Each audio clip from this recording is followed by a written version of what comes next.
Chen Fan, you can't afford the class fee again, can you? In a classroom of the finance department sophomore class, Jiangzhou University vice monitor Liang Dongkai threw the notebook onto the desk, sat on the table, and looked contemptuously at this plainly dressed classmate. I said of the 56 students in the class, 55 have already paid. Is your family that poor? You never participate in any class activities. I think you should just get out of this class. Some wealthy classmates laughed at this. Many even found a strong sense of superiority from Chen Fan. Chen Fan was the poorest student in the class. Besides himself, he had a younger sister still in school. Tuition had to be scraped together from various sources. How could he afford these miscellaneous fees? College life was relatively leisurely. Liang Dongkai, relying on his family's wealth, organized activities almost every month. Although each activity cost only 200 or 300 yuan, it was already a considerable expense for Chen Fan. At first he could barely manage, but gradually he grew tired of it and simply stopped participating. He thought instead of this he might as well work part-time to ease the burden on his family. Seeing Chen Fan silent, Liang Dongkai spat out his chewing gum. I really don't understand you poor losers. If you have no strength, why force yourself into this circle? You can't even afford the class fee and you still want to study finance. Why not honestly go to the construction site and carry bricks? Chen Fan knew he had always been despised. He stood up angrily and pointed at Liang Dongkai's nose. Liang Dongkai, listen to me. The money I should pay, I won't miss a single cent. The money I shouldn't pay, I won't pay a single cent.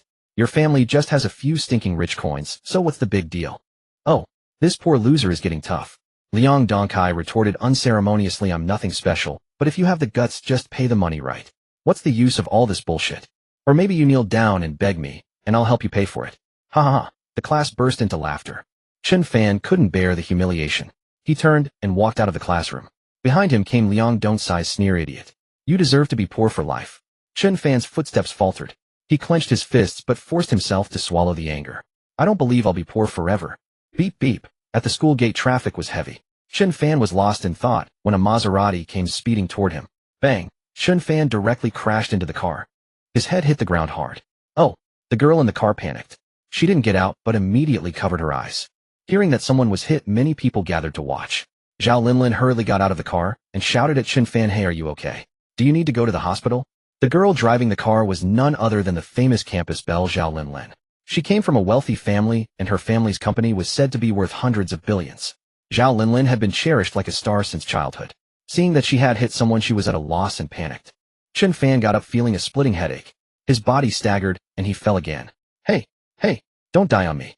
Seeing Chen Fan in such a state, Zhao Linlin was almost in tears. I really didn't mean it. She helped him up. Someone help me, please take him to the hospital. Chen Fan waved his hand, his head buzzing, vision blurry, eyes not right.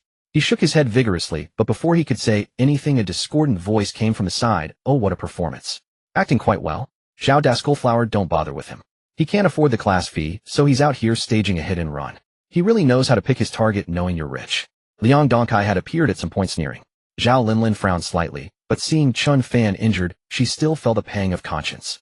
Just then her best friend Zhou Yufei got out of the car. So it's a fraud. I've seen plenty of this kind.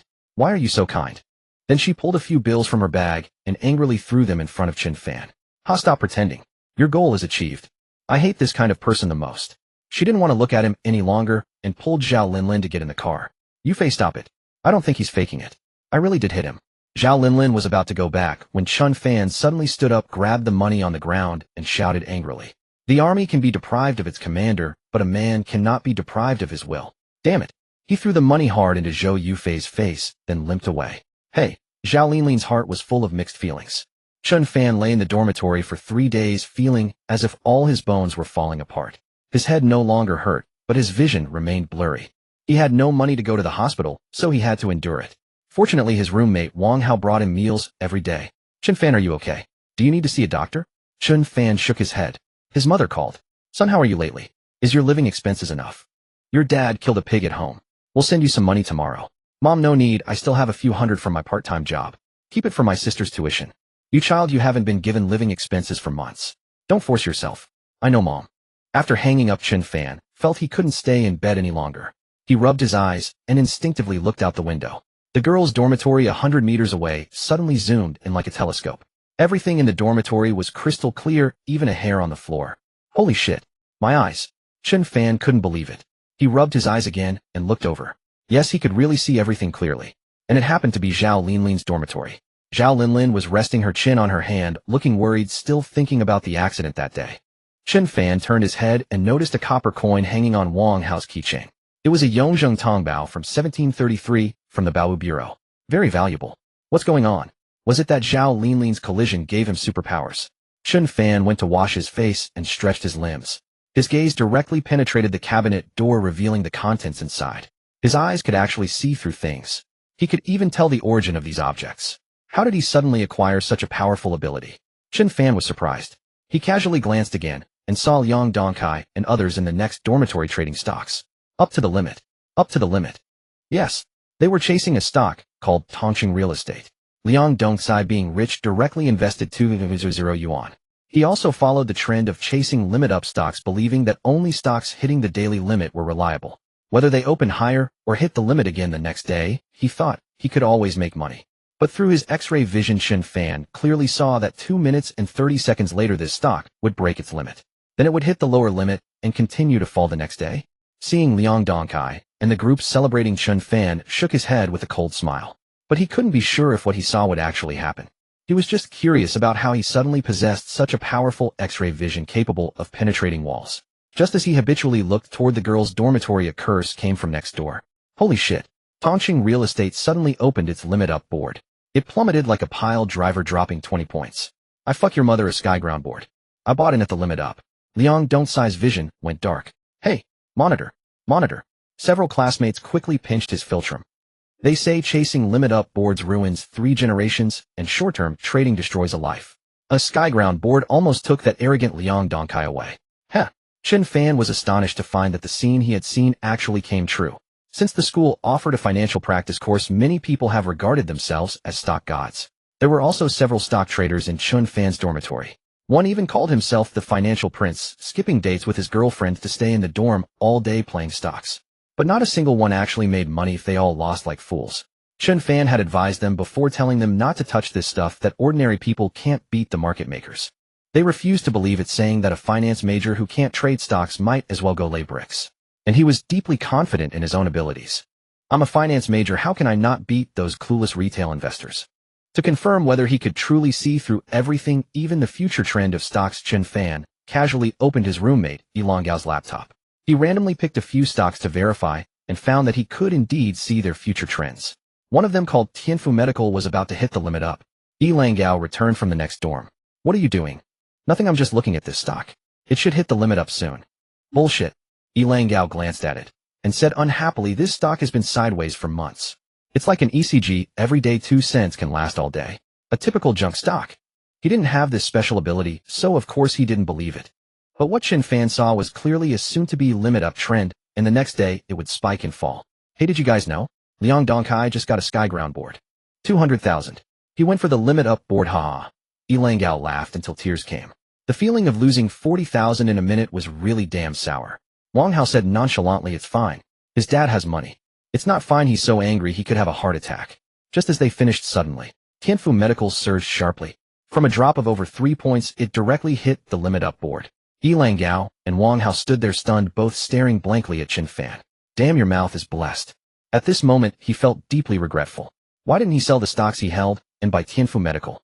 That's probably how all stock traders think. After it rises, they regret not buying earlier. But Chen Fan's heart could no longer remain calm. Faced with everything that had happened today, he was extremely shaken. If he could grasp this information, wouldn't he have mastered the code to wealth? Maybe he should open an account at a securities company himself. At this moment, Liang Gao, feeling bored, grabbed the cigarette pack on the table and shook it, empty. Chen Fan, come with me to buy a pack of cigarettes. The two arrived at the small shop near the dormitory entrance. Liang Gao handed over 20 yuan and was about to take the cigarettes when Chen Fan casually glanced at the pile of betel nuts nearby. One more pack. One more pack. One more pack. Eh. He snatched the money from Liang Gao's hand. Boss, 1 pack of betel nut. After saying that, before Liang Gao could react, he had already torn open the packaging. Damn, that was my cigarette money. Boss, 1 more pack. It was indeed a winner. Chen Fan was overjoyed, grabbed another pack and tore it open. Boss, 1 more pack. Boss, 1 more pack. Boss, 1 more pack. The 5th pack. Damn. Liang Gao looked at this idiot. Damn. Just as he was about to stop him, Chen Fan ignored him and continued tearing open the betel nut packaging. Boss, 1 more pack. 1 more pack. 1 more pack. This guy tore open 9 packs of betel nut in one go, and then he took out the lottery ticket inside. Boss. The boss, seeing that he had won 8 packs in a row, said with a smile, "Young man, you've got good luck. Did you win again?" Chen Fan handed the lottery ticket over. 1 carton of Huangfu. Damn. Yilang Gao was completely stunned. He knew the winning rate of betel nut was high, but winning a carton of Huangfu was very rare. How could such good luck happen to him? 20 yuan won 7 packs of betel nut and a carton of cigarettes. Ha ha. This is huge. The two excitedly carried the betel nut and cigarettes back to the dormitory. Come eat betel nut, everyone gets a share. Yilang Gao threw the bag onto the table. Help yourself, don't be polite. After the verification, Chen Fan became more confident in his eyes. His gaze fell again on the copper coin on Wang Hao's keychain. "Howzy, are you willing to sell this copper coin?" Wang Hao looked at him in confusion. "Are you out of your mind, Doi?" "No, I'm serious." They were all classmates. He didn't want to cheat anyone. He just wanted to go to the market and verify it to see if this ability was reliable. "Take it if you want." Wang Hao was generous, took off the keys and tossed them. Chen Fan took the copper coin and examined it carefully. It was so well preserved it must be worth something, right? Although he knew nothing about ancient coins, he was sure it was genuine. Because of his eye's ability, he could see its origin at a glance. It was a Yongzheng Tongbao from the Baowu Bureau. "Let's gamble. I only have 216 yuan on me. I'll give you all of it." Chen Fan actually gave him the money. Yilang Gao looked at him in confusion. "Damn, did Zhao Linlin hit your head and break your brain? How's he? We're classmates, we can't just stand by and watch him die. Hurry up and call the psychiatric hospital. Damn, I hope this thing isn't contagious." "What are you doing?" Guo Jianliang came back from flirting with girls wearing a floral shirt, his mouth greasy from eating. Among the few people in the dorm, he lived the most comfortable life, dating girls, eating at their expense. Chen Fan couldn't understand what those girls were thinking. Maybe they just like guys who boast. Wang Hao said nothing. "Did you run out of bullets?" Guo Jianliang shook his new shirt. "My girl bought it. How do you like it?" "Damn, living off girls again." The three of them looked disgusted. Guo Jianliang took a cigarette from under his bed and went to the bathroom. Chen Fan took the copper coin and prepared to go to the antique market to see if he could sell it. Fortunately, Jiangzhou University was not far from the city center. Chen Fan rode a shared bike to the antique street. There were many antique experts here.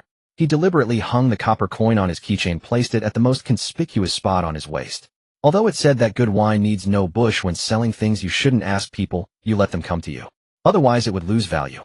At the same time, he also went to the stalls to browse, looking for the same type of coin and inquiring about the market.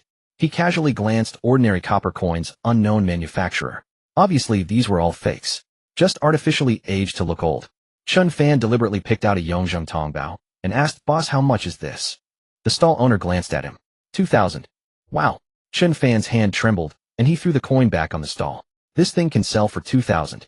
After walking around the antique market for 2 rounds looking around, sure enough, a middle-aged man in his 50s walked toward him. The other person looked very refined and gentle, probably a collector. "Young man, could you let me have a look at that copper coin on you?"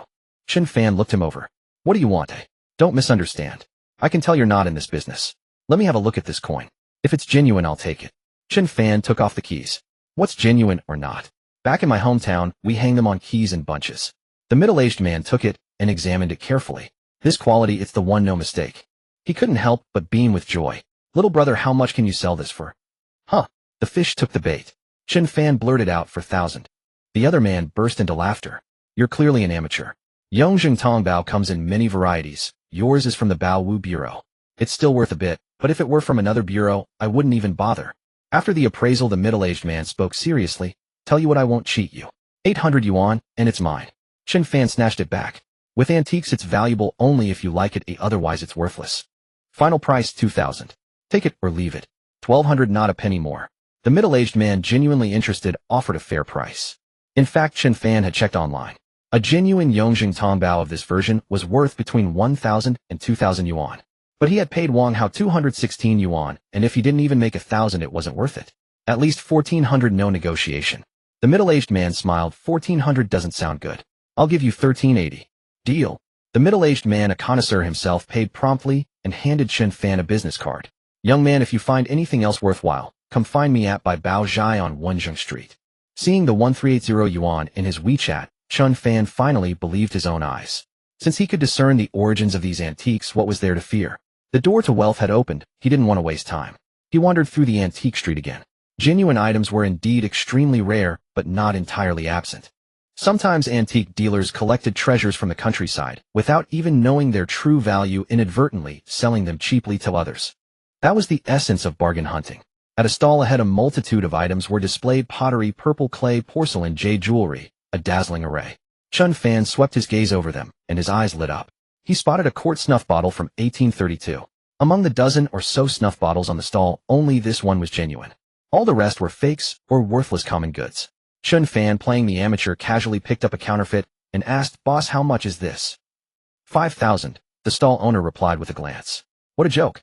Fakes like that should be a few dozen yuan each, right? He tossed it in his hand. Give me a real price. I'm just buying it for fun. The other man eyed him, saw no other customers, and said offhandedly, "If you're serious, take it for 1,000. 1,000 yuan could never buy something genuine. Our real items were worth far more." Chen Fan put it back and pretended to leave. Hey, come back. How much are you offering? Just like buying clothes. When you walk away, they call you back. Chen Fan said indifferently, "You really think these are treasures? If they were a few dozen yuan, I'd buy one for fun." Fine. All right, pick one for 80. The boss shook his head. Business was tough these days. He had bought these items from the countryside for a dozen yuan each. If he met someone who didn't know their value, he'd fleece them. Anyway, the antique street had a rule: once sold, no returns, regardless of authenticity.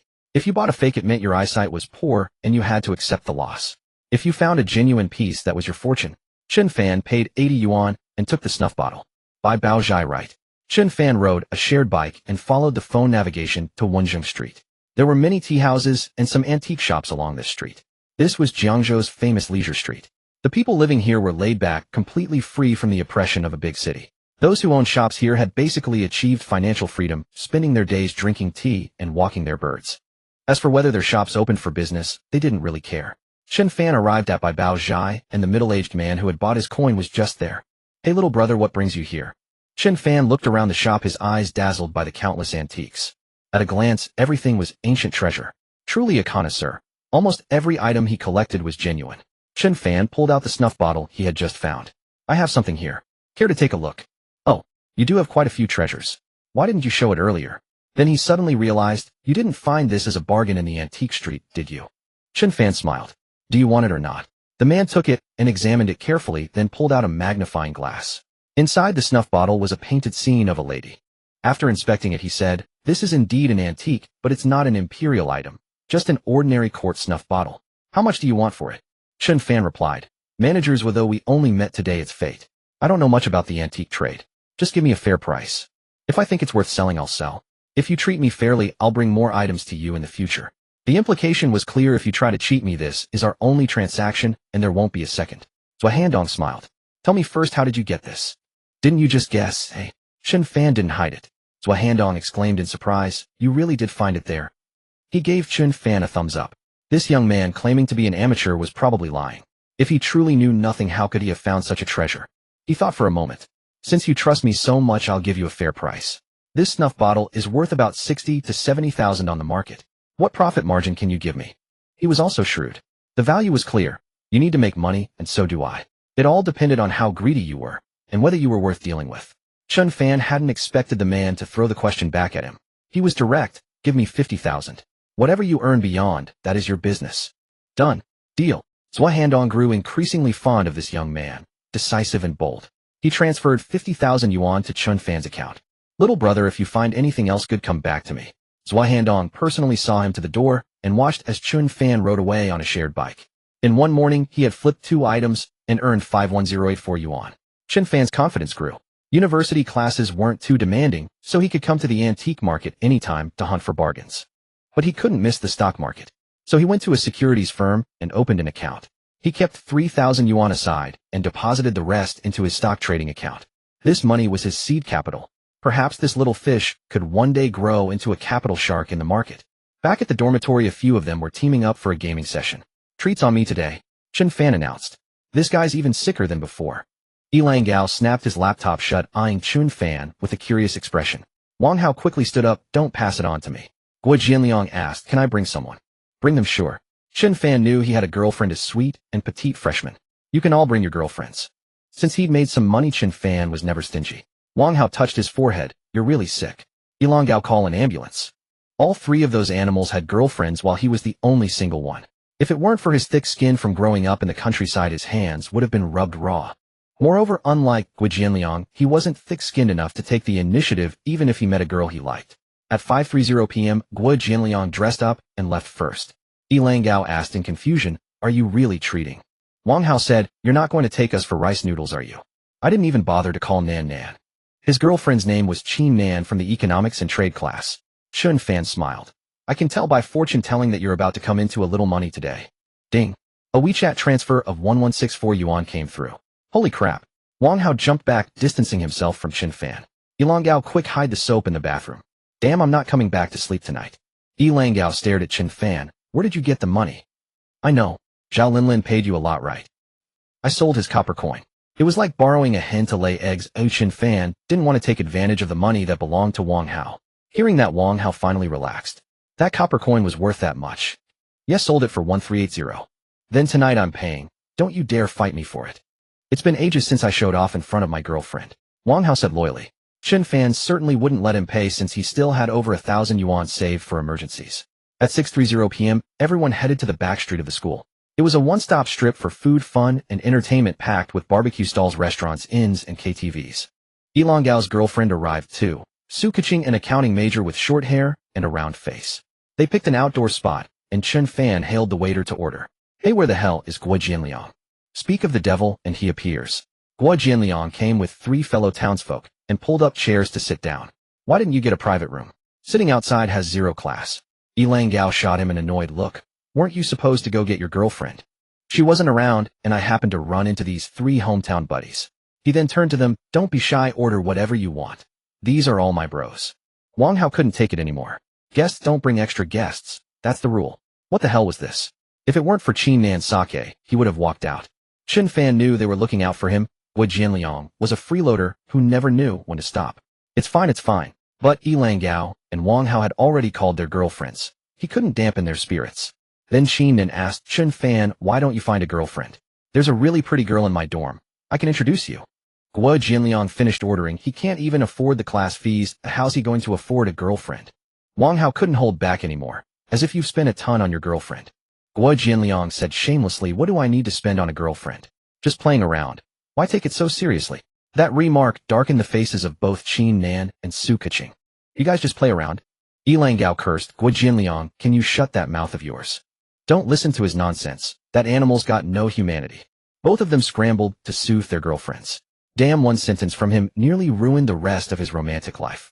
They opened the drinks and waited for the waiter to serve the dishes. Gui Jianliang spotted Liang Dongkai coming with a girl and quickly stood up to wave. Class monitor over here.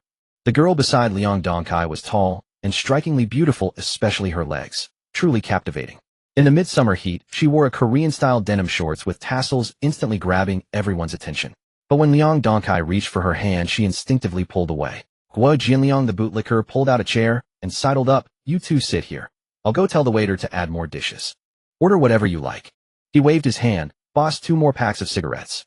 Liang Dongkai spotted Chen Fan, and an unmistakable sneer flickered in his eyes. He'd lost 20 points today and was in a bad mood. It wasn't that he had a personal grudge against Chen Fan, just a prejudice. He looked down on Chen Fan for being poor. Once Liang Dongkai arrived, Gui Jianliang became exceptionally obsequious, bustling around, as if he were the one hosting. Ordering this, ordering that. Acting very generous. The 2 girls, Nan Nan and the other, stared at him in bewilderment, completely confused. Who exactly was footing the bill tonight? The waiter brought the cigarettes, and Gui Jianliang immediately offered one to Liang Dongkai. He also slipped the other pack into his hand. Class monitor, don't be shy. Damn, was he really treating me like a fool? Wanting to suck up to him with my money. Chen Fan shot him an annoyed glance. Knowing full well the friction between him and Liang Dongkai, he still called him over. What was he thinking? At that moment, the long-legged girl beside Liang Dongkai blinked her sparkling eyes at Chen Fan and asked curiously, you're Chen Fan? Huh. Chen Fan didn't react in time. Nan Nan said, yeah, he's Chen Fan. What's up? Nothing. The girl pursed her lips and smiled. Liang Dongkai frowned. Hurry up and eat. What's there to ask about? Chen Fan vaguely guessed that Liang Dongkai had said something about him to the girl. Otherwise, why would a complete stranger suddenly ask about his name? But Chen Fan's all-seeing eyes accidentally caught sight of something green above Liang Dongkai's head. Ever since Zhao Linlin knocked him down, his eyes could always see things others couldn't. He didn't know what the green haze above Liang Dongkai's head meant, but no one else had it. After a hearty meal, seeing Gui Jianliang sitting there waiting for him to pay the bill, Chen Fan burped, glanced at Wang Hao and the other, and said, "I'm going to take a leak." The two understood and said to Chen Nan and Su Kuching, "You two go back to the dorm, it's getting late." After all, their relationship hadn't reached that level yet. They couldn't stay out overnight. The two girls grabbed their bags and left while the two guys went to the bathroom. Liang Dongkai was in high spirits, picking his teeth with a toothpick and asking Zhou Jianliang any more plans. He was still hoping to take this chance to roar a few songs at the karaoke bar, because he hadn't had a chance to get close to the girl beside him. If he could stall until the dorm gate closed, wouldn't that be an opportunity? Guo Jinliang was still waiting for Chen Fan to come pay the bill, but those three had been gone for ages. Suddenly he felt something was wrong. So he pulled out his phone and called. Liang Dongsai, thinking he was trying to round up the dorm mates again, said impatiently, "Why call them? Let's just go ourselves." Especially that Chen Fan, disgusting. Guo Jinliang was speechless. Did he think he wanted to call them? He was calling to get Chen Fan to pay the bill. But all three had their phones off. Damn, bastards. Guo Jinliang knew he'd been played. The 200-pound boss lady came over with the bill. 1,038. He had ordered the dishes and taken the cigarettes himself. Guo Jinliang's heart bled. He fumbled around, seeing no one else intended to pay for him, so he had to swallow his pride and ask Liang Dongkai for help. "Class monitor, I didn't bring any money. Could you? Fuck, you're broke and still acting like a big shot. You invited me out to eat and expect me to pay, eh? Swabing, let's go." Liang Dongkai showed no mercy, called the girl and left. The three hometown friends saw the situation and left without even saying goodbye. Chen Fan and the other two had long returned to the dorm, showered, and were lying in bed sleeping. Yilang Gao said, "Guo Jinliang probably won't be back tonight, right? Of course there's no way he can wash all those dishes in one go." Wang Hao suddenly sat up. "You think he'll start a new life from here? I heard that 200-pound boss lady is a widow." No one knew what happened over there, but Guo Jinliang didn't come back all night. As Chen Fan lay in bed ready to sleep, he suddenly remembered the stock market account he had opened today. Should be able to trade tomorrow, right? He opened the stock trading app on his phone and directly checked the leaderboard. The stock market had been doing well lately, with hundreds of stocks hitting their daily limit every day. Since he could see the future trend of stocks, he naturally wanted to pick the strongest one. If it wasn't at least 2 or 3 times, it wouldn't even catch his eye. Chen Fan scanned Dongfeng Pharmaceutical 3 boards in the next 5 trading days. Longda shares 7 boards in 10 trading days. Yuanjing Technology 12 boards in 15 trading days. Holy shit. A monster stock, definitely a monster stock. Chen Fan's eyes widened. Without a second thought, after midnight, he placed an order overnight, pouring all his funds into buying Yuanjing Technology. 12 boards in 15 trading days. Do you know what that means? That's triple. No, when he gets rich, he needs to add more positions. Tomorrow he would go to the antique street to continue hunting for bargains. The more he thought about it, the more excited he got, wishing he could skip the night and fast forward to 9:30 tomorrow morning. That way he could experience the thrill of the stock market surging. His brain was too wired, he couldn't sleep all night. He checked his phone several times a minute, but time still crawled. Finally, after barely making it to 5:30, he decided, no more sleep, going to the track for a run. When you're broke, it doesn't matter if your health is good or bad. But when you're rich, you must have a good body. 2 girls under a tree looked curiously over. Linlin, isn't that the guy who tried to scam you last time? Seems like it. Zhao Linlin, wearing a sports outfit with a ponytail, youthful and bright, glanced over with mixed feelings. She had wanted to go talk to Chen Fan, but couldn't let go of her girlish pride. Zhou Yufei said contemptuously, "People like that don't deserve sympathy. I heard he's from the countryside. His family is dirt poor. Can't even afford the class fees. Everyone in the class looks down on him. He probably had his eyes on you for a long time, trying to extort some money, right?" Zhao Linlin still felt guilty and was about to go over. Chen Fan ran 2 laps, but couldn't take it anymore. To be honest, if he weren't physically strong, that hit from Zhao Linlin would have sent him straight to the afterlife. His body hadn't fully recovered yet, he couldn't overdo it.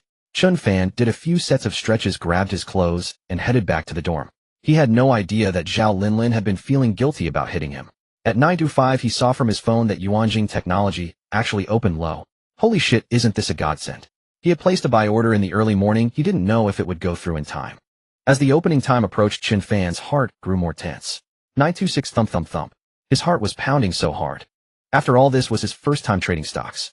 If he could buy before the price hit the daily limit, and know it could rise 2 or 3 times, do you know what kind of experience that is?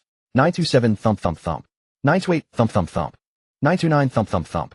930. The market opened.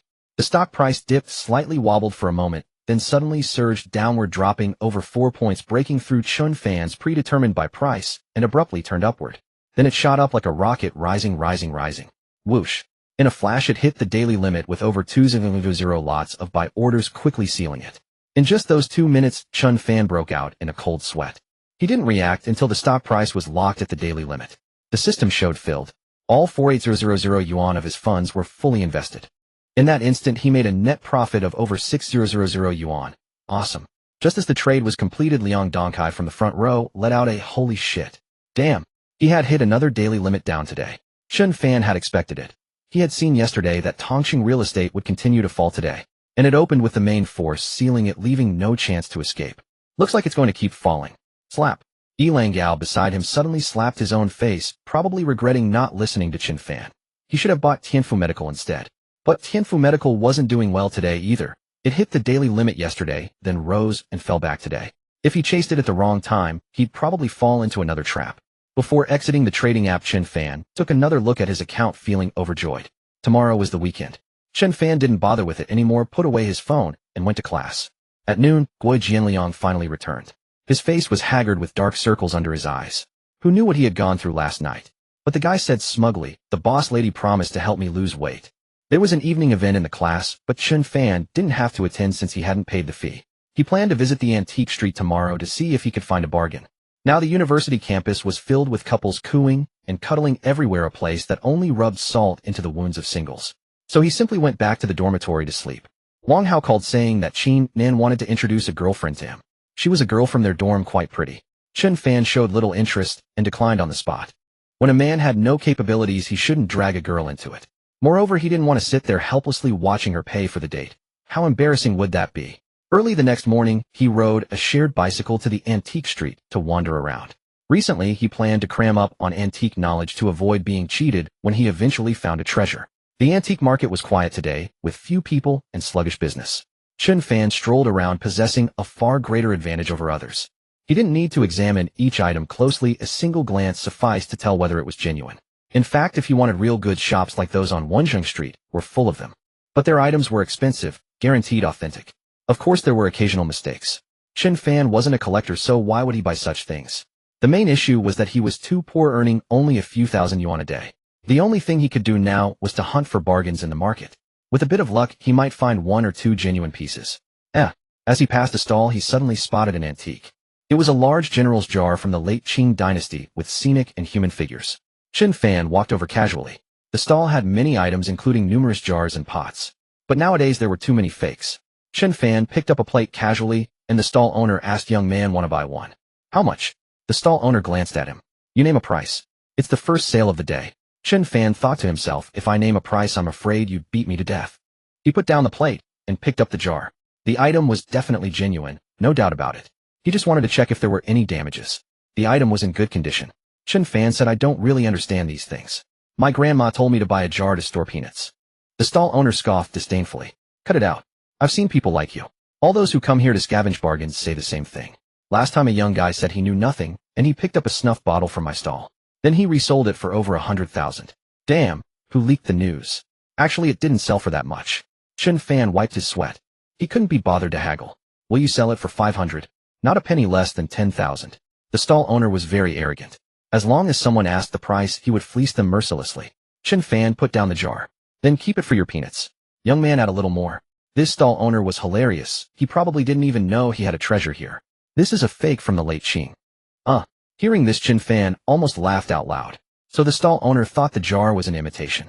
No wonder. The antique market was treacherous, and without a sharp eye, how could one be so accurate? So he came back, picked up the jar, and said, "This thing is only good for decoration at home.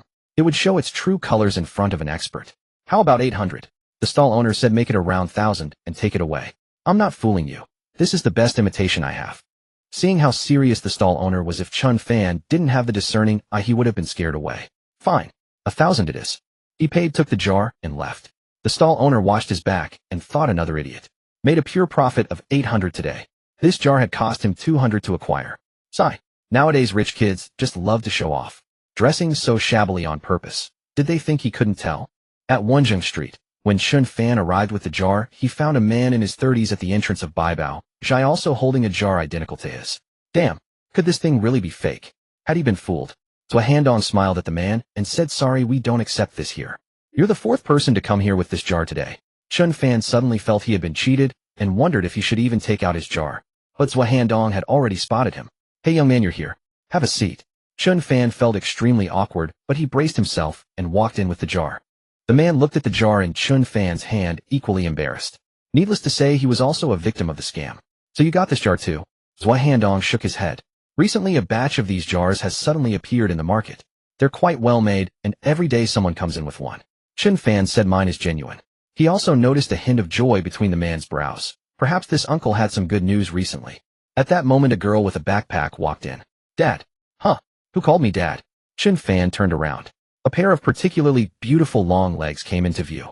He was completely stunned, and she looked at him with equal surprise. Bing Bing, you're back. Zhua Handong stood up and walked toward his daughter with a smile. Zhua Bing looked at Chen Fan in confusion. What are you doing here? Is this your family's shop? Yeah. Zhua Bing sat down, crossed her long legs, picked up a cup, and took a sip of water. Chen Fan thought to himself, barbecue. His future identity as a billionaire was about to be exposed. Sure enough, Zhua Bing asked curiously, what are you here for? Zhua Handong also found it odd. You know each other. Sort of. Chen Fan scratched his head about to explain. Zhua Bing quickly interrupted, we're from the same school. We've met twice. After saying that, she kicked Chen Fan under the table. Chen Fan understood that she probably didn't want her family to know about her boyfriend. Zhua Handong said, oh, and didn't think much of it. He picked up Chen Fan's jar and examined it carefully. But he wasn't sure, as there were too many similar jars on the market lately, and they were very convincingly imitated. Young man, how about this? If you trust me, leave it here. I'll have someone take a look. All right. Chen Fan was not petty. They exchanged WeChat, and he left. Zhua Bing watched his back. Dad, what did he come for? Zhua Handong smiled. He's our money god. Hey, aren't you alumni? Help me find out about him. Ding. Chen Fan was about to return to school when his phone received a WeChat notification. A new friend request arrived from an exciting girl.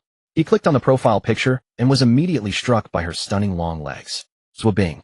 Why would she add me? Chen Fan thought for a moment and accepted the request. Before long, Zhua Bing called directly. Chen Fan, are you ready to head back to school? Wait a moment. Send me your location. She hung up immediately after speaking, leaving Chen Fan no choice but to send his location. He had just left Wenjung Street and could only stand at the intersection waiting. Soon Zhua Bing's beautiful figure appeared in the crowd. Those stunning long legs were particularly eye-catching. She was simply the most breathtaking sight on this entire street. Watching this, Chen Fan couldn't help but feel it was a waste. What did someone like Liang Dongkai deserve to have a girl like her? Was it just because his family had some money? How unfair is heaven? As he saw Zhua Bing walking toward him, Chen Fan suddenly remembered the green light above Liang Dongkai's head. Had Zhua Bing been unfaithful? Chen Fan, let's find a place to chat. Zhua Bing had a cheerful personality and was lively. Chen Fan couldn't help but wonder internally why such a wonderful girl would be with someone like Liang Dongkai. Why indeed? Why? He glanced around. Where would you like to go? How about Starbucks? It's on me. Without waiting for his response, she had already walked off. Chen Fan watched her exquisite figure from behind, thinking to himself that once he had money, he would buy out her family's shop. Inside Starbucks, he could not understand why there were so many people. The affluent young men and women sitting there with laptops seemed completely incomprehensible to him. Glancing at the menu, a single cup of coffee cost nearly several days of his living expenses. When Zhua Bing rushed to pay, Chen Fan still moved over politely. Let me get this. No need. I said I'm treating. Unexpectedly, Zhua Bing's personality was quite distinct. Unlike those girls who might act coy about it.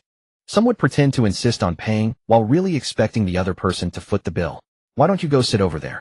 Since that was the case, Chen Fan stopped arguing with her. His mother had taught him since childhood to remember kindness and repay it doubly. As for those who treated him poorly, he would also remember and keep his distance. Soon Zhua Bing returned with 2 cappuccinos and milk chocolate cookies. They found a seat, and as she sipped her coffee, her pretty eyes studied Chen Fan. One thing puzzled her though. Chen Fan did not seem as poor as Liang Dongkai and the others claimed. After all, any antique he casually displayed was worth tens of thousands, so why such humility? She figured he must be trying to conceal his true background, a smile playing on her lips. Under the table, she nudged him. Hey, do you know why I asked about your name that day? I have no idea. Chen Fan could not fathom why Zhua Bing kept kicking him. Was it because of her long legs? Zhua Bing smiled. Stay away from people like Liang Dongkai in the future. He has been spreading rumors that you are poor and worthless everywhere. And he looks down on you in various ways. Seeing Chen Fan barely respond, Zhua Bing rested her chin on her hand and studied him curiously. Have you ever dated before? I heard you were the only one in your dorm without a girlfriend. Chen Fan was taken aback that she had dug up even this and replied awkwardly, a girlfriend would only slow down my ability to make money. I do not want to waste time on romance. This truly was his current dream. Nothing mattered more than making money. His family was poor and his parents had worked tirelessly for most of their lives to send him to college. He could not afford to waste his prime years. Zhua Bing responded, Who told you that dating is necessarily a waste of time? Two people can work hard together. Facing the same dreams side by side means you will not feel alone on life's journey. Then aren't you lonely now, eh? Chen Fan asked in return. Zhou Bing shook her head, aimlessly swirling her cup. You know what? I actually do not like Liang Dongkai at all. I have never even let him hold my hand. Although he has been pursuing me, I have not agreed yet. Chen Fan was momentarily stunned. He knew Zhou Bing and Liang Dongkai had met at a networking event where he had been present, but he never took the initiative to greet girls. Zhou Bing pressed her lips together and blinked her bright eyes. The person I liked back then was you, but you were so aloof. I did all this just to get into your classroom and catch a glimpse of you. Chen Fan was dumbfounded, his mind going blank. So he was the one who had made Liang Dongkai feel betrayed. But was he really that aloof? That was not aloofness. That was poverty. Seeing his silence, Zhou Bing grew anxious. I am telling the truth. Do you remember when I first came to register at school? You were the one who helped me. Have you ever heard a song? Just because I glanced at you one more time in the crowd, I have never been able to forget your face. Dreaming that one day we might meet again, from then on I began this lonely longing. Chen Fan could no longer sit still. He suspected Zhou Bing was flirting with him. Girls these days had such boldness. But could he believe her words? Chen Fan picked up his cup ready to leave when Zhou Bing called out, You do not believe me. Fine. I will prove it to you tomorrow. Yeah, let us talk about tomorrow. Chen Fan actually left. He could not withstand Zhou Bing's advances, and he genuinely could not understand why she would like him. Could it be that Zhao Linlin's accidental collision had not only given him special abilities, but also brought him romantic fortune? Back at school, Chen Fan quickly pushed the matter aside. The next day at noon, he had barely returned from the library when the dorm erupted into commotion. Look, Liang Dongkai is going to publicly confess to Zhou Bing at the main cafeteria entrance. Let us go see the show. Wang Hao was especially excited about such gossip. Liang Dongkai was somewhat of a well-known rich kid at school, and Zhou Bing, though not as famous as Zhao Linlin, was renowned as a stunning beauty. Some had even ranked her legs #1 on beauty lists. Such big news would definitely draw a crowd. Chen Fan was not interested though. He lazily flopped onto his bed. Grab me some food. Hey, what are you doing? Want to go check it out together? No.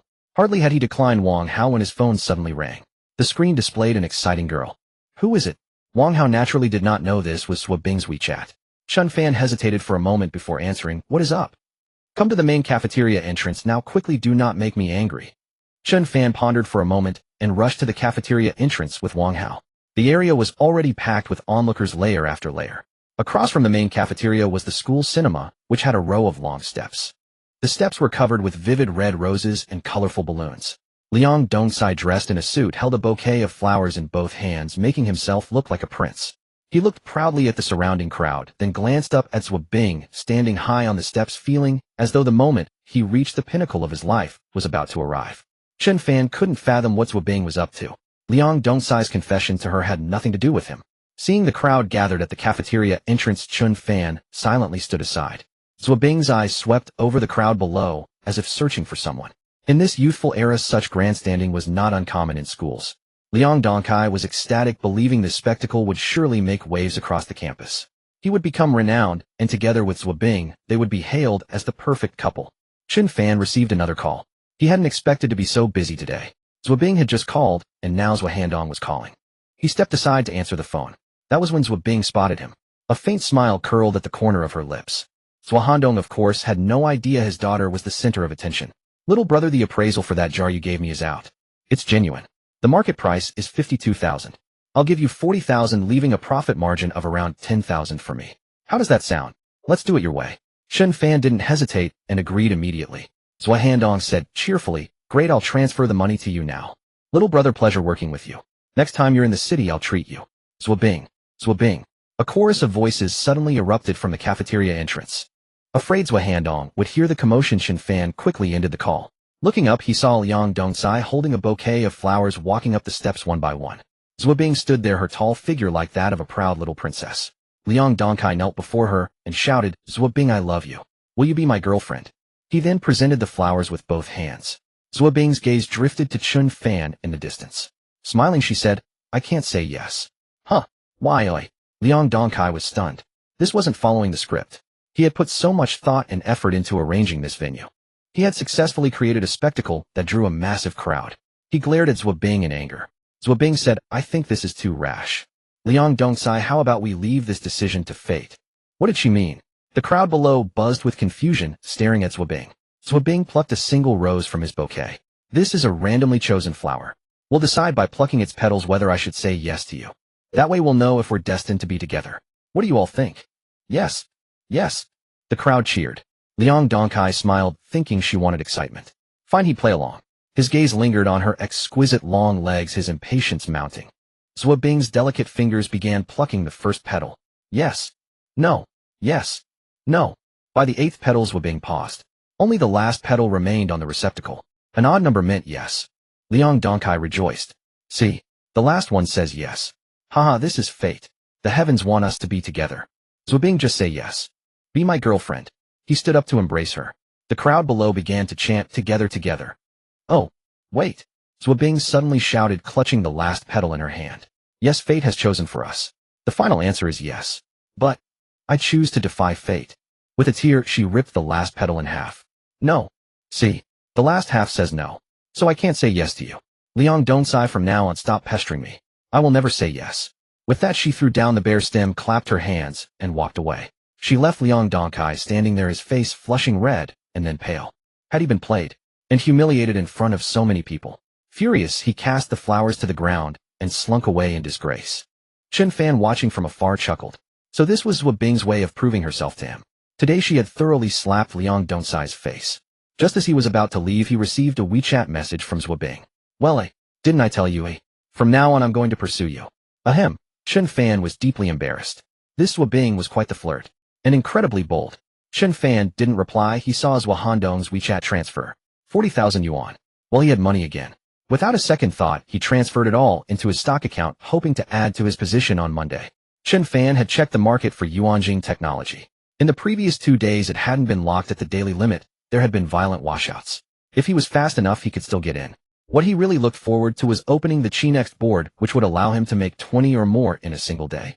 The mere thought of it was exhilarating. Chen Fan, treat me to a meal. I'm hungry. Bing messaged again. A meal was fine. Chen Fan sent her a red envelope of 100 yuan. Bing felt mortified. This blockhead totally misses the point. Chen Fan had no time for romance. After eating, he went to the library to brush up on his knowledge of antiques. 2 girls sat in the library. The one in a JK uniform nudged Zhao Linlin, who was reading intently. Hey, see that? That annoying guy is pretending to study again. I don't get where he gets his confidence. With his pathetic look, he thinks he can pursue you. He should take a good look at himself. What makes him think he's worthy of you? Zhao Linlin felt helpless and glanced at Chen Fan in exasperation. With Zhou Yufei constantly whispering in her ear, she had started to wonder, was he really using this tactic to get her attention?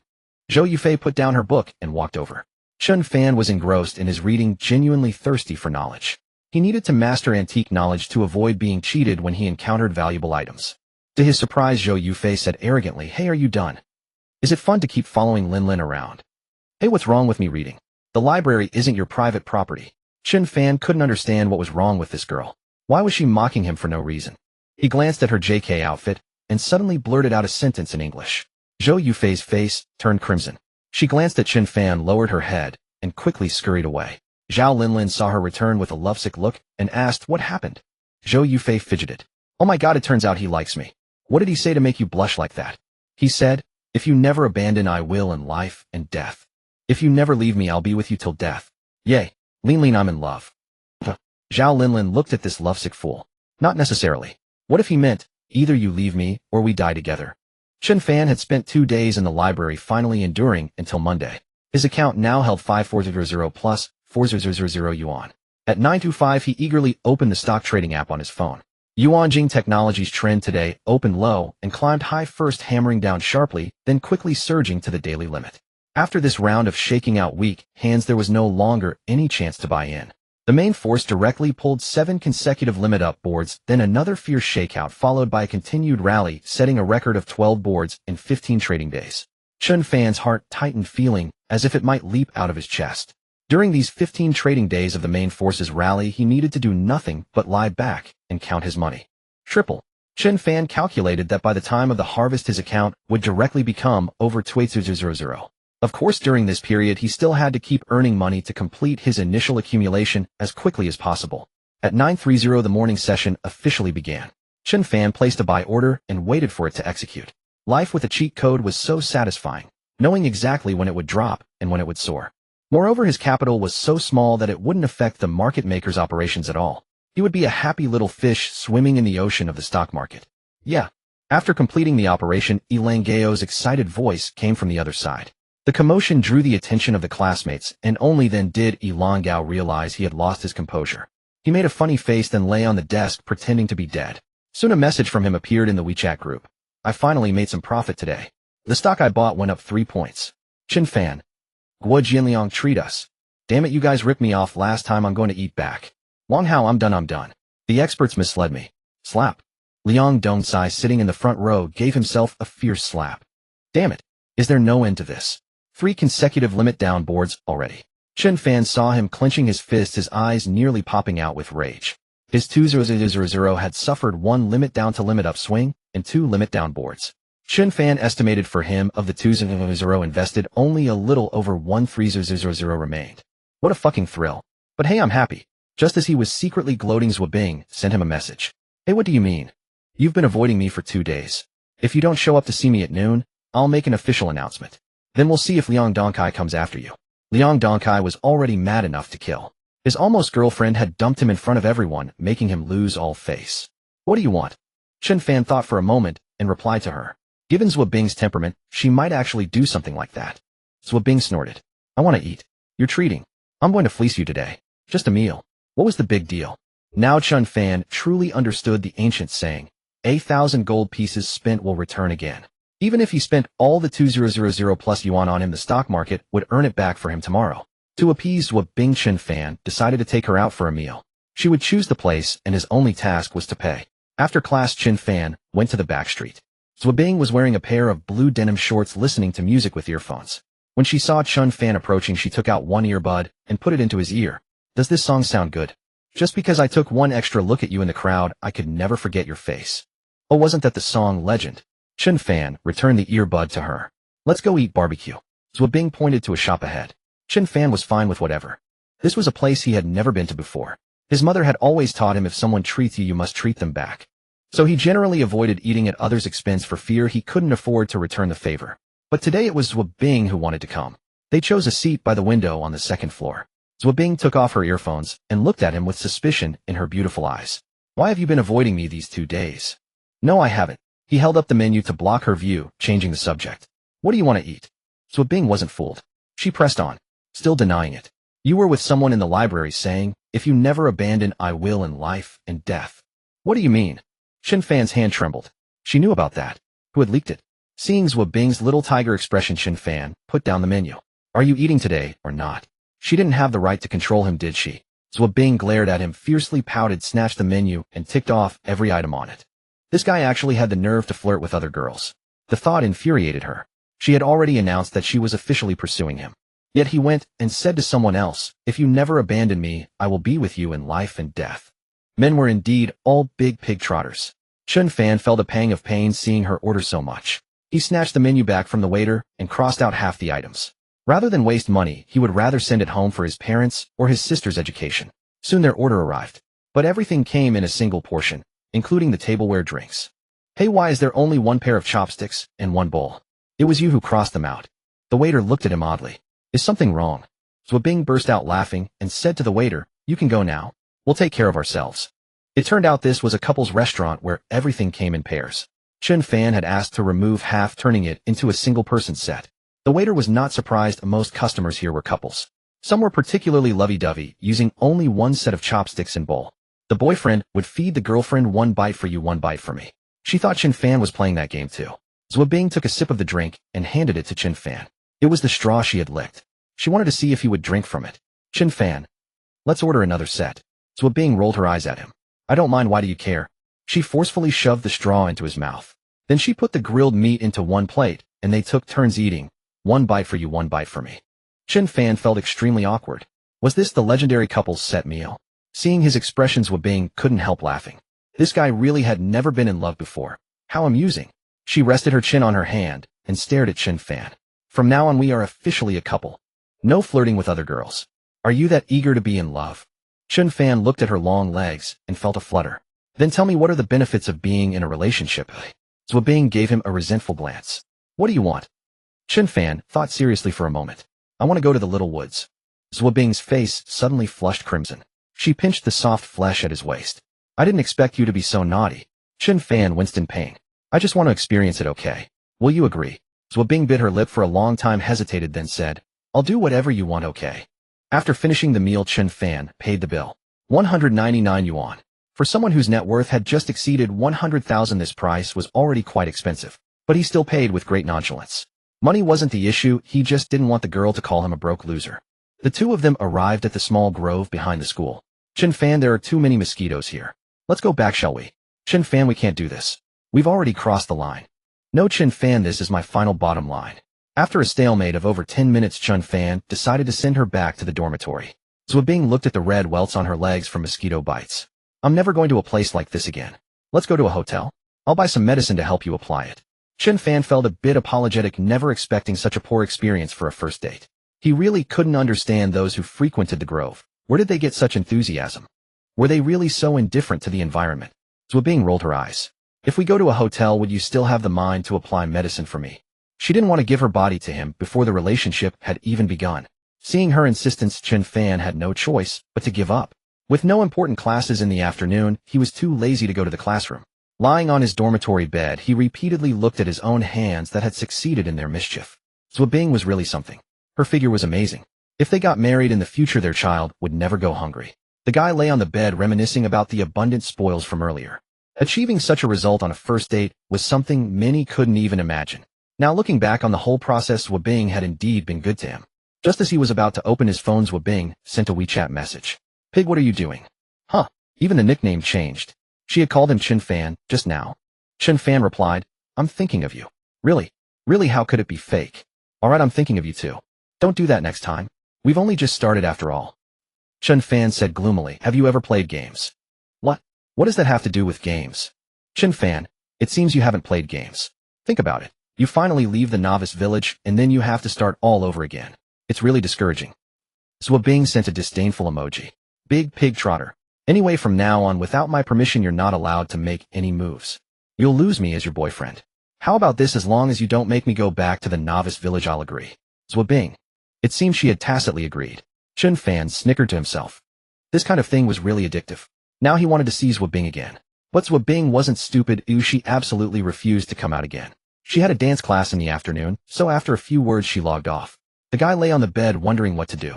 How about buying a lottery ticket? Or go play scratch-off tickets?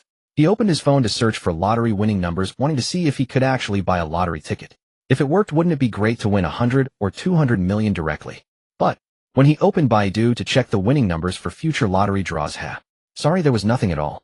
Stocks could show future trends, so why couldn't lottery? The future lottery results were all blank and blurry. After studying for a long time, it was boring. He might as well go find Zhou Bing to hang out. Chen Fan habitually looked up toward the window. What? Zhao Linlin's best friend Zhou Yufei was using a telescope to look at the boys' dormitory. Startled, Chen Fan quickly pulled the curtain. What kind of creature was this Zhou Yufei? Was she that desperate? Boys really needed to protect themselves outside. It was 5:30 p.m., almost time for school to end. Chen Fan deliberately went to the dance studio, wanting to surprise Zhou Bing quietly. In the dance studio, dozens of girls in tight-fitting practice outfits were performing difficult dance moves. The tall Zhou Bing stood out like a crane among chickens, and Chen Fan immediately locked onto her figure. As he was watching with great interest, Zhao Linlin came out of the piano room. Seeing Chen Fan, she was clearly taken aback. How did you find your way here? Come on, I just happen to have something to tell you. Off. Chen Fan hadn't even reacted. Seeing him dazed, Zhao Linlin was not surprised. After all, most guys had that expression when they saw her, as she was used to it. Since the time she bumped into him, he had frequently appeared in her sight. Library, cafeteria, playground. Zhao Linlin knew that the other party might be using this method to get her attention, but she still needed to apologize to him. Seeing Chen Fan silent, Zhao Linlin knew she had guessed correctly. Oh, what? I can tell you clearly, don't waste your efforts. I won't agree to any guy, but I can give you some financial compensation for bumping into you last time. Chen Fan finally came to his senses. What do you mean? Isn't it obvious? What are you doing here? Zhao Linlin was originally a proud little princess used to being aloof, which made many who wanted to pursue her back off. And this guy in front of her wasn't her type either. Understanding her thoughts, Chen Fan laughed. Sorry, I'm not here for you. Huh, keep pretending. If it wasn't for me, would it be such a coincidence? Everywhere I go, I run into you. Isn't it just you trying to get my attention with these tactics? Zhao Linlin shook her head. Immature. Chen Fan found that reasoning with a woman was truly impossible, but but fortunately Zhuo Bing came out. Chen Fan, what are you doing here?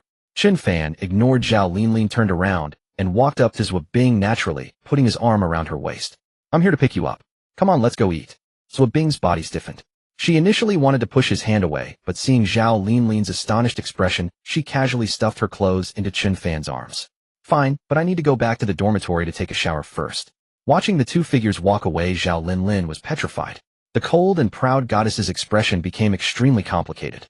But what Chen Fan never expected was that after Zhuo Bing returned to the dormitory, she absolutely refused to come out again. Chen Fan sent her a WeChat message, "Babe, let's go eat." Zhuo Bing sent a rolling eye emoji. "You don't want to eat, you clearly want to eat me."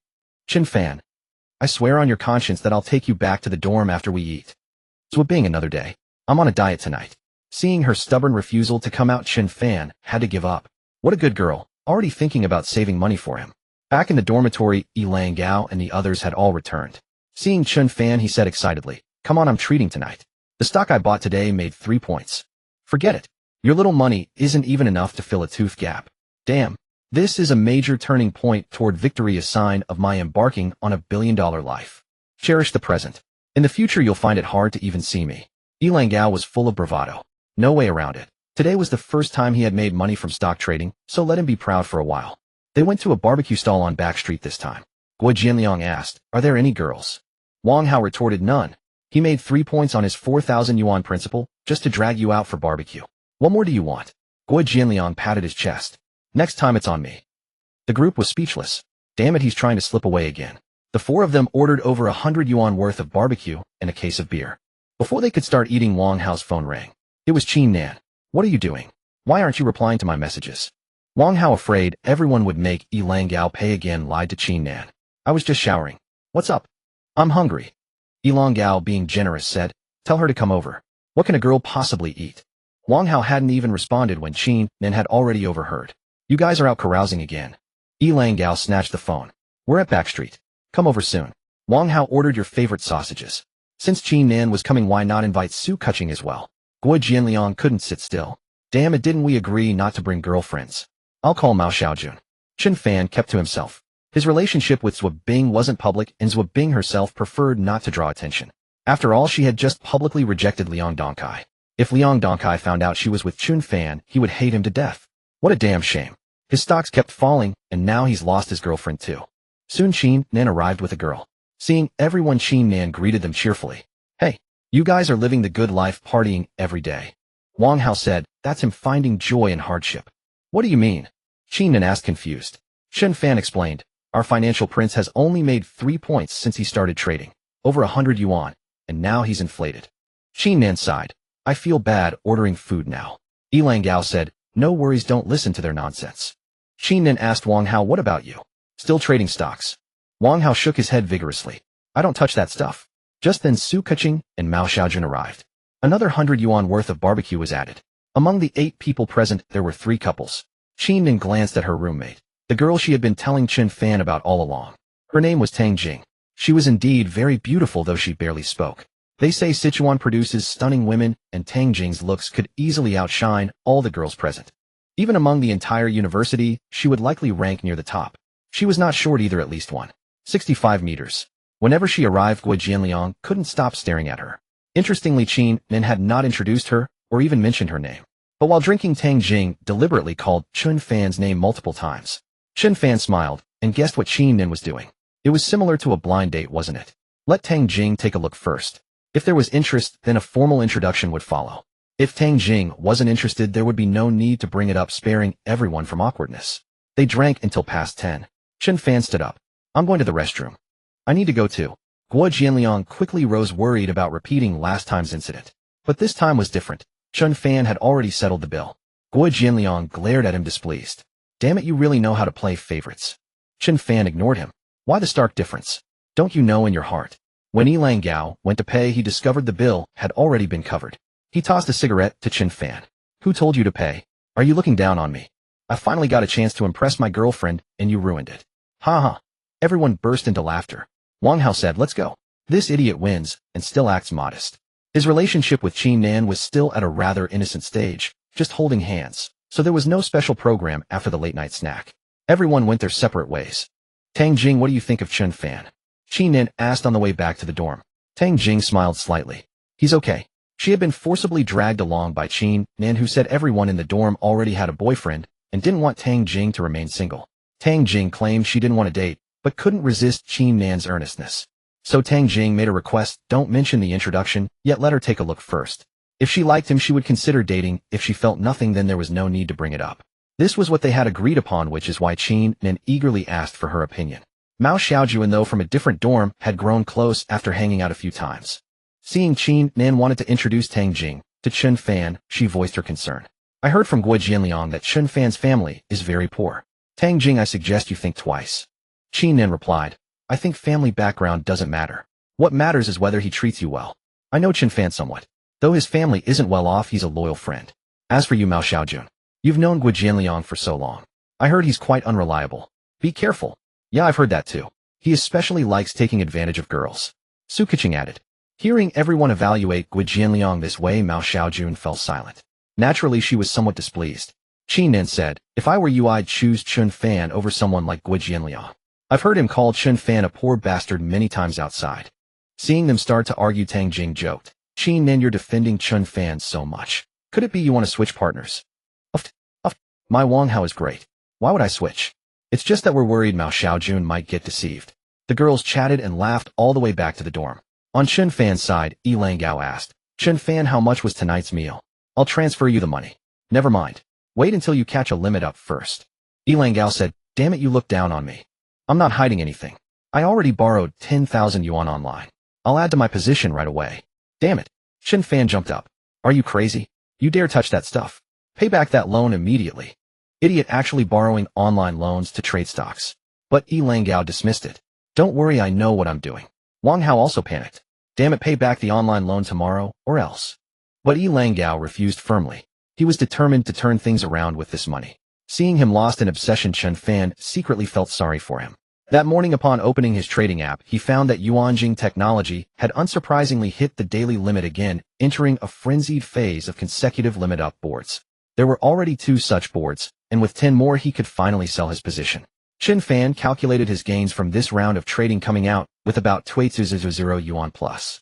It fell far short of his ambitions for sudden wealth. In these modern times, unless one had accumulated several million in assets, how could one dare to show their face in public? No, he had to find another way to make money and complete his primitive accumulation as soon as possible. He wouldn't attend classes today. Chen Fan made the most rebellious decision of his life. He rarely skipped class, and today was an exception. Spotting Yi Gao heading out, Chen Fan called out to him, Wangzi, wait a moment. Yi Gao was tying his shoelaces. What's up? Nothing important. Just cover for me when the professor takes attendance. I'm not going. You've already got Tang Jing sorted out that quickly. Yi Gao looked at him in astonishment, noticing the knowing, slightly crooked grin on his face. A look that only a man would understand. Clearly, he had misunderstood. He gave Chen Fan a thumbs up. You're incredible. Stepping out of the dormitory, Chen Fan rode a shared bicycle into the city and found a scratch-off lottery shop. These scratch cards had no variables whatsoever. Either you won or you didn't. With his ability to see through all things, winning 100 or 200,000 would hardly be excessive, would it? He didn't want to do this near the campus, for if he won big, the news would certainly spread far and wide. Boss, give me a few scratch cards. All right, how many? Upon seeing a customer approach, the shopkeeper became particularly enthusiastic, even offering him a cigarette. Young man, with your handsome looks, you're bound to win a big prize. Thank you, boss. Chen Fan smiled, picked up a bundle of scratch cards, casually glanced through them, and selected over a dozen. To avoid drawing attention, he had deliberately bought extra. Just these will do. He handed the remaining cards back to the shopkeeper, who responded with particular politeness. All right. If your luck is good, buy a few more. Lots of people win big prizes here. Could one trust the shopkeeper's words? You might as well believe a pig could climb a tree. Chen Fan picked up a coin and began scratching. Boss, I won 5 yuan. The 5 yuan consolation prize was something almost everyone could win. The shopkeeper smiled slightly and paid no mind. Boss, this won 120. Huh. Young man, you have great luck. I told you you'd definitely win something today. The shopkeeper chattered away with empty pleasantries. Who would have guessed that before long? Boss, this won 1,000. The shopkeeper's expression froze, gazing at Chen Fan in astonishment. Wow, your luck is on fire. Indeed, Chen Fan smiled, and under the shopkeeper's watchful eye he proceeded to scratch several losing tickets in succession. Soon he had scratched almost all the remaining ones. That was the last ticket. Boss, this won 112. Oh. The shopkeeper barely noticed. Small prizes of 5 or 10 yuan. There was no telling how many people won them each day. He had grown utterly numb to cashing them out. Chen Fan handed the ticket to him. The shopkeeper jerked back, eyes widening in disbelief. What the hell? Was this 250000? Good heavens. He rubbed his eyes. Yes, it was indeed the largest prize his shop had ever seen. Slightly agitated, he returned the ticket to Chen Fan. Young man, you're incredible. However, you'll need to claim this at the Municipal Prize Redemption Center. What? That was far too troublesome. From now on, he should avoid buying these kinds of lottery tickets. If he kept redeeming big prizes, people would surely grow suspicious. The shopkeeper cashed out his 3 small wins totaling 1025 yuan. Reluctantly, Chen Fan took the ticket and ran to the City Redemption Center. After paying the 20% individual income tax, he received 200 yuan in hand. Not bad, but it still fell short of his expectations. Wang Hao called. Chen Fan, you didn't come to class today. Both you and Wangzi have been marked absent. When the professor took attendance, Wangzi covered for me, but Liang Donkai betrayed him. Now he's in trouble too. Damn it. That bastard Liang Donkai. I wonder if he's found a new girlfriend yet. Should I go steal another one? After cursing him out, Chen Fan received another call, this time from Zhou Handong. Little brother, do you have some time? I have something here I'm uncertain about. Come take a look for me. Chen Fan hesitated. Directors, well, you're not mocking me, are you? I'm merely a college student who hasn't even graduated. How could I possibly have the ability to appraise things for you? A young man, don't be so modest. Scholars specialize in different fields, and your abilities, I know them well. Come on over and give me a hand. I'll properly thank you afterward. Chen Fan had originally intended to refuse, but considering that their daughter was already dating him, it would be unreasonable not to help with such a small favor. So he asked again, what exactly is it? Zhou Handong replied, it's a jar from the Jin dynasty. It's quite valuable, and I can't make up my own mind about it, which is why I'm asking you to help appraise it. Chen Fan thought for a moment. All right, I'll be right there. Just as he was about to unlock a shared bicycle, a red Maserati pulled up. Beep beep. The person inside honked the horn. Chen Fan initially thought he was blocking the way, but turning around he was shocked to see it was Zhao Linlin. Zhao Linlin was wearing sunglasses obscuring most of her face. Beneath the sunlight, the campus beauty looked exceptionally exquisite, just like a big movie star on television. Where are you headed? Huh. Chen Fan thought he had misheard. Was she speaking to him? That couldn't be right. The renowned campus beauty, Zhao, was known never to initiate conversation with boys. Countless boys who thought highly of themselves had already been rebuffed. Seeing Chen Fan didn't respond, Zhao Linlin furrowed her brows and removed her sunglasses. The campus beauty was truly stunning. No wonder she had the capital to be so proud. Hey, I'm talking to you. Zhao Linlin glared unhappily at the boy before her. Only then did Chen Fan ask, is something wrong? Get in the car. I have something to say to you. Just say it here. Chen Fan had no intention of getting in. The campus beauty goddess, who never spoke to boys, was actually inviting him into her car. Something felt deeply wrong. Whatever you have to say, just say it here. I don't want to be misunderstood again. Zhao Linlin grew angry. Are you really this long-winded for a grown man? Just get in. Hurry up. She probably didn't want to be seen gossiping either, but why was this idiot so stubborn? She only wanted to apologize to him. What was he thinking? Chen Fan also realized that being seen in this situation wouldn't do. After all, they weren't far from campus, and they might run into acquaintances at any moment. By then, he'd truly be unable to clear his name, even by jumping into the Yellow River. He had no choice but to open the door and get in. Virum. He never would have guessed that Zhao Linlin's driving skills were so fierce. With a push of the accelerator, the Maserati shot forward, as if taking flight. For Chen Fan, aside from high-speed rail, this must have been the most expensive ride of his life. What exactly do you want to say? I have other things to attend to. Seeing that Zhao Linlin had driven several hundred meters, Chen Fan finally couldn't hold back. Where are you headed? I'll give you a ride. Zhao Linlin glanced at him. Chen Fan wiped away a cold sweat, staring at her repeatedly in bewilderment. Had the sun risen from the west? The campus beauty was actually offering to give him a ride. Was she some weasel paying respects to a chicken? He simply couldn't figure out what Zhao Linlin was thinking today. According to all reasoning, someone like him, a poor student, was completely on a different level from her. Apart from attending the same university, they would never cross paths in 8 lifetimes. Although Zhao Linlin's name was as famous as a thunderclap on campus, he had never harbored any feelings for her. Following this trajectory, the two of them would never have any interaction whatsoever. At most, years later, when reminiscing, he might say, I went to school with so-and-so. That was all. Where are we headed? Wenzhong Street. Chen Fan had no idea what she wanted, so he simply stated the address directly. Zhao Linlin didn't say much, driving directly to the intersection of Wenzhong Street. As Chen Fan was about to get out, she finally spoke. I'm sorry about last time, but don't play those stupid games anymore. Zhou Bing isn't someone you can handle. After saying that, she drove away, leaving Chen Fan with a string of questions. What did she mean? Was he not worthy of Zwabing? After all this roundabout talk, was that all he wanted to express? What did she mean by saying that even Zwabing wasn't someone I could handle? If she knew that Zwabing and I had crossed every line, but the last, what would she think? Never mind, let this self-righteous campus belle revel in her delusions. Chen Fan arrived at Bai Baozhai. Zhua Handong saw him and exclaimed excitedly, "Young friend, come in, please have a seat. Let me introduce you. These gentlemen are all titans in the antique circle." 6 or 7 people were seated in the shop, all exuding an air of authority. One wore a tang suit, his fingers idly twirling a string of Xinhua Bodhi beads. Another man with a slicked back hair and walnut shells in his palm adopted a grandiose posture. When Zhua Handong called Chen Fan over, everyone was taken aback, then frowned. Managers, well, what's the meaning of this? You're bringing a mere child to appraise treasures for us. Are you joking? When we started in this trade, he wasn't even a speck of dust. Several of them scoffed contemptuously. Zhua Handong said, "I don't say that. In learning, age doesn't matter, the skilled are the teachers." Chen Fan is a top student from Jiangzhou University. Though he entered the field earlier, he's a professional. Let him have a look, it won't hurt. Fine for manager, Sake, let him take a look and broaden his horizons, said a man in his 50s dressed in a long gown, his tone laced with disdain. The man's attire was peculiar. Even in the sweltering heat, he wore a long gown and fondled 2 gourds in his hands, resembling an old-fashioned shopkeeper. On the table of Bai Baozhai lay an antique about 40 centimeters tall. "Young friend, this is the treasure. We've studied it for a while, but can't make heads or tails of it. Take a look for me." Chen Fan gave it a casual glance and instantly identified it as a folk kiln piece from the 1990s. Yet Zhua Handong had told him it was from the Jin dynasty. Instead of jumping to a conclusion, Chen Fan picked up the jar and examined it carefully. Even as a layman, he could see that the object looked remarkably authentic. The entire jar exuded an ancient aura, as if it had truly existed for over a millennium. But he trusted the information his eyes provided. Without a doubt, this jar was deliberately aged, and the craftsmanship was so exquisite that everyone present had been deceived. Zhua Handong asked, "Young friend, what do you think? Can you tell anything?" Chen Fan shook his head. "It's a counterfeit from the 1990s. "Are you kidding?"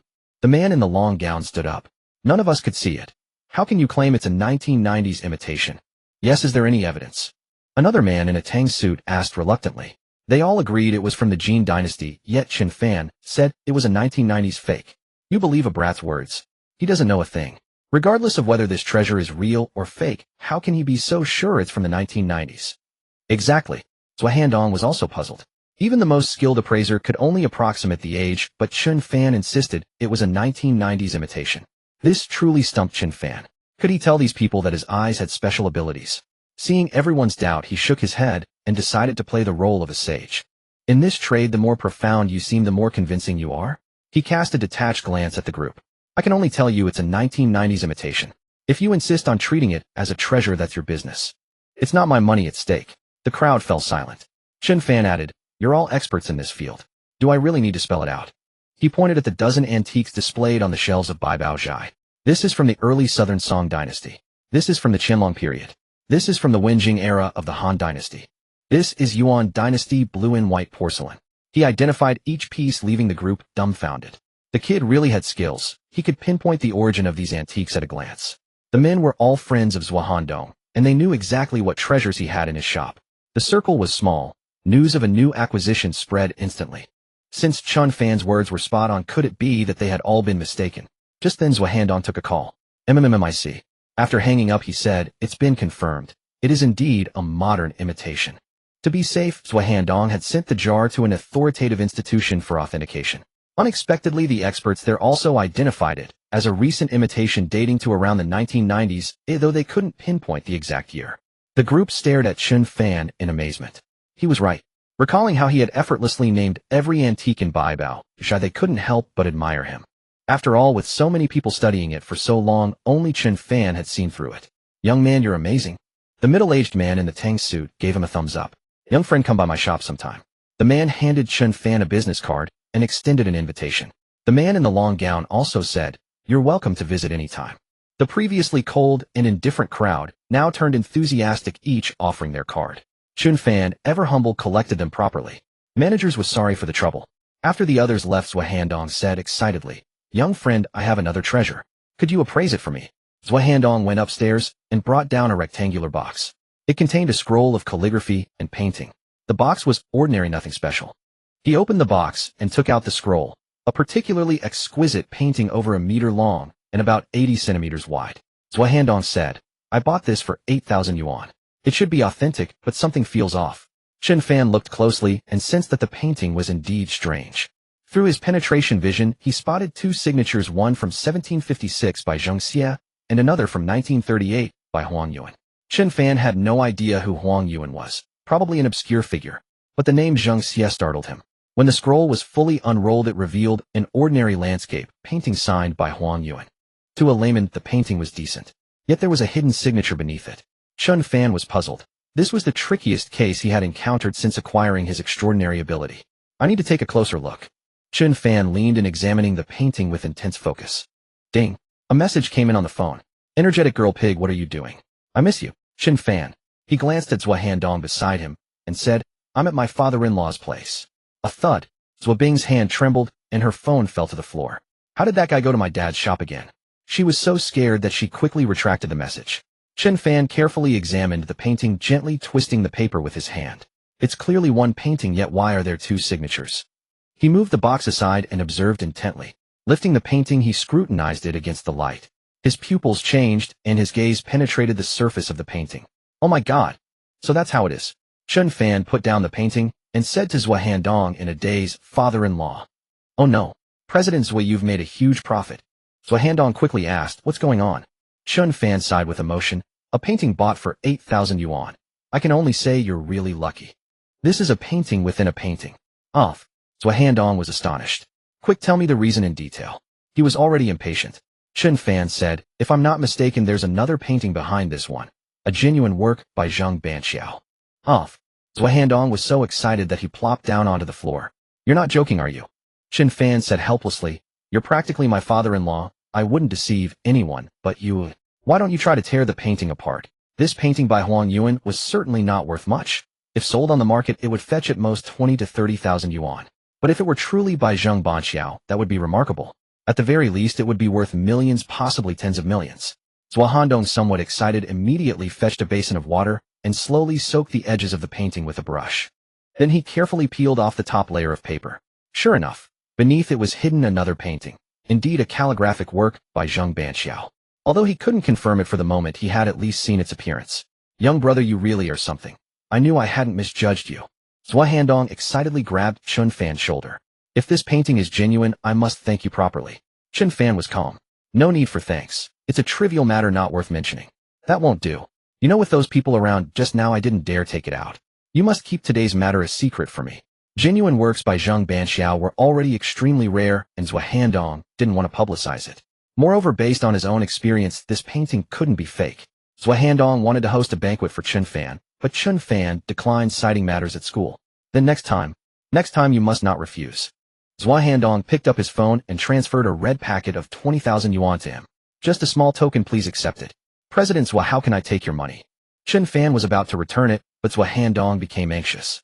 If you do that, you're really embarrassing me. It's the industry rule. You helped me discover such a huge secret. In all fairness, this 20,000 is still too little. If it weren't for you today, I would have sold it off and suffered a loss of at least several million, right? All right, then I'll accept with respect and obedience. Chen Fan accepted the red packet and then happily returned to school. Having earned 20,000 in one trip, he sent a WeChat message to Zhua Bing. Come out for dinner, my treat. Zhua Bing, what bad idea are you plotting now? Chen Fan, geez, do you think I'm that bad? Zhua Bing, not bad. On our first date, you were like this. Chen Fan, just say if you're coming or not.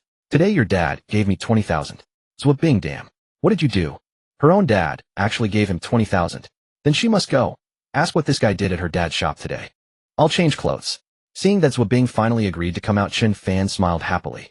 By the way, didn't Zhao Linlin say I couldn't win over Zhua Bing? Underestimating whom? Chen Fan didn't plan to transfer the 20,000 into his stock market account. Instead, he transferred it to his family, telling them he had received a scholarship. After all, he still had about 200,000 in hand. If he continued investing in the stock market, he could just lie back and count money every day. His mother, who was working in the fields, heard her phone ring. She opened it and instantly threw the hoe aside. Old Chen, our son got a scholarship. Old Chen snatched the phone and looked. Why did this silly son transfer the money to you? He should keep it for himself. He can't let himself suffer at school. He's grown up now. If he happens to fall in love or something, he'll need money everywhere. He immediately called Chen Fan, forcing Chen Fan to explain for a long time again. Sigh. It seemed he couldn't give them money this way in the future, he'd have to find another method. Just then Zwabing also came out. The two went to a restaurant farther from school to avoid the awkwardness of meeting acquaintances. Chen Fan, you absolutely cannot let my dad know about us. That was the first thing Zwabing said as they met. Didn't you say your family doesn't interfere? Chen Fan looked at her with suspicion. Today Zwabing wore a pair of tight jeans and a t-shirt. Her 1.7-meter figure was simply stunning. Zwabing gave him a sidelong glance. Anyway, you can't tell. Chen Fan said, oh, I see. You're playing with me. Are you already thinking about changing to the next one? Zwabing pinched the soft flesh on his waist. What are you thinking about in your head? Are you telling me that when you date in college you're already aiming for marriage? Of course I've even thought of our child's name. Zwabing was speechless. Dating in college is just for fun, isn't it? The two found a place to have skewers and Zwabing asked, what did you go to my dad's shop for? He asked me to come over and help him appraise something. Do you know about these things? Zwabing stared at him in surprise. No. Then how can you appraise anything? It's all because of you, otherwise I wouldn't have bothered to go. Zwabing rolled her eyes. This guy definitely wasn't telling the truth. But that was fine, as she could just ask her dad later. This date, Chen Fan did nothing. Still, it was broad daylight. What could he do anyway? Zwabing praised him for being well-behaved this time. She told him to keep up the good behavior so that next time she would feel safe going out with him. Then she called her dad. Zwahandong said excitedly, Zwabing, do you know? Today Chen Fan saved me from a loss of at least several million. I was going to sell this painting for 80,000, but Chen Fan discovered this secret. Oh, this guy is that amazing. Zwabing was a bit stunned. No wonder her dad was so generous, giving him 20,000 as a reward. After hanging up, Zwabing muttered, this guy seems to be hiding some secret from me. Chen Fan returned to the dormitory, opened his stock trading app. Yuanjing technology was no longer available to buy, or it had been hitting the daily limit every day. It seemed he had to pick another stock. Now he still had 200,000 in hand. Chen Fan decided to throw it all in tomorrow. If he could make a 10 return each day, that would be 20 to 30,000 a day. At this rate, earning money to marry a wife shouldn't be too difficult, right? Now Chen Fan had no other thoughts. He was solely focused on making money. He had opened a Chi-Next account, and with a bit of luck he could gain 20 points in a single day. If he encountered a limit up from limit down, he would truly strike it rich. Did you know what it felt like to earn 40 points in a day? However, limit ups were common, but such reversals were rare. It really depended on luck. Just then Chen Nin called. Chen Fan, what do you think of Tang Jing? Tang Jing. Chen Fan thought for a moment, and finally recalled that quiet girl who seldom spoke. Not bad, what's up? If you're interested, just ask her out. Do I need to teach you this? Cough cough. I'm really too busy, thanks for your kindness. Chen Fan hung up, leaving Chen Nin utterly bewildered. What did he mean by too busy? Did he have too many girlfriends? What a show-off. She knew Chen Fan's situation all too well. Wang Hao had told her everything. The main issue was that his family was poor, which tied his hands. If not for his good personality, he would probably be too poor to have any friends. It was Tuesday, and today there was an especially important practical finance class. Liang Dongkai and Yilang Gao had become obsessed with stock trading precisely because of this class. The teacher for the practical class was an expert specially invited by the school from outside. He was not old, in his 30s, and always had his hair slicked back with shiny oil, wearing a suit and tie. He looked very much like a successful man. He had a particularly amusing name, Sun Songxiu. Chen Fan rushed into the classroom, and before the teacher arrived, opened his stock trading app again. Damn. Today on the top gainers list appeared a hot stock. Dalong Construction had a limit up from limit down, and in the following 5 trading days, it would have at least 4 limit ups.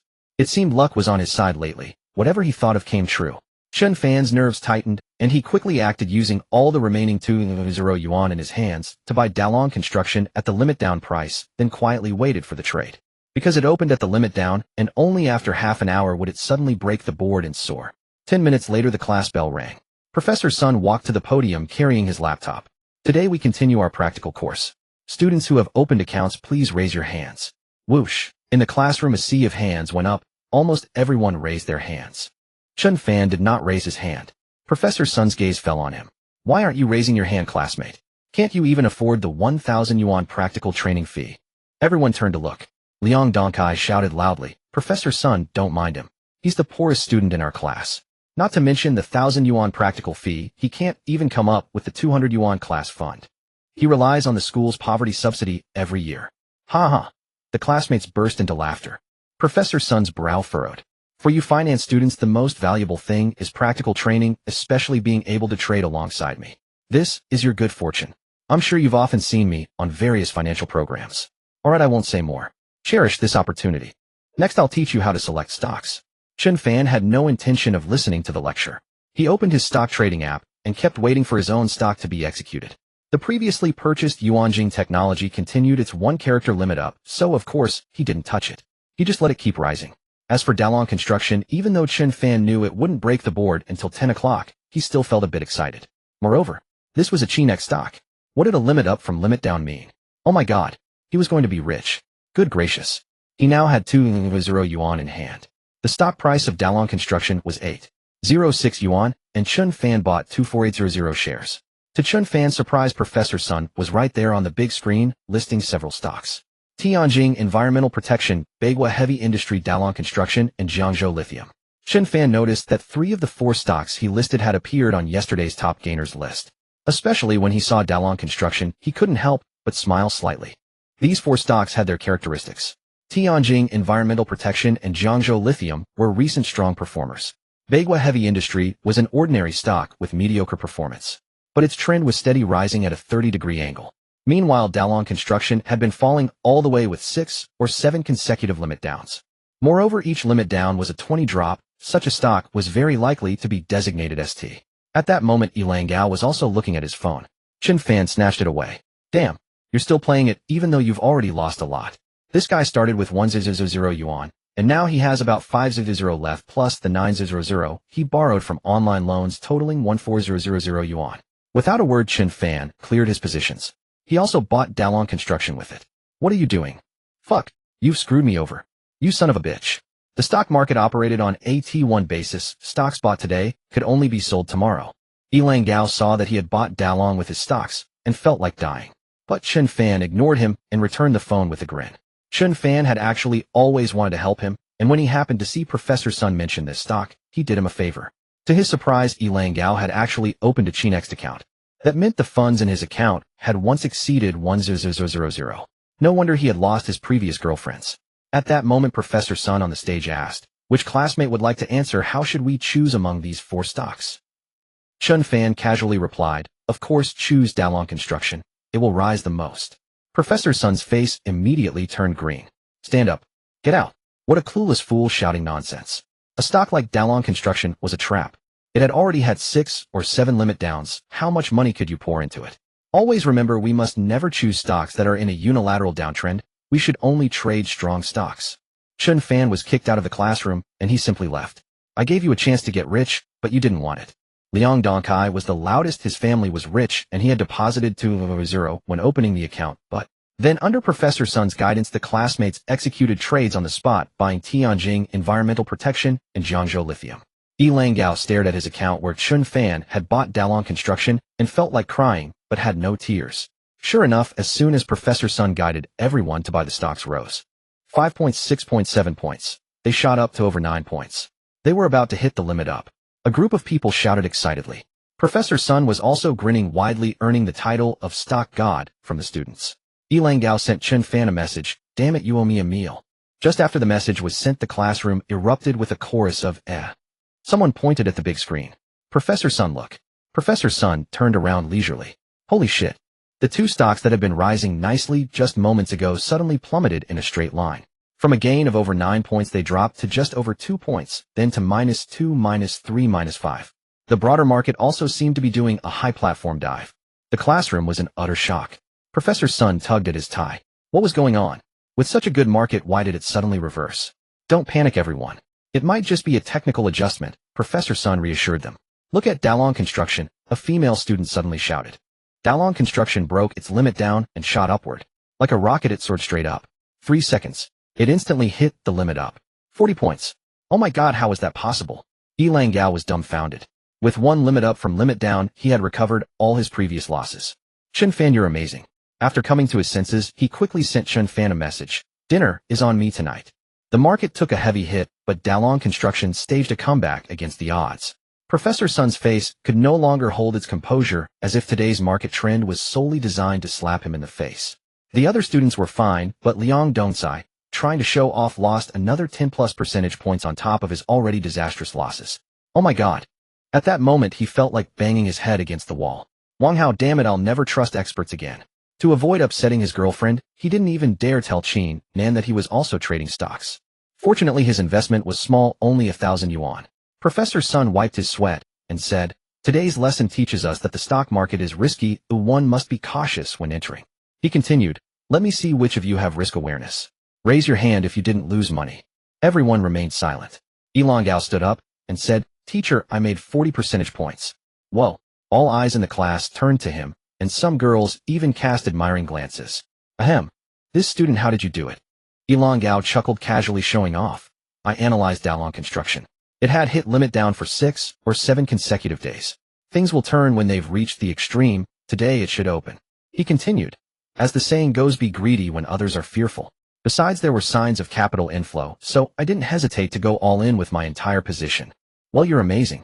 Even Professor Sun gave a thumbs up and said, I don't expect every student to become the most talented stock god. I'll be content if just 1 or 2 of you achieve something in your lifetime. He added, the 4 stocks I screened today were enough to test everyone.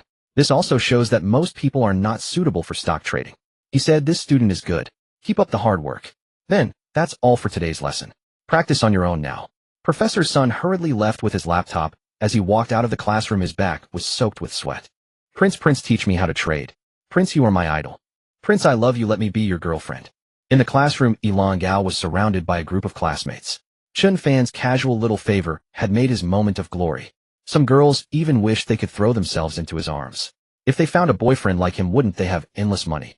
Su Keqing suddenly sneezed over a dozen times, as she probably didn't know her position was about to become unstable. Meanwhile, Chen Fan was in the dormitory staring at the balance on his phone, which had reached over 360 yuan. This Earth Sky board was satisfying. He made a net profit of over 60,000 yuan from 2 stocks. But why did he feel that money was coming too slowly? Should he get some off-exchange margin financing? Regular securities firms offer at most 3 times leverage. To get more, he'd have to find those off-exchange institutions. Right, he could ask Zhou Handong about this. Someone of his caliber should have connections. Chen Fan took out his phone and called, President Zhou, are you free? I need your help.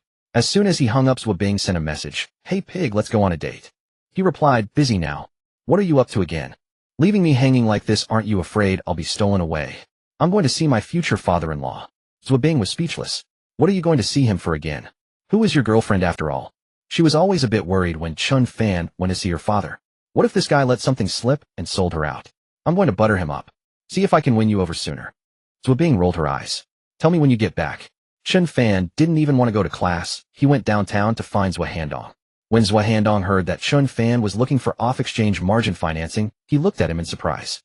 You're still playing the stock market. Leverage is tricky, take it easy. Chen Fan replied, not me, I'm not interested in these things. With Zhou Handong's help, Chen Fan got in touch with a reliable margin financing institution. He went to complete the formalities in the afternoon, and both parties signed a confidentiality agreement. Since Chen Fan chose 10 times leverage, according to the agreement, the other party had the right to supervise the funds. Furthermore, an extremely strict liquidation line was set. As soon as the decline reached 10, the position would be liquidated immediately to ensure the other party's funds were not at a loss. After finishing all this, he returned to school, and Zhou Bing eagerly came to find him. What did you go to see my dad for? It's our dad. Zhou Bing rolled her eyes at him. What exactly did you go for? Chen Fan leaned close to her ear and whispered, I want to find a way to make money, so I can marry you in style in the future. She was speechless. Smooth talker. Holding such a beautiful, sexy goddess, he was getting restless. Let's go to a hotel. Zhou Bing gritted her teeth and pinched the tender flesh on his waist hard. Is that all you think about every day, eh? If you don't get me, will you never let go? He said, who said that? Even if I get you, I won't let go. Get lost.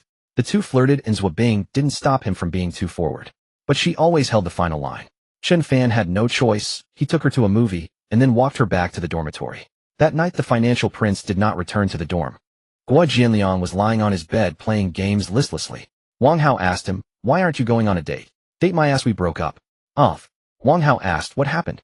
He tossed a cigarette to him. Guo Jianliang said, she found out about me and the boss lady. Uffed. Chen Fan and Wang Hao burst out laughing. Wang Hao said, it's okay. Prince and Su Keqing are probably about to break up too. Why, oi? Chen Fan was puzzled. Hadn't their relationship been going well?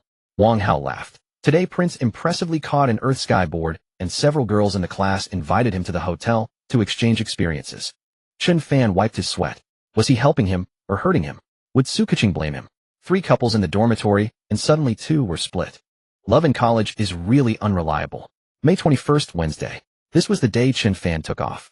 It was also the crucial moment when he stepped into the peak of his life. In the morning, he opened the stock trading app on his phone. Just then, Dalong Construction's trend had ended in 5 trading days it had 4 limit ups. Today it surged, and then fell back, entering a consolidation phase. Zhao's real estate is good. It's a local enterprise in Jiangzhou with good growth potential. After a period of consolidation, it closed with a low-level doji yesterday, ending in the red. The main force has completed its adjustment and is about to enter the rally phase. According to the future trend of Zhao's real estate, it's a solid 3 times bull stock. That's it. Without a second thought, Chen Fan sold all his shares of Dalong Construction. When it came to stock trading, he only went after monster stocks. He wouldn't touch stocks that didn't have multiple consecutive limit ups. Besides, he didn't have time to watch the market every day. He had initially invested 2,000 yuan in Dalong Construction, while after 4 limit ups in 5 days his capital had grown to 5,100 yuan. Plus Yuanjing Technology, which hadn't reached its peak yet, but had doubled after 7 limit ups, so Chen Fan's current capital had reached 7,000 yuan.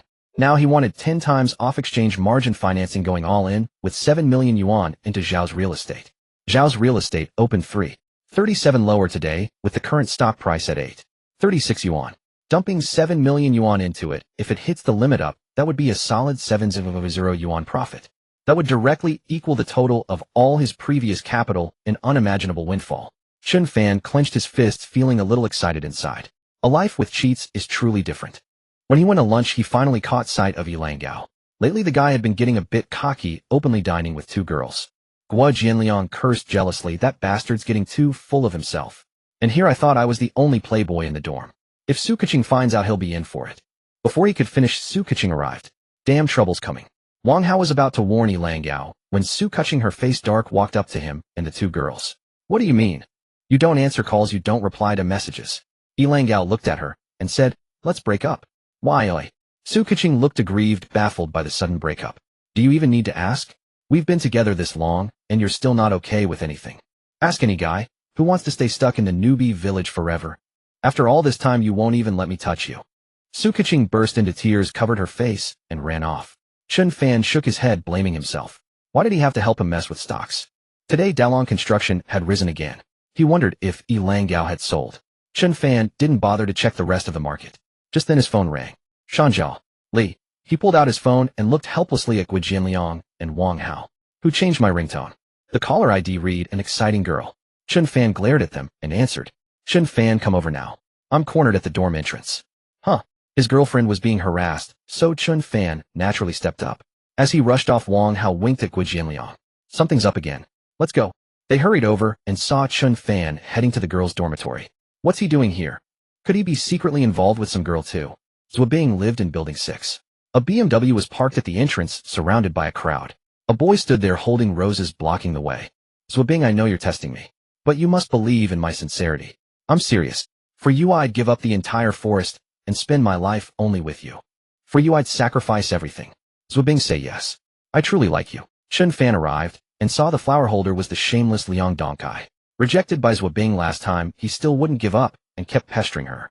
Zhou Bing couldn't get away today unless she gave him a definitive answer.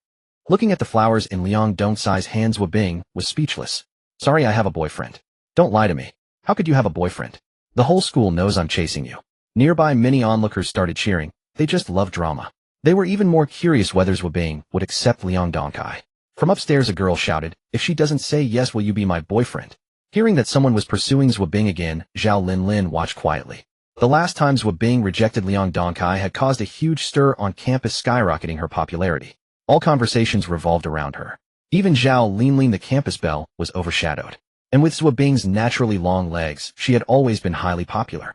Didn't Chen Fan say he could handle Zhou Bing? Let's see if he can get past Liang Dongcai. Seeing Zhou Bing adamantly refused, Liang Dongcai grew angry. Since you say you have a boyfriend, fine.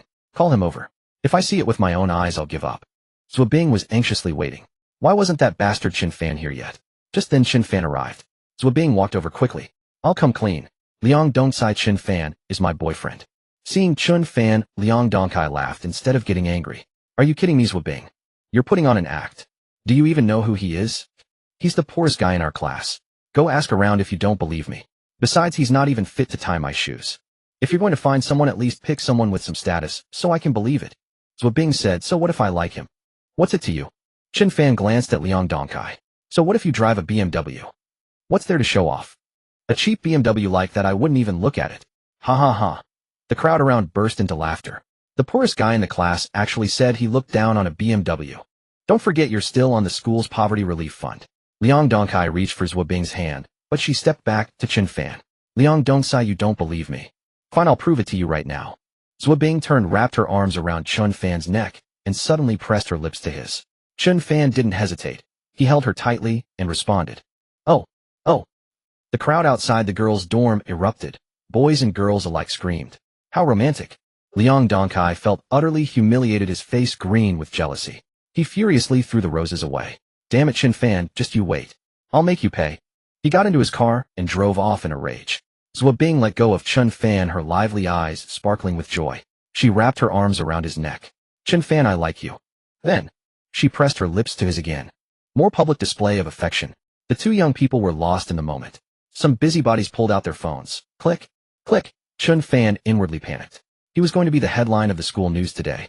Wang Hao and Guo Jianliang watched dumbfounded. This guy either does nothing or goes all out.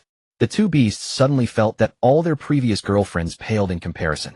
In a dormitory across the way, Zhao Linlin furrowed her brows, a strange feeling gnawing at her. How shameless. Her companion Zhou Yufei cursed. Zhao Linlin said helplessly, what's with all the jealousy? Shouldn't young people love boldly? Linlin, you've changed. Zhou Yufei stared at her in surprise. That afternoon, the romance between Zhuo Bing and Chen Fan exploded on the campus BBS. Some busybodies posted photos and videos. Especially Zhuo Bing's initiative, which made countless people envious. Tang Jing watched it all feeling bitter. And in the afternoon, they skipped class again, holed up in a cafe cuddling. Zhuo Bing, let's go to a hotel. Zhuo Bing frowned and pouted. Can't you hold out? It'll be yours sooner or later, won't it? Chen Fan looked miserable. This is so hard. You know that guy in our dorm broke up with his girlfriend. Why? Because he didn't want to stay in the newbie village forever. Zhuo Bing gritted her teeth and glared at him. You call that a newbie village? You got what you wanted on our first date. I only have one last fortress left. What more do you want? The guy laughed lecherously. He whispered something in Zhuo Bing's ear, and she blushed deeply, hitting him shyly. On May 22nd, Zhao's real estate continued to surge to the daily limit without question. According to the future trend Chen Fan had foreseen, it would triple within 22 trading days. After several consecutive limit ups, the market makers aggressively washed out weak hands over the following days, with volatility reaching 20%, a prime opportunity for strategic trading. Chen Fan checked his capital account after 2 consecutive limit ups. His total balance stood at 847 million yuan. After deducting the leveraged funds, his own capital had reached 217 million yuan. Wow, I've become a millionaire. Closing the trading software, Chen Fan grabbed a piece of paper and began drafting his application. Chen Fan's homeroom teacher was a woman in her late 20s, exceptionally beautiful and alluring, renowned as the campus belle of Jiangzhou University. Her figure was superb, standing at 168 meters tall, a radiant sight on the Jiangzhou University campus. Almost across the entire campus, only her classes had perfect attendance. Chen Fan arrived at the homeroom teacher's office with the written report. Shin Mingyao looked troubled, a faint trace of worry creasing her brow. Hearing the knock, she said, "Come in." "Teacher Shun." Chen Fan entered with the report. Shin Mingyao gazed at the boy from the countryside and said with a hint of apology, "Chen Fan, have a seat." "No need, I'll stand." "Please go ahead, Teacher Shun." Unlike most teachers who hardly cared about their students or even knew their circumstances, Shen Mingyao had done extensive work and knew every student's situation thoroughly. Chen Fan's family was poor, and it was Shen Mingyao who had helped him apply for the financial aid for needy students back then. Now she hesitated. "Chen Fan, there's something I need to tell you, but I hope you'll stay calm." "Okay, teacher, please go ahead." Chen Fan was polite and well-mannered, which pleased Shen Mingyao. "Your financial aid for this semester has been canceled. Although I tried my best to argue with the principal, there are many students who need it more than you, so the quota for this term isn't enough. I hope you won't be discouraged. I'll help you apply again next semester. This semester I'll contribute part of my salary to support you." "No need, teacher. Thank you so much. Actually, even if the school hadn't canceled my aid, I was planning to apply for cancellation myself. Here's my application report. Please take a look."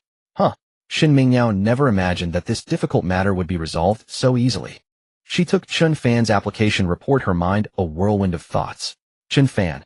Gazing at his elegant handwriting, she sighed inwardly, thinking this child was quite talented. "Why do you want to cancel it?" "Because I can now support myself. I can earn my living expenses through various means and be independent, no longer needing to trouble the school. Thank you for your constant care, teacher." Such an honest child. This simplicity alone was commendable. "Then go back to the classroom first." Shin Mingyao nodded with special appreciation. She also knew that Chen Fan had been working part-time to support himself. But Chen Fan didn't leave. Instead, he looked at her seriously once more. Is there something else? Shin Mingyao was extremely beautiful, a completely different league from those naive college girls. She was mature, sexy, even alluring. Seeing Chen Fan's gaze so abrupt, Shin Mingyao couldn't help but blush slightly. Chen Fan said, Teacher Shin, your love life might not be going smoothly lately. Please take care. I don't know why, don't ask me the reason. I can see a person's fortune. With that he left. Shin Mingyao didn't react until moments later. What nonsense was Chen Fan talking about? How could her love life be troubled? After all, Shin Mingyao's husband was a high-level executive at a real estate company, young and promising. Shin Mingyao had been living happily, but after 3 years of marriage they still hadn't had a child. Of course, part of the reason was that her husband was too busy and they were often apart. Why would Chen Fan suddenly mention this? Young people today tend to overthink things. Shin Mingyao shook her head and didn't dwell on it. Soon a WeChat message came. Honey, I need to go on a business trip for a few days. I won't be home tonight. Shin Mingyao replied with a smile emoji. Take care and stay safe out there. She put down her phone and went to the classroom. When Chen Fan returned to the classroom, he saw Liang Dongkai staring at him coldly. He could roughly guess that his financial aid cancellation was probably Liang's doing. For one, Liang was a class leader, and for another, his relative was a school administrator. Of course, Liang didn't know that even if the school hadn't canceled his aid, Chen Fan would have applied for cancellation himself. After all, Chen Fan was now earning hundreds of thousands a day. Why would he care about such a small amount? The Zhao Corporation stock he held would give him at least a threefold return, making him a multimillionaire. And the classmates, ever since they found out Chen Fan had stolen Liang Dongcai's girlfriend, admired him immensely. Everyone knew Zhao Bing was a stunning beauty, especially her long legs, which had driven countless people crazy. Who would have thought that the girl Liang Dongcai had only held hands with would end up with Chen Fan? Now the campus BBS was flooded with photos and videos of their passionate kiss, sending the male students into a frenzy. Liang Gao leaned in. Chen Fan, you're awesome. When did you get Zhao Bing? Chen Fan smiled faintly. She pursued me. Huffed. The whole class rolled their eyes. Liang Dongcai glared. You poor bastard. I'll get you sooner or later. The homeroom teacher arrived, and the classroom fell silent. After class, Shin Mingyao returned to her office to find several WeChat messages and missed calls. The messages were from her best friend. Gorgeous, there's a class reunion tonight at Yunhu International Resort. I'll pick you up after work. At their level, many classmates had achieved success, and reunions were frequent. Shin Mingyao initially wanted to decline, but since her husband was away and she was home alone, she decided to go. Around 5 o'clock, her best friend drove over to pick her up. People at this level were generally well off with very comfortable family conditions. Her friend drove a brand new Porsche Cayenne, and Shin Mingyao didn't even have time to change clothes before hurrying into the car. The luxury car was filled with the scent of Chanel perfume. Her friend was dressed very seductively, looking like a little enchantress. Shin Mingyao said, Lu Qin, you're getting more and more bewitching. Aren't you afraid of driving men crazy? Lu Qin giggled. That's exactly my intention, to make them regret not chasing me back then. Yunhu Resort was a leisure spot far from the city center. It was also the perfect place for secret rendezvous with hot springs, high-end hotels, entertainment, and leisure. Lu Qin parked the car. Hey, Mingyao, isn't that your husband's car? Shin Mingyao then noticed that the car next to them was indeed their own BMW 740. The man who had repeatedly told her he was on a business trip was now holding a woman's hand as they entered the hotel. Chen Fan had no idea what was transpiring on his teacher's end. He could only hope time would pass more swiftly, so he might savor the experience of being worth tens of millions. Over the past few days, he had been quietly calculating in his mind. After investing $7 million and riding out this market rally for a month, how much would he actually walk away with? $7 million multiplied by 3, disregarding the intermediary spreads, transaction fees, and interest. After deducting leveraged funds from over $21 million, the net came to more than $14 million. Oh my heavens. After double-checking the stock market data, once more Chen Fan finally lay down with peace of mind to rest.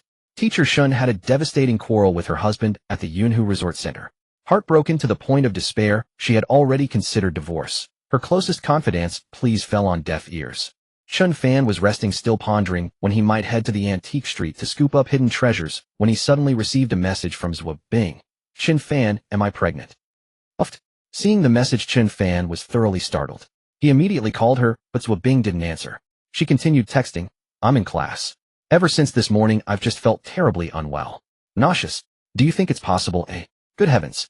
That nearly gave him a heart attack. I haven't even touched you. How could you possibly be pregnant? Chen Fan asked. Whose? Zhao Bing sent back an eye roll emoji. Whoever it is, you're still taking responsibility. Come out. I'll book a room for you to rest. Zhao Bing. This guy was clearly up to no good. He was always coaxing her into going to hotels. At noon when classes ended, Chen Fan asked to meet her. Zwabing was clutching her stomach, crouched beneath a tree. I'll take you to the health center. Zwabing nodded and Chen Fan accompanied her to the medical room. The doctor said her period was due and she was suffering from menstrual cramps. Zwabing gave Chen Fan an embarrassed wry smile. After picking up some medicine at the health center, he noticed she could hardly walk steadily. Chen Fan said, "Would you like me to take you home?" "No." She gazed at Chen Fan, hesitating for a long while. "Then why don't you book a room? I don't want to return to the dormitory." After so much persuasion, she had finally agreed to go to a hotel with him. Yet Chen Fan felt absolutely no joy about it. He suspected this girl was deliberately torturing him, but there was nothing else he could do, so he simply escorted her out of campus. Hailing a taxi by the roadside, he said, "Driver, find us a 5-star hotel nearby." The taxi driver, quite perceptive, smiled at the two of them and drove them to the Boya Grand Hotel. Chen Fan wasn't trying to show off. He simply refused to stay at those dirty, cheap little inns near the school. After helping Zwabing into the room, she asked, "Why did we have to come so far? Aren't there plenty right next to the school?" Chen Fan smiled. "That kind of place isn't worthy of your status. I want to give you the very best I can." Zwabing glared at him. "Don't get any funny ideas. I'm not feeling well today." Chen Fan was utterly speechless. "Is it really necessary? Besides, am I really that kind of person? All right, then come here and rub my stomach for me." Chen Fan held her and gently massaged her lower abdomen. As he continued rubbing, "Hey, what are you doing? Stop it right now. Don't." Zwabing gave him an affectionate yet reproachful look. "You're not being honest at all." Chen Fan withdrew his hands, still craving more. In the hotel lobby, a group of managers escorted a young woman toward the front desk. "Miss, business at the hotel has been excellent lately. We've put in tremendous effort. This quarter's performance has also grown by 60%. More than a dozen managers trailed behind the young woman, showing utmost respect and deference. The young woman reached out and asked the front desk staff for today's guest check-in records. She wanted to personally verify whether the performance figures truly matched what these people claimed. Chen Fan. Her eyes landed on Chen Fan's name. At first she assumed it was merely a coincidence, someone sharing the same name. But upon seeing the age and the registered identity information, she furrowed her brows. Why is he checking in here? When did this guest check in? Just now, about 20 minutes ago, with a young woman. The young woman's brows trembled slightly. Send me the lobby surveillance footage. Yes, miss. Just a moment. 2 minutes later, the staff had already pulled up the video recording from that time. A faint cold smile flickered across the young woman's face before she shook her head. She had still underestimated him. Just as she was about to leave, the elevator doors opened. Chen Fan was in a hurry to step out and get brown sugar water for Zwabing when unexpectedly he caught sight of Zhao Linlin surrounded by a crowd. What are you doing here? Crap. His trip to the hotel with Zwabing was about to be exposed. Zhao Linlin looked at him with a peculiar expression. Why shouldn't I be here? This is our family's business. From the very first day I entered university, my family handed its management over to me. Chen Fan wiped a bead of sweat from his forehead. How awkward. He had previously only known that Zhao Linlin's family was wealthy, but never imagined they were this affluent. A 5-star hotel placed entirely in the hands of one young woman. Incredible. Chen Fan waved his hand dismissively. Never mind, I'll be going now. Scumbag. Zhao Linlin pursed her lips. What sort of person is he? How long have they even been together? And he's already brought her to a hotel. For reasons unknown to anyone, after Chen Fan departed, she actually instructed a staff member to keep an eye on him. If her guess was correct, this fellow should have headed to a pharmacy, right? After a short while, the staff member returned to report. Chen Fan had entered a restaurant, prepared a bowl of brown sugar water, and carried it upstairs. Zhao Linlin fell into deep thought. I never expected this scumbag to be so considerate. She wouldn't be going to school tonight either. Half an hour later, she called the waiter over again.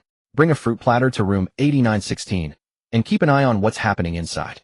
After the waiter left, Zhao Linlin sat in her office, playing with the pen in her hand. Few people her age could reach her level, studying while gaining hands-on management experience. She had already reached a height that many could only dream of. Now the campus beauty queen gazed out the window, waiting for the waiter's report. About 10 minutes later, the waiter returned. Miss, the fruit platter has been delivered. There's a man and a woman inside. The woman is asleep. Go knock on the door every half hour. No, every 10 minutes. What? The waiter looked at Zhao Linlin in confusion. That would lead to complaints. Complaints about what? Just do as I say. Why so much talk? All right. The waiter had no choice, wondering what had gotten into the young miss today. 10 minutes later. Knock, knock, knock. Would you like fresh sheets? Chen Fan opened the door to find a waiter peering in. What nonsense. Why change the sheets? No. Chen Fan shut the door. Another 10 minutes later. Knock, knock, knock. Would you like some snacks? We have a complimentary buffet. 10 minutes later. Knock, knock, knock. Excuse me. Chen Fan finally lost his temper. Damn it, what's going on? What kind of hotel is this? I told you not to disturb me. The waiter blushed. Sorry. We just want to ensure our service is impeccable. After all, we are a 5-star hotel. How about I stand by the door, and you can call me anytime you need anything? What's the point of you standing by the door? Fine, I'll just check out. Congratulations, you've successfully driven away a guest. Zwabing was woken up. What's wrong? I don't know. She knocks every 10 minutes. It's driving me crazy. Are you feeling better? Should we go back to school? Zwabing also looked at the waiter oddly. She had never heard of a hotel where someone kept standing guard at the door. When she traveled with her parents before, she never received such treatment. What great service. They went downstairs to eat. Chen Fan said, let's go back to school. Why, weren't you the one insisting on coming to the hotel? I suddenly remembered something very important that needs immediate attention. Zwabing looked at him with disbelief as if she couldn't believe it. Fine. You're the one who wants to go back. Don't blame me. They checked out and took a cab back to school. As soon as they left, the waiter reported to Zhao Linlin, Miss, they've checked out. Oh. Zhao Linlin tidied up and drove back to school. Yufei, check if that Chen Fan is back in the dorm. Zhou Yufei stared wide-eyed. How would I know? Isn't there a telescope hidden in your suitcase? Don't think I didn't notice. Fine. Zhou Yufei had to dig out the telescope from the bottom of her suitcase. Hey, they're taking a shower. Zhou Yufei's expression turned awkward. Wait, I see Chen Fan. Hey, why are you so interested in Chen Fan? Never mind. Wash up and sleep. Zhao Linlin took her clothes and went into the bathroom. This left Zhou Yufei puzzled. Linlin, what's gotten into you today? Wait, why are you suddenly paying attention to Chen Fan? Oh my god, you can't be. Zhou Yufei covered her mouth as if she had discovered a new continent. Meanwhile, Chen Fan lay in bed after his shower replaying the strange events of the day. Could it be Zhao Linlin's doing? Impossible. Would she be that bored? Forget it, he didn't want to dwell on it. 5 trading days passed in the blink of an eye. Zhao's real estate, as expected, hit 5 consecutive daily limit ups, but today it was set to open. Over the next few days it would undergo a strong shakeout with a 20 amplitude. Many small retail investors would likely be scared off, allowing the major player to continue feasting. Chen Fan saw that his account balance had reached 11.27 million. Early in the morning, the major player placed hundreds of thousands of buy orders at the limit to create the illusion of continued upward momentum, then suddenly pulled all the orders, causing the stock price to fall. This gave Chen Fan the perfect chance to exit. He unceremoniously sold off all his holdings. But to quietly accumulate over 10 million yuan in small orders at low prices without attracting the major player's attention required skill. It was time to test his trading abilities. He thought about buying a laptop and setting up his own trading room. He could even rent an apartment outside to facilitate his work. The sell orders were executed.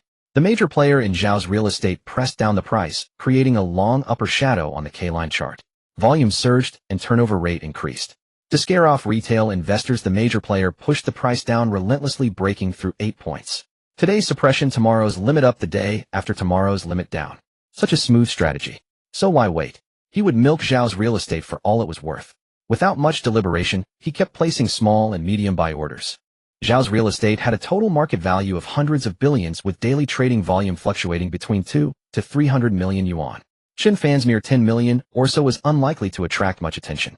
Seeing his buy orders being filled one after another, Chen Fan felt a secret thrill.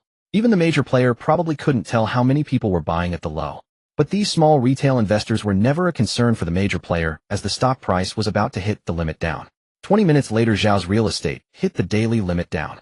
All of Chen Fan's 10 million plus funds were executed with a total floating loss of 0.63. He would sell at tomorrow's open and buy again the day after.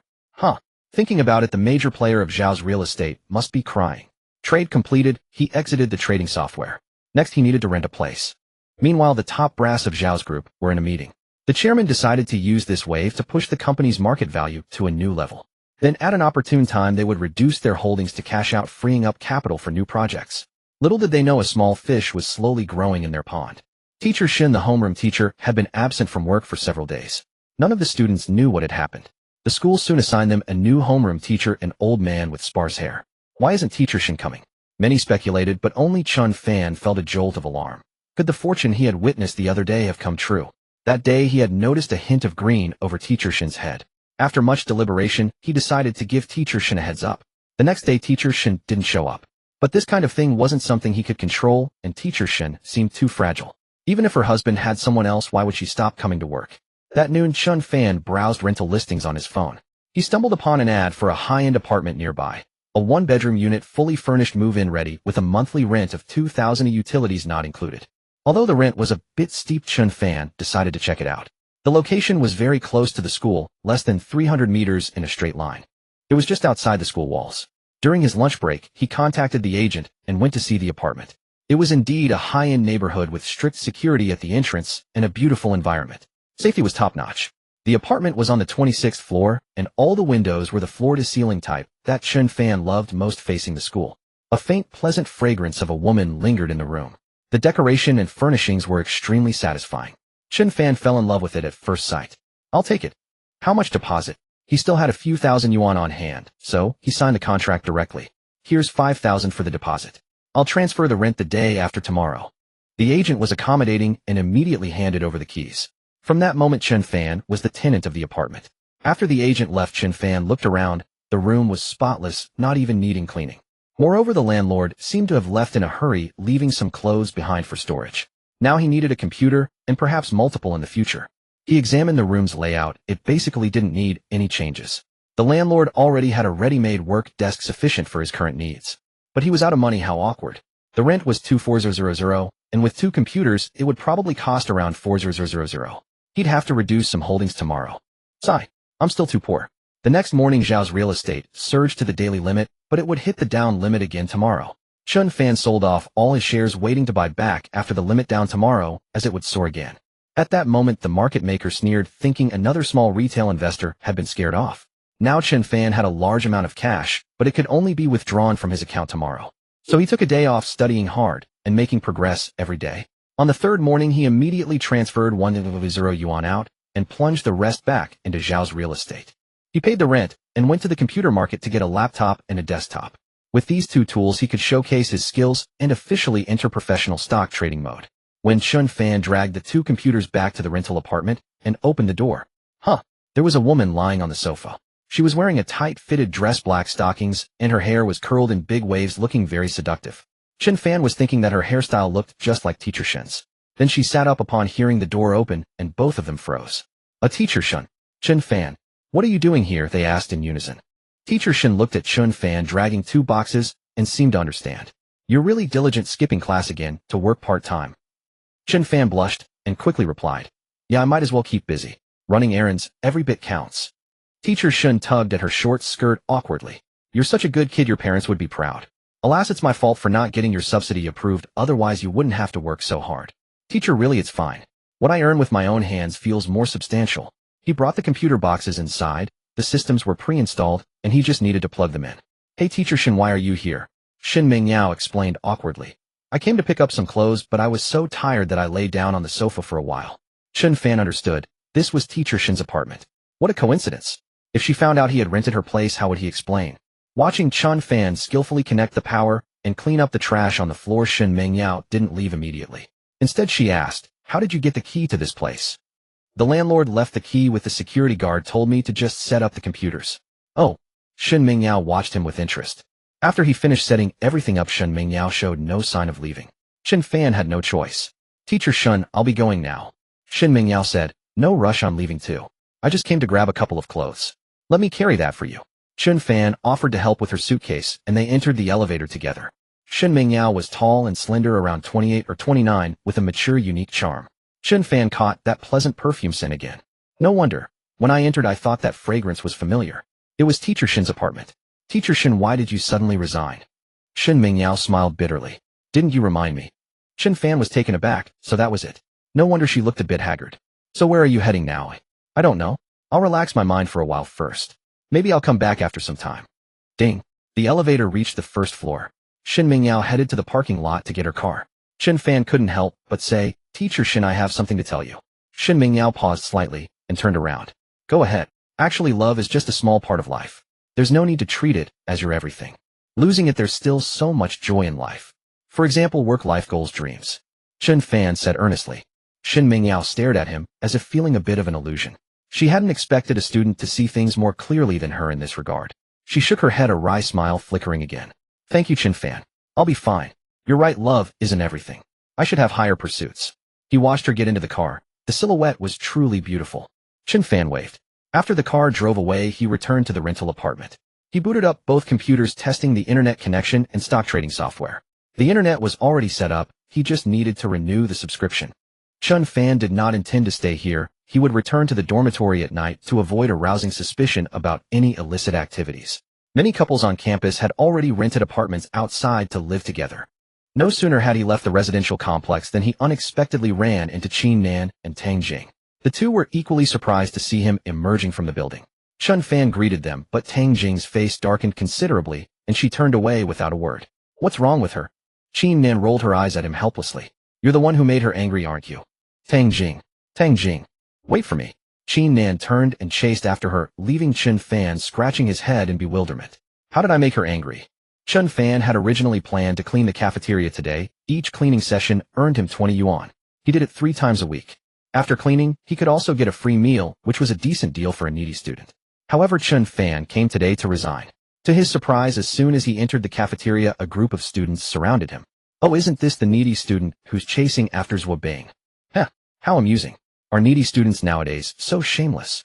It's an insult to Zhuo Bing. Hey, you broke loser, stay away from Zhuo Bing. Chen Fan ignored these self-proclaimed noble people.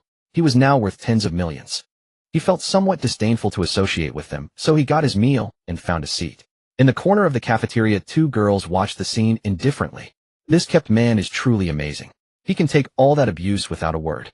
Zhou Yufei curled her lips. She simply couldn't understand this impoverished student. He's not as simple as you think. Zhao Linlin's lips curled slightly as she recalled the day she had ruined their plan to get a hotel room, feeling a strange thrill. She had investigated Chen Fan's background. He was just an ordinary college student from the countryside. No family influence whatsoever. She really couldn't understand why Zhuo Bing would be with him. She had also looked into Zhuo Bing. Zhuo Bing was already popular on campus. Her family assets must be in the hundreds of millions. Her father was a successful businessman. Relying solely on the antique business, he earned millions annually and now lived a life of leisure. Yet Zhuo Bing had rejected wealthy suitors like Liang Dongkai to be with Chen Fan. However, even Liang Dongcai's family assets were nothing in Zhao Linlin's eyes. Chen Fan happened to walk over to where Zhao Linlin and her friend were sitting. Hey, you're not done eating yet. We're done. Zhao Linlin looked at him curiously. Chen Fan, you can win over Zhuo Bing just by cleaning here. I really can't figure out what's going on in Zhuo Bing's mind. Chen Fan chuckled. That's none of your business, is it? She's at least better than you. You bumped into someone and didn't even apologize. Zhao Linlin's face stiffened. Fine, bumping into you was my fault. I did apologize, didn't I? Who told you to have ulterior motives? Chen Fan didn't want to talk to her anymore. What did she mean by ulterior motives? He had never harbored any thoughts about her, for heaven's sake. It was you who were self-righteous, thinking everyone wanted to get close to you. Seeing Chen Fan ignore her, Zhao Linlin felt a bit annoyed. How about this, you stop cleaning here and work at my hotel instead? Just Saturdays and Sundays, 2,000 a month. Working 8 days a month for 2,000. That was quite generous, wasn't it? Many waiters earned only a little over 3,000, so Zhao Linlin was giving him a break. Chen Fan paused. Is this your compensation to me? No need. Actually, I didn't clean here for the money. I simply enjoy working. I'm not interested in money. Huffed. Zhou Yufei nearly spat out her drink. A needy student living on subsidies, saying he wasn't interested in money. Zhou Yufei, who had always been the supporting role beside Zhao Linlin, thought to herself, I'm not interested in boys either. Chen Fan looked at the 2 girls and smiled, not bothering to argue with them. Because arguing with women was a foolish thing to do. After eating, Chen Fan told the cafeteria owner he was quitting and returned to his rented apartment. Meanwhile, in the chairman's office of the Zhao Group, Zhao Guowei was giving instructions. When the stock rises about 50%, we should let it fluctuate and consolidate to prevent retail investors and hot money from hitching a ride. His purpose was to prevent retail investors from causing trouble, because retail investors tend to sell as soon as they make a small profit. They couldn't hold on to their positions, so he needed to shake them out, and then they would chase the stock when it rose again. This would raise their average cost. The benefit of this strategy was to lower his own cost. It seemed Zhao Guowei was also a skilled player, adept at manipulating the stock market and harvesting retail investors. But this time he encountered Chen Fan. Before the Zhao real estate traders could even execute their tactics, Chen Fan was already selling. His current position was small, so it was hard to attract attention. However, this guy pulled a maneuver that made Zhao Guowei furious. When Zhao real estate hit the daily limit, Chen Fan sold. When Zhao real estate was beaten down, he bought. And he almost always managed to sell at the peak and buy at the bottom. This drove the traders crazy. Although the short-selling impact of his funds on Zhao real estate was negligible, Chen Fan's goal wasn't to bring it down. He just needed to make money. Through this back and forth, Chen Fan made at least an extra 20 in just a few days, pushing his account balance to a staggering 14 million yuan. Next came the real takeoff for Zhao real estate. Over the following half-month, the stock price of the Zhao Group more than doubled. But Chen Fan executed an even more audacious move. He removed the previous leverage and re-entered with 5 times leverage. Seeing all his funds turned into Zhao real estate shares, Chen Fan stared at the screen and smiled. Zhao Linlin probably didn't know yet, did she? Her family was working for him. With this cheat, no hot stock could escape his eyes. As long as he didn't act recklessly, he could remain invincible in the stock market. After completing the trades, Chen Fan stretched. Maybe he should take a stroll through the antique market today. See if there was another chance to find a bargain. Ding dong. Ding dong. Just as he was about to leave, the doorbell rang. Chen Fan felt curious. Opening the door, he saw a pretty young lady standing outside. She was dressed in a standard business suit, dragging a suitcase, looking quite like a bank employee. Who are you looking for? Chen Fan studied her for a moment, and she asked with confusion, Isn't this place available for rent? I'm here to see the apartment. See what apartment? He had already rented it. The agent probably hadn't removed the listing yet. The girl said, Could I take a look at this place? Well, that might not be appropriate. Chen Fan had to tell her the truth. No way. She looked anxious. What am I going to do? I have nowhere to stay tonight. And I really like this apartment. She had seen photos online and felt it was perfect for her. Chen Fan helplessly spread his hands. He needed it too, and he had just set it up. There was no way he could switch places. Could I come in for a look? She still wanted to plead her case. Seeing her pitiful expression, Chen Fan reluctantly let her in. She walked around the room. Since Chen Fan hadn't changed the original layout, only adding 2 computers, it still exuded a warm and cozy atmosphere. Little brother, you're still a student, right? That address felt awkward. A girl calling him, that wasn't quite appropriate, was it? Chen Fan looked at her, intending to voice his displeasure, but he noticed she was indeed well endowed. The small suit and tightly wrapped white blouse seemed about to burst. In the past, Chen Fan wouldn't have dared to look at her like that. Ever since Bing opened the door to another world for him, he had learned to appreciate. Her figure was far superior to those internet celebrities. Seeing Chen Fan silent, she lifted her eyes. Little brother, can your sister discuss something with you? What is it? Could I stay here for a few days? Huh? Chen Fan looked at the only bed in the room. Is that appropriate? Actually, he didn't want to be disturbed, nor did he want anyone to know his secret. But she said, What's not appropriate about it? I can sleep on the sofa. Don't worry, you just sleep comfortably in the big bed. I promise I won't bother you. Then she pitifully tugged at his arm. Please help me out. I got fired today and really have nowhere to go. Just take me in for a few days. Don't worry, if anything happens during this time, I definitely won't call the police. Hearing that, Chen Fan's heart tightened. You're not afraid, but now I'm a little scared. He glanced at the softness pressed against his arm, and she pleaded, Really, once I get through this tough time, I'll repay you well. I got fired and didn't even get my pay. If you don't help me, I'll have to sleep on the streets. Can you bear to see me, a beautiful woman like me, wandering the streets? Besides, I can cook and do laundry. If you need anything, I can help. All right, stop shaking. I'm getting dizzy. Chen Fan thought since he wouldn't be sleeping here anyway, he might as well do a good deed and take her in for a few days. Sigh. Mainly that softness shaking made his legs go weak. Chen Fan said, You can stay for a few days, but don't touch my things. He pointed at the 2 computers. The girl smirked knowingly. Don't worry, I promise I won't touch your hard drive. Chen Fan, let me take a photo of your ID. After all, she was a stranger with no prior connection. It was better to be cautious. Sure. Thanks, little brother. Seeing Chen Fan agreed, she excitedly rushed to the door, dragged in her suitcase, and pulled out her ID from her bag. Su Ruzhen. Yes. Why not call yourself Lu Rushi? That works too, whatever you like. Call me anything.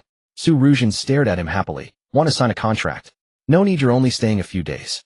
Chen Fan took a photo and returned her ID. He hadn't expected she was only 24. Her figure was really well developed. You can sleep here tonight. Chen Fan was about to leave. Su Ruzhen asked, Should we add each other on WeChat? Or leave a phone number? All right.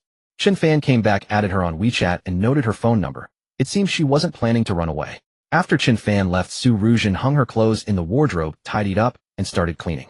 Then she grabbed her clothes to take a shower. Back at school, Chen Fan messaged Bing, coming out for dinner. Bing didn't reply for a while, probably in the dance studio. In the dorm, all the guys were there.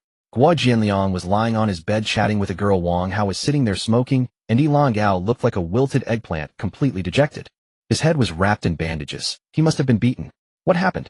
Chen Fan asked, but at first none of them spoke. Wang Hao said he got beaten. The online loan has already grown to over 40,000. Damn. Borrowed 10,000, got 9,000 in hand. And in such a short time it ballooned to over 40,000. Chen Fan looked at Yilong Gao speechlessly. Didn't I tell you to pay it off last time?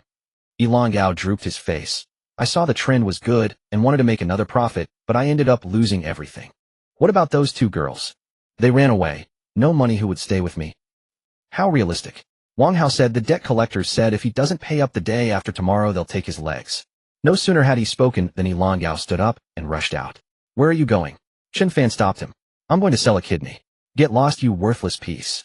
Chen Fan pushed him back and handed each of them a cigarette. Let's all think of a way together.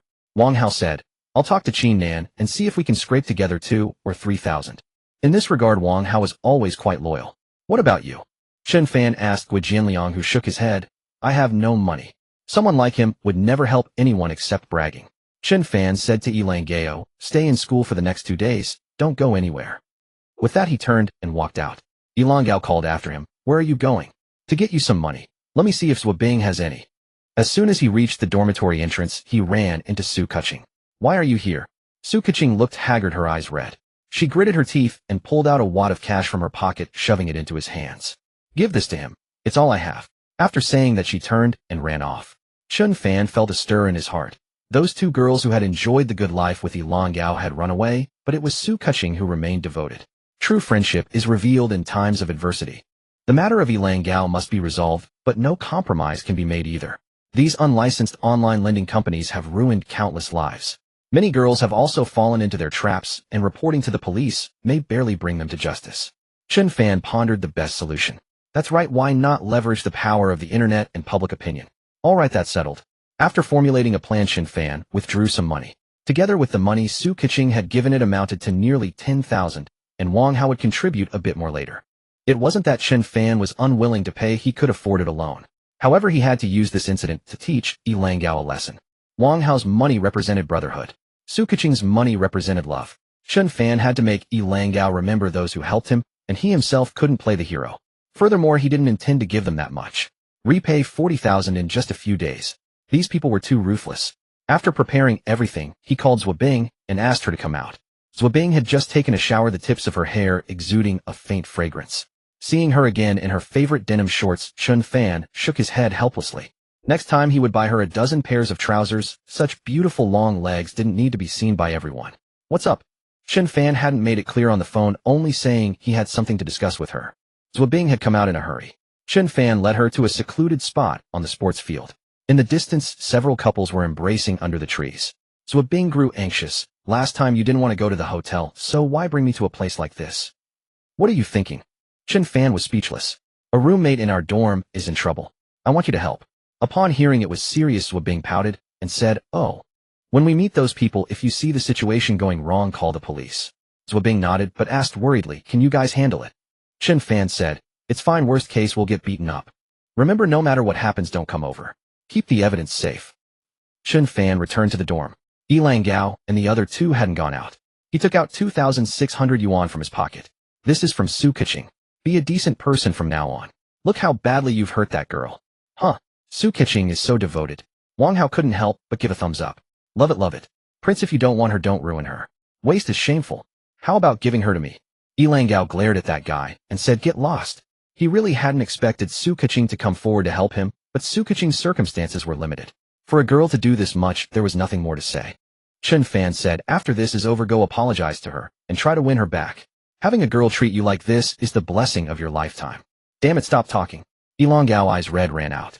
Guo Jianliang sat there without saying a word. In any case, he had no intention of helping. Chen Fan received a WeChat message on his phone. Little brother, are you coming back to sleep tonight? No. It was 11 o'clock at night, and Ilan Gao still hadn't returned. The next day they found out that he had gone to find Su Keqing, and the 2 had embraced each other all night in the small woods behind the school. In the afternoon, the 3 of them prepared to meet the people from the lending company. Chen Fan asked Guo Jianliang, are you coming with us? He wanted to ascertain Guo Jianliang's character. A friend who is unwilling to help in times of crisis is not worth keeping. Guo Jianliang said, I won't get involved in this kind of thing. All right, let's go then. Chen Fan didn't bother with Guo Jianliang anymore. He decided to never associate with such a person again. The 3 arrived at the agreed meeting place, a tea restaurant at the school gate. The location was chosen by Chen Fan through Ilan Gao mainly to make it convenient for Zhuo Bing to take photos and videos. The other party arrived with 5 or 6 men, all burly and heavily tattooed. They were probably deliberately trying to pressure the 3 into submission. The leading man was called a Biao with a fierce appearance, clearly not a good person. Staring with bulging fish-like eyes, he asked, did you bring the money? Ilan Gao glanced at Chen Fan without speaking. Chen Fan said we brought it. He also had a voice recorder on him and solemnly negotiated with the other party. There's something wrong with your loan. How can the interest be so high? When borrowing the money, we only got 9,000 out of 10,000. How can it balloon to 40,000 in just over a week? The other party glared at Chen Fan. Did I ask you? Are you itching for trouble? This is between us and him. What's it to you? Stop blabbering. Chen Fan was mentally prepared. He's my brother. We'll pay his debt together. Since you don't want me involved, we'll leave. Stop. The other party slammed the table. Little punk, who the hell gave you the nerve to act so cocky with your grandpa? Wang Hao wasn't intimidated either. What are you yelling for? We just borrowed a few bucks from you. We're not your slaves. Paying debts is one thing, but human rights are equal. Don't think that just because we borrowed some money you can boss us around. Yo. The man's fish eyes rolled. You little bastards think you're rebelling. The few henchmen behind him were about to rush forward and attack. The three stood up simultaneously, each grabbing a chair. Let's kill them. The henchmen, vicious and ready to strike, heard Chen Fan shout, hold on. Today we came in good faith to repay the money. What's the meaning of this? The other party sneered, fine then, pay up. But today it's no longer 40,000. It's 80,000. Haha, you lent us 9,000 and want 80,000 in a week. Is there such logic in the world? Chen Fan deliberately shouted loudly. Which law tells me there's such an interest rate in the world? If you can produce evidence, we'll accept not just 80,000, but even 800,000. A Biao fumed. I am the evidence. With your stupid look today, you're not leaving without 80,000. As Chen Fan was about to speak again, the other pointed at his nose. 100,000. Sorry, no money. We're not paying. A Biao pointed at his nose. You think you can just not pay? Huh. Kid, around here, no one has ever dared to talk tough to me. Believe it or not, I'll kill you right now. With a signal from the man, several of his men surrounded them. Chen Fan and his friends were also prepared. As soon as they moved, no matter what, the three of them would grab a Biao alone. Capture the ringleader first, shoot the horse first. Anyways, Bing was there gathering evidence, so they had nothing to fear when it came to reasoning. Seeing the other party ready to act, Chen Fan and his two friends abruptly stood up. Woo, woo, woo. Just then the sound of police sirens suddenly echoed from outside. The law enforcement officers arrived and escorted both parties into the police car. Chen Fan wiped the blood from the corner of his mouth. He had taken a few hits while subduing a Biao, and his gums were bleeding. Yilang Gao and the other were also in a sorry state, as they were just ordinary students with little experience in fighting. If it weren't for Chen Fan insisting on standing their ground, Yilang Gao would have had no choice but to compromise. But this time he felt the fervor of brotherly loyalty. Such emotions could never be bought with money, no matter how much. They were the capital of memories in years to come. Youth, recklessness, joy. And so Yilang Gao firmly etched this bond into his heart. After both sides were taken to the station, the officers learned the details through questioning. But this situation was tricky to handle as it involved a debt dispute. The officers merely lectured the students and let them return to school. The money still had to be repaid, but the terms were left for both parties to negotiate. A Biao's men were arrogant even in that place, shouting that they would kill Chen Fan and the others. They didn't take a few students seriously. After leaving the police station, Wang Hao asked, what if they retaliate? Chen Fan handed a cigarette to each of them. There's no turning back. We'll fight to the end. If we don't take them down, we'll be in trouble. How do we do it? Yilang Gao lit his cigarette and asked, let's go back first. Chen Fan thought of the evidence in Bing's hands and called her. Bing asked anxiously, are you guys okay? I was about to find my dad. We're fine, we're out, but the problem isn't solved. All right, we'll come find you later. The three returned to school and immediately sought out Bing. After Bing showed them the video she had recorded, Chen Fan forwarded it to his phone. Leave the rest to me. Don't worry. Wang Hao said, let me know if you need anything. Yilang Gao put his arms around both of them. Thank you, brothers. I'll only ever recognize you two as my true friends. Let's go drink. After the fight, their mindset had changed drastically. Before, they would never have dared to stand up to those thugs. Now they were fearless. The three of them invited Bing to go for barbecue. Aren't you calling Su Keqing? No, this isn't the right occasion. Bing was included because she was involved in the incident. At the barbecue stall, Yilang Gao shouted, boss, 2 cases of beer. Bring us one of everything on the menu. Bing said, are you crazy? Let me order. She deleted all the unappetizing items. She wasn't as foolish as Yilang Gao. If you act like a big shot here, the boss will just bring you everything he can't sell. Pop. Yilang Gao bit open the bottle cap. Come on, brothers, bottoms up. After today, my life is yours. Cheers. The three raised their bottles, and Bing poured herself a glass. They clinked bottles, tilted their heads back, and gulped down the beer in one go. Then they slammed the bottles onto the table. How refreshing. What more could one ask for in life? Brothers, another round.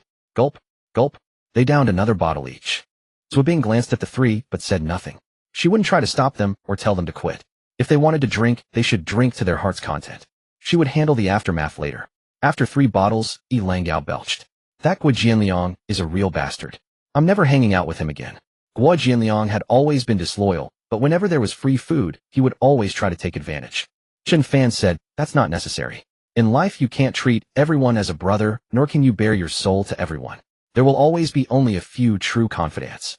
As the ancients said, one true friend in a lifetime is enough. Just treat Guo Jianliang as a passerby in your life.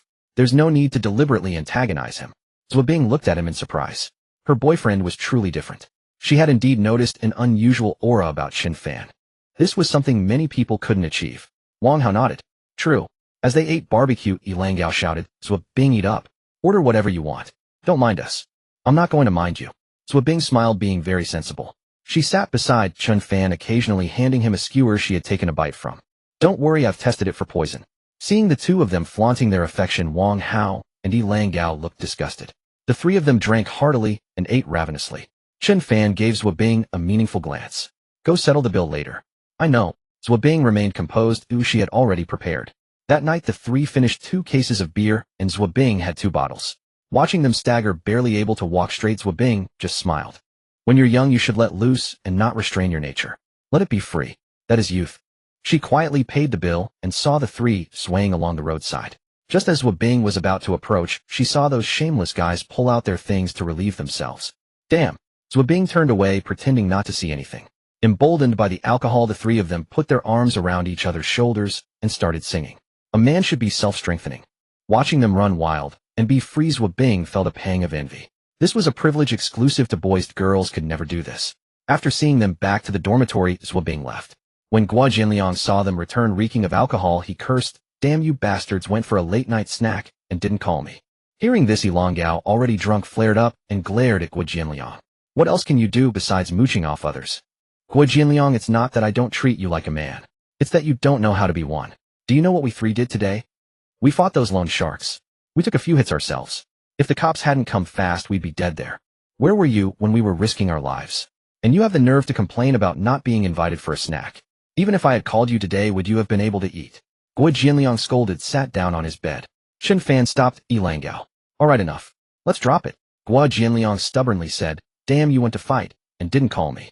I would have gone with you. Wang Hao couldn't take it anymore. Didn't we call you before? You chose not to come. Now you're pretending to be tough.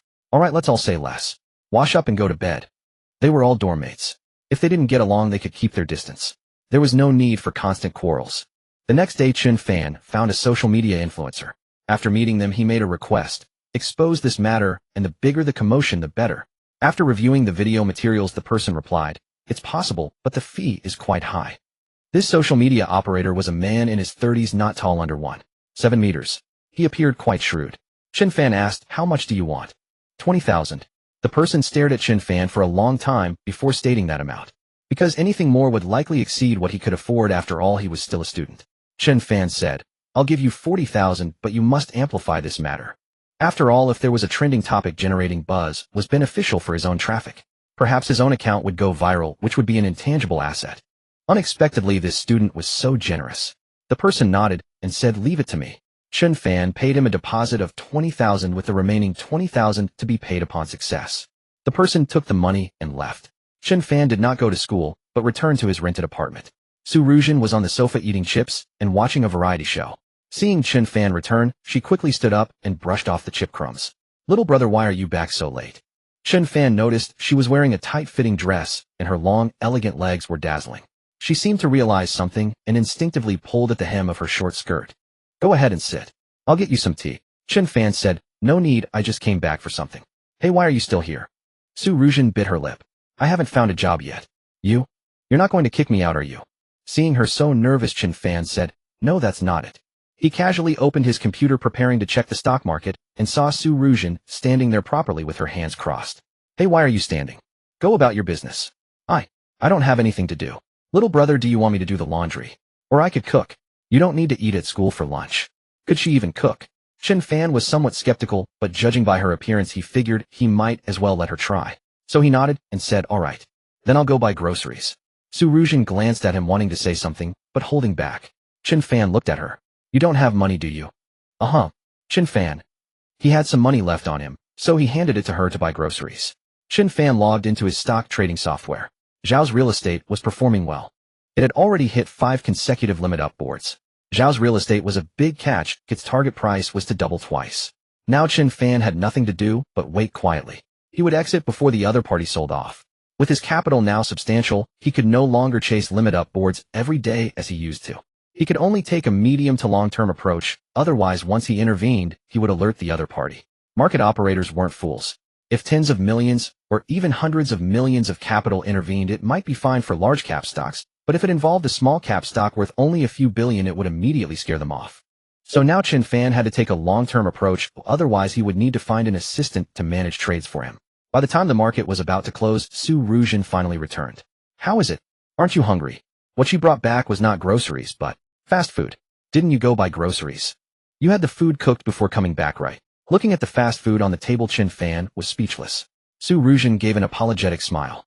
"Sorry, I went to run some errands and lost track of time. I was afraid you'd be too hungry, so I bought fast food instead." Sigh. He would just make do and eat. After the two finished their meal, Su Ruzhen poured him a cup of tea and then cleared the table. She seemed quite diligent, like a little housewife. "Do you want to take a nap?" Chen Fan was about to get up. "Hey, how were you fired?" Su Ruzhen smiled faintly. "Never mind, it's annoying." "Then what do you do?"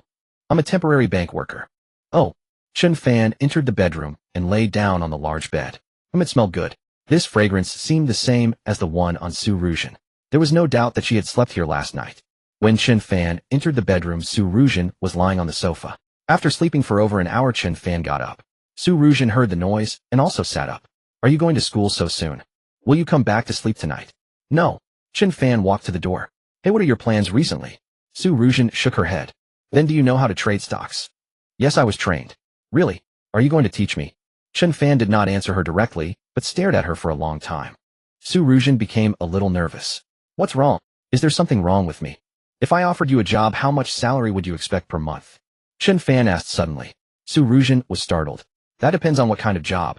I was also wondering whether to start live streaming." Chen Fan said, "Forget about all that nonsense. Come work for me." "Huh? What do you want?" Su Ruzhen stared at him in disbelief and stepped back several steps, clutching her chest. Chen Fan was speechless. "What are you thinking? You'll help me manage trades 4 hours a day, 5 days a week. From now on, you'll live here." Su Ruzhen breathed a long sigh of relief. "Really? Of course it's real. But we need to sign a confidentiality agreement. You are not allowed to tell anyone about your work, otherwise I will hold you accountable." "Naturally. I have that sense of professional ethics." "All right, how much salary do you want per month?" "This is a long-term position. If you haven't mentally prepared for it, let's not discuss it." Su Ruzhen bit her lip. "Previously, I earned 6,000 a month at the bank, and with good performance, it exceeded 10,000. You decide. I'll guarantee you 10,000 a month plus commissions." Su Ruzhen's expression was excited. "Really?" Chen Fan said, "If you agree, we'll sign the contract, but I have many requirements." Don't worry, I'll do my best to comply." "That's not what I meant. If we reach an agreement, you will live here from now on. No third person is allowed here. I will write all of this into the clauses. Take a look when the time comes and sign if you agree." "No need to read it, I agree." Su Ruzhen naturally agreed without hesitation. So the two signed the contract face to face. From this moment on, Su Ruzhen officially became Chen Fan's first employee. After signing the contract, Su Ruzhen felt a lingering sense of disbelief. Had she really found a job like this? And the work requirements, nature, hours, compensation. Almost everything that every wage earner dreams of in life. Work only 4 hours a day and only 5 days a week. The benefits were so good, including meals and accommodation. It was simply too perfect. Wait, could he have some ulterior motive toward her? Su Ruzhen pondered for a long time, but felt it wasn't likely. This little brother seemed completely indifferent to her. Hearing that Chen Fan's task for her was stock trading, Su Ruzhen began cramming knowledge about stocks. She already knew simple trading, but to be worthy of the salary, she decided to learn more. Then she turned on the computer, learning and simulating simultaneously. After signing her, Chen Fan ignored her for several days, just letting her stay in the rented apartment. The hype from the self-media operator Wei Jianjun gradually took effect. He uploaded the video resources Chen Fan had given him in segments online. He also had multiple peers repost and hype it up. In recent years, online loans had harmed many young people, especially female college students. Leveraging this topic, a storm quickly stirred up. Some people who loved to chase trends reposted and condemned, and the incident grew larger and larger. Over 10,000 students from Jiangzhou University saw these reports and joined in. The event, as Chen Fan had predicted, shot up to the trending topics. The authorities finally could no longer sit still and decided to take action against these irregular online loans. At the same time, they pursued criminal liability for those involved in the video. These people were quickly arrested, and they had quite a few past offenses on record. It was estimated that they wouldn't be out for at least 10 years or so. When this incident erupted, the three of them were summoned multiple times for questioning. The city and the school wanted to commend them, but Chen Fan refused. Low profile, low profile? What was there to praise about such things? As long as the matter was handled properly, it was fine. Better to uproot these malignant tumors. To eliminate harm from society. After the matter was completely settled and properly handled, Lang Gao also emerged from the online loan storm. Having gone through this, he became much more mature than before, and his relationship with Su Keqing improved. Most importantly, he gave up stock trading. Chen Fan also let out a long sigh of relief. That noon, he handed over the last 20,000 yuan to Wei Jianjun.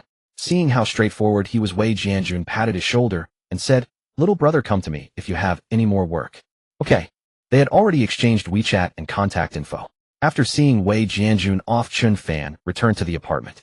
Zhao's real estate was about to liquidate its positions. They had to exit safely before the market maker. He had checked the stock trend yesterday.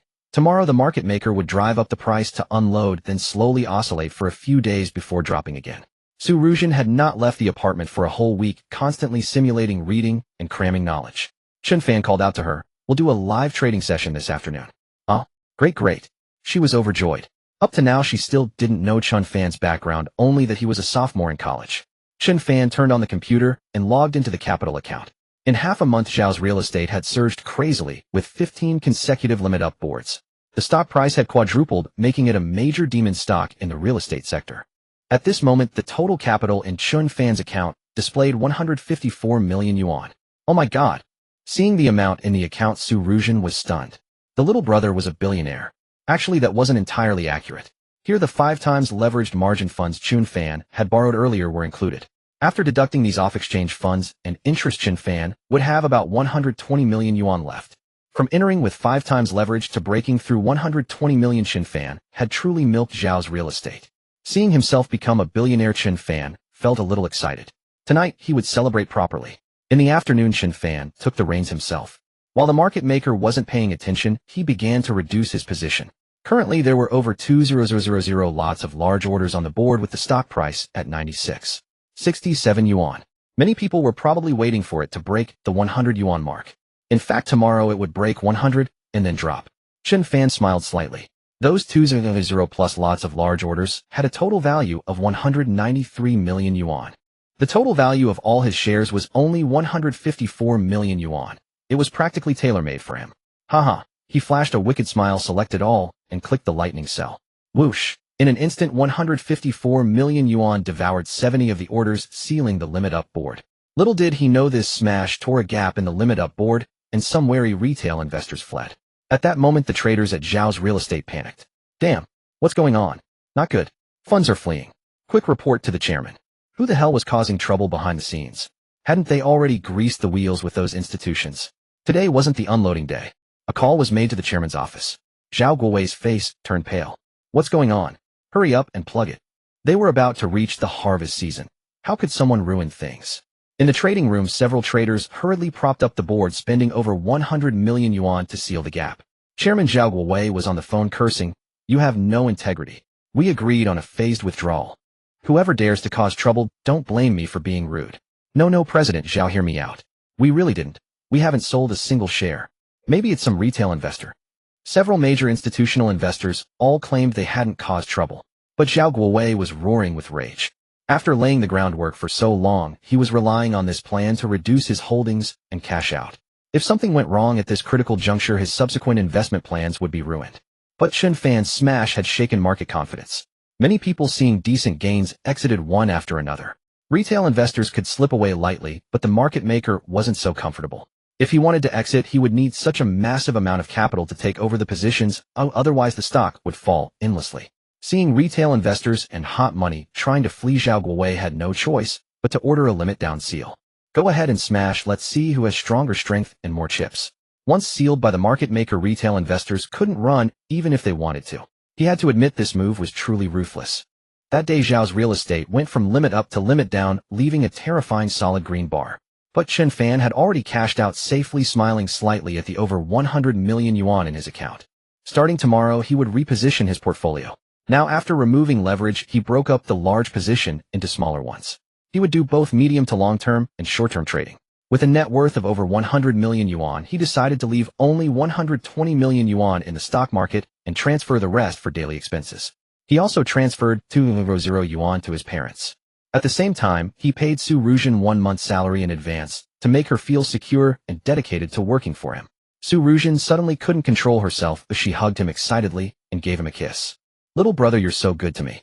Seeing Su Ruzhen cling to him so openly, her softness providing great comfort, Chen Fan almost lost control and wanted to pounce on her.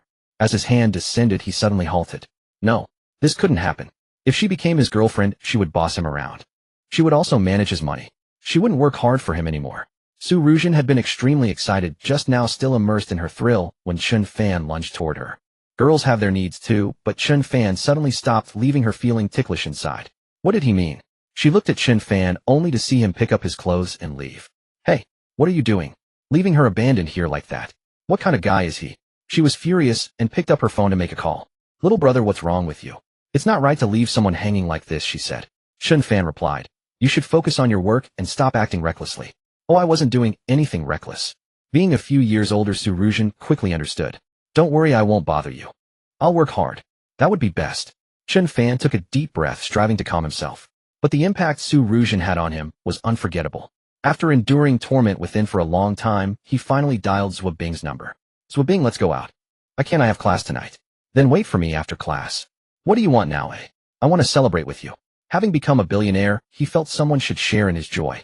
He had already decided to return home during the summer break and find a way to give his parents a better life. Zhou Bing thought for a moment and said, all right, I'll contact you after class. Meanwhile, Zhao Linlin also received news that day. Zhao Real Estate was experiencing abnormal transactions, even reaching the daily limit. Coming from a privileged background, Zhao Linlin stood far above most of her classmates. A sophomore, she already possessed considerable business management experience and knowledge of the stock market. If a dealer were exiting, they would certainly adopt a gradual approach, pulling up while selling never so violently. Without a doubt, someone had set a trap for Zhao Real Estate. But who was the opponent? Even the dealers couldn't figure it out. Unless there was an insider at the security center. Chen Fan's 100 million or so meant absolutely nothing in Zhao Real Estate's massive market cap of over 100 billion, even after doubling twice. Zhao Linlin returned home and found her father still in a foul mood. Chen Fan's move that day had forced him to postpone his reduction plan. Dad, we could adopt the block trading method, Zhao Linlin suggested. Zhao Guowei replied, with the share price so high now, who would come in and take over? Zhao Linlin smiled and said, that's simple. Apply for a trading halt tomorrow, then lower the share price through a high transfer and delivery method. Our current stock price is indeed eye-catching, and the surge is too fierce. Profit takers will definitely flee. Zhao Guowei narrowed his eyes. That could work. They could issue 10 shares for every 10 held, or even 20. That would lower the share price and make it less conspicuous. Moreover, many people prefer stocks that fill the gap. Brilliant idea. Zhao Guowei looked at his daughter with satisfaction. Your plan is excellent. We'll implement it tomorrow. Lin, you are our only daughter. Zhao Real Estate will be yours in the future. How's the hotel going? It's for you to practice with. It's going well, Dad. I'll work hard. Good. Zhao Guowei was particularly fond of this daughter, and Zhao Linlin was very sensible. She never failed to meet his expectations. More importantly, she understood boundaries well. Unlike some girls who date in school at a young age, Zhao Linlin had inherited his ambition in this regard. Zhao's wife brought over a fruit plate and saw the father and daughter discussing work matters. She felt a deep sense of accomplishment, for raising such a capable daughter had always been her greatest dream. The Zhao family enjoyed a harmonious atmosphere while Chen Fan and Zhou Bing were out shopping. Zhou Bing, does this bag look nice? How about this watch? And this phone? Do you like it? Zhou Bing gave him a peculiar look. You're not yourself today? Tell me, what do you want? Chen Fan didn't respond. Zhou Bing said, do we need to measure our relationship with money? Am I that materialistic in your eyes? Wait till you treat other girls the same way. Zhou Bing pressed relentlessly, staring at Chen Fan without letting go. Chen Fan didn't know how to explain. I made money today and wanted to share it with you. Zhou Bing stared at him intently. How much did you make? 20,000. TSK. Zhou Bing sneered. 20,000 counts as money. My dad could make enough from flipping a single antique to feed you for life. Well then, she was a girl who never lacked money. Zhou Bing poked his forehead. Show some ambition. 20,000 makes you this happy. How am I supposed to hope you'll become a dragon in the future? Remember, from now on, if you're helping my dad, don't accept anything below 100,000. This girl truly cares. Forget it. Since she didn't care about material things, they could just go shopping. How about we watch a movie? Not wanting to spoil his mood, Bing agreed, and the two went to the cinema together. After the movie, it was already 10:30. Chen Fan said, "How about we don't go back to school tonight?" Bing gave him a sidelong glance. "I know that's your purpose today, but you're not allowed to touch me today." "Why, oi? It's inconvenient." Darn it. It seemed the day wasn't right. He could only forcibly suppress the fire in his heart and stargaze with Bing. "Hey Chen Fan, what's your dream?" Bing snuggled into Chen Fan's arms and suddenly asked. Chen Fan gazed at the sky. "To earn lots and lots of money." And then, "Oi, to earn lots and lots of money." Bing frowned and Chen Fan added, "To support you." Bing pinched his nose. "Liars. Does supporting me require that much money? I think you want to support many people, don't you? No. Actually, you don't know that my family is very poor. And you don't understand the hardships of rural people. Take me there sometimes," Bing said. "Sure, I'll go back this summer." Chen Fan agreed without hesitation. Seeing him agree so readily, Bing smiled. "Invite a few more classmates too, so there's someone to keep up appearances." Chen Fan thought for a moment. "We'll talk about it later." He was also pondering how to tell his parents and help them accept this reality. But it was only mid-June with a month until the holidays. He needed to cherish this time and achieve something remarkable. He wondered how much money his 120 million could earn in a month. Chen Fan ultimately saw Bing back to her dormitory before returning to his apartment himself. Su Ruzhen had already fallen asleep, but upon seeing Chen Fan rush over so late at night, she assumed something important had happened. To his surprise, Chen Fan simply told her to go back to sleep as he needed to search for some information online. How could Su Ruzhen bring herself to abandon her boss working overtime and head off to bed on her own? Besides, Chen Fan was paying her 20,000 a month, and she hadn't done a single thing yet. She took the initiative to pour him a cup of tea and faithfully kept watch by his side. After several rounds of urging failed to get her to rest, Chen Fan eventually gave up and turned his attention to the trading software, beginning a thorough analysis of the stock market. Su Ruzhen understood that successful trading required advanced preparation, yet she hadn't anticipated Chen Fan's relentless dedication. It was nearly midnight now, and he had returned specifically to continue his research. Chen Fan had no objection to her watching him work. After all, she couldn't possibly foresee the stock's future trajectory. After laboring until past 3 in the morning, Chen Fan narrowed his selection down to 10 stocks, 3 of which were listed on the Chinex board. He then applied further screening, whittling the list down to just 3 stocks. Su Ruzhen remained remarkably alert throughout, watching intently, though she couldn't fathom Chen Fan's reasoning for selecting these particular ones. Now that Chen Fan has finished, she asked, "Why did you choose these particular stocks?" "That's none of your concern," he replied. "Just follow my instructions." Chen Fan handed her a notebook with his plan. "This blue-chip stock is for long-term holding. Buy 60 million across multiple transactions over 3 days. For the 2 smaller cap Chinex stocks," he instructed, "allocate 30 million to each purchase tomorrow. I've marked the entry points for you," he added. Su Ruzhen nodded attentively, absorbing every detail. Once Chen Fan finished handing her the notes, he told her to get some rest while he rested on the sofa for a while. "That won't do at all," she protested. "A boss shouldn't be sleeping on a sofa. Go to the bed, I'll take the sofa." No matter what Chen Fan said, she wouldn't budge from that position. Chen Fan knew better than to let a young woman sleep on the sofa. It simply wasn't proper. He waved his hand dismissively and told her not to let this delay tomorrow's trading activities. Reluctantly, Su Ruzhen entered the bedroom, but after glancing at the king-sized bed, she turned back around. "How about we share the bed? It's spacious enough for both of us." Chen Fan blinked in surprise, his throat going dry as he took in her graceful figure. "That's not appropriate," he stammered, though he clearly struggled with the temptation. "Never mind. I have my principles." Su Ruzhen felt her cheeks flush at his hesitation, quickly clarifying she hadn't meant anything improper. Seeing his discomfort, she didn't press the matter further, instead retrieving a pillow and blanket for him before retreating to her own room. She left the door ajar and told him to come in if the sofa proved uncomfortable, a gesture that sent Chen Fan into a prolonged internal battle between duty and desire. Reason ultimately prevailed over impulse. He resolved to save his first time for his girlfriend. The next morning, on his way back to the dorm, Wang Hao mentioned that Gui Jianliang had moved out on his own. Chen Fan paid it no mind. He'd simply never fit into their social circle, and any future prosperity would remain out of reach. By 9:30, when the market opened, Su Ruzhen was already diligently executing his instructions. She entered full positions in both short-term stocks while gradually accumulating shares in the long-term play, deploying 60 million in small orders across 2 days to avoid drawing attention. This approach allowed her to position herself before the rally without alerting the major shareholders. Chen Fan's selection was a large-cap stock worth over 100 billion, with daily trading volumes fluctuating in the hundreds of millions. With Su Ruzhen managing his trades, Chen Fan finally had the freedom to focus on other matters instead of worrying about the market. His gaze swept across his classmates, and he realized it was time to lift his brothers up with him. Ever since Gui Jianliang moved out, he'd kept his distance from the trio. He'd now fully aligned himself with Liang Dongkai. During lunch, Chen Fan called over Lang Gao and Wang Hao, asking if they wanted to start their own business. Lang Gao scoffed at the idea, suggesting stock trading was more appealing.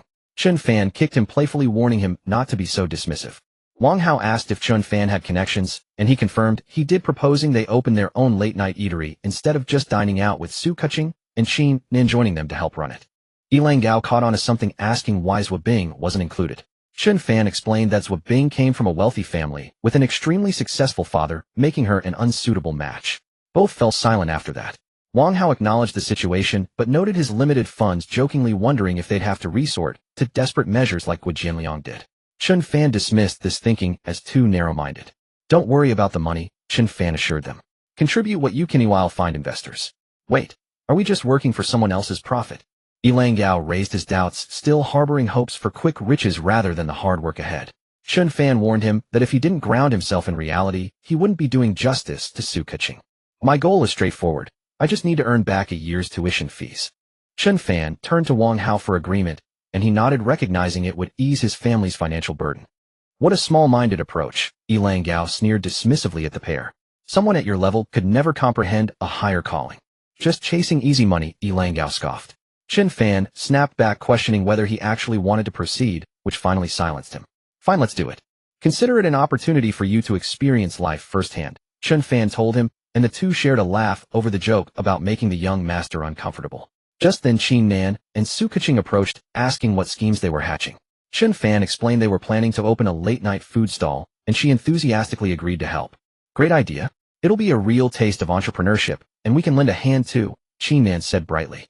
Her cheerful and vivacious nature made her a perfect fit for the venture. Su Keqing, more reserved, stole a glance at Lang Gao. With everyone on board, Chen Fan declared they were now 5 co-founders. Qin Nan suggested inviting Tang Jing, still hoping to bring the two together. Lang Gao questioned whether she could handle the hardship, but Chen Fan firmly rejected the idea. When asked why, Qin Nan mustered her courage to confess her feelings, unsure whether he'd want to hear them. Zhou Bing isn't right for you. Your backgrounds are too different, Qin Nan urged. But Tang Jing understands hardship. Trust my judgment, you're the perfect match. The deeper you invest your heart, the more you'll ultimately get hurt. Chen Fan wiped his brow, understanding Qin Nan's good intentions, even as he recognized the class divide between them. He was merely an impoverished student who could never truly enter such an elite circle. Wang Hao chimed in, agreeing with his wife's assessment. Get lost. Qin Nan erupted at being called someone else's wife, while the others burst into laughter. Even Su Keqing couldn't suppress a giggle. The group promptly set to work brainstorming how to run the business. Meanwhile, Chen Fan discreetly called Su Ruzhen, instructing her to inspect the shops on Backstreet and purchase any suitable ones directly. Jiangzhou University was not located in the city center, so the shops were priced at just over 10,000 per square meter.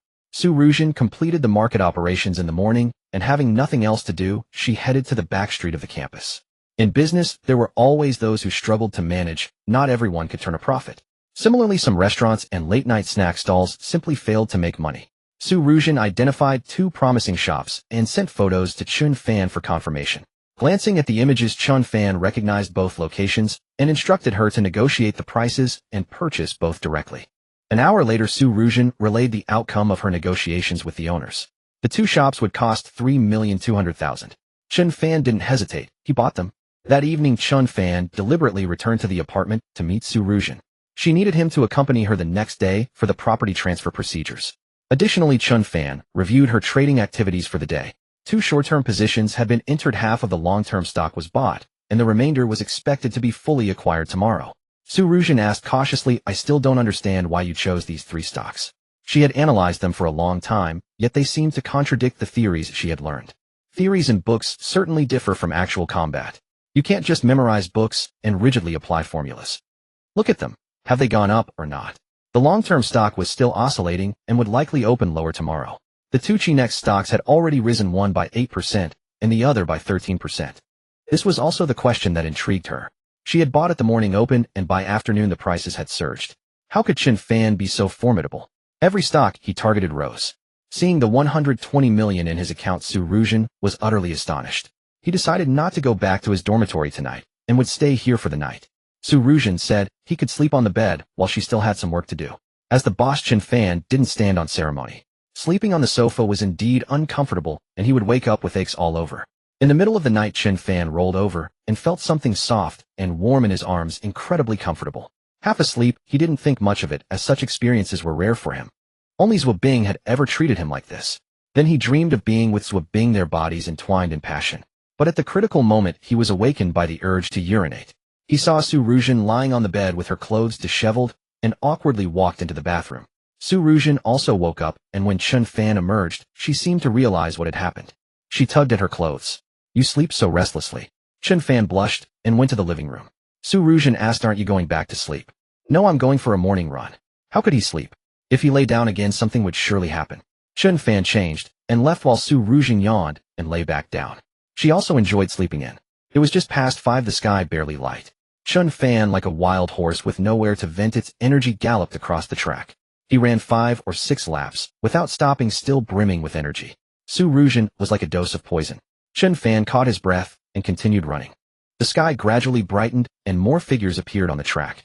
Zhao Linlin, dressed in sportswear with her hair tied in a ponytail, also came for her morning exercise. However, she was running in the opposite direction. After 1 lap, they inevitably met. Zhao Linlin looked up at him, thinking to herself that he certainly knew how to pick a spot. Why did he come to the exact place where she exercised every day? And he claimed he wasn't here for her. Humph. But Chen Fan paid her no attention, unaware that she had been distracted. Suddenly her foot twisted, and she fell hard. Ouch! Chen Fan heard the sound and initially didn't intend to go over, but when he heard Zhao Linlin's painful moans, he stopped and asked, "Are you okay?" "Ouch! It hurts." Zhao Linlin didn't answer, her forehead beaded with cold sweat from the pain. She had been running too fast, and the momentum was great. This fall scraped her knee and sprained her ankle. Chen Fan approached, and in the dim light, saw the injury and gasped. Her knee was scraped, bleeding profusely. Zhao Linlin was in so much pain that tears streamed down her face. She glared angrily at Chen Fan. "It's all your fault." "Why?" Chen Fan had no idea why. But Zhao Linlin knew in her heart, if she hadn't glanced at him, she wouldn't have fallen so hard. She bit her lip, her eyes brimming with tears. Chen Fan crouched down. "Don't move." He rolled up her pant leg and removed her shoe. Her exquisite jade-like feet were enough to make anyone's heart flutter. No wonder she was the campus belle of Jiangzhou University. Even her feet were so delicately formed, fair and captivating. But her ankle had already swollen badly. It seemed she would have to go to the infirmary. However, the infirmary wouldn't be open at this hour. Chen Fan said, "Does it hurt? Want me to rub it?" For a child from the countryside, such a minor injury was nothing. When he was young, he was always getting scraped or bruised from roughhousing. It was no big deal. But Zhao Linlin, a pampered rich girl, had never suffered like this. Chen Fan grasped her ankle. "Bear with it, it might hurt a little." Zhao Linlin instinctively flinched. When had a boy ever touched her foot before? But her ankle joint was dislocated. If it wasn't reset quickly, the pain would worsen. Chen Fan held her ankle and slowly rotated it a few times. She suddenly grew nervous. "Wait." Zhao Linlin grabbed Chen Fan's arm. "Be gentle." Chen Fan said nothing. He grasped her ankle with one hand and cupped the sole of her foot with the other. Suddenly, Zhao Linlin let out a scream, followed by Chen Fan's own cry. Her nails dug deeply into Chen Fan's arm, and her body went limp as she fainted. Chen Fan stared helplessly at this delicate young lady. Is it really that bad? He manipulated her ankle joint, gently massaging it a few more times to confirm it was back in place. But the wound on her knee still needed treatment at the infirmary. Zhao Linlin had fainted, and Chen Fan sighed in exasperation. With such a fragile constitution, how could she withstand any hardship? Gazing at her small, soft, thin lips, he couldn't bring himself to pinch her. Zhao Linlin woke up to find herself in Chen Fan's arms. She quickly sat up, glaring at him furiously. "What did you do to me?" "I reset your dislocated joint. What else could I do?" Zhao Linlin glanced down at her chest, and only when she saw her clothes were undisturbed did she breathe a sigh of relief. "Let me take you to the infirmary. Don't you realize the infirmary isn't open at this hour?" For some reason, Zhao Linlin was still angry. Chen Fan said, disgruntled, "Why are you yelling at me? I helped you." Zhao Linlin retorted, "If it weren't for you, I wouldn't have fallen. I exercise here every day and never had an accident. It's all your fault." "Why? Because I was looking at you and not watching where I was going." Well, Chen Fan couldn't argue with that logic. Am I really that good looking? Or does wealth make one beautiful all of a sudden? Chen Fan had always been curious about this question. The problem was that he had never made a big deal about it, preferring to be a low-key rich man. He pulled a pack of tissues from his pocket and wiped the blood off Zhao Linlin's skin. Fortunately, it was just a scrape. "Let me take you to the hospital." Zhao Linlin stared at him. "You expect me to go alone? Can't you speak more gently?" This doesn't match your image at all, Chen Fan said with displeasure. Zhao Linlin paused, wondering what exactly her image was in their eyes, especially in the minds of boys like him. But she didn't ask at that moment. Instead, she pouted, genuinely annoyed. I'll carry you on my back.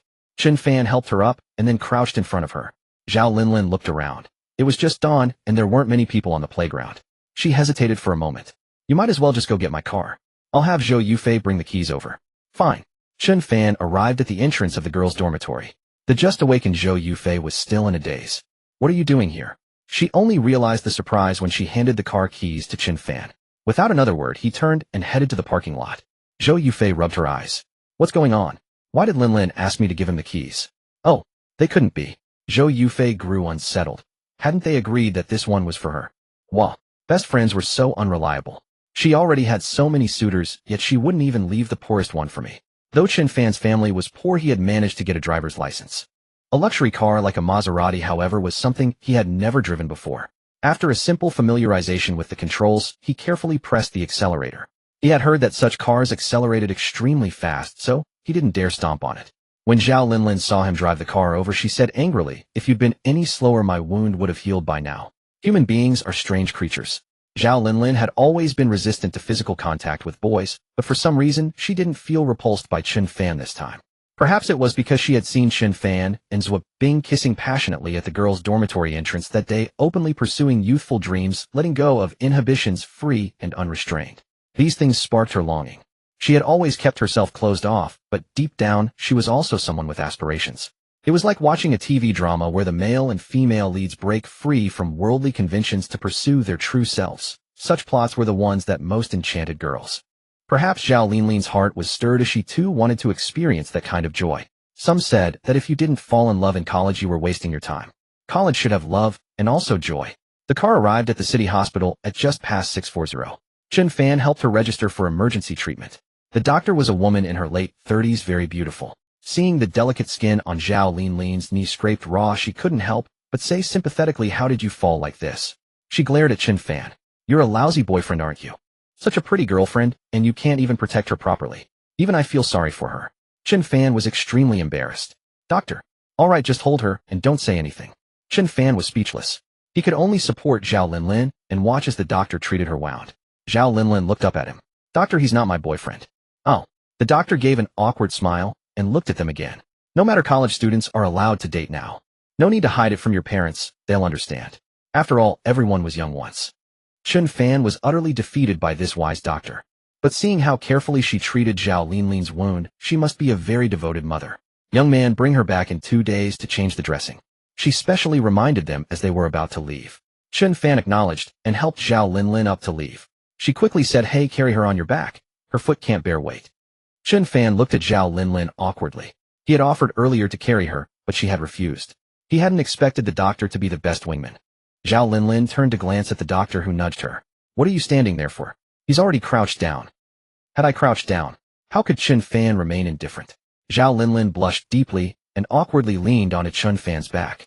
Remember to take good care of it when you get back and don't get it wet. The doctor reminded them again. Gotta thank you, doctor. Carrying Zhao Linlin out, Chen Fan looked back in puzzlement. That doctor was really warm-hearted. Hey, how much do you weigh? After walking out of the emergency building, he asked again. Zhao Linlin's face was burning. What do you mean? Put me down or I'll walk by myself. Don't get me wrong, I didn't mean anything. He was just wondering to himself. Zhao Linlin looked very thin, but her weight was not light at all. Yet her waist wasn't thick, and she had such a great figure. Where did all that weight come from? When Zhao Linlin's hands, which had been propped on his back, came down, he quickly understood the reason. Not inferior to Zhou Bing at all.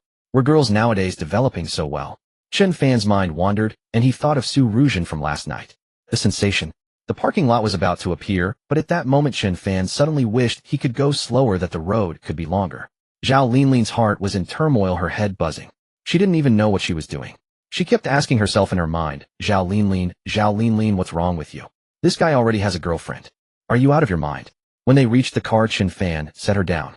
He noticed that Zhao Linlin's face was bright red, and she wouldn't even look at him. Chen Fan glanced at his watch. It was 7:30. They had spent another few tens of minutes in the emergency room. Just as they got in the car, Su Ruzhen called. Boss, I have to go to the property bureau today. When will you be free? I promised to have them wait for you at 8:30. Chen Fan thought for a moment and turned to ask Zhao Linlin, can we go back a bit later? I have some errands to run. Zhao Linlin didn't object, but she was hungry as she hadn't had breakfast yet. She asked Chen Fan, is it urgent? Not really urgent, but at 8:30. Then let's find a place to eat breakfast. I'm hungry. Chen Fan looked around. There were many food stalls outside the hospital. How about I buy you something? I want rice noodles with lamb. Zhao Linlin had standards as she wouldn't eat from street stalls. Chen Fan had no choice but to take out his phone and search for a nearby lamb rice noodle shop, then drove her there. After helping Zhao Linlin into the shop, he looked at the price. A bowl of lamb rice noodles cost 18 yuan, which was as much as his entire week's breakfast budget used to be. If he weren't rich now, he really wouldn't have dared to splurge like this. While Chen Fan went to order, Zhao Linlin was replying to a WeChat message. Aunt Linlin, this boy is pretty good, go for it. Zhao Linlin. Aunt, don't worry, I won't tell your parents. I'll keep it a secret for you. Chen Fan drove to the real estate bureau at 8:30. He parked across the street and told Zhao Linlin to wait in the car while he walked over on foot. Zhao Linlin watched his retreating figure, wondering what he was doing at the real estate bureau. But she didn't dwell on it. Given her family background, nothing Chen Fan did would ever be enough to shock her. It was like the story of some ancient ruler asking his people, why not eat minced meat? In her mind, wasn't owning a house perfectly normal? Though she hadn't really considered whether Chen Fan owned a property, he might have been there for some other reason. Zhao Linlin picked up her phone and continued messaging. How could she have known that Aunt Zhao happened to be on duty today? She had stumbled upon the whole situation, and Aunt Zhao insisted Chen Fan was her boyfriend. No explanation would work. Zhao Linlin was helpless. Boyfriend. Him. She stared toward the entrance of the real estate bureau, unaware that she herself had never been in a relationship. She longed for the unbridled freedom that Zhao Bing enjoyed. Yet she refused to settle for just any boyfriend. After all, she was a proud young miss. Ordinary men simply didn't meet her standards. But the moment she thought of the flutter in her heart whenever she was around Chen Fan, Zhao Linlin's cheeks flushed red once more. After waiting for over an hour, Chen Fan finally returned. He had entrusted all the procedures to Su Ruzhen, signed the papers, and left. Back in the car, he noticed Zhao Linlin casting an unusually strange look at him. Her face flushed. Did you go steal something? Huh? What do you mean? Zhao Linlin didn't understand what he was talking about. Chen Fan said, you look awfully guilty. Zhao Linlin rolled her eyes. Just drive. After Chen Fan dropped her off at school, as he handed her the keys, Zhao Linlin suddenly asked, how about that thing I told you about last time? Did you give it any thought? What thing? Chen Fan had already forgotten. Zhao Linlin was a bit annoyed. Never mind, forget I ever mentioned it. She only wanted to help support a poverty-stricken student, yet he hadn't taken it to heart at all. Seeing Zhao Linlin limp toward the dormitory, Chen Fan turned and left.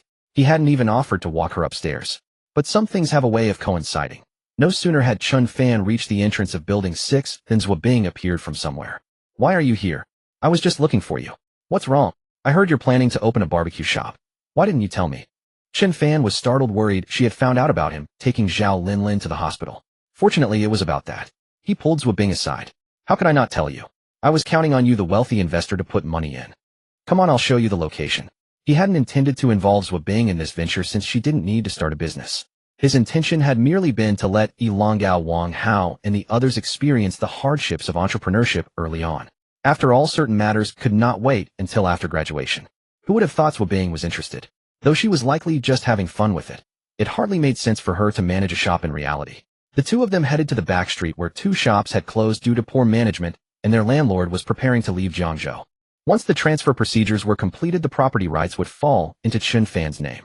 Two storefronts this big. That must have cost a fortune. Money is not an issue. The previous owner is an acquaintance, so he's offering us the lowest possible price. You have acquaintances here? Zhao Bing asked in surprise. Every student knew this street well, but with so many restaurants, lodgings, and late-night eateries around the campus, it was impossible to track which were profitable and which were not. Some thrived, while others failed. Seeing Chen Fan and his companions ready to take over both shops at once, Zhao Bing was still taken aback. Chen Fan said, I have an idea. When we open, could you bring your dance troupe to support us? We'll set up a stage, and of course we'll compensate them for their performance. Zhao Bing looked at him oddly. Where have you learned all these schemes? I honestly can't say. Let me ask around for you. The dance troupe had never taken on outside engagements. They were still students without such commercial ties. Who knew whether others would be willing? Still, some students played guitars on the streets at night to earn a few extra tips. After discussing things over, the two of them returned to campus. At noon, Su Ruzhen called. Everything had been processed.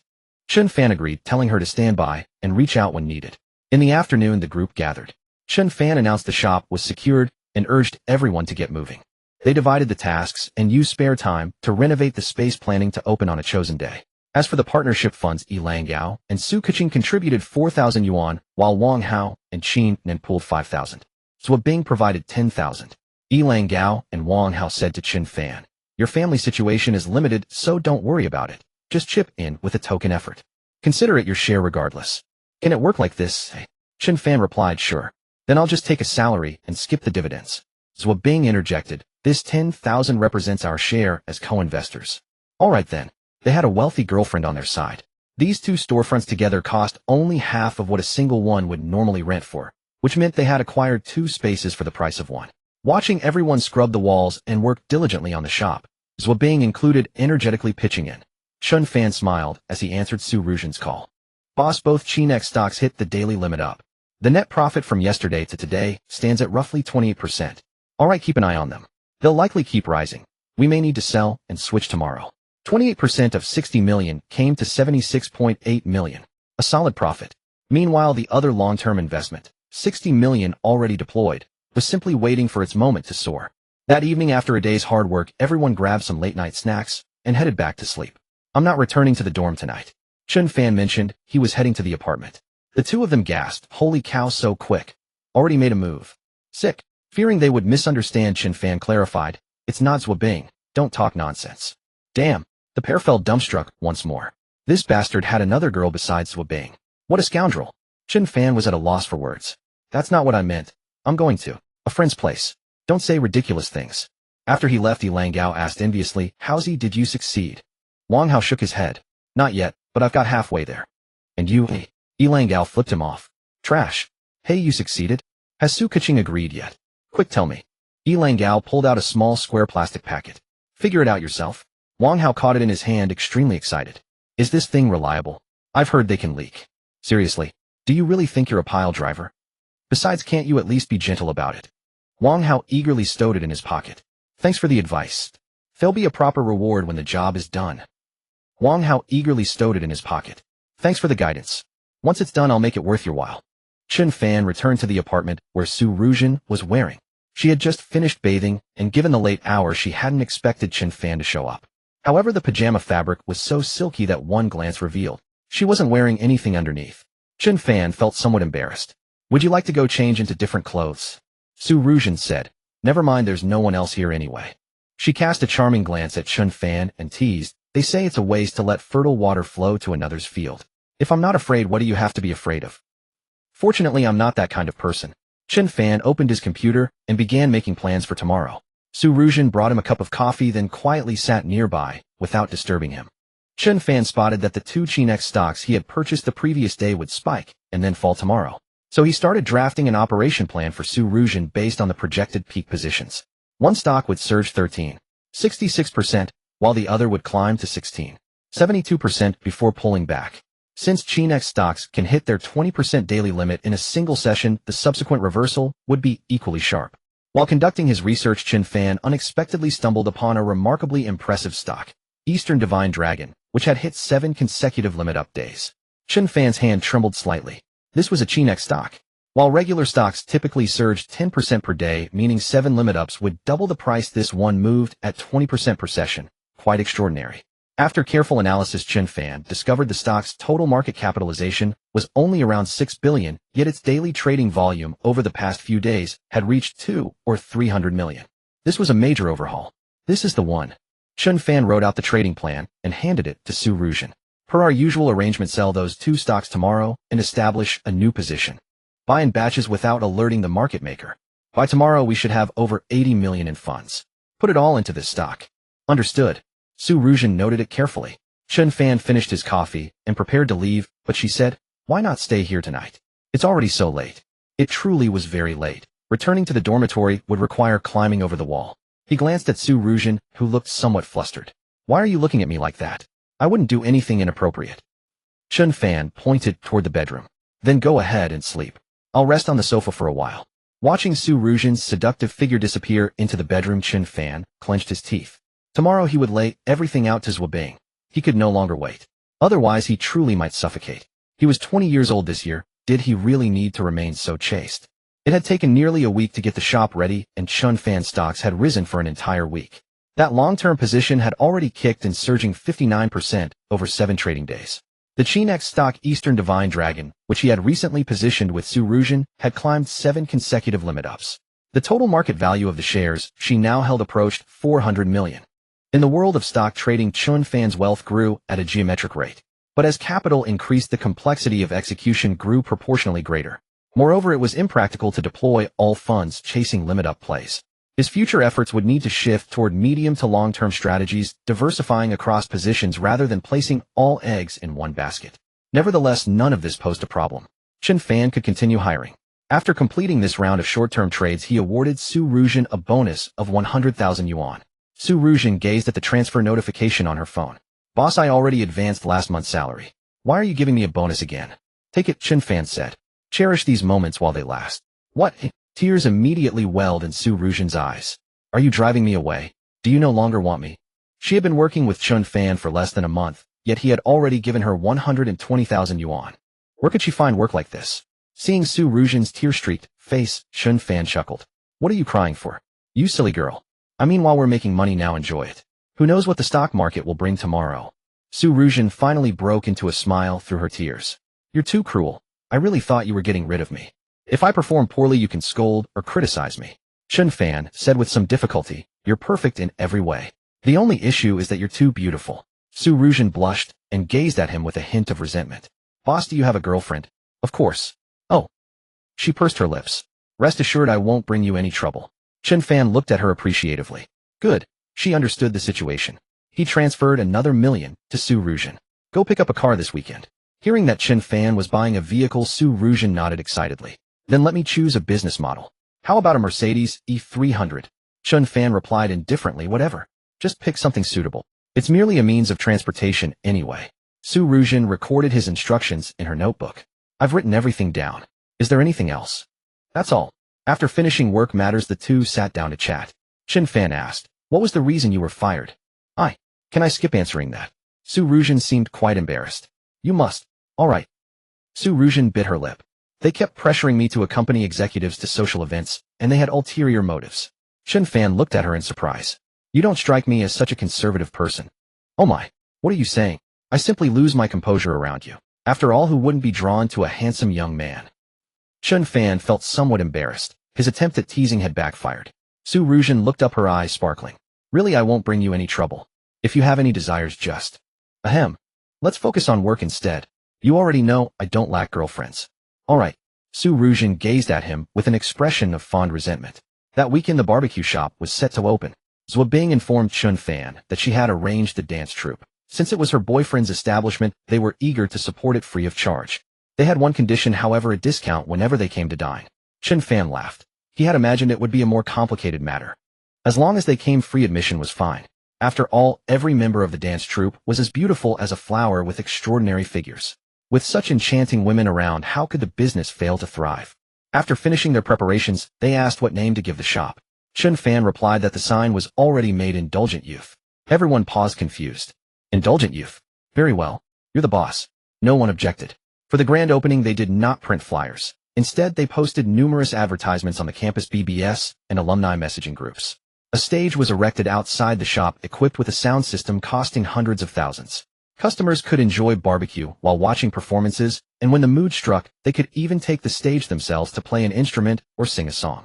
And so the barbecue shop made its spectacular grand opening that weekend. The decoration of Unrestrained Youth was simple after all, only that much money was invested. The sound system on the stage was bought by Chen Fan personally, but he told others it was rented. Today was the grand opening with a 20% discount on all dishes and free beer. Ilang Gao Su Kaching Wang Hao Chin Nan. Almost everyone was personally involved. Chen Fan was in charge of planning, managing the scene, and greeting guests. Because when setting up this store, most of the ideas came from Chen Fan, including the girls from Zhou Bing's team. Therefore, they unanimously decided to let Chen Fan be the manager while they did the work. Su Ruzhen heard that the boss's barbecue restaurant had opened and offered to help, but Chen Fan refused. She was the nominal owner of the shop. How could she show up to do these things? The barbecue restaurant had little business in the afternoon. People only came in the evening. Starting at 6 o'clock, the music began. First, liven up the atmosphere. Many alumni who saw the news rushed over to join the fun, and some had already started ordering. Unlike most barbecue restaurants, Chen Fan and his team set up a self-service barbecue. Customers placed orders, the dishes were delivered, and the customers grilled themselves. This saved them from complaints about poor skills or insufficient staff. They also found their own pleasure in grilling. The dance team took the stage, a lineup of girls in short skirts, sexy and enchanting.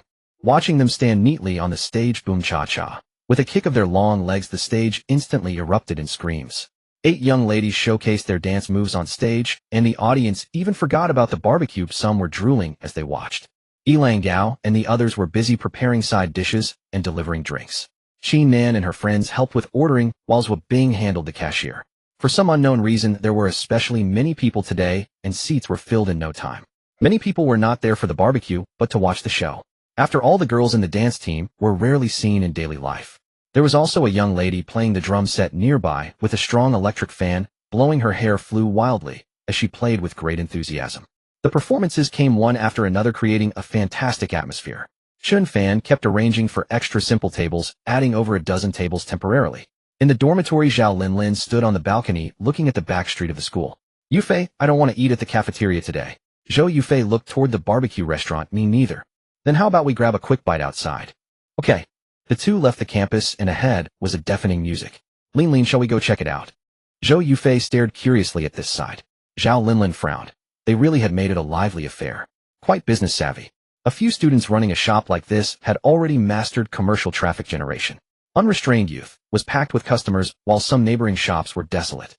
Especially seeing those young and beautiful girls on stage, it was full of commercial tricks. Shall we get some food too? Zhou Yufei was drooling with envy. Can you grill yourself? Isn't it simple, eh? Zhou Yufei walked over. Our Linlin wants some barbecue. Who can help grill a bit? Ah, Zhao Linlin is here too. I'll grill. I'll grill. Upon hearing that Zhao Linlin had arrived, the scene erupted in screams. Countless boys stood up and shouted. They brought over the food they had just grilled. Zhou Yufei took it without hesitation, looked at Zhao Linlin, and smiled. See, here it is. Zhao Linlin was speechless. Just then Zhou Bing saw her and came over to greet. Zhao, the campus belle, thank you for coming to support us. Aye. Zhao Linlin couldn't respond. Sit down, sit down. Zhou Bing picked a table for the two to sit. The flattering boys instantly piled up food in front of them. Eat up, tell us what you want, and we'll grill it for you. Yeah. Eat while it's hot. Seeing so many people fawning over her, Zhao Linlin looked embarrassed. Classmate Zhao Linlin, how come you're here? Chen Fan was also a bit surprised to see her, and came over to greet her personally. Zhao, the campus belle, how about you perform a show on stage? You are the school's recognized versatile campus belle. Zhao Linlin didn't expect that she had only come to join the fun, yet Chen Fan actually asked her to go on stage. Before she could refuse, the people around started to chime in. Campus belle, give us a show. Campus belle, give us a show. With so many people shouting together, Zhao Linlin found it hard to decline. She gave Chen Fan a resentful look, wishing she could strangle him. Her forte was playing the piano. After all, a child raised in such a family naturally took the high-end path. But there was no piano here, so she went on stage and said, then I'll sing a song. Yeah. The audience screamed. You see, ordinary students usually had no chance to interact with campus belle Zhao. Not to mention that they were just schoolmates. Even in the same class, ordinary people rarely had the opportunity to talk to her. Zhao Linlin picked up the microphone. Is there music? Yes, yes, yes. Elang Gao was especially excited and ran to the computer to ask, what song would you like? Chun Huaxian's Song of 1,000 Partings. Okay, music go. Zhao Linlin had great stage presence. The moment the music started, she took a few steps with the microphone. Nights that once belonged to us still read, you are the sun in my heart, you gave like flowing foolish tears. Zhao Linlin's voice was very good. It seemed she had put a lot of effort into music. Even Chen Fan was somewhat captivated. Her singing had a different artistic conception. Though not the original singer, it surpassed the original. Zhou Bing stared with her beautiful big eyes fixedly watching. Zhao Linlin was very elegant and reserved, unlike Zhou Bing, who was outgoing. She appeared gentle, and her singing seemed to carry a hint of faint loneliness. The audience kept cheering and applauding. Zhao Linlin seemed intoxicated in her own music, fully immersed. Wow, campus belle Zhao's singing is so amazing. Many people exclaimed in admiration. Zhou Bing also nodded repeatedly. She rarely admired someone so much. Today's Zhao Linlin had opened her eyes. Even after Zhao Linlin finished singing, everyone was still immersed in her voice. It was truly wonderful. Only when she said, thank you, did the audience once again burst into thunderous applause. Campus belle, one more. One more. The audience wouldn't let it go, wanting her to sing another song. Zhao Linlin shook her head, no, no. Watching her gracefully descend from the stage like a startled swan, the audience still wanted more. Zhou Bing held up a bunch of barbecue and greeted her. You were amazing. Come have something to eat. Zhao Linlin pulled out a beef skewer. I'll head off now, thanks. Zhou Yufei grabbed a big handful of skewers and chased after her. Wait for me. The night went on until past 2 o'clock before breaking up. Everyone cleaned up, cleared the place, and packed things until after 3. It's getting late, everyone has worked hard. Let's all go back, and we'll have lunch together tomorrow. A few girls returned to the dormitory first. Chen Fan and the other 2 roughly calculated today's income. Today was basically a loss leader, having consumed over 80 cases of beer. At noon the next day they gathered for a meal and discussed. They also summarized some experiences. The previous night's model was undoubtedly very successful. They made some profit on barbecue ingredients, but the beer loss was too great. From last night's observation, some fellows could really drink. One person downed a case of beer. But there was no help for it. To attract customers, this was a necessary expense. The next 2 days remained booming. The barbecue restaurant, Unrestrained Youth, had made a name for itself at Jiangzhou University. Especially the opening night, many people posted on Moments and TikTok. The dance troupe program that QuietlyBecame had invited went viral on TikTok. After all, their looks were undeniable. The song Zhao Linlin sang also became popular. Plus her unique style and goddess-like beauty, her videos were shared by countless people. Unrestrained Youth became a trendy destination, so the second and third nights were especially crowded. Some influencers trying to gain traffic even came to livestream. Chen Fan and his friends didn't interfere. As long as they followed the rules, they could do their thing as long as it didn't affect business. After a week, they finally turned a profit. The earnings from the last 4 days covered the losses of the first 3. Chen Fan estimated that at this rate the store's daily revenue could be around 1 to 2,000 yuan. A month's profit could reach 50 to 60,000 yuan. Although this amount was trivial to Chen Fan, it was at least the start of his entrepreneurial journey. It also brought another opportunity to his friends. This would be a great help to them when they later enter society. When Guo Jinliang heard that the 3 had opened a store, he was furious. Now he wouldn't even acknowledge Chen Fan and regarded them as enemies. Chen Fan naturally ignored him. With a person like that, there is no common ground for cooperation. He had now completely become Liang Dongcai's lackey. However, Chen Fan didn't care much about the store's business. He just regarded it as an experience. What he truly cared about was the stock market. This week, most of the operations were left to Su Ruzhen. The long-term stock they had previously positioned had basically doubled. The market value of the shares in hand was 122 million yuan. The most pleasing were the Chinex stocks. Chen Fan had Su Ruzhen buy batches of stocks with 20 gains almost every day, and now they had 580 million yuan. But with more stocks positioned, operations became more difficult and the workload heavier. There were only half a month left before summer break. Chen Fan demanded that total assets reach at least 2 billion yuan within this half month. Of course, with such operations, Su Ruzhen couldn't handle it all. It wasn't that Su Ruzhen lacked skill, it was that the stock market offered limited time. So Chen Fan simply skipped morning classes monitoring the market from 9:30 to 11:30. He completed operations with Su Ruzhen and returned to school in the afternoon. Apart from work, Su Ruzhen also prepared lunch, making sure Chen Fan ate in the apartment and rested well before going to school. She had already picked up the car and parked it in the apartment parking lot. So far, Chen Fan had not even touched the car. He had to go back during the summer break because he needed more accounts to manage these funds. At the moment, he was in the apartment with Su Ruzhen operating according to the homework he had done last night. QuietlyBecame called. "Where are you?" "I'm out on business, I'm busy now." QuietlyBecame angrily shook her fist. This guy had been acting strange lately. She seriously suspected he had someone else. She naturally didn't know that Chen Fan had been keeping a low profile, vowing to become the world's richest man. Now he had 3 long-term stocks with a total investment of over 300 million. The remaining 400 million was divided into 10 stocks for operation. But this was really exhausting, especially with his ultra-short-term trading style.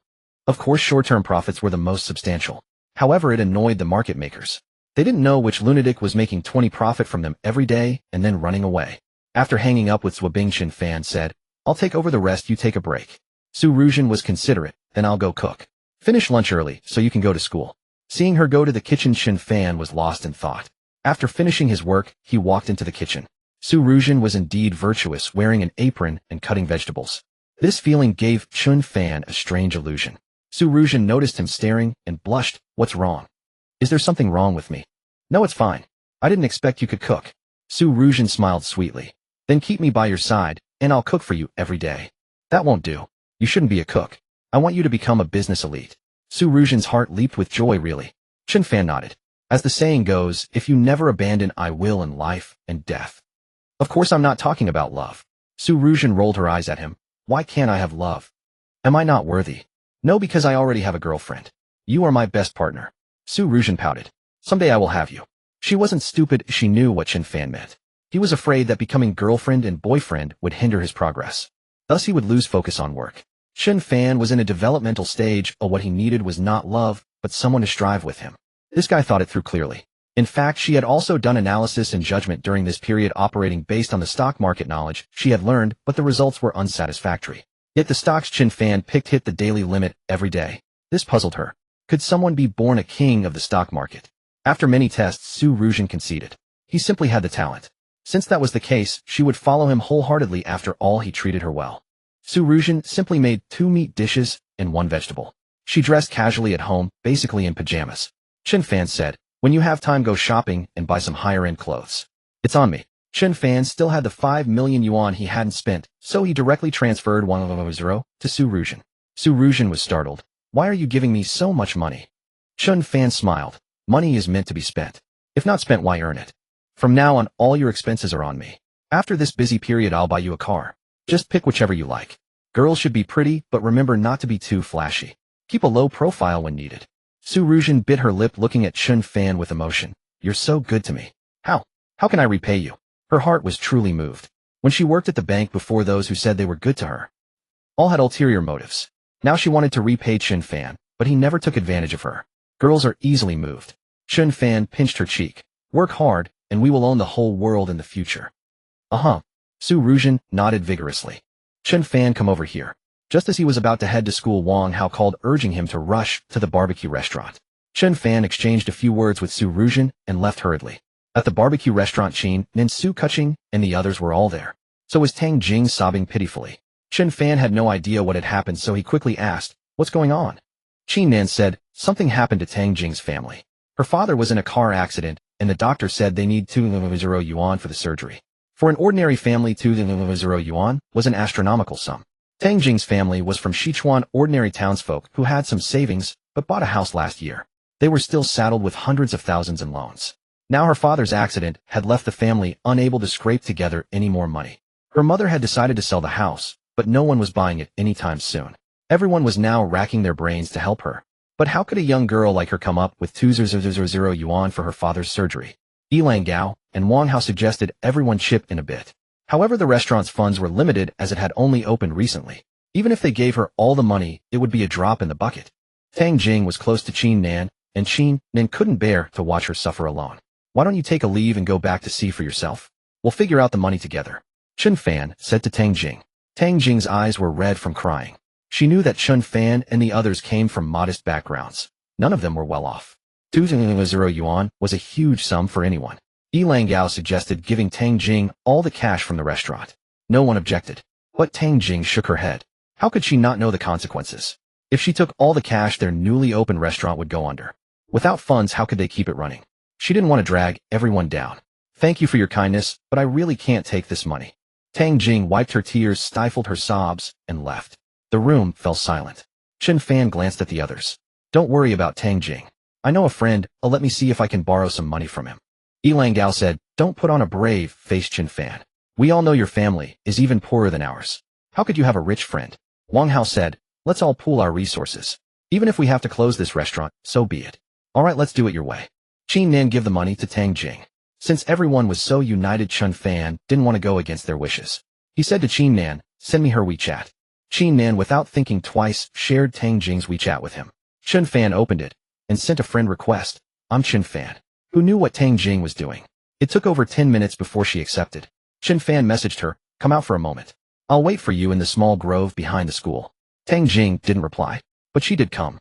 It was noon, and the grove was empty. Chen Fan sat under a tree, and when he saw Tang Jing approaching, he waved. Tang Jing's eyes were still red, probably from crying in the dormitory. With such a huge crisis at home, she, a young girl, was completely at a loss. Chen Fan didn't waste words. He directly transferred 200 yuan to Tang Jing. "Go back early. Buying a plane ticket will save you a lot of time." Tang Jing heard her phone ring, but didn't look at it. Instead, she bit her lip and stared at Chen Fan. Chen Fan reminded her, "Check your phone." Only then did Tang Jing take out her phone. Seeing the transfer of 200 yuan, she was completely stunned. With tear-filled eyes, she looked at Chen Fan, sobbing uncontrollably. "Stop crying. If someone sees, they'll think I did something wrong." Tang Jing wiped her tears, unable to control her emotions, and leaned against a tree sobbing. She cried for a long time before finally stopping.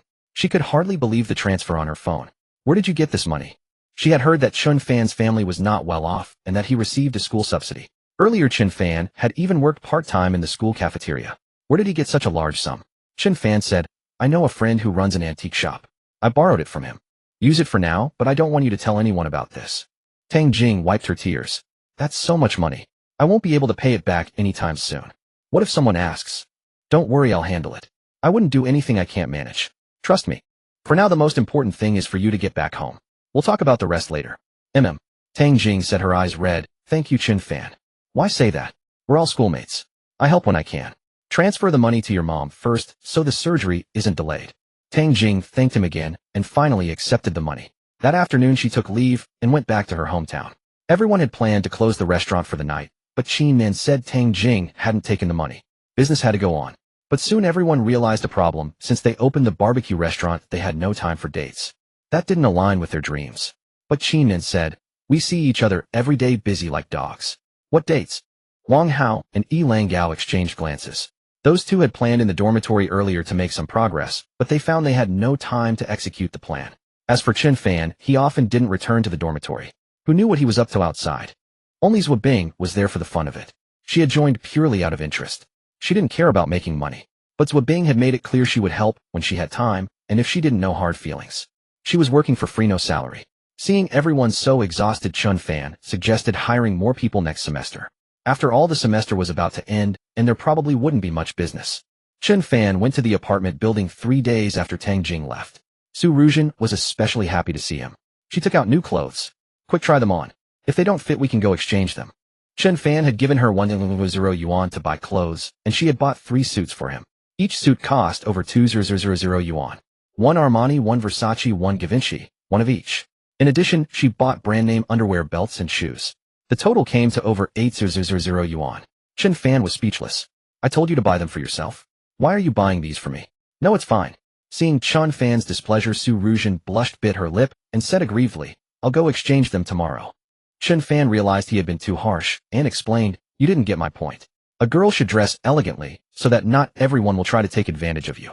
When you appear noble and graceful with a different level of sophistication, many inferior people will feel inadequate and back off. Why should a man wear such luxurious stuff? I'm not going out to show off. Tell you what, go shopping again tomorrow. He transferred another 2,000 yuan to Su Ruzhen. Su Ruzhen said softly, I also bought 2 outfits for myself. Do you want me to try them on for you? Su Ruzhen had bought herself 2 suits, not overly expensive, around 5 or 6,000 yuan each. To the Chen Fan of former days, that would have been an astronomical sum, but to him, now, it was utterly trivial. Su Ruzhen had a striking figure, and with such alluring curves, she looked undeniably captivating. Such attire suited ordinary social engagements, but it would hardly suffice for grand occasions. Chen Fan suggested she make do for now and buy a few better outfits when she had the time. Su Ruzhen did not dare refuse again, and obediently murmured an okay. Yet she harbored a little secret. The remaining 2,000 plus yuan had all gone toward purchasing delicate intimates. These personal items naturally were not something she could wear in daylight before Chen Fan. A week later, Chen Fan's short-term stocks had nearly doubled again, while his 3 long-term holdings appreciated by roughly 40%. His total assets had now reached 1.36 billion yuan. With just over a week remaining before the holidays, Chen Fan's goal was to double his capital once more before heading home. As for the summer vacation period, he decided to stick with long-term investments. Meanwhile, the money remaining in his bank account, over 1 million yuan, he resolved to keep tucked away.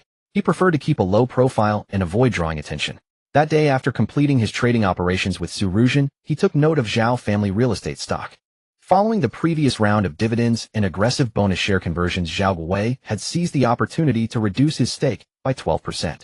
As of now, he held merely 28.99% of the shares.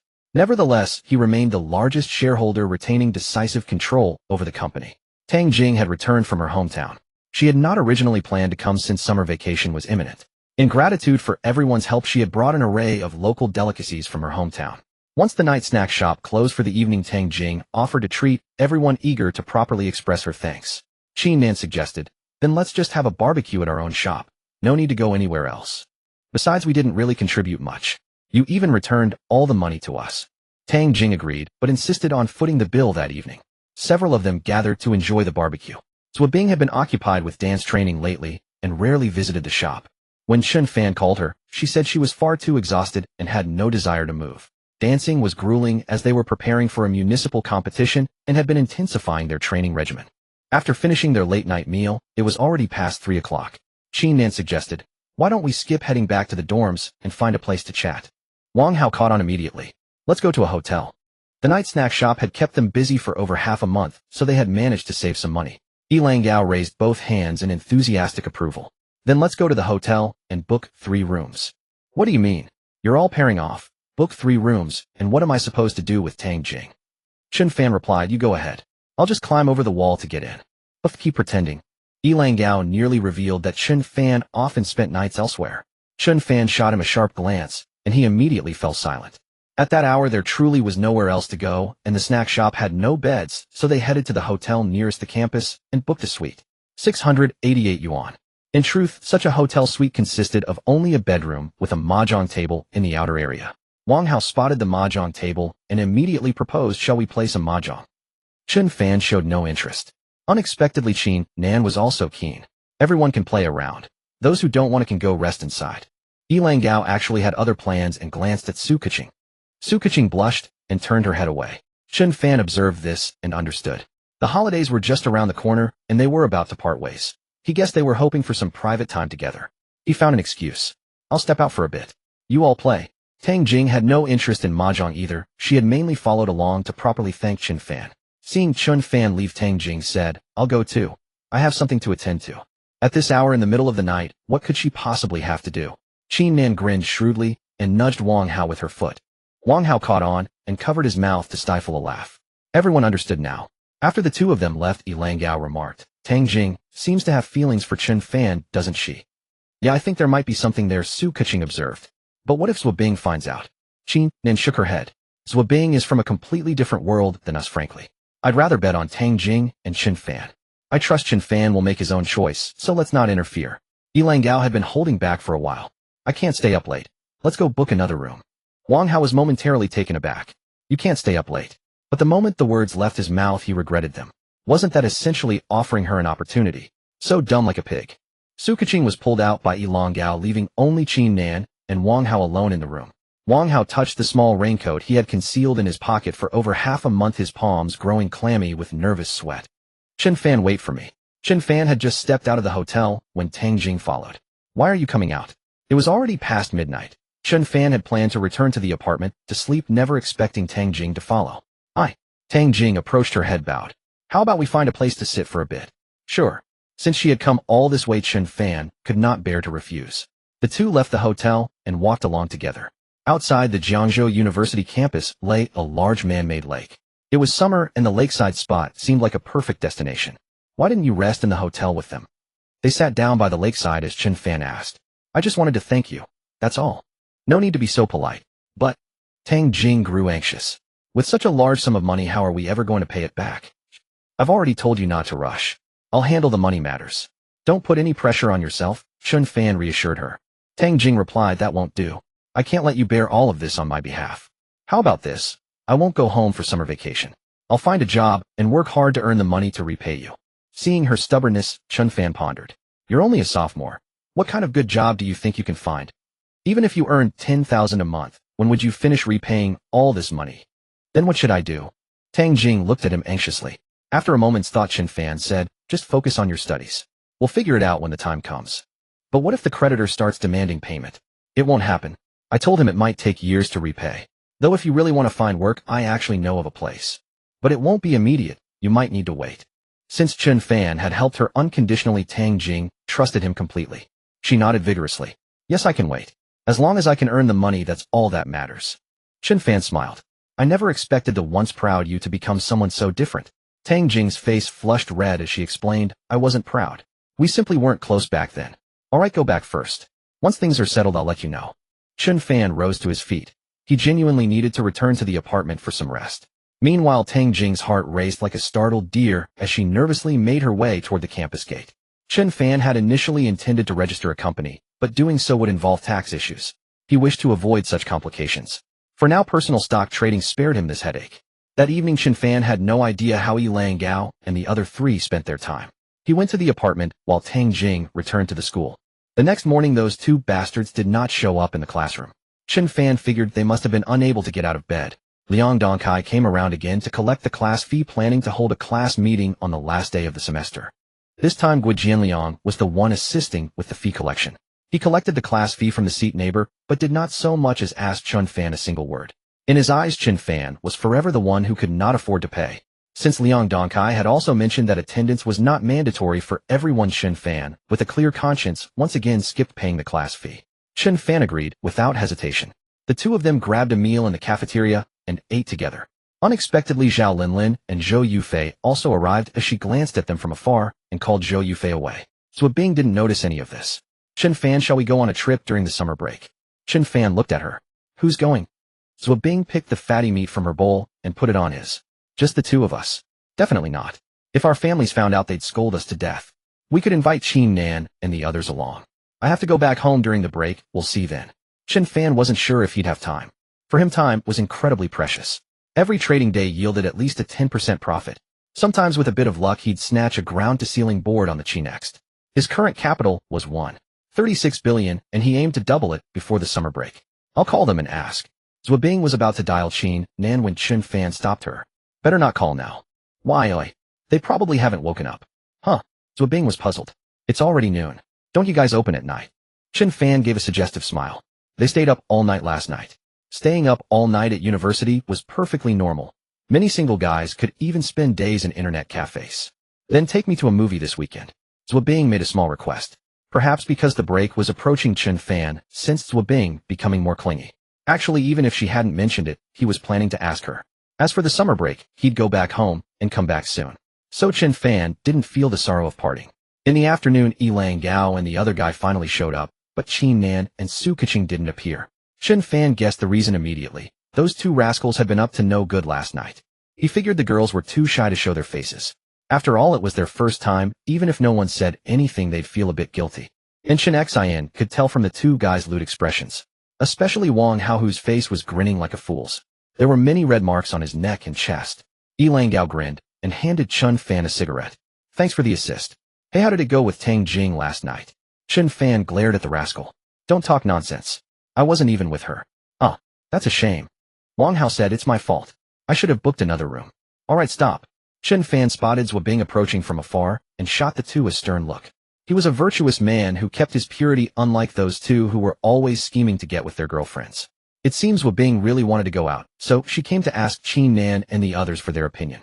But Qin Nan and Su Keqing hadn't shown up at all. Chen Fan said, you should go rest too. They won't be coming today.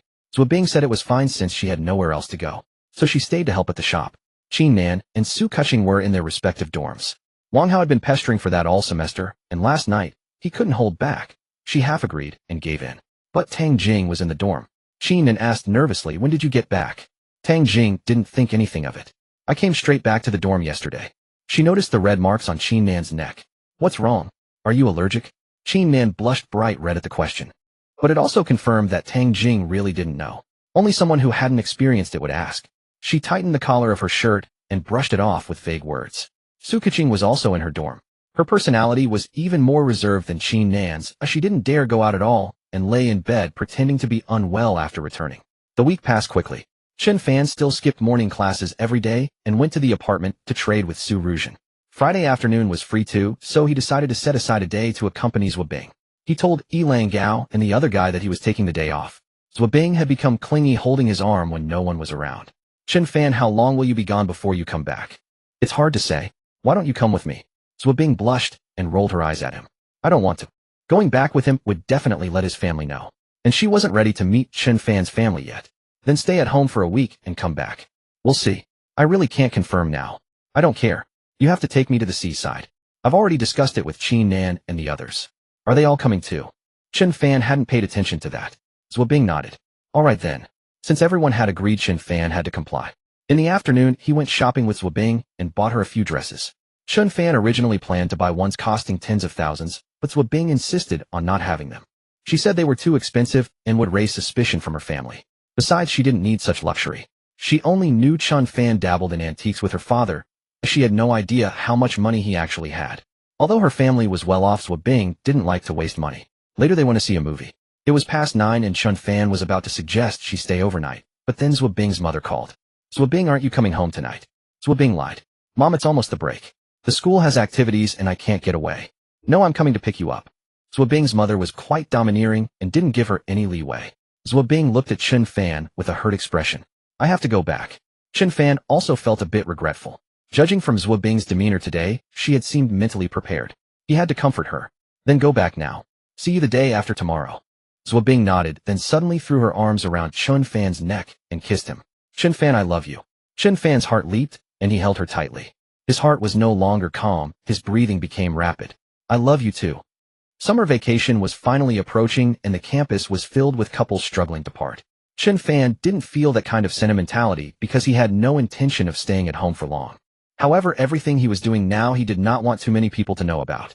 Zwabing mentioned that her mother asked her to stay at her grandmother's house for a while, which probably meant the summer trip to the beach would have to be canceled. Zwabing's grandmother's home was in northeast China, which explained why she had inherited that straightforward, fiery temperament from her mother's side. Chen Fan, how about you come with me to the northeast? Zwabing looked at him with hopeful eyes, and Chen Fan asked, where would I stay if I went? Zwabing replied, my grandmother lives in the county town, so you can stay at a nearby hotel. I'll cover the cost. Chen Fan pinched her cheek and asked how long she planned to stay there. At least a month. He was stunned. Way too long. Zwabing leaned close to his ear and whispered that if he came to keep her company, she would give him anything. His blood boiled with excitement, and he agreed immediately. True to the adage that great rewards inspire brave men, she just rolled her eyes at his eagerness. Were men really this shallow? Still, Zwabing was serious about it, and once she had made up her mind, she would not back down. With the holidays starting, Yilang Gao and the other three had no plans to go home. They claimed they needed to run the barbecue restaurant, and even though it was the break, there were still plenty of people around campus. If they stuck with it, they could make decent money each month.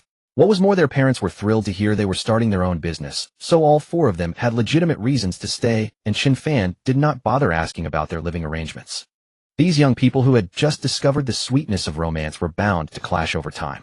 Zwabing was picked up by her mother in person, and Chen Fan waved from a distance, keeping his distance. He could sense that Zwabing's mother was quite domineering, and Zwabing herself seemed to fear her deeply. After sending her a message, Chen Fan watched her leave. In the car, Zwabing's mother glanced at her daughter through the rearview mirror and suddenly suggested, why not invite him to dinner at our place? What? Zwabing was startled and dropped her phone. Her mother noticed the panic but remained calm, saying, it's nothing. Your father and I are not unreasonable people. We went through the same thing. There is no need to hide anything from us. Mom, what are you talking about? Zwabing picked up her phone and stammered an excuse. Zwabing's mother smiled. Your face is already red as a tomato. You think I do not see through this? Really, invite him over for dinner at our place. We should get to know each other. Any boy who can make my precious daughter miss him this much must be quite wonderful. Zwabing shook her head frantically. Mom, stop guessing. I swear there is nothing like that. I am just saying goodbye to some friends from the tour group. Zwabing's mother's expression hardened. Good. You do not know what you are getting into yet. Do not let yourself be fooled so easily. When you are older and ready to date, we will help you find someone suitable. I know, Mom. Zwabing's heart skipped a beat. She had nearly fallen for it. This mother was cunning. Thank goodness she had not taken the bait. Zwabing instinctively covered her chest and stared out the window, but such transparent tricks could not possibly fool her experienced mother. All signs pointed to her daughter being in love, yet she kept her composure and simply exchanged casual words with Zwabing. Chen Fan was about to return to the apartment when Tang Jing sent a message. Chen Fan, when are you coming back? Not sure yet, maybe in a few days. After responding, Chen Fan remembered Tang Jing needed to find work. Then when are you free? Let me treat you to a meal. Let's skip the meal. I am still considering work options. Tang Jing, no, don't misunderstand. I already told Qin Nan about the job, and she asked me to help at the shop for 2 months. I just wanted to thank you. Tang Jing naturally kept Chen Fan's help in mind, but Chen Fan declined. Let's talk about it later. I am not returning for now. Okay, let me know before you come back. Chen Fan returned to the apartment, where Su Rui's hen was busy. Hearing the door open, she hurried over to fetch his slippers. How is it going? Chen Fan was eager to know about the recent operations. Su Rui's hen said, almost done, but it will probably take another day or two. Yesterday's 2 limit-up boards were caught very successfully. One gained 30 points, and another hit the ground-to-heaven board. The least gained over 20 points. Chen Fan nodded and sat at his computer. During his absence, he could only trade long-term positions and could not operate this frequently. He checked his account balance, already 398 billion. He had nearly hit his previous small target, though falling short of doubling it entirely. But he was not in a hurry. If the stocks hit their limits today, he would be close to doubling it. Chen Fan began searching for long-term stocks. He calculated his itinerary, 7 days at the fastest, half a month at the slowest. So during this period, he needed to position himself in a few long-term stocks. The morning session closed quickly, and Chen Fan turned to Su Ruizhen. Are you free recently? Su Ruizhen did not quite grasp the question at first. Yes, why? Come back with me. What?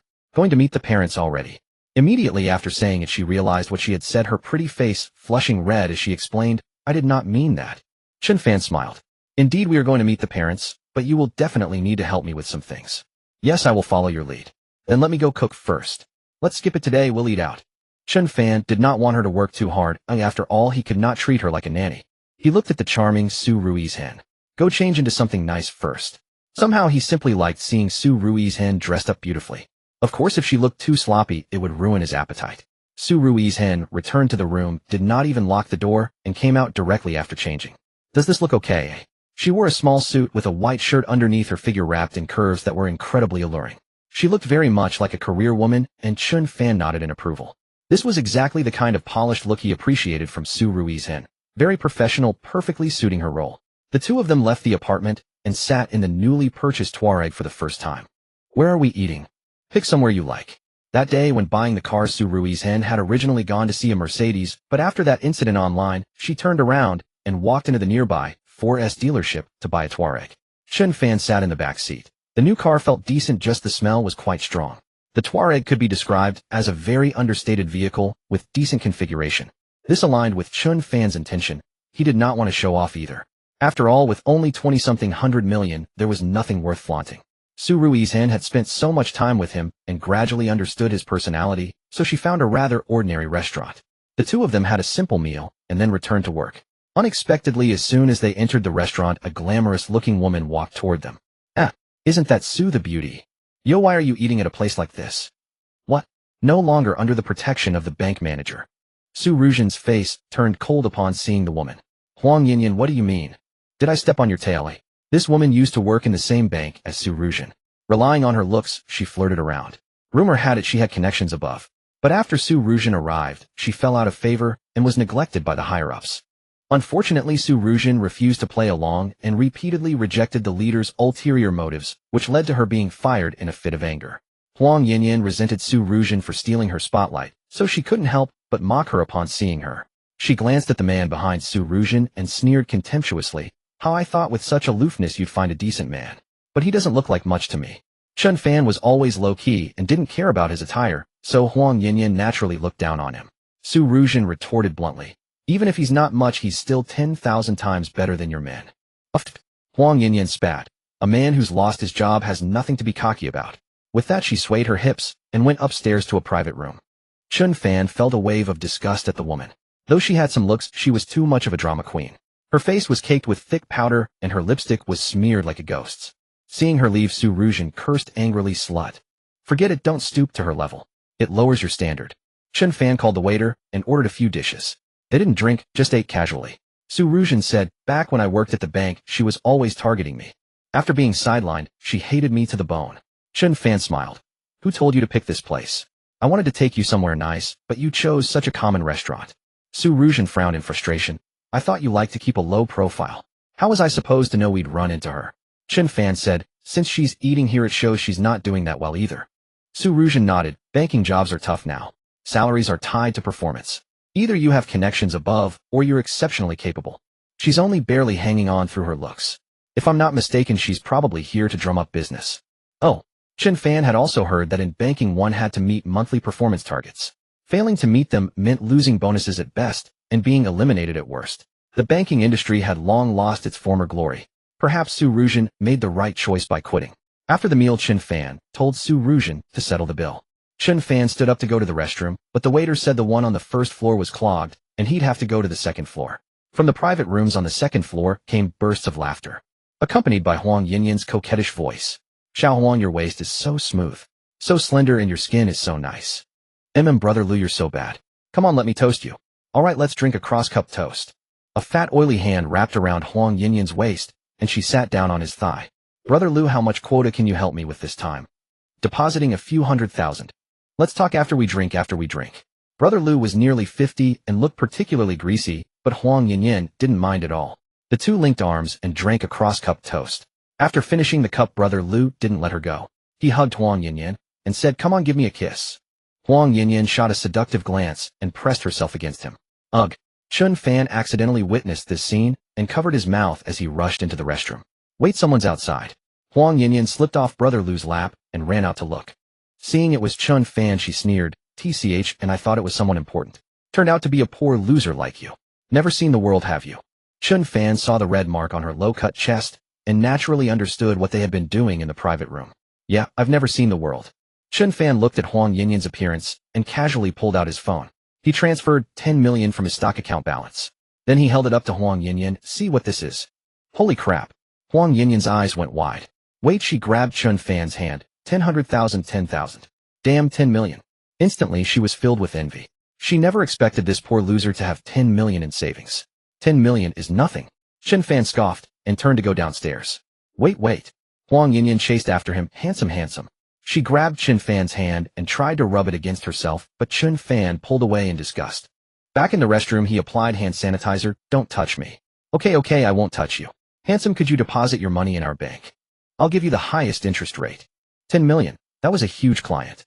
She never dreamed that Su Ruzhen had landed a sugar daddy. Chen Fan's bank balance was a little over 11 million. If she could get his money deposited at her bank, it would be a massive performance boost. She wouldn't even have to chase clients for the rest of the year. But Chen Fan washed his hands and went downstairs without acknowledging her. How could Huang Yinyan still care about that Brother Lu? That old fox was so slippery. Even her stockings had been rubbed into fuzz, but he still hadn't budged. Huang Yinyan grabbed her bag and left the private room. Brother Lu quickly stood up. "Hey, what's going on? Don't you want the deposit?" "Forget it, get lost." Huang Yinyan chased after Chen Fan, who had already gone downstairs, and said to Su Ruzhen, "Let's go." Ruzhen, wait for me."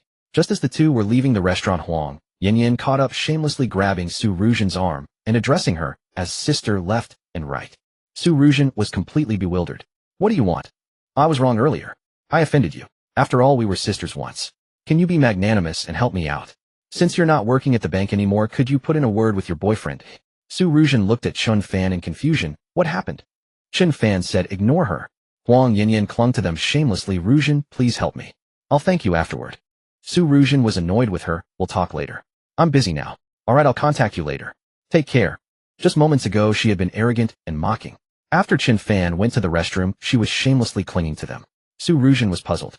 After starting the car, she asked Chen Fan, "Did she see something when you went to the bathroom?" "Ahem." Chen Fan looked embarrassed. "Just drive." Su Ruzhen was speechless, thinking that for Huang Yinyan to be so shameless, Chen Fan's capital must have been considerable. After returning to the apartment, Su Ruzhen received at least a dozen calls from Huang Yinyan. The woman pleaded repeatedly, begging Su Ruzhen to help transfer the deposits in Chen Fan's account to her own bank. Only now did Su Ruzhen realize those were Chen Fan's deposits she had seen. "I thought she was seeing something remarkable." Su Ruzhen hung up the phone in irritation. Having grown accustomed to vast sums of money, the mere 10 million meant nothing to her now. After all, her usual portfolio management involved amounts measured in hundreds of millions. Upon hearing about Huang Yinyan, Chen Fan remarked, "Why bother responding to a woman like that? I merely wanted to teach her a lesson for looking down on people. Do you even know what she did in the private room?" "What did you see?" Su Ruzhen asked curiously. Chen Fan recounted the scene, and Su Ruzhen couldn't help but feel embarrassed as well. This Huang Yinyan truly had no sense of decency when chasing performance targets. That afternoon, Chen Fan continued his research, seeking stocks suitable for long-term positioning. Xinjiang Energy. After more than an hour of screening, an energy stock with a market capitalization exceeding 200 billion finally caught his eye. This stock boasted formidable backing, yet had remained in a prolonged slump since surging 2 years prior. Its peak price had exceeded 260 yuan per share, but now it traded at barely 6 yuan. Chen Fan could already foresee its future trajectory. After a violent shakeout, it would begin climbing steadily. Stocks like this required major players to spend 1 or 2 years laying positions, but the resulting gains were extraordinarily impressive. Chen Fan then identified 2 additional long-term stocks, Jiangnan Machinery and Bagua Mining. Both were destined to take off within the next 15 trading sessions. Moreover, they were massive enterprises. He reviewed his account balance and decided to liquidate all positions the following day, shifting to long-term holdings. "I'll take a rest." Analyzing stocks required tremendous mental effort. Chen Fan lay down on the sofa, and Su Ruzhen promptly fetched an air conditioning blanket to cover him. Exhaustion brought him into slumber, and in his dream, he felt a dog licking him. A faint fragrance drifted into his nostrils. Chen Fan's brows twitched slightly as he suddenly opened his eyes. Su Ruzhen's eyelashes were nearly brushing his nose. He sat up abruptly. What are you doing? Startled by his sudden movement, Su Ruzhen's face flushed crimson. Nothing. Chen Fan wiped a trace of drool from the corner of his mouth. Damn it, it wasn't a dog after all. He quickly understood the situation and stared speechlessly at Su Ruzhen's flustered state. Were young women today this forward? The next morning the two began liquidating their stock positions. The Chinex board saw dozens of limit-ups daily, but Chen Fan harbored no desire for such fleeting gains.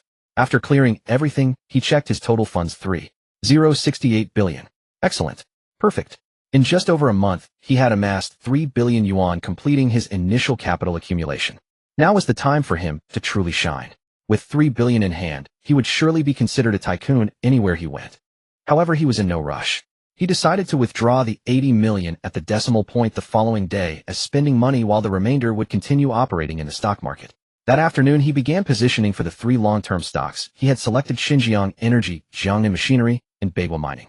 These were all trillion-level enterprises for ordinary investors. To take control positions would surely prove difficult. Chen Fan was drawn to their growth potential and the strength of their backing. As they worked busily, they realized their capital was far too substantial.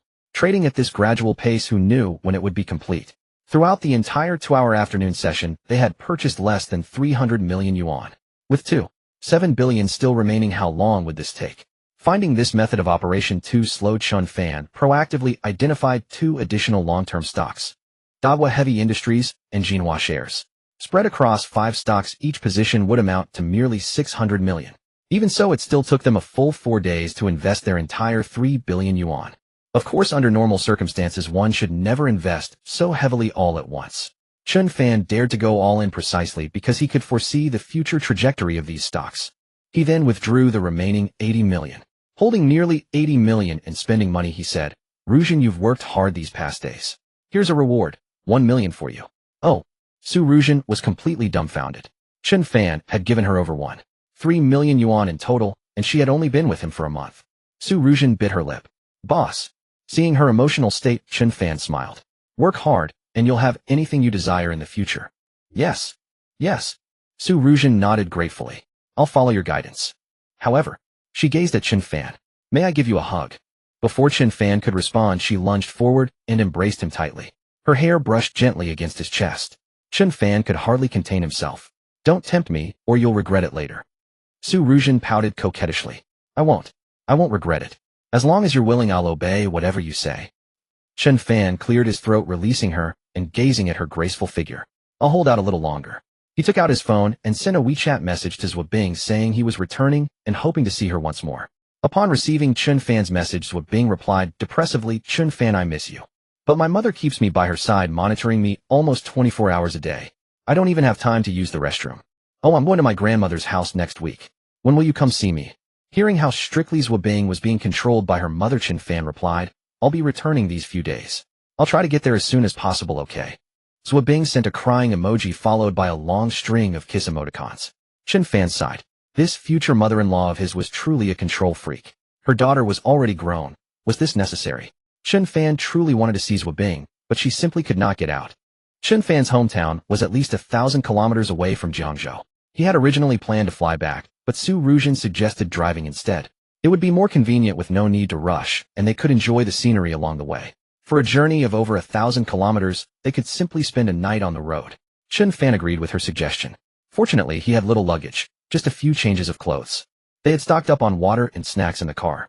When he saw Chen Fan about to sit in the back seat, Su Ruzhen quickly opened the passenger door.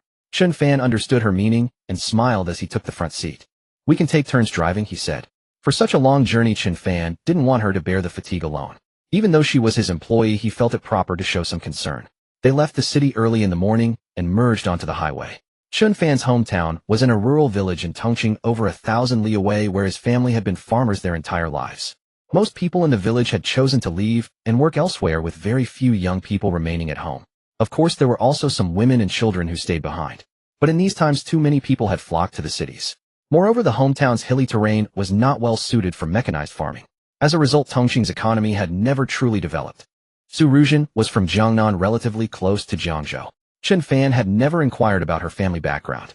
Watching her skilled handling of the vehicle, he couldn't help but ask, You're quite the experienced driver, aren't you? Not really.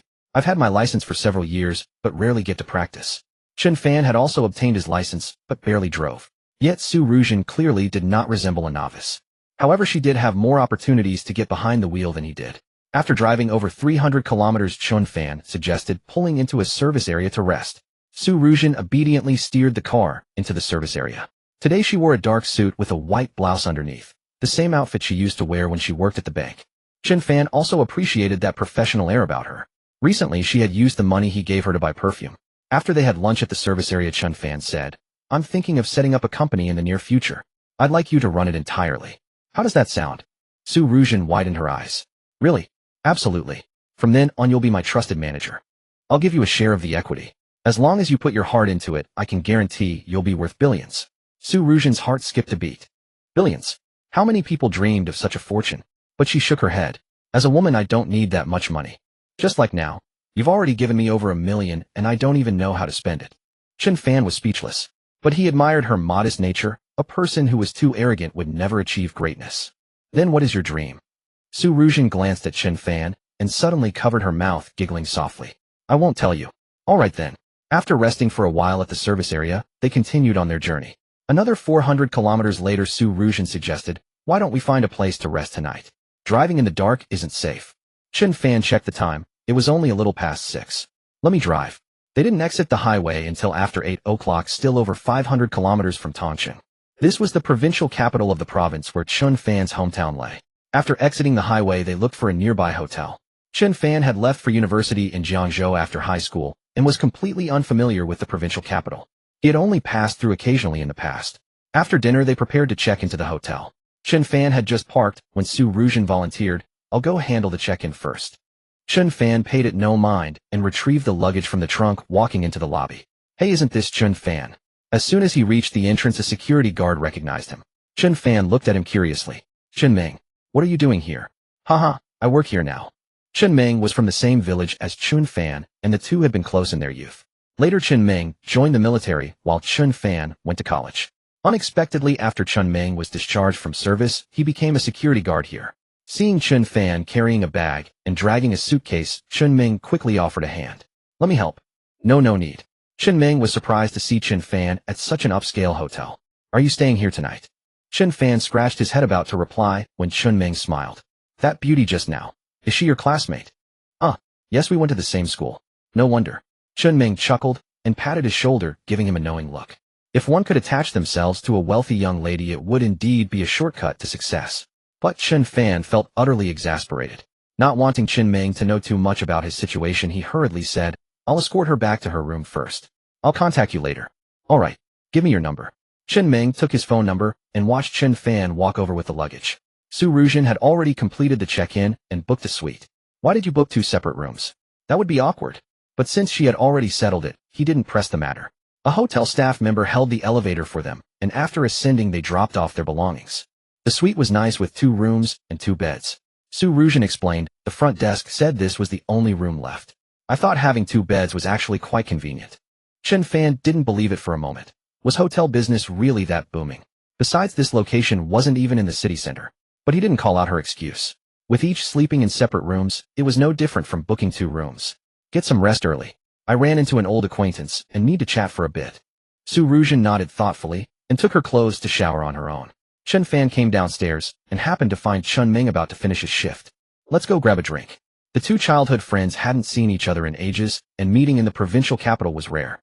Chen Meng was generous. Without even changing clothes, they headed to a late-night food stall not far from the hotel. Chen Meng said, "Tonight's on me. Don't compete with me." He knew Chen Fan was still a student from a poor family, while he at least had a steady job now. Chen Fan understood his nature and naturally let him have his way. They ordered plenty of grilled skewers and a pitcher of beer. Chen Fan asked about his recent situation. After being discharged, Chen Meng's circumstances were limited. He didn't even have a girlfriend. Patting Chen Fan on the shoulder, he said, "Chen Fan, you're a college graduate. Once you start your company, hire me to work for you." Chen Fan smiled. "Come, let's drink." Chen Meng continued, "I may not have other skills, but I can definitely drive. And I've got martial arts training. Dozens of men wouldn't be a problem." You're not special forces, you know." When Chen Meng saw his disbelief, he grabbed an empty beer bottle and slashed at it with his palm. Crack. The bottle was cleanly split in 2, leaving Chen Fan dumbfounded. With that level of strength, he was more than qualified to be a bodyguard, not just a driver.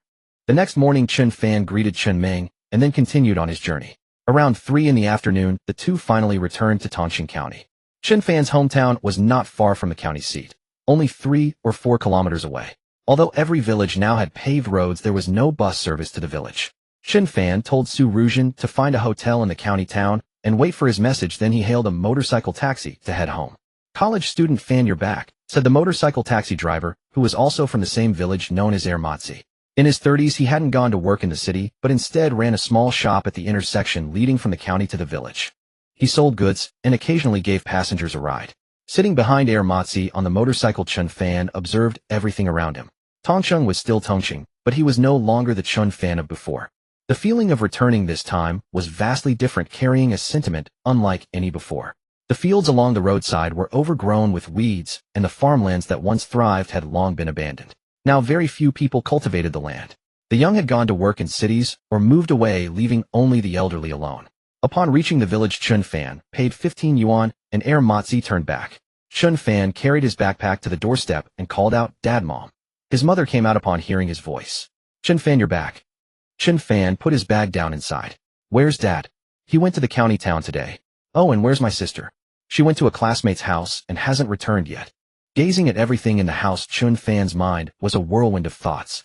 The house was still the old rammed earth structure, though it had 2 stories. It was extremely dilapidated. While others had built villas, Chen Fan's home had dirt floors, not even a layer of cement.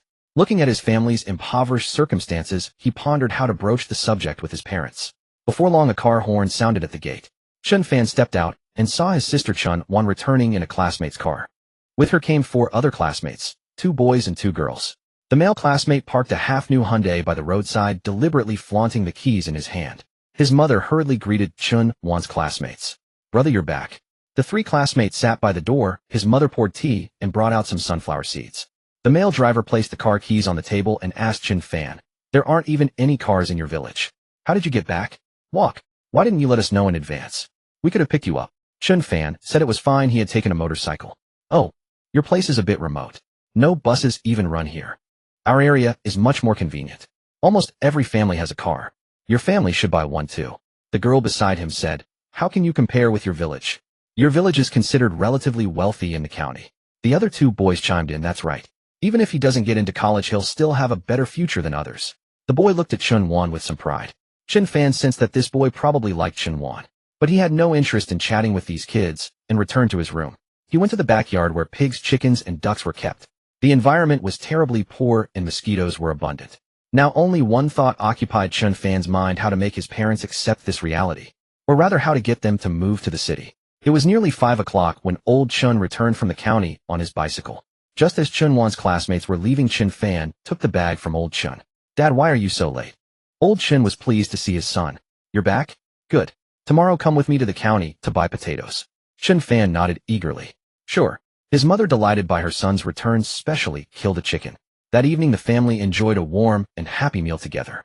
Chen Fan tentatively asked, "Dad, Mom, our house is too old and the living environment is terrible. Why don't you follow others and rent a shop in town to do some small business? Maybe someday we could even buy a house in the city." Old Chen frowned at this. "You buy a house in the city yourself in the future. We old folks will stay here." His mother added, "Yes, after you graduate from college we'll try to scrape together some money to help with a down payment. Nowadays girls won't marry if you don't have a house in the city." She then glanced at Chen Wan. "You need to work hard too. Don't fail the college entrance exam. Stay away from those classmates and focus on your studies." Chen Wan remained silent, knowing her mother liked to nag. Chen Fan, having seen her classmates today, added, "I also think you should study hard. This is not the time to play. Even if you want to date now, you'll definitely regret it when you grow up." Chen Wan looked at her brother in surprise. When had his views changed so much? Chen Fan ignored her look and explained. Using the bowls on the table as an example, he said, "Your current life circle, including your classmates and friends, is like this bowl of vegetables. Right now your vision is confined to this bowl of vegetables. Only by stepping out of this circle can you have a chance to see the chicken. Don't look at me like that. Based on your brother's years of experience, people are stratified. Their knowledge, learning, vision, and circles are all different, placing them at different levels. For example, if I stayed in the countryside, my goal and dream in life would simply be to marry a wife, have children, and continue the ancestral life of facing the lust with backs to the sky. But if I enter a higher circle, my life goal might be to start a company, build a career, and become someone useful to the country and society. Don't you admire those office elites and domineering CEOs on TV? You should strive to reach their level too. A girl who is refined and exquisite to the extreme will make those beneath her feel ashamed of themselves. Once your level rises, your life will be different. Chen Fan pursed her lips, indicating she didn't understand. Old Chen couldn't grasp it either. Chen Fan's words were too profound. His simple wish was for Chen Fan to get into college and not stay in the countryside. As for the rest, he couldn't help. All he could do was send his children this far. The rest was up to their own fate and abilities. The next day, Chen Fan went with old Chen early in the morning to sell potatoes. Chen Fan had expected a large quantity, but when his father brought them out, there were only about 300 jin. It seemed they still followed the old farming methods. Father and son borrowed a cart and hauled the potatoes to the entrance of the county town's vegetable market to sell. With this kind of model, how much could they earn in a day? Chen Fan shook his head, excused himself to use the restroom, and called Su Ruzhen. The sun was scorching that day. Old Chen stood under the sun, wiping sweat, waiting for nearly an hour without selling a single potato. Chen Fan was nowhere to be found. Just as old Chen was about to lose his temper, a brand new Tuareg pulled up. A strikingly beautiful girl stepped out, her figure and attire as if she were from a big city. She glanced at the photo on her phone, then at the middle-aged man before her. "Uncle, how much are the potatoes?"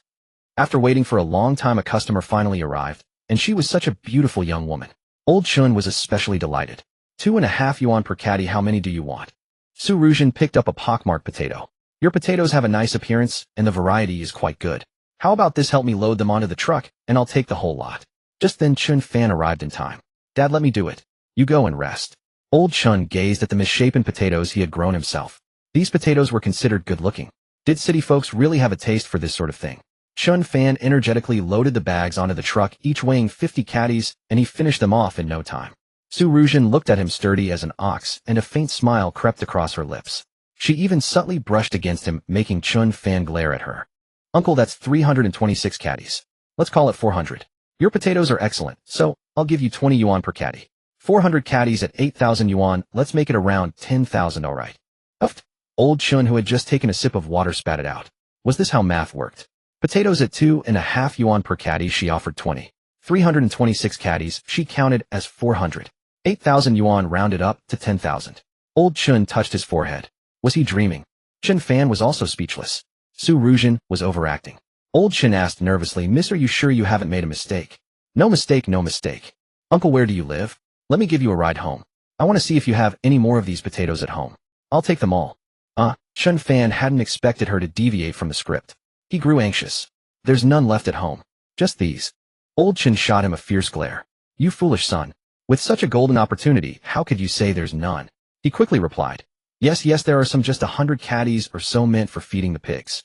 Chen Fan wiped his sweat. His father's acting skills still needed improvement. Su Ruzhen smiled and called them both into the car, then headed to Chen Fan's house together. Old Chen examined the car. "Son, this Santana probably costs over 100,000, right? When you have money, buy one too." Su Ruzhen glanced back with a smile and said nothing. Chen Fan could only nod in agreement. The car was fast. The 3 or 4 kilometers were covered in no time.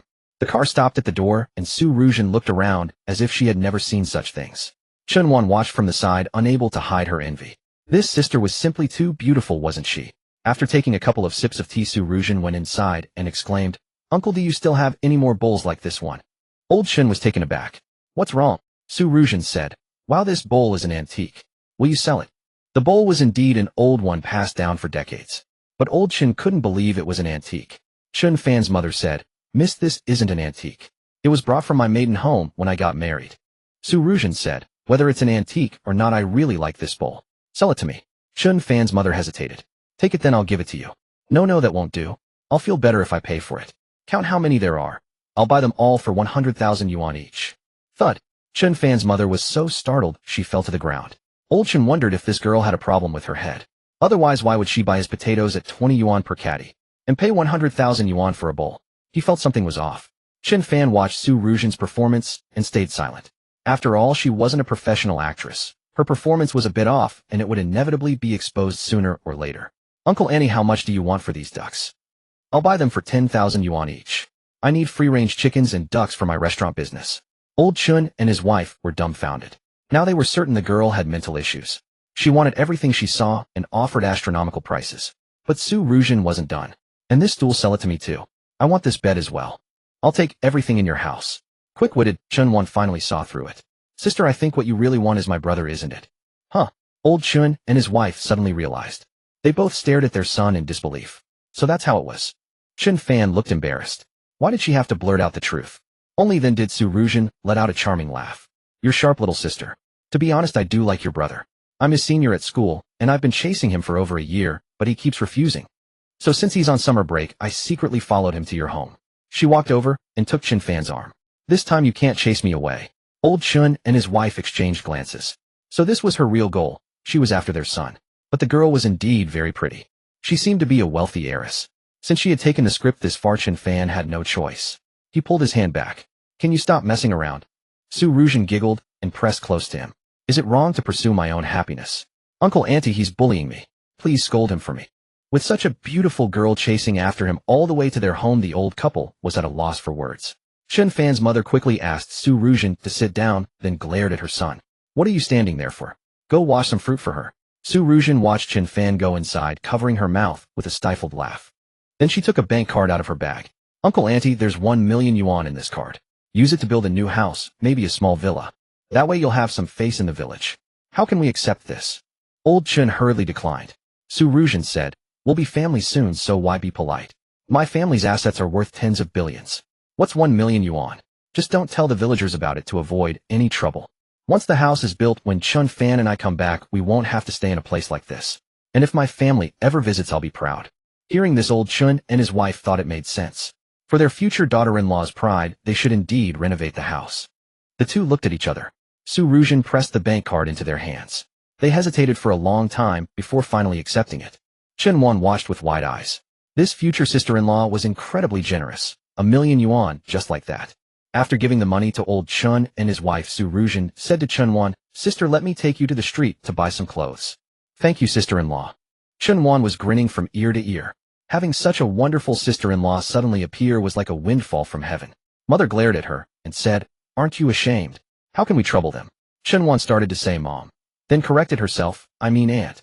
Su Ruzhen said, It's fine anyway, Chen Fan and I have confirmed our relationship, that's an unchangeable fact. Su Ruzhen continued, Sister is already 17, yet she doesn't have a decent set of clothes. After saying that, she was about to take Chen Fan to the county town. Chen Fan came out and shouted, Why not eat first before going? Mother suddenly realized, right. Father, go catch a fish from the pond, and I'll kill a chicken. Oh, and invite Uncle's family, as well let them know Chen Fan is back. Seeing that they were going all out, Chen Fan didn't stop them. Su Ruzhen looked at his embarrassed expression and couldn't stop laughing. She deliberately leaned in close, looking extremely intimate, and asked, Did I play my part well? Chen Fan glared at her. I asked you to buy a potato, but you ended up playing the wife. I'll deal with you later. Old Chen called over Chen Fan's uncle's family, and the two brothers went to net fish in the pond. Chen Fan's mother killed chickens and ducks. In the countryside, these were all they had, nothing better. When Aunt heard that Chen Fan had brought a girlfriend, she was very happy and came to help. Some neighboring villagers saw the commotion and, hearing that old Chen's family had good food today, unceremoniously came over to join the meal. Chen Fan watched everyone busily bustling about and thought to himself that this was for the best, otherwise he really wouldn't have known what excuse to give them money. If he said he had made a fortune outside and gave them too much money, he was afraid they would become arrogant. If people become arrogant, it's a very terrifying thing.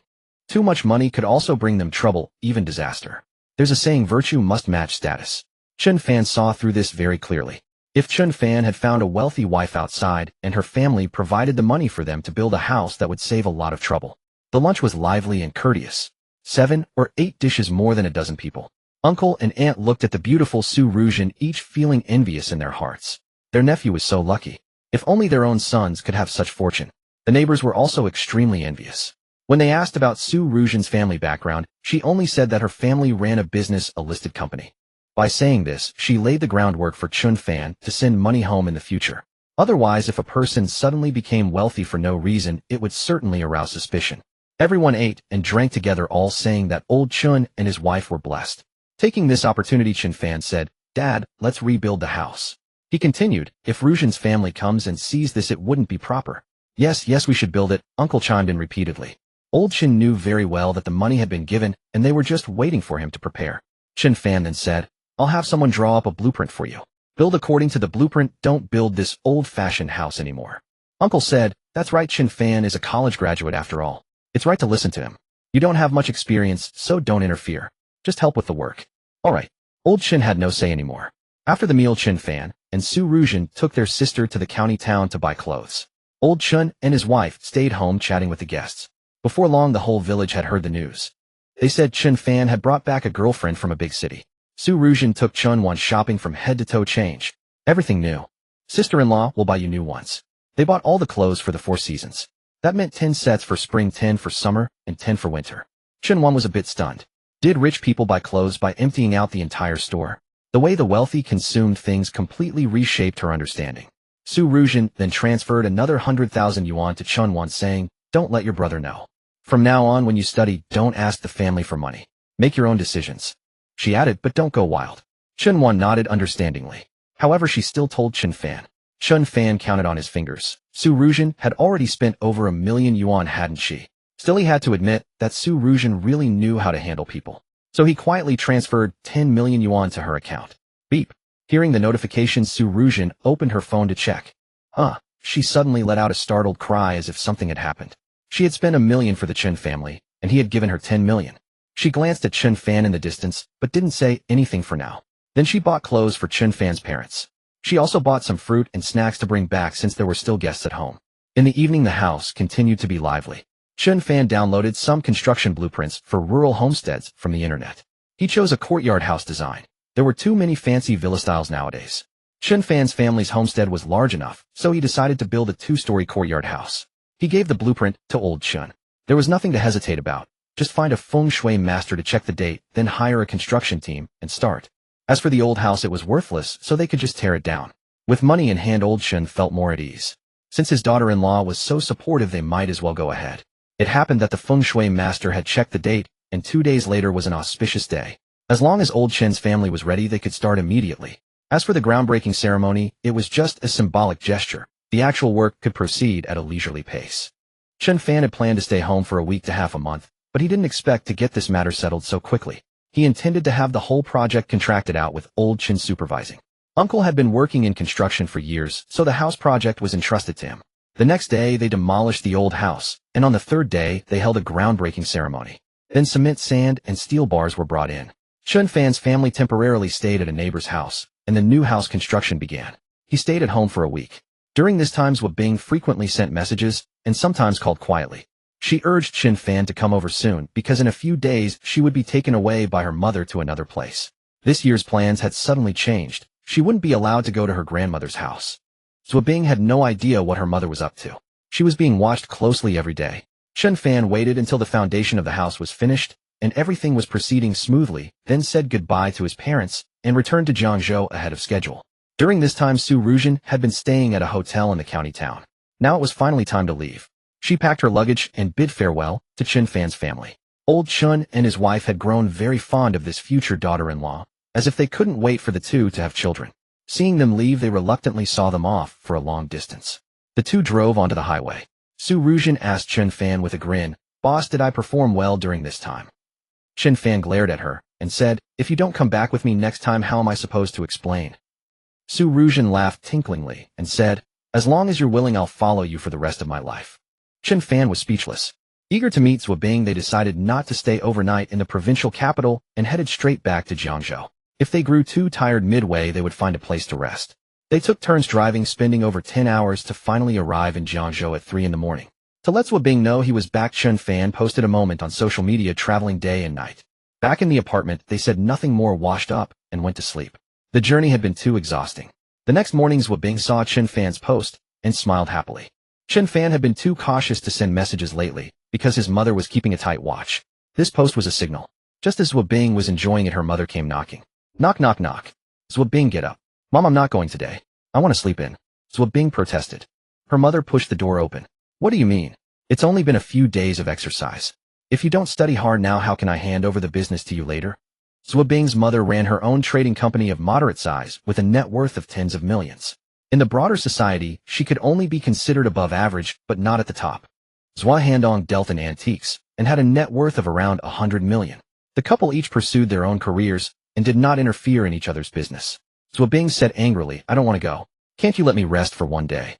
Zhou Handong, hearing their argument, came to mediate. Just let her rest for a day. There's no need to keep such a tight leash. Zhuo Bing's mother glared at him. What do you know? She suspected her daughter was in a relationship, but hadn't told Zhuo Handong about it. In her mother's mind, once she saw a sign, she had to nip it in the bud. She couldn't let it develop to a point where it was out of control, only to resign to fate. Prevention was her habitual approach. Zhuo Bing refused to get out of bed, no matter how much her mother shouted. It was so annoying. She didn't understand why her mother was guarding her like a thief. Seeing Zhuo Bing stubbornly refusing to move, her mother grew angry, threw down her bag, and said, "Fine, I won't go to work today. I'll stay home with you."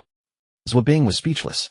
Zhuo Handong also didn't understand what his wife was up to. It seemed like she was picking on their daughter during this holiday. She kept Zhuo Bing by her side every day. He didn't want the mother-daughter relationship to become so strained, so he tried to mediate. But Zhuo Bing's mother glared at him fiercely. "Don't interfere. I'm doing this for her own good." Zhuo Bing got up, washed up, and started packing her things. "What are you doing?" "I'm going to Grandma's house, okay? I'll tell Grandma about you and see if she treated you the same way. I'm an adult now, and I have no freedom at all. I don't believe you were so obedient back then." Burdened by Zhuo Bing's complaints, her mother looked embarrassed. Zhuo Handong watched his wife and smiled without a word. When she was young, his wife was from the Northeast with a bold and unrestrained personality. In her teens, she dared to travel across the country. It was only after meeting him that she settled down. Hearing that Zhuo Bing was going to complain to her grandmother, she felt her pride wounded. Perhaps because she knew her own nature, she feared Zhuo Bing would repeat her youthful mistakes, which was why she kept such a tight watch. Zhuo Handong saw his wife defeated and covered his mouth to suppress a laugh. All right, you can rest at home for a day." In the end, she relented, unable to overcome her daughter. In truth, a girl in love could not be controlled. She could only try to delay it as much as possible. Zhuo Handong stay home with her today. With that, she picked up her bag and left angrily. Zhuo Handong seemed to guess something. "Zhuo Bing, why are you clashing with your mother? You know her temper." Zhuo Bing said irritably, "Isn't she annoying? Watching me like a thief every day. I'm an adult, you know. I have no dignity or freedom." Zhuo Handong studied his daughter. "Are you in a relationship?" Zhuo Bing rolled her eyes. "Why are you just like her?" Zhuo Handong looked embarrassed. "I mean, if you were dating, you can bring him home, let us meet him, and help you evaluate. If the boy satisfies everyone, won't your mother be at ease?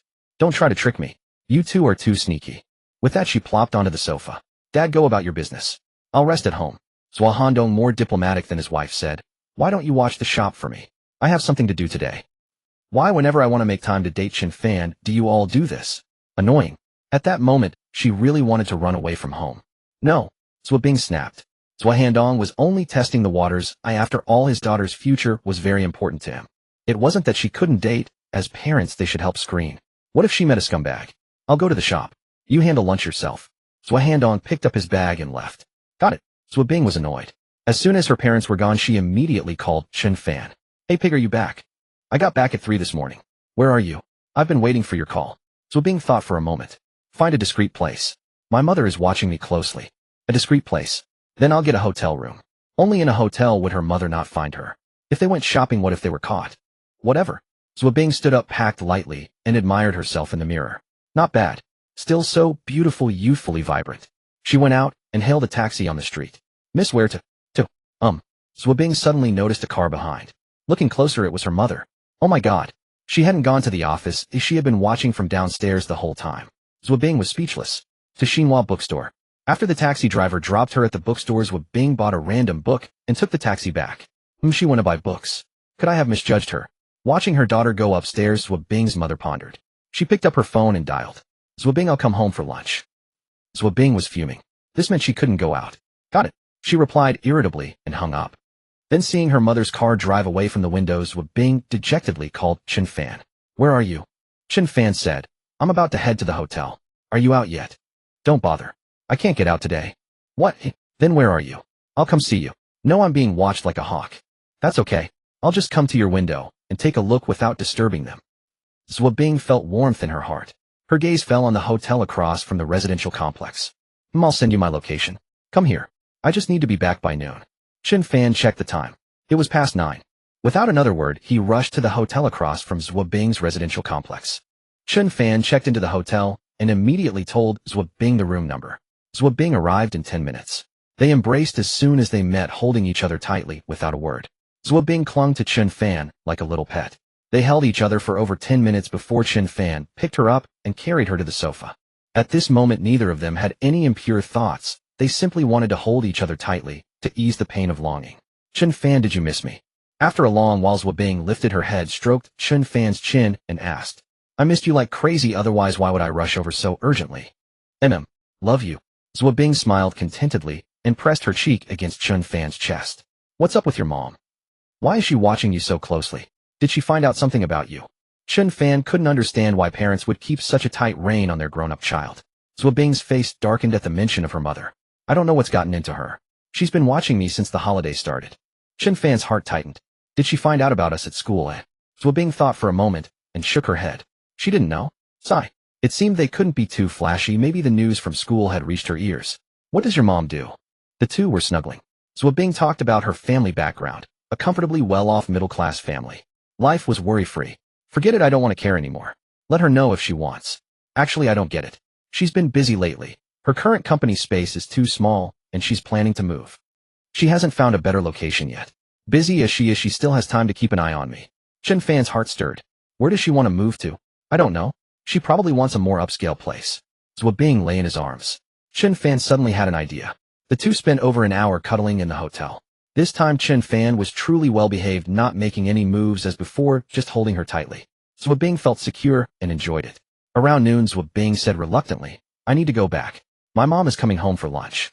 Chen Fan held her. Call me when you're free.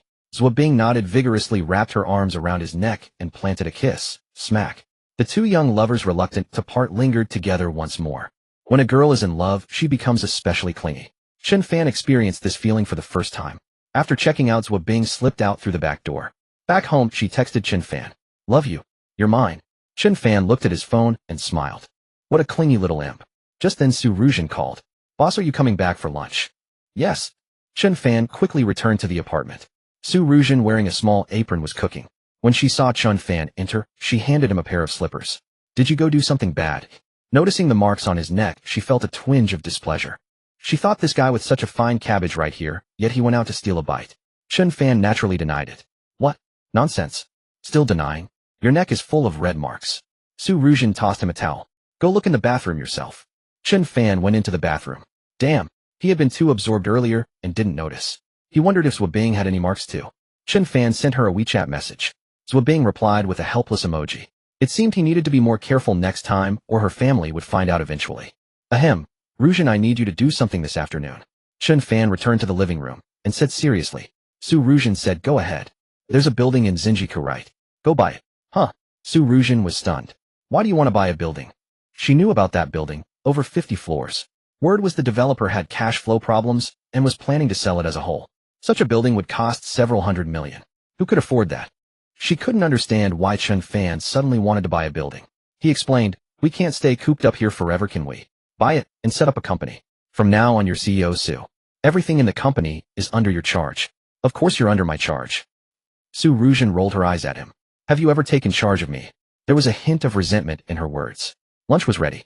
After eating, Su Ruzhen went to handle the matter in the afternoon. Chen Fan opened the stock trading software to check the market. The 5 long-term stocks had all risen significantly, with an average profit of 30. The total funds in the account were over 3.64 billion yuan. He checked the next trend of these 5 stocks and sold off the weaker one to cash out. Because once Su Ruzhen's deal went through, it would require a large amount of capital. However, he estimated her negotiations wouldn't be that quick. A special guest arrived at the headquarters office building of Zhao's real estate. The manager of the commercial department was also a woman around 36 or 7, very beautiful. When she heard someone wanted to buy the building at Xinjiku, she received the guest personally. But when she saw the visitors, she was shocked. The other woman was younger and even more beautiful. Seeing the other woman in a well-tailored business suit, Zhou Lan couldn't immediately figure out her background. I'm Zhou Lan from the commercial department of Zhao's real estate. May I ask your name? I'm Su Ruzhen. Just call me Ruzhen. Su Ruzhen stood up and shook hands with Zhou Lan. In the past, she would have envied a high-level executive like Zhou Lan at a big company. But now she had no such thoughts. She was a guest of Zhao's. Su Ruzhen stated her purpose. Zhou Lan asked in surprise, what payment method do you plan to use? Su Ruzhen said casually, I don't mind. Whatever is convenient for you. But we need the deal to close quickly. Our boss doesn't like delays. You mean you can pay the full amount? Yes. Zhou Lan stood up abruptly. The company urgently needed a large amount of capital recently. The chairman had cashed out several percentage points from the stock market to prepare for a major project. After the news of selling the building at Xinjiku was released, many interested parties had inquired, but most couldn't come up with that much cash. And this party could pay in full. Zhou Lan suppressed her joy. All right, I'll report to the higher-ups and try to get you the best price. She left the meeting room and immediately called the chairman. Zhao Guowei gave her instructions. You have full authority to handle it. Zhou Lan understood. She returned and promptly sealed the deal with Su Ruzhen. Our company's bottom line is 480 million. Su Ruzhen nodded. No problem. Wait, she didn't even bargain. Zhou Lan was a bit stunned. That was it. The original asking price had been 650 million. But later, because they urgently needed a large amount of working capital, they had dropped to 480 million. The two sides agreed. Su Ruzhen paid a deposit of 10 million and signed the contract. After a third-party inspection for any construction quality issues, the remaining balance would be paid in full. The fact that this building from Zhao's real estate was purchased privately surprised Zhao Guowei. Could there really be such a figure operating in Jiangzhou? After all, even many large corporations could not casually throw out a few hundred million. They would either need to secure bank loans or pay in installments. Everyone knows to keep cash in hand. The other party paid too readily. He asked Zhou Lan to keep an eye on this. Perhaps they could become partners in the future.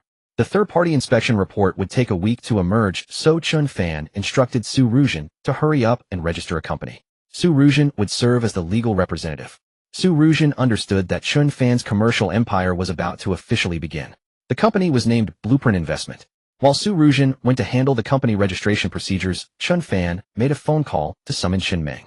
Once the company was established, the security system would need to keep pace at all times.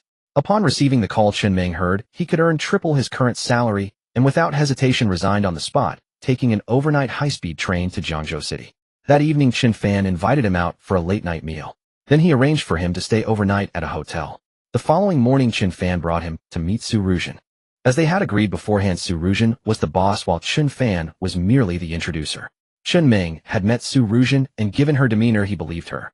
Su Ruzhen outlined the key points. The company was just starting out, and his responsibility would be to handle the company's security.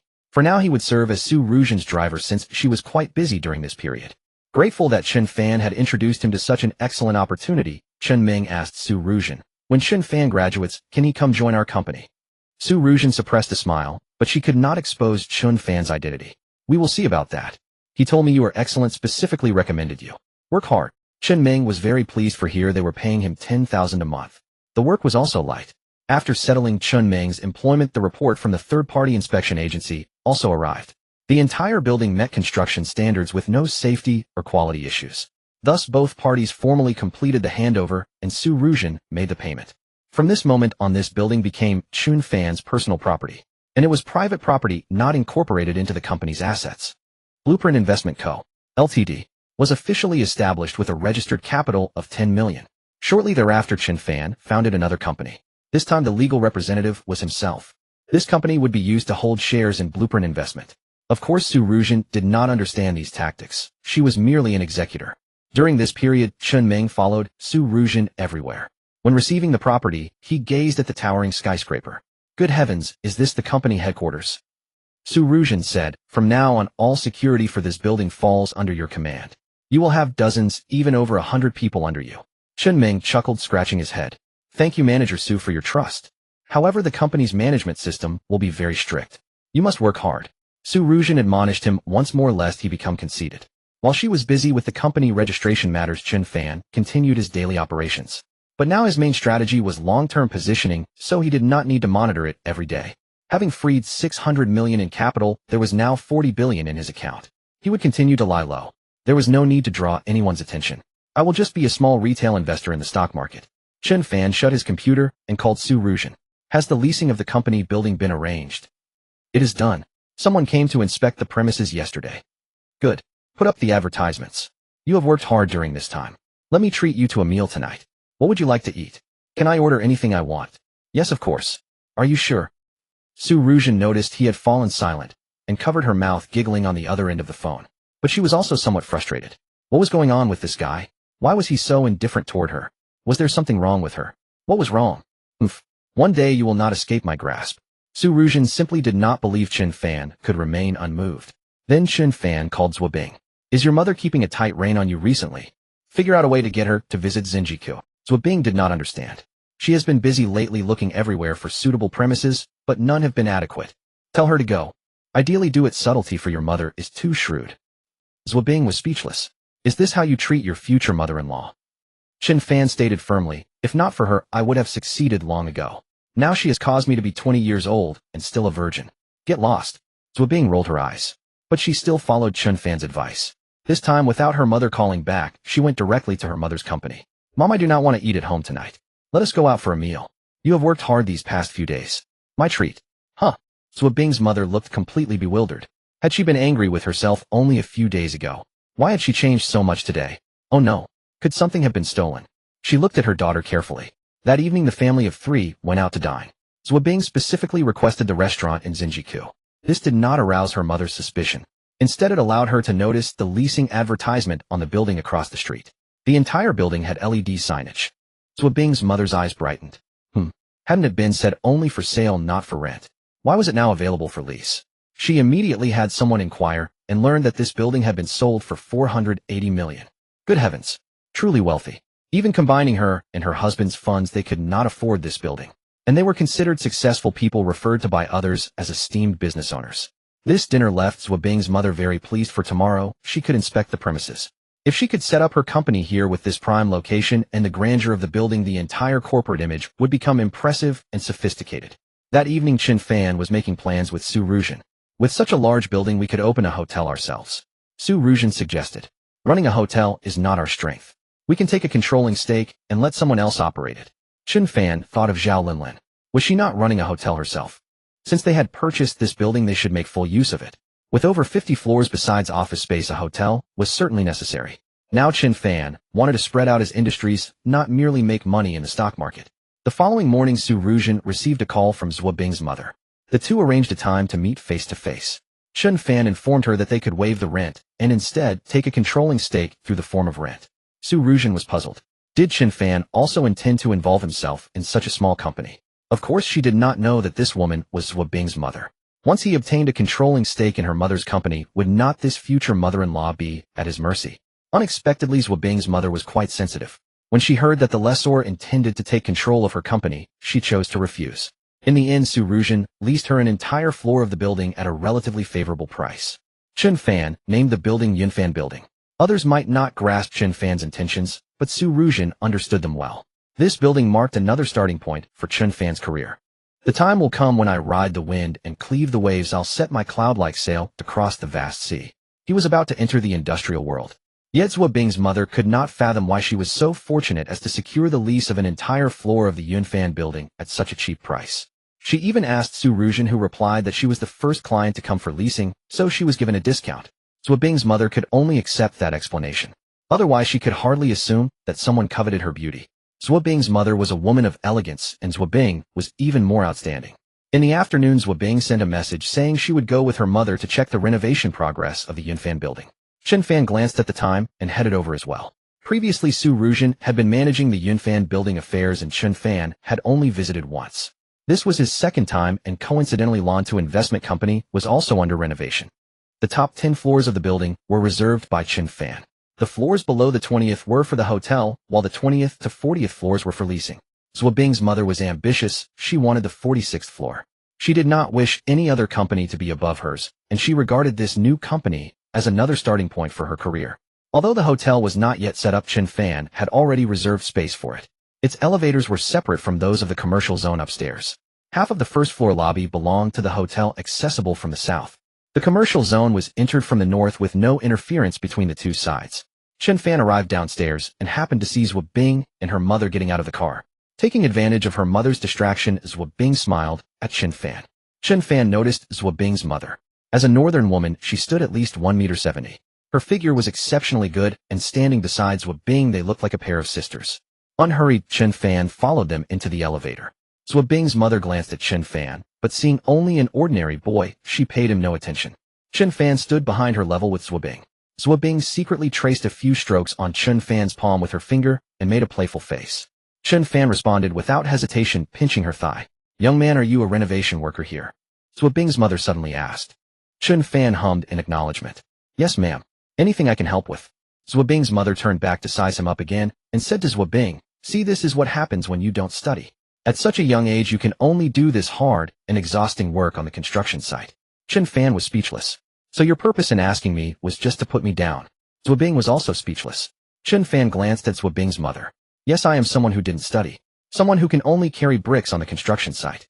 The elevator reached the 46th floor. The mother and daughter stepped out. Chen Fan, however, went to his own company's premises where Su Ruzhen was on site. She was particularly serious about this matter. After all, the company was under her legal name, and she was brimming with enthusiasm. Chen Fan had said he would make her worth billions. Once Lantu investment was established, Su Ruzhen's value would naturally rise accordingly. By then she would be the elite of the younger generation in this circle. Why are you here? What do you think of our design layout? Chen Fan nodded and gazed out the window. This building over 50 stories towered into the clouds. There were many high-rise buildings around, but most were only around 30 stories. Thus the Yunfan building stood out like a solitary beauty. From here one could see the rolling river flowing eastward. Su Ruzhen stood beside him. Chen Fan asked, "How do you feel at this moment?" Su Ruzhen smiled radiantly. "There's a sense of imperial majesty as if I am the ruler of the world. My mood is exceptionally good, surging with passion." Chen Fan chuckled, but he did not share such feelings. His goal was simple: to make money. Why bother with grand ambitions and lofty aspirations? Su Ruzhen pointed to an area. "This is the office space prepared for you. Over 500 square meters. There's also a dedicated rest area." Since Chen Fan's plan only covered one floor, Su Ruzhen had partitioned an area with the best view to serve as Chen Fan's office. Chen Fan shook his head. "Keep it for yourself. I don't need an office. But in your rest area no one is allowed except me." Su Ruzhen's face flushed crimson, and she shot him a reproachful glare. "If you had said that earlier I would have felt relieved." Still blushing, she said earnestly, "You promised. Don't deceive me." Chen Fan burst into laughter. Downstairs, Zhuo Bing's mother stood with her daughter by the window, pointing at everything outside from their lofty vantage point. "Zhuo Bing, this is the new starting point of Mom's career. From here Mom will go on to conquer the world and become a globally renowned figure. I will become a giant in the business world, a tycoon like Lee the Superman. When I grow old I will leave all this to you. Come, let's go upstairs and take a look." The mother and daughter took the elevator to the Lantu investment renovation site upstairs. They found President Su talking to the same renovation worker. Zhuo Bing's mother approached. "Hey, President Su. What a coincidence. You're here too." Seeing them approach, Chen Fan gave Su Ruzhen a subtle signal not to reveal his identity. Su Ruzhen smiled and went forward to greet her. "President Han, what brings you here?" Zhuo Bing's mother glanced at the nearby Chen Fan, but paid no attention. After all, who would care about a renovation worker? She tried to curry favor with Su Ruzhen. "Thank you so much, President Su, for giving me such a favorable rent. When you have time, I'd like to treat you to a meal. How about today? There's no time like the present." Su Ruzhen waved her hand repeatedly. "Forget the meal. I really don't have time lately." She had to accompany her boss for dinner tonight. She couldn't just leave him alone. Han Kaiying grew anxious. "Oh, come on. You have to eat no matter how busy you are. It won't take much time. How about tonight? I'll book a restaurant." Su Ruzhen was about to refuse when Chen Fan from a distance gestured for her to check her phone. Su Ruzhen pulled out her phone and saw the message, "Agree to her." She didn't understand Chen Fan's intention, but had no choice but to reluctantly say, "All right then." However, she had one small request. "President Han, if we're dining together tonight, I hope it will just be the two of us. There's something I'd like to discuss with you." Zhuo Bing's mother was taken aback for a moment before immediately replying, "Of course. Of course." Having finally gotten Su Ruzhen to agree, she certainly would not refuse. Although Su Ruzhen did not understand why Chen Fan had orchestrated this arrangement, she complied. "Zhuo Bing, head home on your own shortly. Let your father know I have something to attend to tonight." "Got it." Zhuo Bing was thrilled. She instinctively turned and smiled at Chen Fan. Zhuo Bing's mother seized the opportunity to extend an invitation to Su Ruzhen. "Since that's the case, why don't we find a place for some tea right now? I feel such an instant connection with you, President Su." President Su has already achieved so much at such a young age. Su Ruzhen smiled graciously and responded with polite modesty. "You flatter me. President Han is the true senior here. I am the one who should be learning from you." The claim of learning was laughable. She managed buildings worth hundreds of millions while her entire net worth amounted to merely tens of millions. Eager to draw closer to Su Ruzhen, Zhuo Bing's mother invited her to a tea house she was familiar with. She could never have imagined what might transpire between her daughter and a renovation worker. After a few parting words, the two of them descended downstairs. Watching the car drive away, Zhuo Bing waved and called out, "Goodbye, Mom." Then she turned back, and the two lovers, consumed by passion, eagerly rushed into each other's arms. "Chen Fan, I love you. MHM. I love you too." This time they could finally be together, openly, no longer worrying about her mother watching over them. Meanwhile, Su Ruzhen and Zhuo Bing's mother were still enjoying their tea, unaware that the curtains in a nearby hotel room were slowly being drawn shut. Inside the tea house, Zhuo Bing's mother was particularly courteous. "President Su, I truly need to thank you for this. By the way, President Su, how old are you?" "I'm 24. I really envy your generation, Before I know it, I'll be old.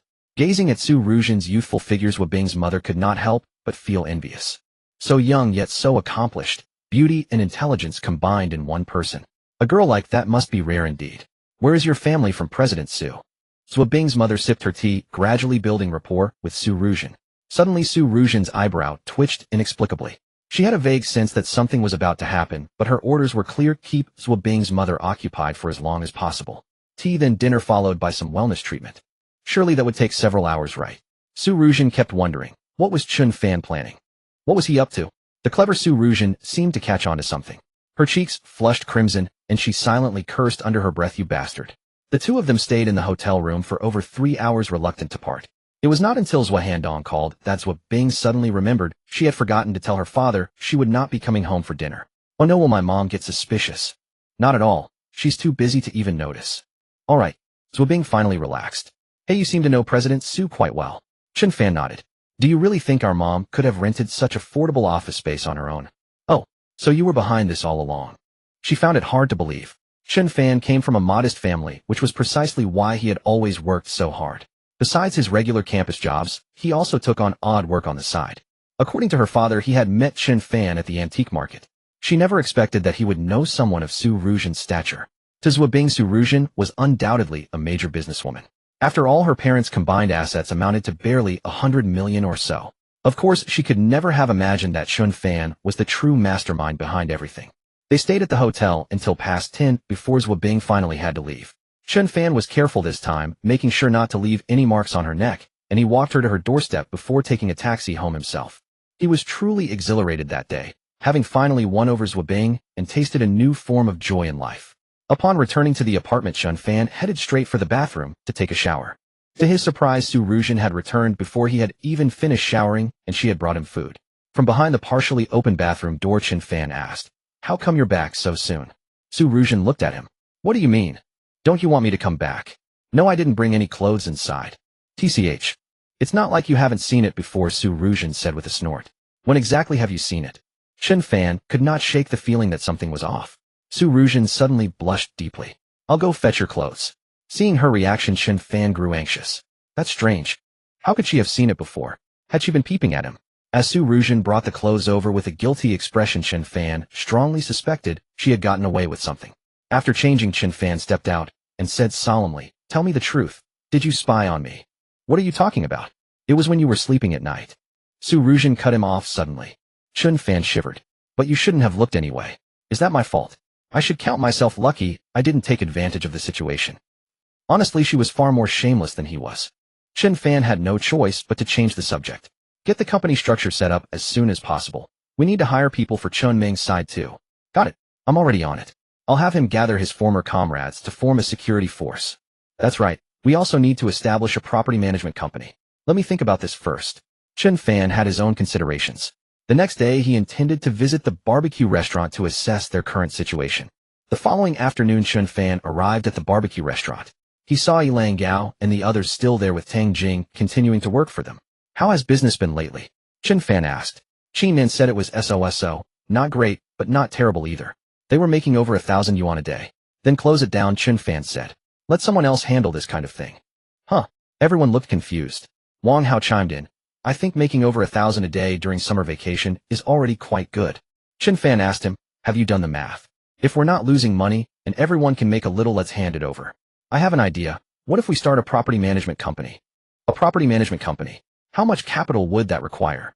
Chen Fan certainly would not ask them to invest. Instead, he planned to have Su Ruzhen set it up first, then contract it out to them. This would give them early exposure to the business world. Once Yinfan building was running smoothly, profits would be practically guaranteed. Chen Fan turned to Tang Jing and said, "You should come along too. All 5 of you can start this venture together." Tang Jing paused. She had never expected to be included in this. Compared to the small-scale operation of the barbecue shop, contracting the property management of Yunfan Tower would undoubtedly be more profitable. Chen Fan told them about his plan. Though the 5 of them were extremely eager in their hearts, they also harbored some worries. Will they entrust such a big matter to us? The most critical thing is, we know nothing about it. Can't we learn if we don't know? Property management is essentially about providing service, collecting the fees, and delivering good service. Chen Fan instructed them earnestly. Seeing him speak so seriously and looking very much like a leader, Langao exclaimed in surprise. Chen Fan, you've changed. Indeed, many people had noticed the change in him. He was no longer the impoverished student he used to be. He had become more confident and commanding. These were people who had grown up alongside him. Even Tang Jing had sensed it. They all said Chen Fan was a poor student living on relief, but his current confidence and boldness made them doubt that. Was this still the Chen Fan they knew? Chen Fan seemed to realize something. Oh no, he had overdone it. He quickly interrupted their discussion. I'm serious. If we pull this off, it will be a new starting point for our lives. But why would they trust us? To hand over such a huge project to us? Exactly. You know, many companies won't even hire us because we lack work experience. Qin Nan voiced her concern. Chen Fan said, don't worry about that. I'll handle the coordination. What you need to do now is divide the work. For now, we can temporarily affiliate under another company's name, which will save you a lot of trouble. For example, finances, taxes, and so on. But you must now clarify things and set up the organizational structure. Work is very different from school. Since you're all partners, you need to work together and stay united. At work, you must follow orders and management. Think it over yourselves. Qin Nan asked, what about you? Yeah, why don't you be our leader? We'll follow you. Chen Fan shook his head. I have my own part-time jobs, I can't handle it. Prince Haozi, you two men need to shoulder the heavy responsibility. The burden should fall on you. Both nodded. Okay, then what are we waiting for? Let's just transfer this place. The barbecue shop was originally meant as a practice ground for them. Now it was the real starting point of their careers. Now they were truly engaging with society. Since Yinfan Tower had just begun, leasing property management was not too complicated. After transferring the barbecue shop, Tang Jing's salary had to be settled immediately. Chen Fan said, you can split my share equally among yourselves. Give Tang Jing double pay. Qin Nan opened her mouth, amazed at how generous he was. He refused to take any of the money from the shop's operations, but Wang Hao said, how can we do that? Among us, your family background is the worst. We can't just take your share. Exactly. Even though we all know you're loyal, you can't do this. Otherwise, what kind of brothers would we be? Yeah. Langao also refused to take his money. Suit yourselves. He wasn't interested in such a small amount anyway. As Chen Fan requested, he paid Tang Jing 5,000 yuan in wages. Tang Jing knew in her heart that the work she had done here could never have earned that much money. So she was reluctant to take it. Everyone was speechless. Come on, none of you need money. Nobody's interested in money. Qin Nan urged, Tang Jing, take it. It's a small token from all of us. After much persuasion, Tang Jing finally agreed to take 3,000. Seeing Chen Fan about to leave, Tang Jing caught up. Chen Fan, what's up? She handed him the 3,000 yuan. Can I pay you back this first? Chen Fan shook his head. What's the rush? Keep this money for now. School will start again soon. You can't go back and ask for more, can you? Tang Jing bit her lip. But don't put any pressure on yourself. I've been through the same thing, but now I'm mentally strong. Just do your job well when the time comes. That's also a form of wealth in life. But you need money too. Tang Jing was still worried. Are you worried about me? Chen Fan looked at her. She didn't dare raise her head. Compared to Zhou Bing, Tang Jing was more timid. I have a part-time job outside. I'm not short on money. I can even send money home now. Don't worry. Go back and study property management knowledge properly. Tang Jing hummed in agreement. I'll work hard. That evening, Su Ruzhen returned. She reported to Chen Fan on the day's work progress. Chen Meng had recruited over a dozen security guards. Among them were several of Chen Meng's former comrades in arms. Chen Fan said, although the company is just starting, the rules must be clear. We can't let them get into lazy habits, or it will be impossible to manage later.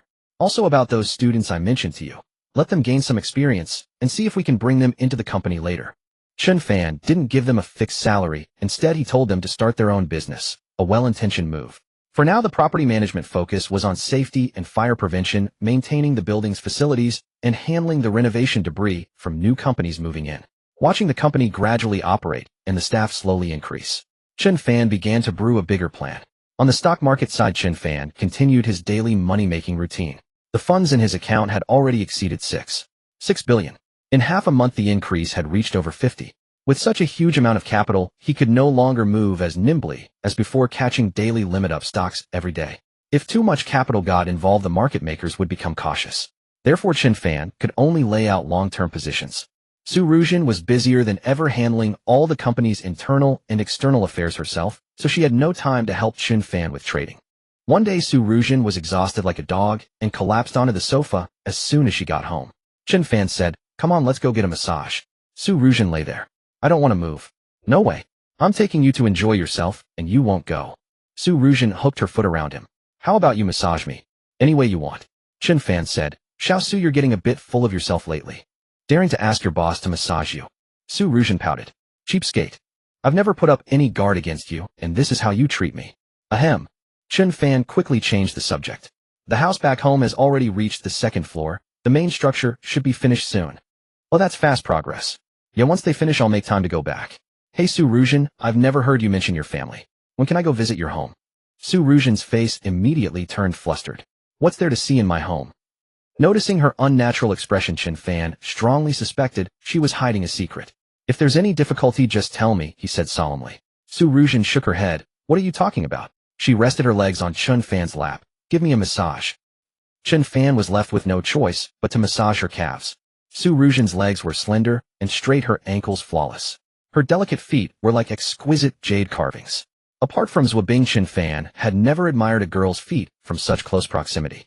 Seeing Su Ruzhen's look of pure bliss, Chen Fan suspected she was doing it on purpose. After all, lying there like that was utterly enchanting. Especially when in the midst of his comforting massage, she would let out a satisfied moan. It was enough to steal one's soul away. Move up a bit. Don't just stay in one place. She even had demands. She grabbed his hand and guided it upward. Chen Fan stared at her speechlessly. Are you really treating me like a masseur? Su Ruzhen sighed with a hint of reproach. What a prude. I really don't understand how you ever manage to court girls. Do I need to do the chasing? Chen Fan continued massaging. Usually they come after me. Keep dreaming. She nudged him with her foot. Chen Fan didn't react, so she nudged him again. You? Chen Fan flinched and moved her foot away. Let's talk business. This car no longer befits your status. Buy a few more. Su Ruzhen asked what price range. Chen Fan said, you handle it. Don't be afraid to spend. The company had over 100 million in the account, and with no current investments they could just buy whatever they wanted. Su Ruzhen weighed it carefully. Then let's get a Maybach and a minibus for hospitality. Chen Fan said, also buy one for yourself. See what you like. There's no need for so many cars. Su Ruzhen shook her head. We can add more when the company needs them. At most add a small truck. Chen Fan looked at her oddly. I find you don't seem to care much for money either. The first time he gave her 100,000, she bought clothes for him. Later he gave her 1 million, and she used it to build a house for her family. Then he gave her 10 million, and she paid the deposit for the Yunfan building. Most people would be tempted by money, right? Su Ruzhen laughed. Who said that? I just don't like small amounts. All right, then I'll give you a few 100 million later. Huffed. Su Ruzhen rolled her eyes. What are you trying to do? Support me. Fine, I do have that thought. Chen Fan answered honestly. But Su Ruzhen wasn't having it. I don't believe you. If you really want to support me, but won't touch me, what's the meaning? That's not supporting me, it's trying to starve me to death. Chen Fan wiped his brow. It wasn't that he didn't want it, but he didn't want to be unfaithful to Zwabing. After all, Zwabing had been so devoted to him. How could he hurt her? And, most importantly, he didn't want to have an ambiguous relationship with Su Ruzhen. In life, some things are worth coveting, and some are not. He decided to buy a building to use as a reward for the company's top executives later. Of course, someone like Su Ruzhen deserved special treatment. Tomorrow was a day off with no need to watch the market. Chen Fan decided to take a stroll around the area. The next morning the weather was fine. Since the company was under renovation, Su Ruzhen had gone to the construction site. Chen Fan left the apartment building, unlocked a shared bike, and rode off to look at real estate. Before leaving, Chen Fan had done his homework the night before. He had checked out several nice neighborhoods. If they were to be used as employee dormitories, they would naturally need to be near the Yunfan building. But it was hard to find ready-to-move-in houses nearby. A billboard ahead read, Jiangshan Imperial View standalone villas enjoy ultra-large private space. River views like a painting savor a different life. Chen Fan's heart stirred. Why not go take a look? He rode his bike to the Jiangshan Imperial View sales office. This development was actually built on the mountainside of a forest park, offering a distant view of the river. For low-rise villas like these, only the elevated terrain could provide such a view. But the environment was pleasant, and the key was that it was separated from Jiangzhou University by only a mountain. One was on the south side of the mountain, the other on the east side. Standing outside the sales office, Chen Fan had an unobstructed view. The location was really good. If one didn't have to struggle for a living here would indeed be a pleasure. Just as he was about to enter the sales office, a car pulled up behind him and honked. Chen Fan turned around and saw a champagne-colored Porsche Cayenne. The car pulled directly into a parking space, and Zhao Linlin got out. Had she changed cars again? No, someone like her probably had more than one car. Chen Fan. Zhao Linlin was wearing a white casual outfit, holding a bag. She put her car keys into the bag and walked toward him. What are you doing here? Don't tell me you're looking for a job here. The sales office was hiring and many college students were coming to apply. Zhao Linlin immediately thought of that. Chen Fan saw she had misunderstood but didn't explain. Why are you here? Zhao Linlin laughed. This is our family business. Chen Fan then noticed the sign Zhao's Real Estate. Wait, was this Zhao's Real Estate the same listed company he had profited from last time? Chen Fan never paid attention to such details when trading stocks. He only looked at future trends. Zhao Linlin saw him staring blankly and asked, "What's wrong? Is your father the chairman of Zhao's Real Estate?" "Yes." "Oh, so that explained everything.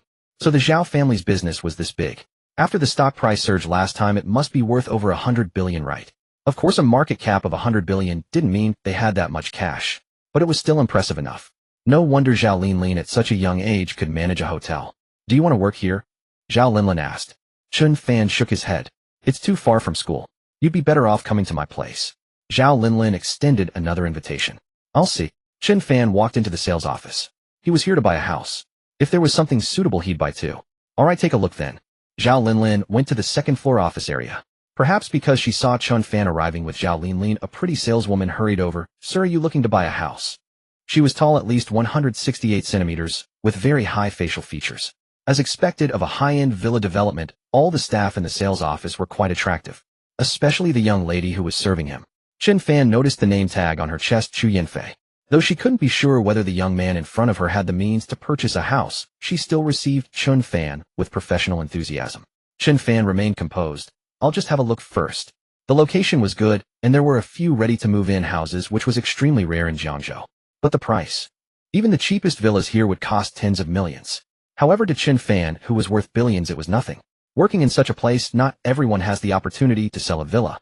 After all, there are too few wealthy people in this world. A villa worth tens of millions. If you can close one deal, the commission alone is over 100,000. It easily surpasses the lives of ordinary people. Moreover, they have a guaranteed base salary, so even without a deal, they won't starve. After all, those who work here are top-tier sales elites carefully selected by the higher-ups. They are either exceptionally attractive or exceptionally capable. Chu Yanfei didn't hold much hope that she would sell a villa today. She simply greeted the guests with her usual attitude. Chen Fan asked her about the sales situation of the properties. Chu Yanfei crouched beside him and explained attentively. This action caught Chen Fan's attention, and he couldn't help but take another glance at her.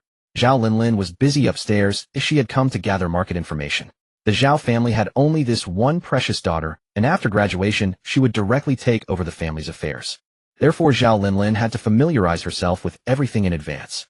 Chen Fan had originally planned to buy today, but he didn't want Zhao Linlin to know, so he said to Chu Yanfei, "Add me on WeChat." These days, there are many ways to ask for a beautiful woman's WeChat. Chu Yanfei was so pretty that someone was always hitting on her. Hearing Chen Fan's request, she stood up and smiled. "Sorry, I didn't bring my phone." Chen Fan didn't insist, he just gave her a faint glance. "Then call someone else over." Chu Yanfei saw how composed he was, completely unlike those who usually teased her. Moreover, his gaze was pure with no hint of ill intent.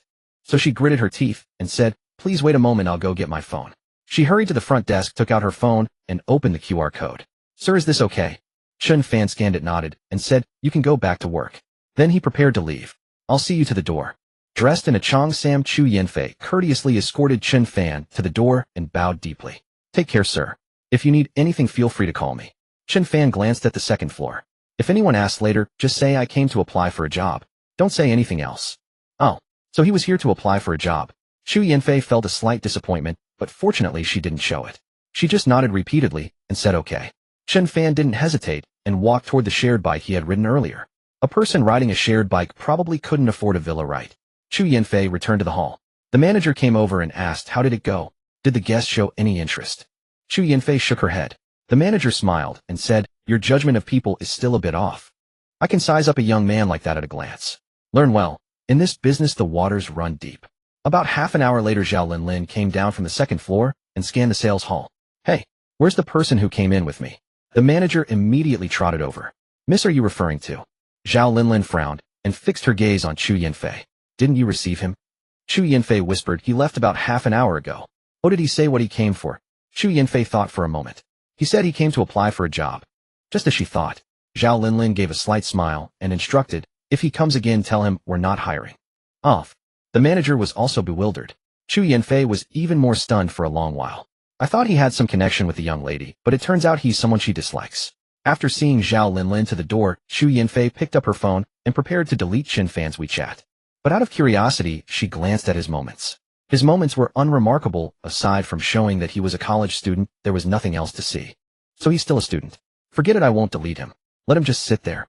Just as Chu Yinfei was about to put away her phone, a ding. A message appeared on her phone. Reserve building 16 and building 19 for me. How do I pay the deposit? Off. Chu Yinfei was completely stunned. She looked at the message again. That's right. It was the very Chen Fan she had been about to delete. Wasn't he still a student? Could he be joking with her? Deposit? She thought for a moment and replied, I'll send you the finance department's payment QR code. According to company policy, if the customer is not satisfied, the deposit is fully refundable within half a month. Chu Yinfei sent the finance payment code. A few minutes later, she received Chen Fan's payment confirmation. Deposit 0 RMB for building 16 and building 19. Oh my god! He actually paid the deposit, and for 2 villas. Chu Yinfei was bewildered. After all, Chen Fan didn't look like someone who could afford a villa. Chen Fan reiterated, don't tell anyone about my villa purchase, or I'll cancel the plan. Okay. Chu Yinfei's heart was pounding. She repeatedly assured Chen Fan, I want absolutely not. But then the front desk phone rang. It was from the finance department. A guest just paid the deposit for 2 villas. Who handled the reception? Off. The sales department was in an uproar. A deposit for 2 villas. Who? The manager was also dumbfounded, looking at all the salespeople. Chu Yinfei had to call the manager outside and told her about Chen Fan's request. The manager's mouth fell open. Just a moment ago, she had said Chu Yinfei couldn't judge people, but now the customer had already paid a deposit. She patted Chu Yinfei on the shoulder. Okay, I know what to do. Contact him as soon as possible and try to get the contract signed early. How about this, go tonight to avoid any delays? Tonight? Isn't that inappropriate? The manager gave her a glare. Are you really stupid, or just pretending? When you meet a customer like this, you seize the opportunity. Do you want someone else to beat you to it? Or should I go instead? Chu Yinfei obediently said, oh, remember to bring a gift. Win over a customer like this, and you won't have to work for the rest of the year. Closing 2 villas would bring at least 300 in commission. The manager also had a management commission, so she strongly urged Chu Yinfei to hold on to the customer and not let him slip away. Paying a deposit showed he was serious. As it was almost time to get off work, Chu Yinfei indeed called, wanting to discuss the villa with Chen Fan and also invite him to dinner. Tomorrow, Chen Fan said, and hung up directly. Actually, he had already learned about the entire property at the sales office, just not visited the site. If it weren't for running into Zhao Linlin, he would have bought it outright. Chu Yinfei nervously pressed her phone to her heart, hoping he wouldn't change his mind tomorrow. She prayed silently in her heart. The following morning, Chu Yinfei called again to ask whether Chen Fan had time to come sign the contract. Su Ruzhen was off work that day. Hearing Chen Fan's phone ring and a young woman's voice on the other end, she asked, who is it? Someone from sales. Chen Fan gave a perfunctory reply, not wanting Su Ruzhen to know. The matter of purchasing the villas had to be kept strictly confidential. If he remembered correctly, Su Ruzhen's birthday was just around the corner. Next week. She was turning 24, her zodiac year. I'll be right back. Chen Fan changed into different clothes and prepared to head out. Su Ruzhen pouted. You're not taking me yet. I'm going on a date. What would you do? Su Ruzhen shot him a look. I could be your wing woman. Huh. Never mind. Wait for me at home. I'll be back soon. He had promised Wabing he would meet her today, but the timing seemed impossible to arrange. As soon as he stepped out of the apartment complex, Chu Yinfei and her driver had already pulled up in a Mercedes. Viewing the multi-million yuan luxury car, Chen Fan remained utterly calm. The 2 vehicles Su Ruzhen had ordered must have arrived by now, he thought. At the sales office, Chu Yinfei hurriedly stepped out to open the door for him. Mr. Chen, after you. Having visited the day before, Chen Fan got straight to the point. Let's go see the property first. The villas in this Zhao Realty development came fully furnished. Many clients found renovation an enormous hassle, so the company handled it directly, adding another 1 to 2 million in profit along the way. Chen Fan followed Chu Yinfei to building 16. Every villa here came with a courtyard of roughly 300 square meters. Residents held usage rights, but not ownership. The villa spanned 4 floors, including a basement with a total area of approximately 400 square meters. The price tag exceeded 34 million. The 2 villas stood not far apart. After a quick glance, Chen Fan said, fine, let's finalize it. Put building 16 under Su Ruzhen's name. Chu Yinfei was taken aback. He was buying villas not for himself. Who exactly was this Su Ruzhen? She supposed he might be her boyfriend. She kept glancing at Chen Fan's unassuming attire. No one would guess he was a second-generation wealthy heir. Of course, she could never have imagined he was a self-made billionaire. In under half an hour, he signed away 2 villas. Chu Yinfei's heart pounded. This single transaction would net her over 300,000 in commission for the year. Even if she closed no deals afterward, she would still come out ahead. He was undoubtedly the most decisive client she had ever encountered in her career. Some customers would dawdle for hours, even trying to take advantage. Chen Fan, on the other hand, had been impeccably courteous from start to finish, asking no unnecessary questions. The discounted total for both villas came to 62 million. He paid without a second thought and asked Chu Yanfei to drive him back. Su Ruzhen was on the phone when he returned and hastily ended the call upon hearing the door. Back so soon. Did your skills satisfy your girlfriend? Chen Fan shot her an exasperated look. What was she thinking? Could a young lady not be so racy? With only half a month until the semester began, Chen Fan asked Elang Gao and the others about their recent progress. Su Ruzhen replied, I sent them to training. Chen Fan nodded. Give them more opportunities to practice. See if we can cultivate a couple of solid ones. Su Ruzhen understood his meaning. If Elang Gao and the rest could adapt, they might prove invaluable in the future. He asked for Su Ruzhen's ID and said nothing more. Then he opened his computer. It was Monday tomorrow, and he needed to do his homework. His total account balance had reached 8 billion. Chen Fan reviewed the upcoming half-month trends of several long-term stocks. Two of them showed nearly identical patterns: massive trading volume the next day, with turnover rates exceeding 40%. The following day would see a sharp pullback followed by another aggressive surge. Within 10 trading sessions, 7 consecutive daily limit ups. This was the market maker's signature aggressive washout rhythm designed to scare away indecisive retail investors. In the past, Chen Fan would certainly have ridden the momentum to sell a portion tomorrow and re-enter later.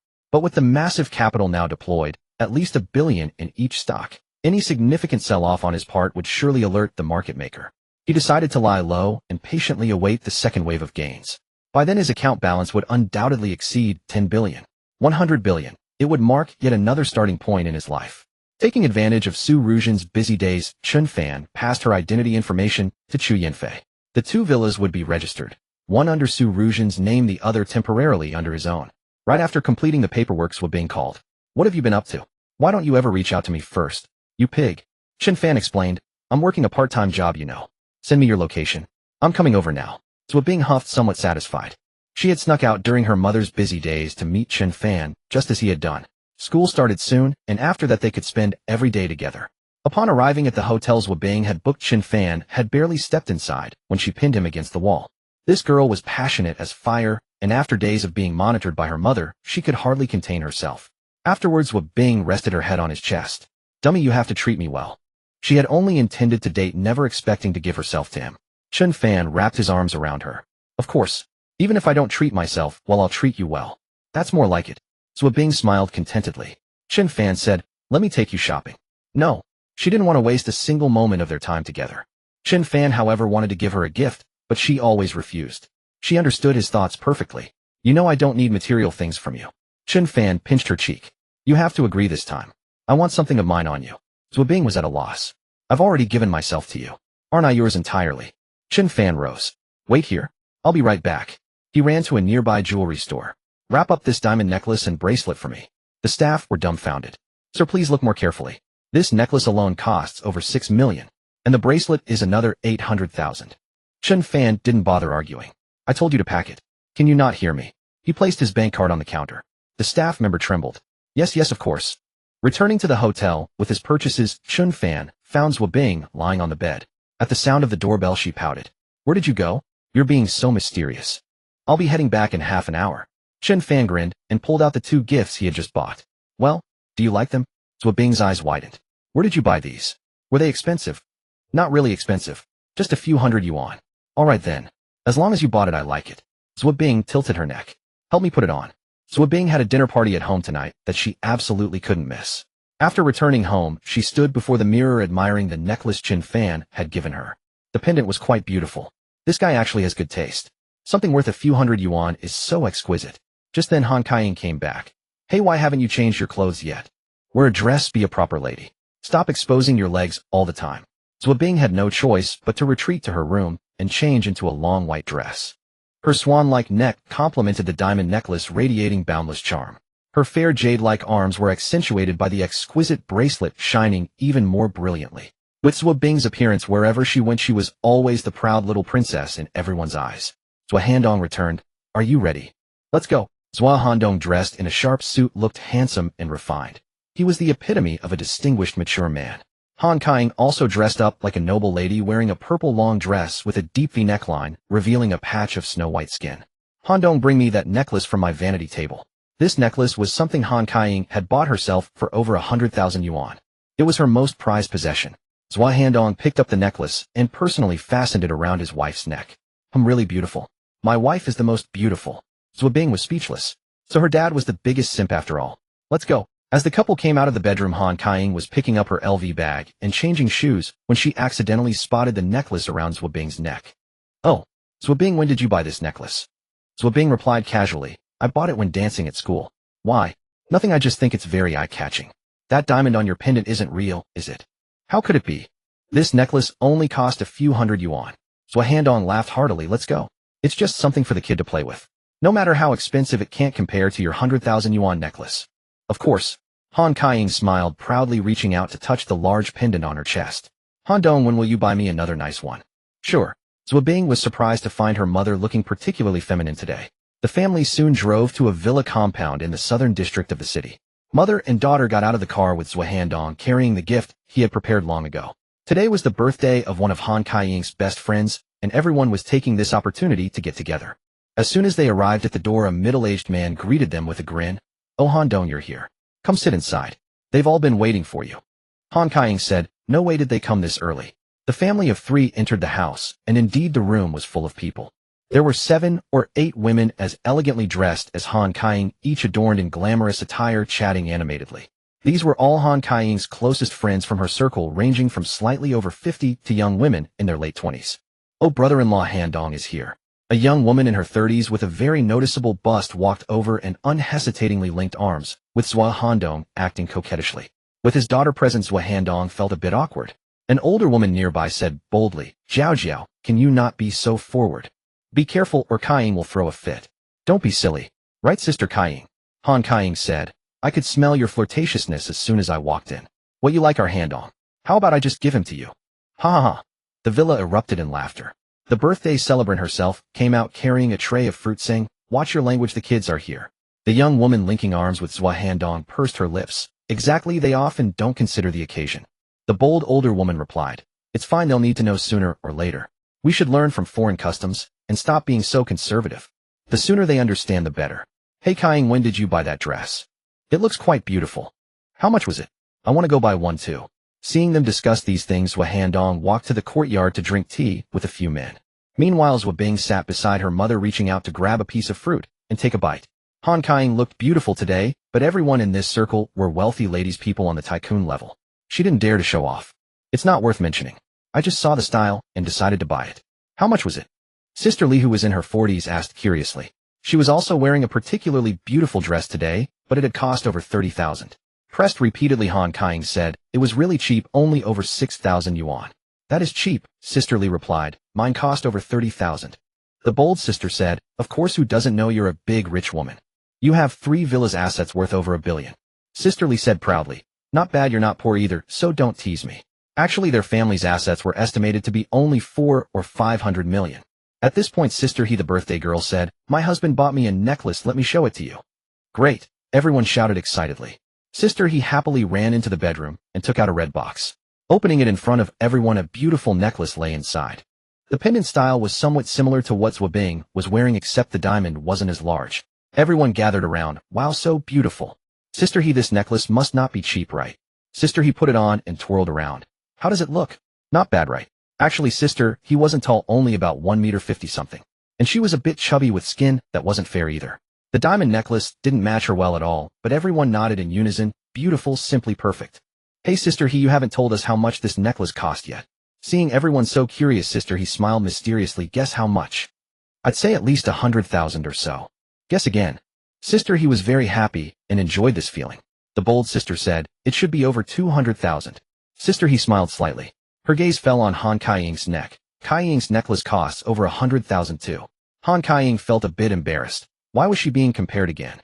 Sister Li, seeing her being so mysterious, asked, could it be over 1 million? Sister He laughed. No, that's not necessary. 468,880. The world of the rich was indeed different. Just one necklace costing 400,000 or 500,000. Everyone was amazed upon hearing this, still impressed that Sister He's family was so wealthy. At this moment, Jiao Jiao's eyes widened. Oh, your necklace looks like the same style as Bing Bing's. Her exclamation immediately drew everyone's attention to Zhua Bing. Zhua Bing hadn't been part of their interaction at all, but sat there watching TV. Indeed, everyone turned their gaze toward her and all were stunned when they saw the necklace around Zwabing's neck. Because this necklace was clearly of a higher grade than Sister He's with a larger diamond, and what was more alarming was that it really did seem to be the same style. Bing, how much did you pay for that necklace? Can we take a look? Sister Lee was quite intrigued. Of course, she didn't think Zwabing's necklace could be more expensive than Sister He's. Zwabing smiled gracefully. I just bought it casually, a few hundred yuan.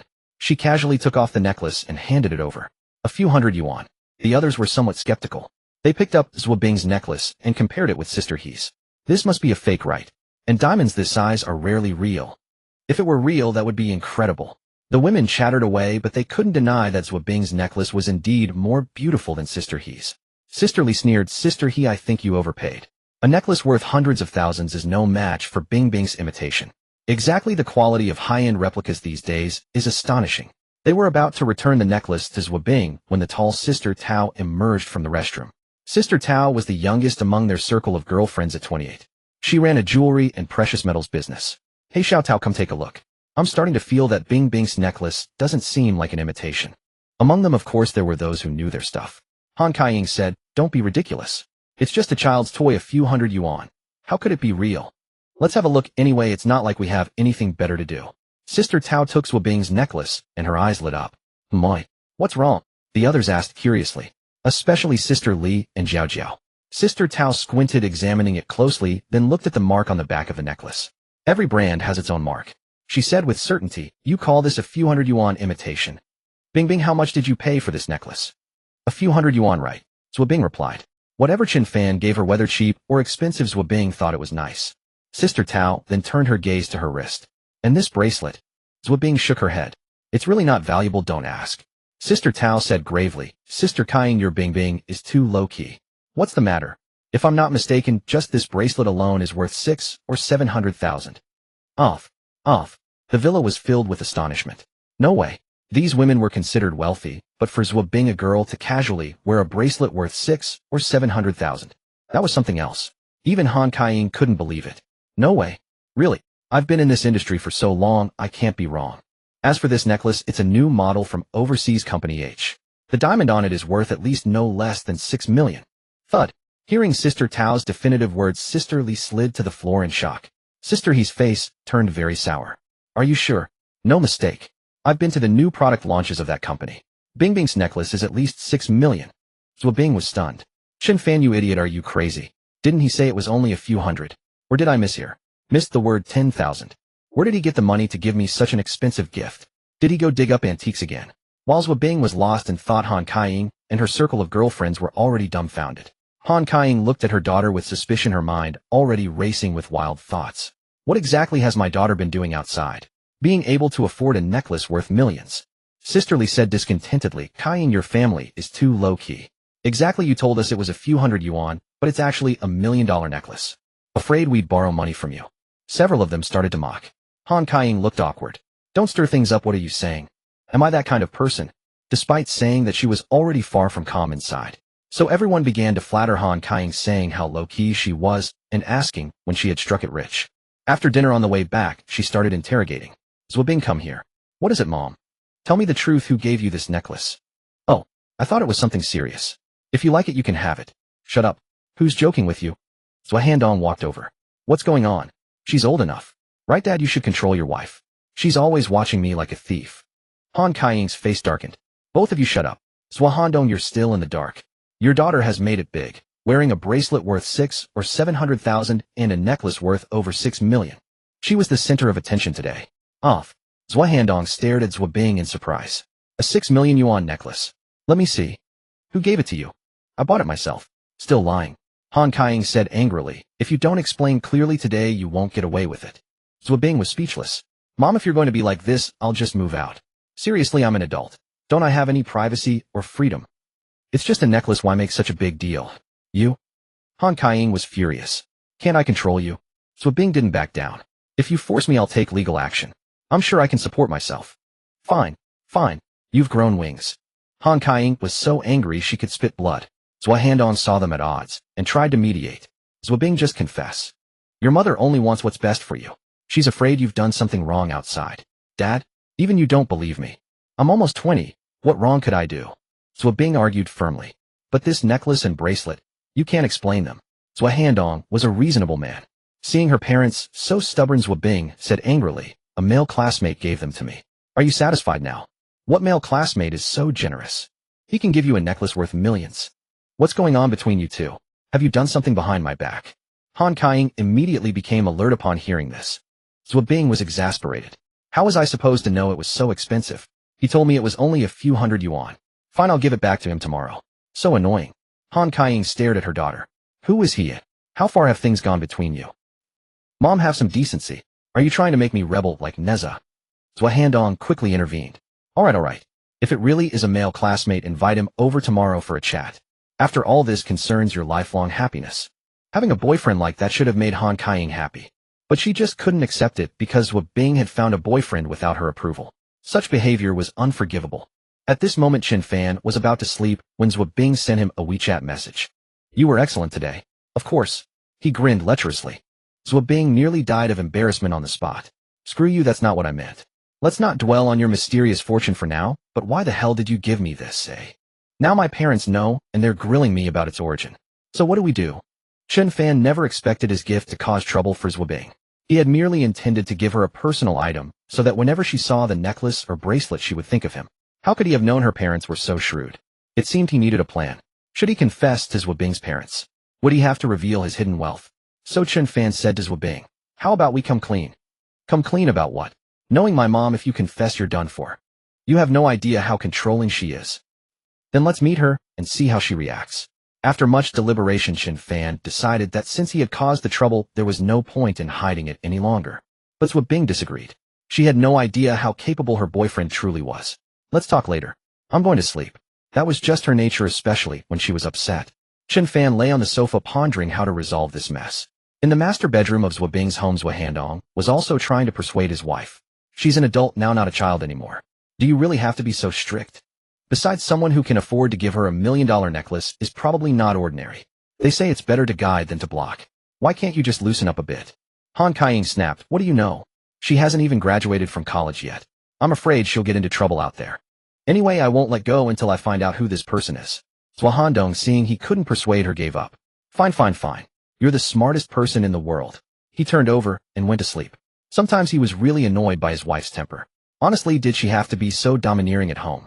This time he decided not to side with his wife. The next morning, when Zhua Bing got up, she saw her mother sitting cold-faced on the sofa. Up already? When are you going to come clean? Zhua Bing looked at her mother. Are you ever going to drop it? Han Kaiying's face was icy and the atmosphere at home was suffocatingly tense. Zhua Bing had had enough. Fine. Since you're so curious, I'll call him over right now. She dialed Chen Fan. Come over. She's being unreasonable. Chen Fan had originally planned to trade stocks today, but upon receiving Zhua Bing's call, he had to change his plans. Soon he took a taxi to the entrance of Zhua Bing's building. I'm here. Which floor are you on?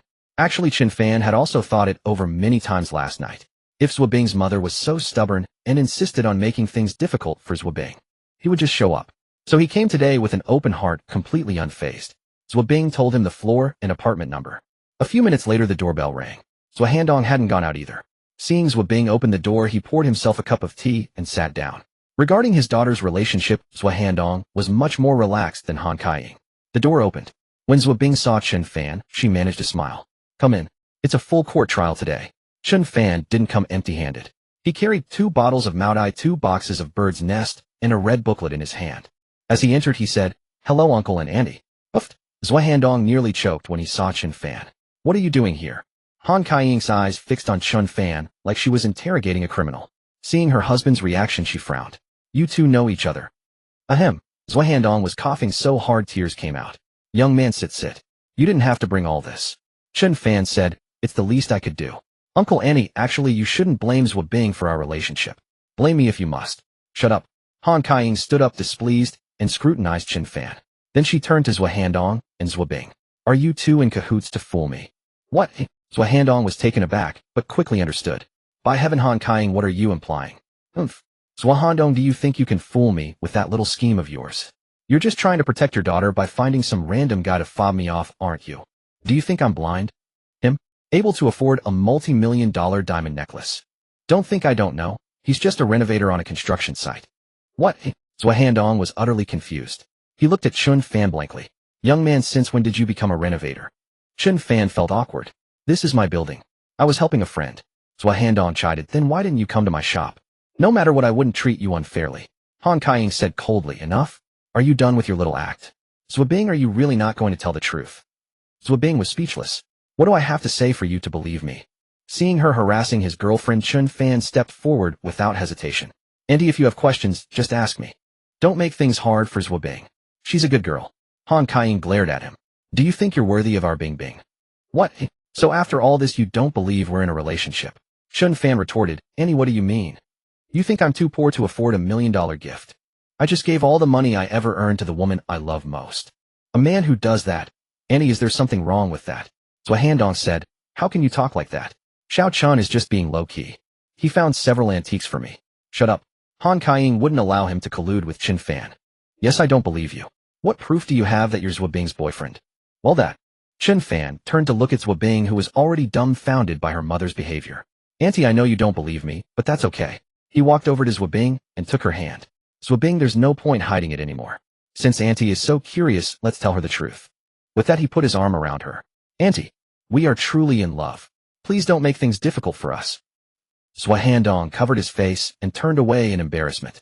Han Kaiying was seething with rage and wanted to rush forward, but Zhua Handong quickly held her back. What are you doing? Have some sense, will you? You were the one who demanded proof. Now you've seen it.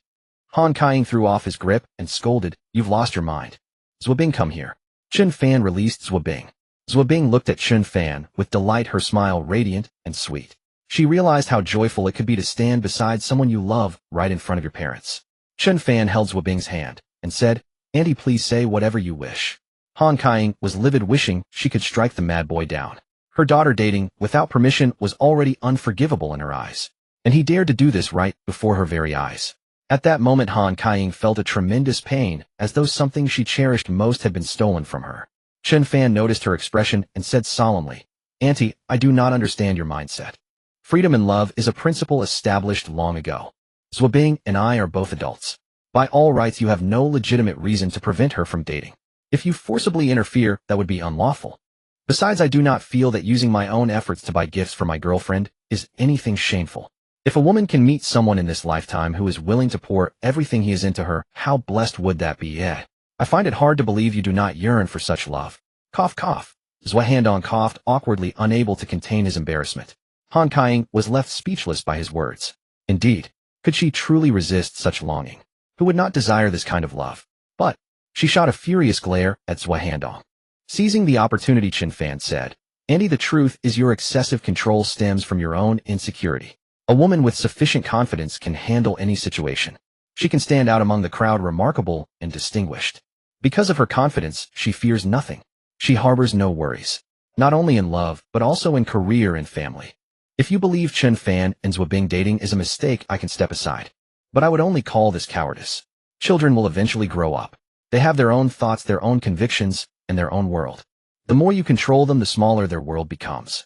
Only by letting go and allowing them to soar freely can they experience the entirety of this world. Enough. Han Kaiying was furious, though deep down she knew Chen Fan was right. Yet she simply refused to admit it. Did she at her age need to be lectured by a green boy? Meanwhile, Zhua Bing stared fixedly at Chen Fan, her face filled with astonishment. How had she never noticed he could speak so persuasively before? That smooth tongue of his must have deceived quite a few girls elsewhere, hadn't it? Zhua Handong was thoroughly impressed. A student of Jiangzhou University indeed, eloquent and articulate. Impressive, truly impressive. He regarded Chen Fan with admiration. What was wrong with making him a son-in-law? Why must everything be compared to others? Zhua Handong was calm by nature, uncontentious with the world. He lived this leisurely life and found no fault with it. Han Kaiying saw her husband say nothing and shot him a fierce glare. Let go of Zhua Bing's hand and stand properly. Ugh. Zhua Bing saw how her mother treated her boyfriend and stepped forward to defend him. Mom, what do you mean? Chen Fan came all here with such an expensive gift, and you make him stand. Chen Fan smiled and said, it's fine. I'll have a proper talk with our mother. Zhua Bing stiffened. This guy truly had no fear of death. But perhaps letting him clash with his mother a bit was good, otherwise he would truly have no standing in the family. Upon hearing the term, our mother, Han Kaiying's face turned green. This young man had considerable nerve. He was certainly not a fool. Meanwhile, Zhua Handong secretly chuckled. He had a favorable impression of Chen Fan, especially since the necklace Chen Fan had given his daughter was worth over 6 million. What did this prove? It proved the young man was capable. He could earn money. What was wrong with a young man who had the ability to support himself? On the contrary, Zhou Handong disliked those idle rich second-generation youths who spent their days doing nothing. Only what one earns through personal effort endures. Preserving her dignity, Han Kaiying asked coldly, "Where are you from?" Chen Fan replied, "Auntie, I am from Tongqing County in Dachang Province. My parents are farmers, and I have a younger sister at home." Someone from such a remote rural area. Han Kaiying's satisfaction vanished instantly. "I ask you, how can you guarantee Zhou Bing's happiness?" Upon hearing this, Chen Fan thought, "Oh, is she preparing to agree?" He looked at Zhou Bing, who wore a delighted expression. It seemed they were ultimately going to win this battle against his mother. No matter how strong her leg was, it could not twist against two arms. Seeing Han Kaiying glaring at him like a tigress, Chen Fan said nothing and silently produced a red booklet. The property deed to Yinfan building. His breath caught. "Is this yours?" "What on earth?" Han Kaiying snatched it to examine. "Han, don't support me. My legs are turning weak." She gazed at Chen Fan in utter disbelief. Yinfan building.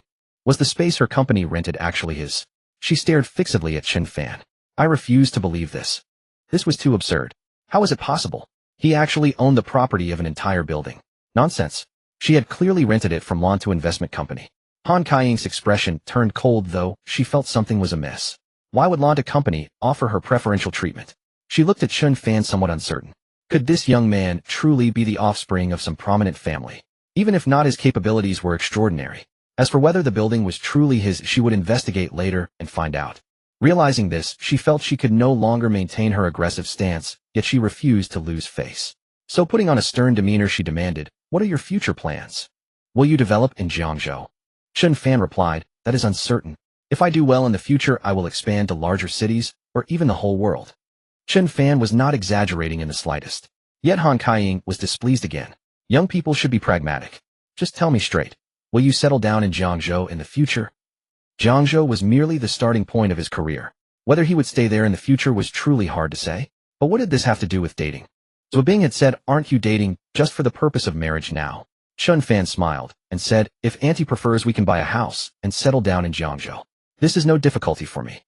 Such grand ambitions. "Very well, I give you 6 months. Go buy a villa in Jiangzhou. If you accomplish this, I will absolutely not prevent you from seeing each other." Chen Fan paused. "What's wrong?" "Cannot do it. If you cannot stop pursuing our Bing Bing." "No, that's not." Chen Fan wanted to say, "Were the requirements this low? Not to mention one villa. He already owned 2. Zhou Handong, seeing his wife make things difficult for the young man again, could only say awkwardly, "Kaiying, perhaps we should suggest he buy a decent apartment first." Han Kaiying glared at him. "No. Is he not so impressive? He casually gifts a 6 million necklace. What's a villa compared to that? It's merely a matter of tens of millions." Zhou Handong still leaned toward Chen Fan's side. "That over 6 million might be everything he has. He has already given it all to your daughter." "Enough, Zhou Handong. Why do your loyalties always lean outward? Am I asking him to buy a villa for my own sake? He is still so young. If he has the intention, he will strive for it on his own." "Very well." Since his wife had already made concessions, Zhou Handong decided to let it go. If all else failed, he would secretly help them out in the future. "Well then, Chen Fan, since you are here, stay for lunch. Remember to treat Zhou Bing well from now on. Do not bully her. Your aunt, and I only have this one daughter." "Really?" She agreed so readily. Chen Fan looked at Zhou Bing excitedly, while Zhou Bing was secretly delighted. However, her mother still wore a stern expression. Zhou Bing walked over and linked her arm. "Mom, come on, stop being angry.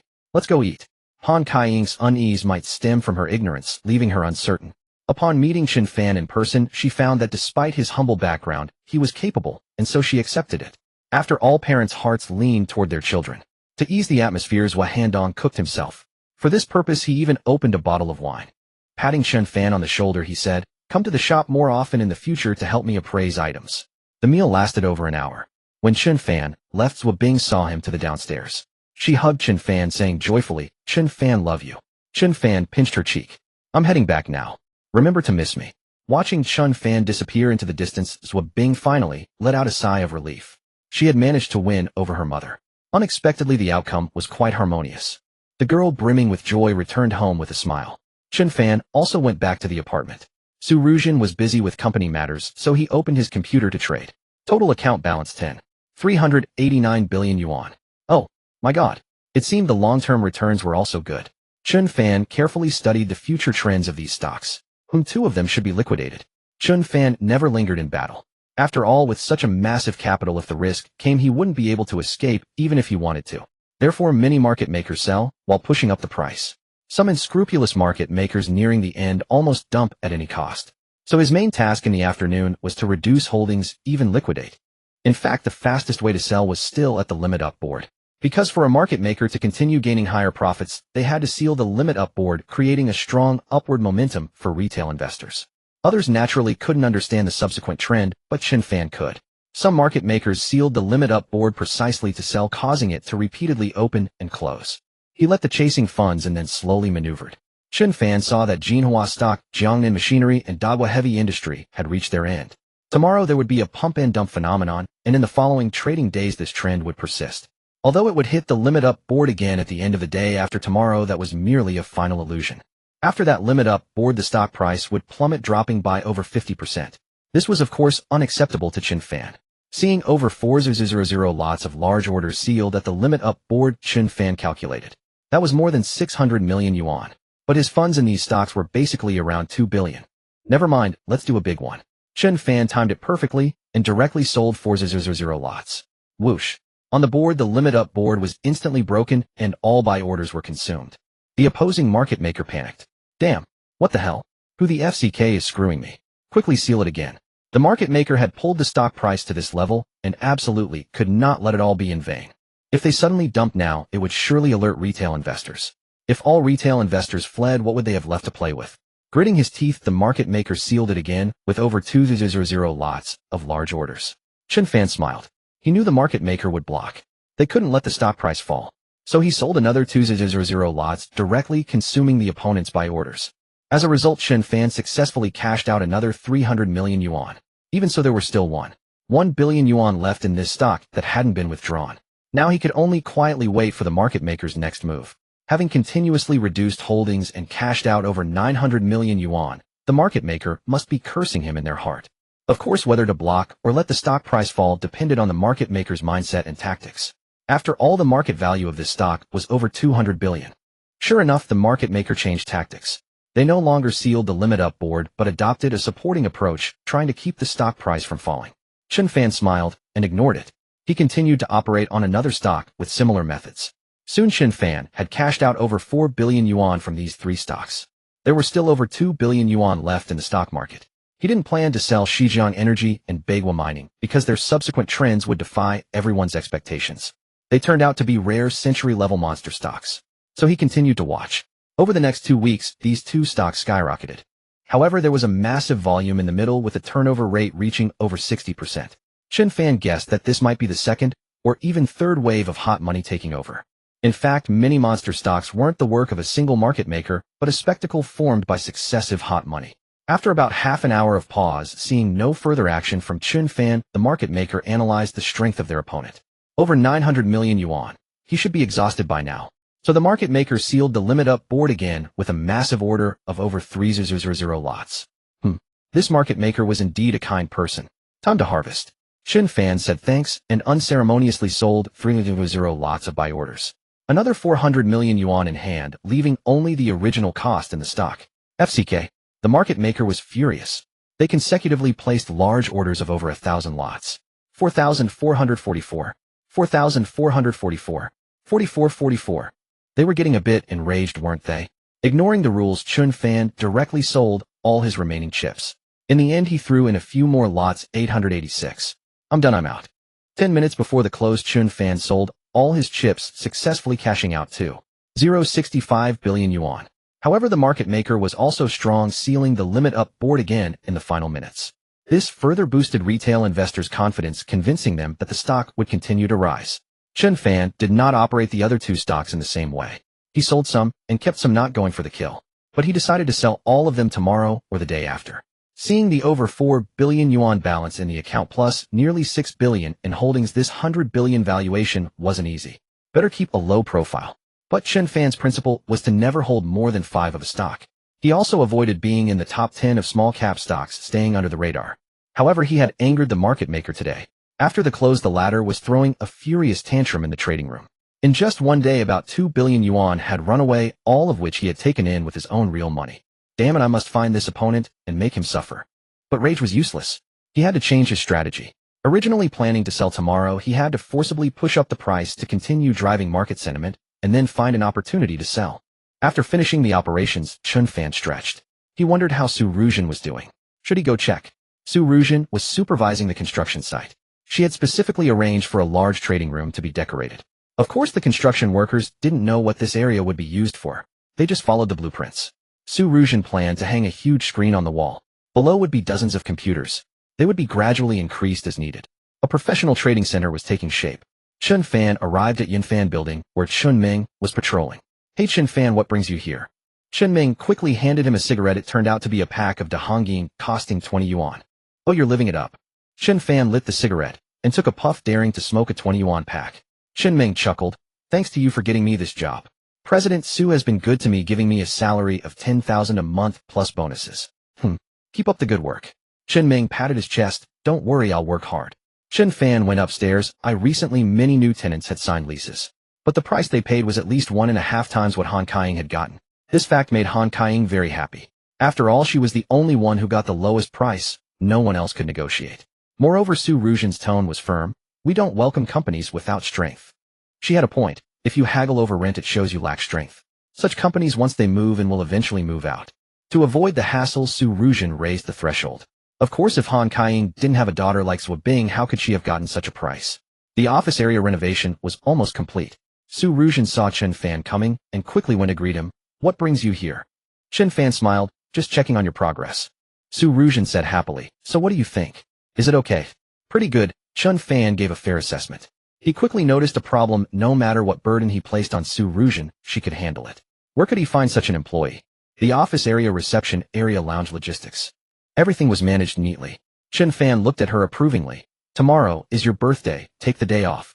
Off. Su Ruzhen was clearly surprised. How did you know? Tisk. Her ID card was in his hands, and she asked how he knew. Su Ruzhen quickly caught on, blushing. I didn't expect you to remember that. Why? Do you have any plans? Chen Fan said, whatever you want, I have it. Then, seeing no one around, Su Ruzhen leaned close to Chen Fan's ear and whispered, give me a kiss. Uff, that was too flirtatious. Chen Fan rolled his eyes at her. No ambition. Get off work early tonight. Su Ruzhen giggled. After spending about an hour at the construction site, Chen Ming saw the two coming downstairs together and felt a bit surprised. Chen Fan was awesome having such a good relationship with President Su. He wished they could get together. President Su need a ride. Chen Ming stepped forward to ask. No, I'll drive myself back.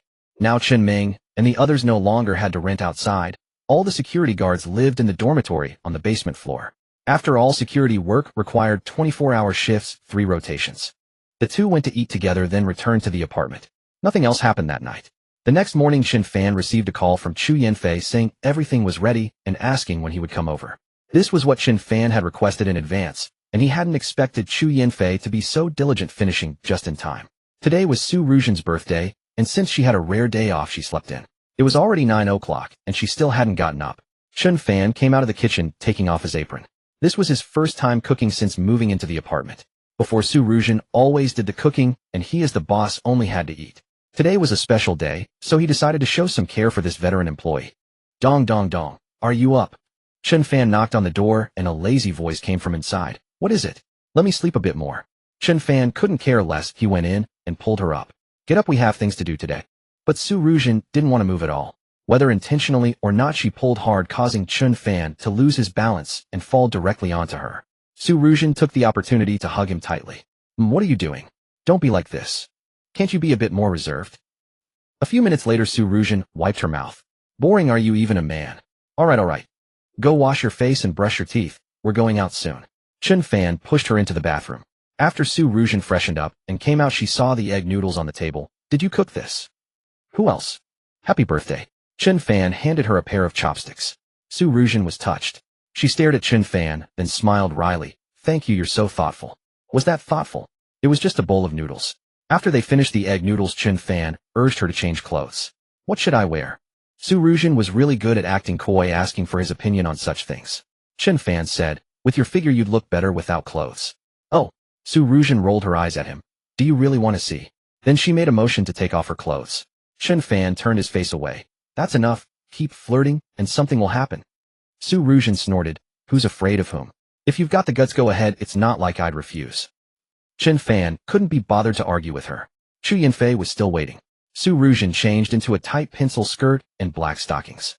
This enchantress was ready to bewitch again. Chen Fan said, "Can't you dress more modestly? Always so provocative." "It's not safe outside." Su Ruzhen raised an eyebrow. "I like it." "Fine."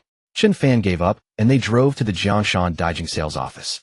Chu Yinfei was already waiting there, and when she saw Chen Fan with a beautiful woman, she was envious. This girl was so lucky to have found such a boyfriend. She stepped forward and handed Chen Fan the prepared documents. "Mr. Chen, this beautiful lady, please." "What are we doing here?" Su Ruzhen, of course, didn't know Chen Fan had bought a villa here. Chen Fan said, "Take a look, this development is nice. It's an all-villa community. Are you planning to live here?" Su Ruzhen walked beside him, and under Chu Yinfei's guidance they arrived at Building 16. Chu Yinfei opened the courtyard gate. "Please, both of you." Su Ruzhen pushed Chen Fan, letting him go first. "Wow, so big." Seeing such a luxurious villa, Su Ruzhen couldn't help but marvel. This was a fully decorated house. All they needed to do was buy furniture and move in. Chen Fan led her to the second floor, where the view was better, overlooking the river. "So, do you like it?" He handed Su Ruzhen the bag that Chu Yinfei had given him. "This is your birthday gift. Take a look." Off. Su Ruzhen opened the bag and took out a registration certificate, a property deed. She opened it. Owner Su Ruzhen. She was stunned at that moment, staring at Chen Fan, tears welling up in her eyes. "Chen Fan." Su Ruzhen disregarded the presence of others and pulled him into a tight embrace. In this moment, she was truly deeply moved. Regardless of the villa's actual worth, what touched her most was Chen Fan's sincerity and thoughtfulness. Su Ruzhen was overwhelmed with emotion, throwing caution to the wind as she held Chen Fan and wept. "Oh, what are you doing? A mere small gift like this has moved you so." Chen Fan felt quite awkward. Not because Su Ruzhen was sobbing uncontrollably, but because her supple figure pressed against him, making him extraordinarily uncomfortable. Chu Yinfei, standing beside them, glanced over awkwardly and turned her face away. What shocked her even more was Chen Fan's earlier remark. A villa worth over 30 million was merely a small gift. Good heavens! If he hadn't purchased 2 villas in one breath without so much as a blink, she would truly want to beat the bragging fool to death. Many things in this world may appear to ordinary people as insurmountable ladders spanning a lifetime, yet to the wealthy, they are nothing of consequence. Although Chu Yinfei worked as a salesperson at the Jiangshan Daijing sales office, she had never dared to hope she might one day reside in such a luxurious mansion. For an ordinary person, being able to purchase a decent elevator apartment with a spacious floor plan in this lifetime was already more than enough. Witnessing the scene before her, Chu Yinfei could only envy from the bottom of her heart. How wonderful it would be if this young man were her boyfriend. Chen Fan, truly tormented by Su Ruzhen's full curves pressing against him, pushed her away gently. Enough. Don't do this. It would be improper if others are watching." Su Ruzhen wiped away her tears and shot him a resentful glance. This fellow truly lacked romantic sensitivity. However, she quite admired this villa. Chen Fan handed her the keys and property certificate. "This is your house now. Move in whenever you wish." Su Ruzhen pouted. "Let's not move in just yet. A newly renovated houses need time to air out." Chen Fan nodded. "That is entirely up to you." In truth, he hoped to vacate the apartment so he could meet with Su Bing more conveniently in the future. Yet he dared not rush Su Ruzhen to relocate. Overjoyed at taking possession, Su Ruzhen said brightly, "Let's dine out tonight. My treat." Chen Fan asked, "Do you have other friends in Jiangzhou? Shall we invite them all?" He wanted the occasion to be more lively, for after all, it was her birthday. But Su Ruzhen shook her head, leaning close to Chen Fan's ear and whispering softly, "I want no one else. Only you." Chen Fan was utterly defeated, unable to resist tossing her an exasperated glance. How bewitching she was. One should not provoke her. After all, he was capable of indulging in either restraint or excess. Su Ruzhen's figure surpassed even Su Bing's in certain aspects. Yet Su Bing's long, slender legs were something few could ever match. At noon, Chen Fan dined with her. Su Ruzhen made a modest request. "Would you accompany me to the movies?" Chen Fan shook his head. "I still need to liquidate 2 stock positions in the coming days. If I delay any further, it will become problematic." Su Ruzhen understood well that the stock market shifted in an instant, where a single second could alter the entire landscape. She responded with particular empathy. "Very well, then I shall accompany you." By now the trading accounts for Blueprint Company had all been registered with several accounts under the company's umbrella. These were prepared by Chen Fan for future investments. Upon returning to the apartment, Chen Fan immediately powered on his computer and logged into his stock accounts. Jiangnan Machinery and Dagua Heavy Industries were still climbing, but the momentum was clearly waning. The upward trend had entered a fatigued phase. The market maker was likely distributing shares as well. Yet he was simultaneously propping up prices while selling, striving not to let the share price drop too disgracefully. Witnessing this, Chen Fan adopted a strategy of breaking his positions into countless small orders, quietly distributing his shares. The market maker, being equally shrewd, understood immediately what was happening when he saw his support orders being consumed. Someone was using this opportunity to exit. When volume grew substantial, encountering a master of such caliber, leaving would not be so easy. This was precisely why trading did not resemble television portrayals where one could simply dump shares at will, making tens of billions casually. That simply did not exist. Had not someone recently lost over 10 billion while attempting to manipulate the market? Moreover, the stock market's trajectory was never fixed. Just as Chen Fan could glimpse the subsequent 15 trading days' movements, the path was always subject to change. However, if one were to withdraw funds or execute a massive purchase that disrupted the market maker's operations, the future trajectory would shift accordingly. This bore an intriguing resemblance to traveling back in time and altering the course of history. Although the current market cap exceeded 100 billion, both the market maker and Chen Fan needed to exit their positions. Furthermore, both parties held enormous positions, creating a particular phenomenon: there were too many dishonest players and insufficient naive ones. When both factions sought to distribute, there were not enough retail investors willing to absorb the volume, meaning neither could successfully exit. This was precisely why Chen Fan had not negotiated with the market maker the previous day. He had simply sealed the daily limit up and exited forcefully. Facing today's situation, victory would depend on whose technique was superior and whose heart was steadier. With the market maker abandoning his support orders, the share price plummeted directly, a move far more likely to provoke panic among retail investors. Su Ruzhen had never encountered such a scenario during her previous trading days. She asked anxiously, "What shall we do?" Chen Fan smiled. "Why such urgency? We have already exited 60% of our position. Even in the worst-case scenario where the remaining funds are entirely lost, we still stand to profit." But he cannot afford such a gamble. "Watch closely. I shall teach you a new technique." Chen Fan smiled, continuously placing large sell orders. These sell orders were positioned at relatively high prices, invisible even within the standard 5-level quote display. Of course, experts like the market maker typically utilized 10-level quotes for clearer visibility. Then came the moment to showcase true skill. Chen Fan suddenly unleashed hundreds of lots in a massive order, placing them directly at the daily limit down price. The share price plunged swiftly, dropping straight to rock bottom. Both the market maker and countless retail investors panicked at the sight. Damn it, someone was smashing the market. The market maker hastily placed buy orders to provide emergency support. This was exactly what Chen Fan had calculated. If the market maker failed to intervene, all his previous efforts would be in vain. Once retail investors formed a stampede, the market maker would be unable to sustain his position. Therefore, defending the price was vital for him. Had he not intervened, Chen Fan would have continued smashing until the market maker's resolve crumbled.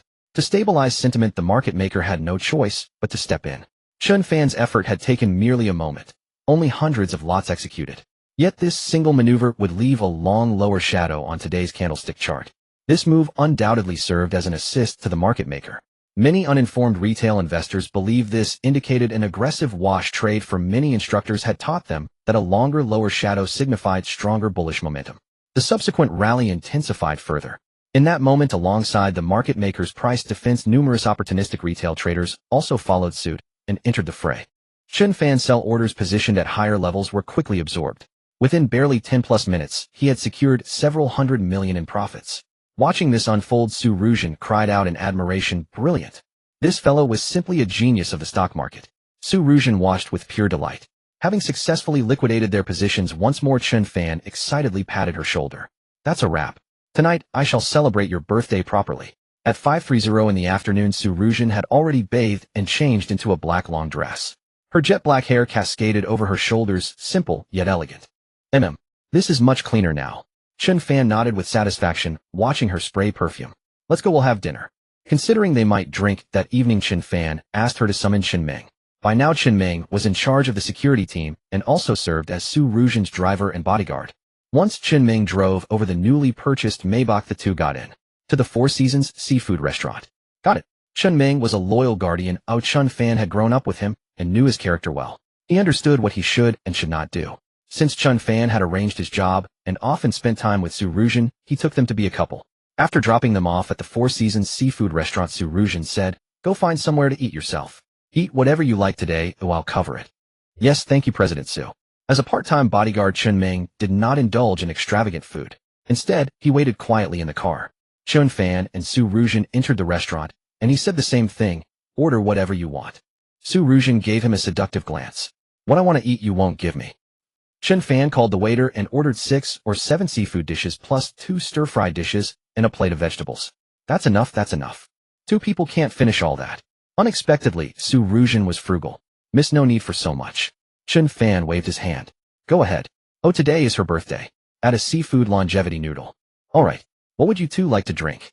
The waiter made a customary sales pitch. Su Ruzhen asked Chen Fan, want some red wine? Sure, it's your birthday, you decide. I'll drink with you. Okay, then a bottle of red wine. Su Ruzhen checked the price. Your wines are so expensive here. How about a bottle for 2,600? Chen Fan looked at her puzzled. Why are you being so thrifty? Su Ruzhen replied, decent enough is fine. Miss, that's all for now. Alright, please wait a moment. The waiter took the menu and left. Chen Fan had also ordered a cake for her which was on its way. The restaurant's service was good, and after all the prices at such a place were not low. For this meal alone the two of them would probably spend several thousand yuan. The dishes arrived quickly and the wine was opened. Chen Fan raised his glass. Cheers to our President Su's birthday. Su Ruzhen smiled. And to our flourishing career as bright as the sun at its zenith. Chen Fan nodded. That's good, our career must be thriving. And to Chen Fan's many beautiful wives. Huffed. Chen Fan was speechless. Do you really want me to have so many girlfriends, eh? The more girlfriends you have, the more chance I have one. Chen Fan clinked glasses with her and downed his drink.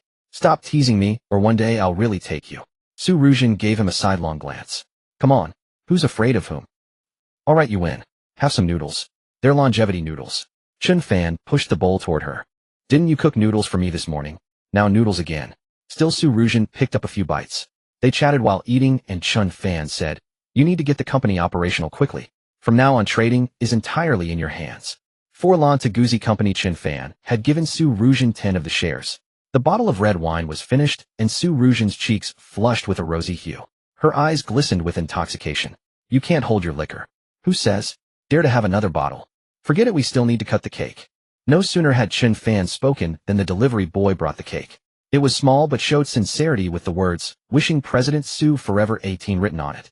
Su Ruzhen laughed happily. I love this. She made a wish, and while Chen Fan wasn't looking, smeared a handful of cream on his face. You? Chen Fan retaliated by smearing cream on her face. If they hadn't been in the restaurant, they might have had a full-blown food fight. Su Ruzhen was out of breath. Alright, stop messing around. Seeing her surrender, Chen Fan didn't press the attack. I'll go wash my hands. Su Ruzhen stood up, left her bag at the table, and headed to the restroom. Chen Fan wiped his face with a napkin. Missed the bill. After washing her face, Su Ruzhen was drying it with a tissue when a man emerged from the men's room beside her. Su Ruzhen. So you've been hiding here. Su Ruzhen was startled. Turning to look at the man, her face instantly changed. You really know how to hide. The Liu family thought you had gone abroad. Su Ruzhen immediately turned away. You've got the wrong person. With that, she hurried back to the restaurant, grabbed her bag, and called out to Chen Fan, let's go.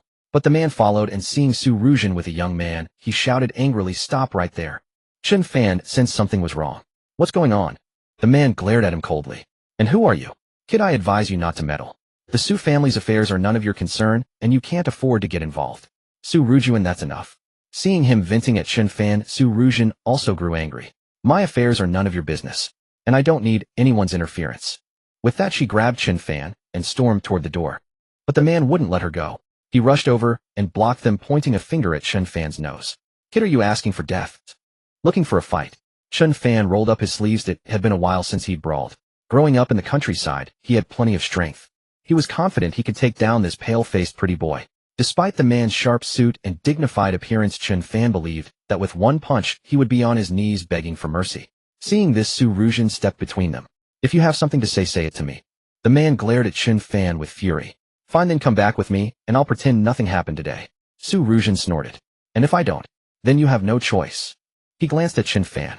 Kid, stay away from her. Otherwise you won't even know how you died. What the hell is it to you? Chen Fan shot back without flinching. The man flew into a rage. You're asking for it. He threw a punch at Chen Fan, but before Chen Fan could move, Chen Meng, who had been waiting outside, rushed in. Slap. Chen Meng delivered a swift slap, then grabbed the man's wrist and pinned him to the ground. Ow, it hurts. The man screamed in pain, grimacing and glaring at Chen Meng. How dare you hit me? Slap. Chen Meng gave him another slap. Yes, I'm hitting you. So what? You got a problem. Chen Meng applied more pressure, and the man cried out in agony. It hurts so much. I give up. Chen Fan sneered and said to Su Ruzhen, let's go. Leaving the restaurant, Su Ruzhen was in no mood at all. Chen Fan comforted her. It's all right, don't overthink it. As the two returned to their apartment building, Su Ruzhen was deeply dejected. She had been in high spirits that day, but now. She grabbed a bottle of wine and sat alone on the balcony to drink. Chen Fan noticed she seemed like a different person altogether, feeling something was off. Su Ruzhen, what's going on? Tell me. Su Ruzhen picked up the wine bottle and took long pulls, gulping down several swallows. Chen Fan snatched the bottle away. Stop drinking. That'll harm your health. Su Ruzhen wrapped her arms around his neck and burst into tears. All Chen Fan could do was comfort her. Tell me what's troubling you. We'll face it together. But Su Ruzhen remained silent. It seemed she had been holding it in for too long. She kept sobbing uncontrollably. Chen Fan didn't push her away. Through her tears, she lifted her head to look at him. Her beautiful face, now streaked with tears, bore the telltale signs of a good cry. Her eyes had gone completely red. Seeing her like this made even Chen Fan's heart ache. What happened? Can't you just tell me? Su Ruzhen shook her head, unable to stop her sobs. Today's events had brought forth old wounds, and Chen Fan, seeing her in such a state, didn't know what else to do except offer comfort. Let me help you to bed to rest, he said. You drink with me. Chen Fan had no choice but to grab 2 more bottles of wine and sit on the balcony with her. Perhaps sometimes getting drunk was the only way to heal. So Chen Fan didn't press her about what had happened, he simply drank alongside her. In truth, Chen Fan had never been in love, never experienced heartbreak, and had no experience with drunkenness. Beside accompanying Su Ruzhen to get drunk, he had no other recourse. Su Ruzhen drank while shedding tears. Before she knew it, it was past 1 in the morning.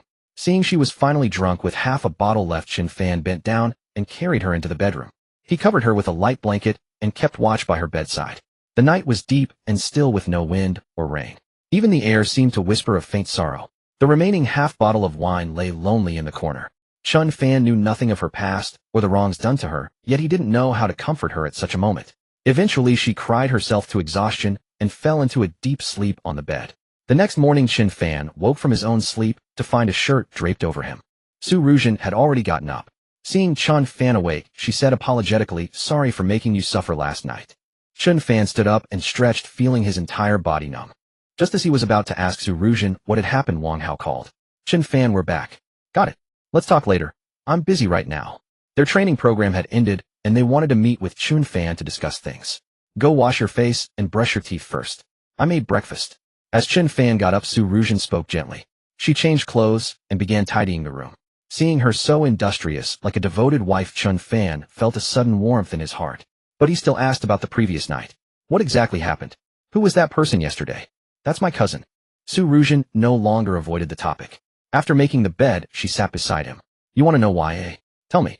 Whatever I can do, I'll help." Chen Fan vaguely guessed there was a deeper story behind her. Through their time together, she didn't seem like an ordinary person. Her ability to run a company was far beyond what she had previously claimed, just a temporary bank worker. Now there was no point in hiding it, so Su Ruzhen spoke plainly. "Actually, I'm from the Jiangnan family. My parents passed away when I was very young. To form an alliance with the Liu family, they wanted me to marry into their household. When I refused, I ran away on my own." Chen Fan was stunned. "You mean the 100-year-old Jiangnan family?" This family was quite famous, much like how people today spoke of Chairman Wang and his modest goal. Chen Fan had heard of them, but he never expected Su Ruzhen to have such a background. "Yes." Su Ruzhen nodded. Chen Fan's eyes widened. "Wow, so you're the daughter of the Jiangnan family. What kind of nonsense is this?" Chen Fan looked at her puzzled. At first he had thought it was due to his own charm. Only now did he realize Su Ruzhen had deliberately pulled him into this mess, standing against the Su family. But the Liu family was also a powerful clan. Damn it was all traps. Big ones. Seeing Chen Fan's expression, she glared at him and punched his arm. "What do you mean?" "Regretting it?" Chen Fan asked. "Were you doing this on purpose?" "Doing what on purpose? I had no other choice." Su Ruzhen blushed. "Think about it. I'm just a girl unfamiliar with Jiangzhou. What could I do? I saw you were a university student, probably honest and simple, so I decided to rely on you." Chen Fan shook his head.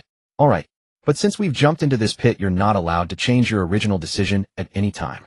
The company is just starting now. You must stand or fall with me. Relax." Su Ruzhen finally understood the reason, pinching his face. "You're so stingy. I keep my word. What do you have to fear? All right, then it's settled. Whatever happens in the future, we'll face it together." Su Ruzhen nodded repeatedly. But the Liu family wouldn't be easy to deal with. If they found out she was with someone else, they likely wouldn't let it go. Whether it was the Su family or the Liu family, to Chen Fan at present, they were both capital giants.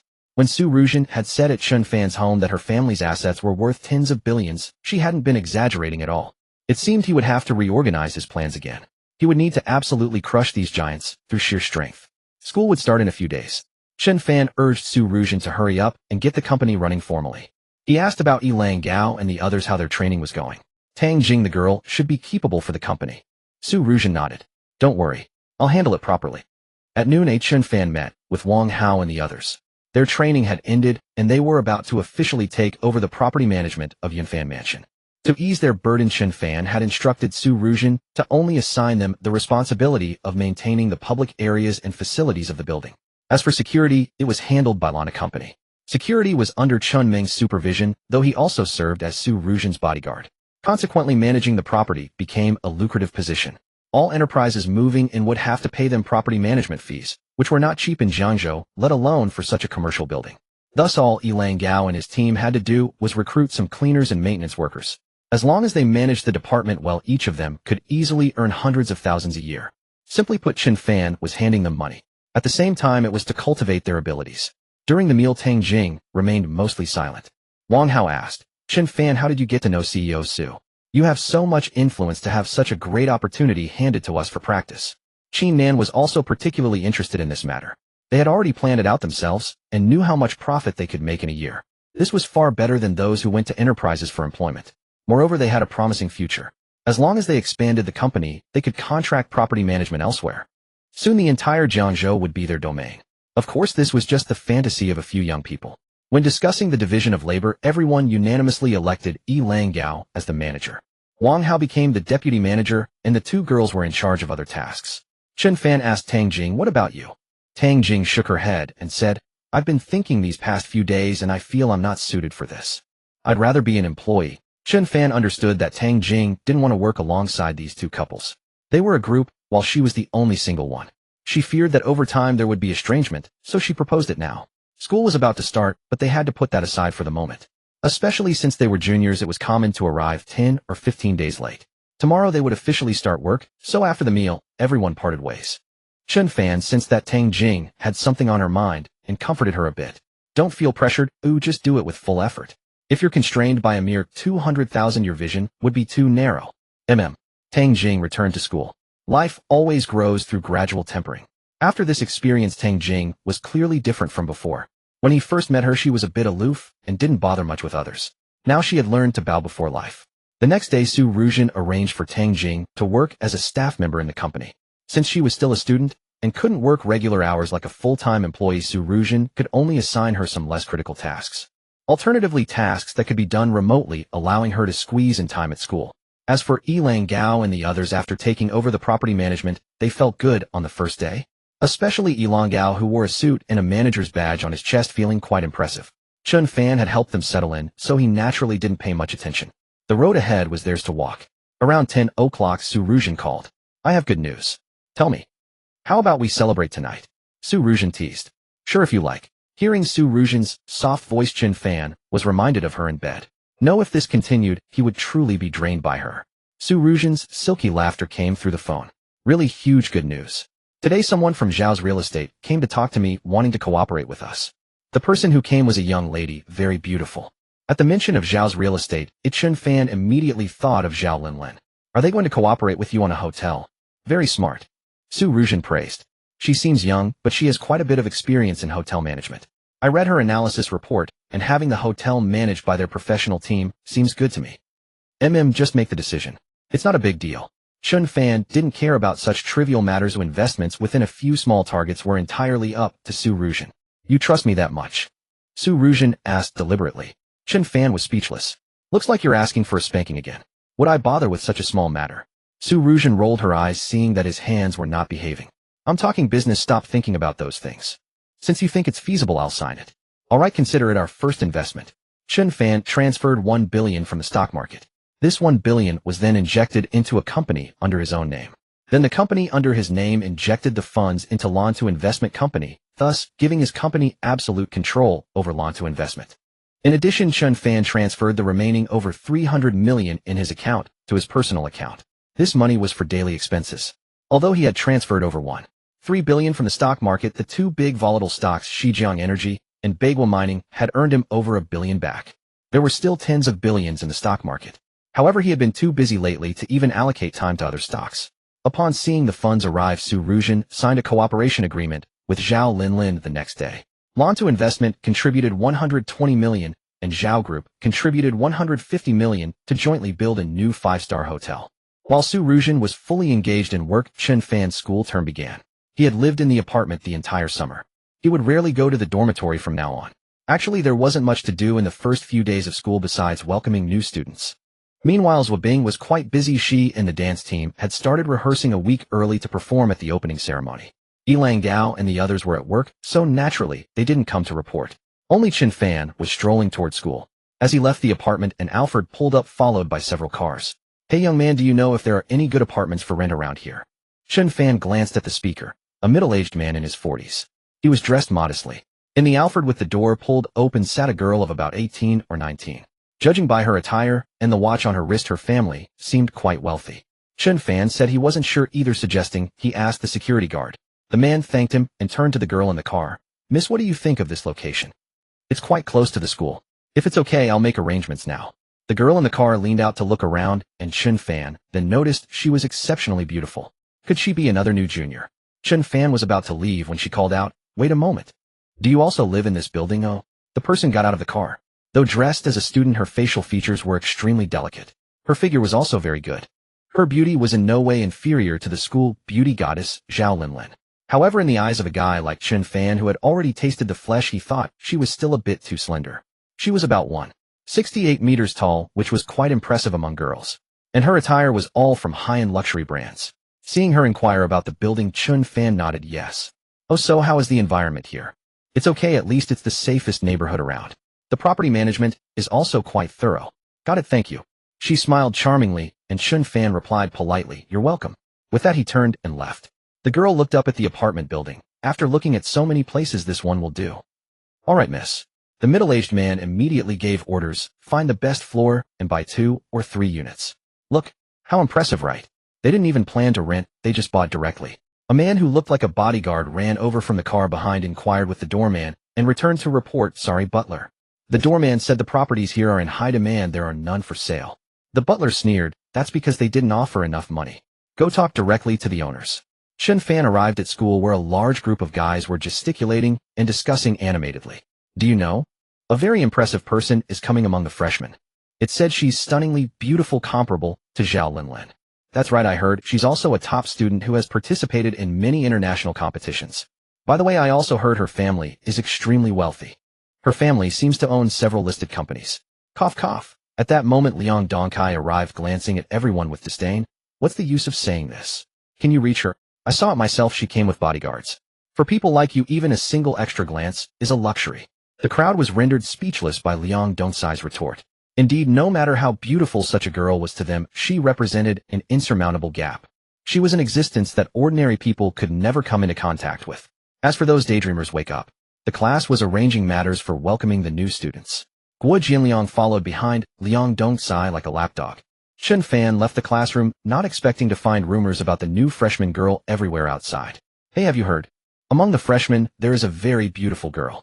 Her appearance is off the charts, and her family background is also impressive. Yeah, now the forum is full of legends about her.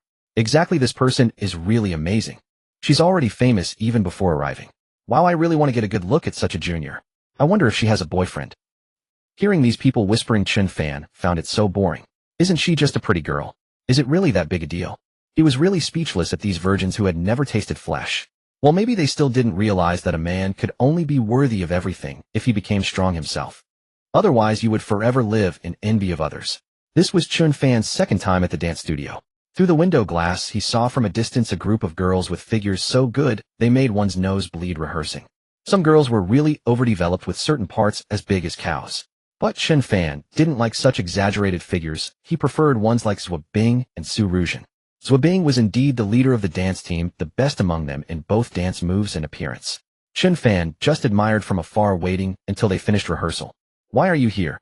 Seeing Chen Fan, Zhao Bing immediately ran over to greet him.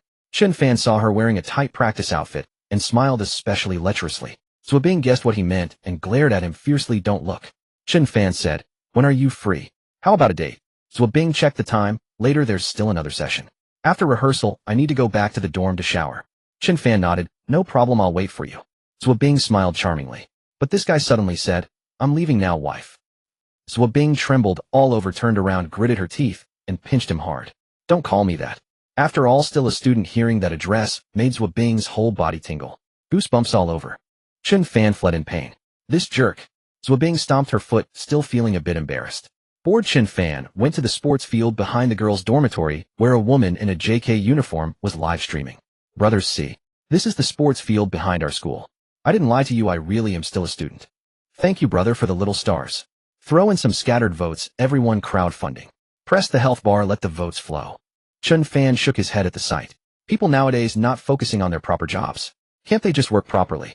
Playing around like this every day, always thinking manna will fall from heaven. If you really had talent, people would willingly tip you. But this one in front of him, besides acting coy and whiny, she could do nothing.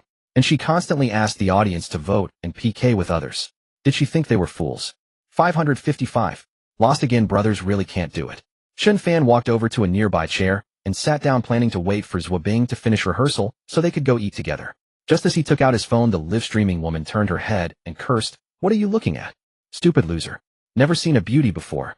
Chen Fan didn't mind. He didn't expect to be cursed for no reason, without provoking anyone. But the other said, "I'm talking to you, are you deaf? Get lost, don't disturb my live stream." "Huh." Chen Fan looked up, "Are you talking to me? Who else?" "It's you, this poor loser who came over and ruined my mood, causing me to lose the PK." "Damn." Chen Fan stared at the woman, let out a cold laugh. "What? You want to hit me? I'm an internet celebrity with tens of thousands of fans." "Tens of thousands of fans? Is that supposed to be impressive?" Chen Fan actually admired those capable live-streaming sellers who never acted coy and begged for gifts from fans, but instead focused on doing what they wanted. As for this kind, if he just sent a lollipop, she would probably kneel and call him Big Brother. Chen Fan glanced at her livestream ID, silently walked to a spot not far away. A little coquette. And what kind of nickname is that? Where did she get tens of thousands of fans? It's only just over 1,000 people. The livestream room only has about a dozen people. Heh. Without a word, Chen Fan went to her livestream room and sent 2 rockets. "Wow. A big spender has come to my livestream." The other person, the streamer, was also a woman, extremely surprised. It seemed she had encountered such an impressive big spender for the first time. A little coquette was dumbfounded. She quickly clicked on the big spender's avatar in the livestream room. "Damn, isn't that the same poor loser from earlier?"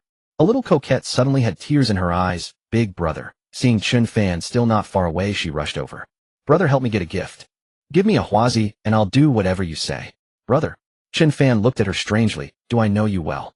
Little Jiao Jiao held his arm, rubbing against it constantly. "Brother, I was wrong earlier. Please help me out. Help me win 2 matches, just 2, okay? As long as you give me a huazi, I'll go with you today." Chen Fan looked disgusted. He took out his phone and sent a few rockets to someone. Then another huazi. "Wow. Oh my god. A fortune from heaven." The other person completely fainted in the live stream. As a small streamer, she had never seen such a big scene. Today someone inexplicably sent her rockets, and even a huazi. Oh my god. That woman fainted from excitement. Little Jiao Jiao was so envious she could die, shaking her fist in anger. And thus she missed the chance with the big brother. "It's all my fault, I looked down on him. Who knew he was the real big brother?" Chen Fan ignored her and walked away, and she plopped down on the ground in anger. In the girls' dormitories, Wabing had finished her business and came out in a change of clothes. She saw Chen Fan waiting outside the dormitory door. "Hey, you're being so well-behaved." Chen Fan stood up. "What do you mean?" Wabing warmly took his arm. "Today is the new student registration. Didn't you go flirt with other junior girls? They can't compare to you. Oh, you've become so sweet-tongued now. Have you done something bad? They say women are naturally sensitive." Chen Fan said firmly, "What are you thinking? Let's go, I'll take you to eat something delicious today." Chen Fan was indeed better at coaxing girls than before. After all, people always grow up. The two walked out the back gate of the school. The 2 shops on the back street had been rented to others. Taking advantage of the start of the semester, the owner of this shop was bustling again. Chen Fan didn't want to bother with such trivial matters from now on. He just needed to collect rent. "Eat here." Zwabing pointed to a frog restaurant ahead. The new semester had started, and it was packed. They would have to queue. Chen Fan didn't like to join the crowd. "Let's go to the city center." Zwabing glared at him. "What's up?" Although she wasn't short of money, she didn't waste it either. Not like some girls who are ambitious and vain. Chen Fan put his arm around her waist. "When I'm with you, of course, we should eat the best. And then not come back at night, right?" Zwabing said what he was about to say next. Chen Fan speechlessly pinched her cheek. "You know it." Since there was nothing to do tomorrow, anyways, Zwabing went along with him. They hailed a taxi driver to Yanjiang Avenue.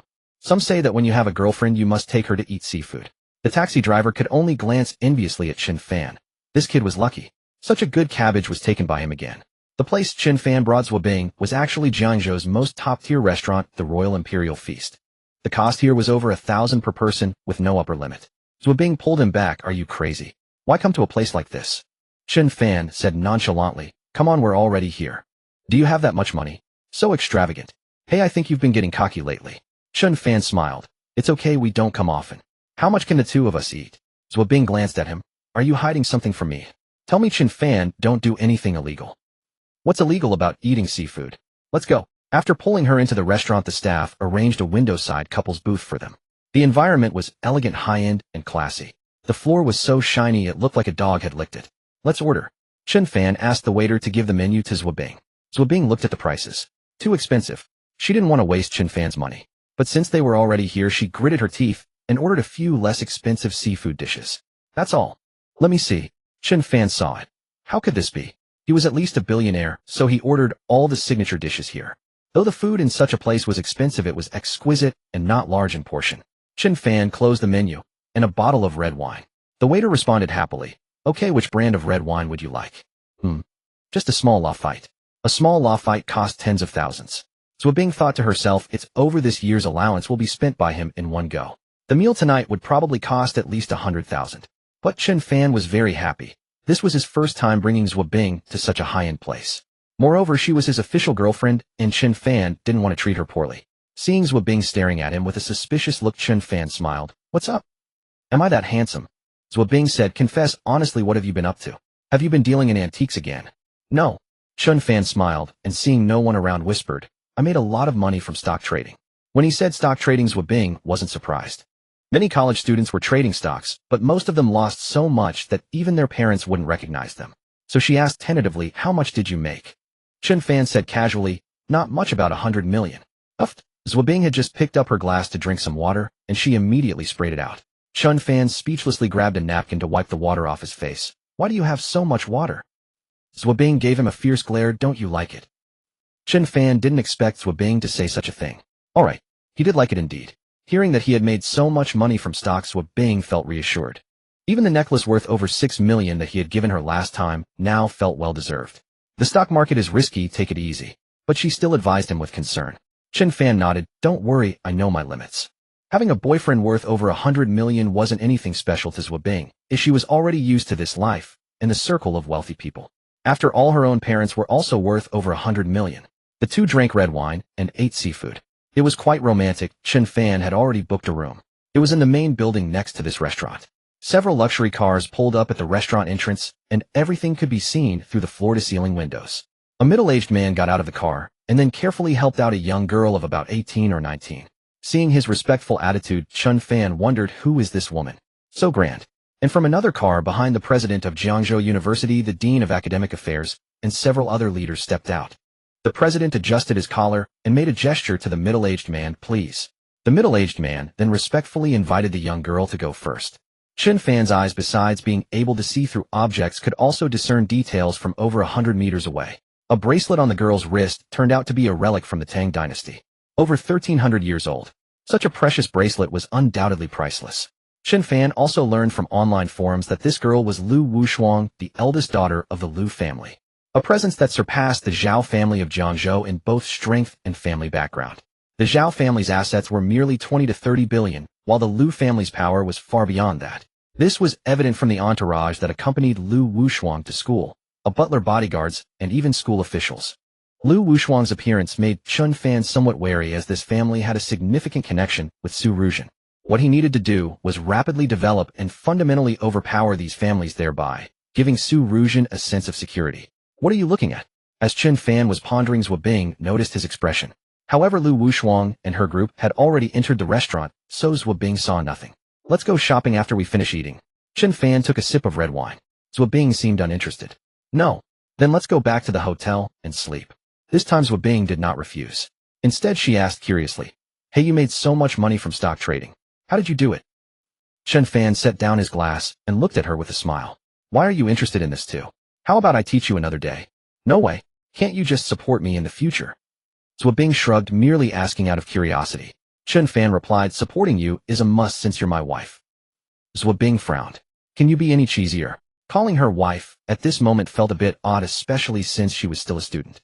After dinner, they strolled around the streets and then returned to the hotel to sleep. Zwabing lay in his arms. You slept with me on the first day of school. How long are you planning to bully me? Chen Fan couldn't help but laugh, pinching her cheek. A lifetime isn't enough, you have to be mine in the next life too. Won't you get tired of me?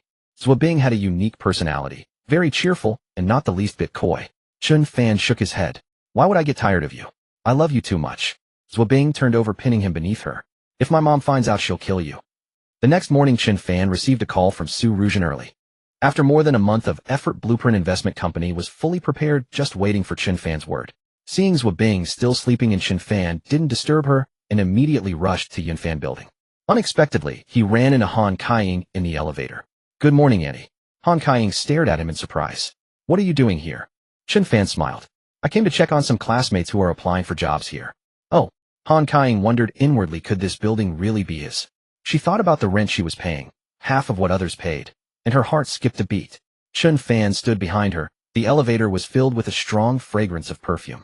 This mother-in-law loved to dress up, being over 40 and very particular about her appearance. However, she had good poise and was quite charming in that regard.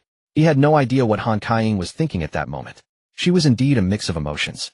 If what Chen Fan said was true, she, a strong-willed woman, had wasted all these years. She was nothing compared to a young kid. Well, anyway, one should value education. Since she had accepted Chen Fan and her daughter's relationship, she no longer dwelled on it. As long as they were happy. When they reached Han Kaiying's office floor, Chen Fan politely said, "Take care, Auntie." Han Kaiying nodded. "Come visit us sometime." "Sure. I'll come see you and Uncle Zwa." After Han Kaiying got off the elevator, Chen Fan went to Blueprint Investment.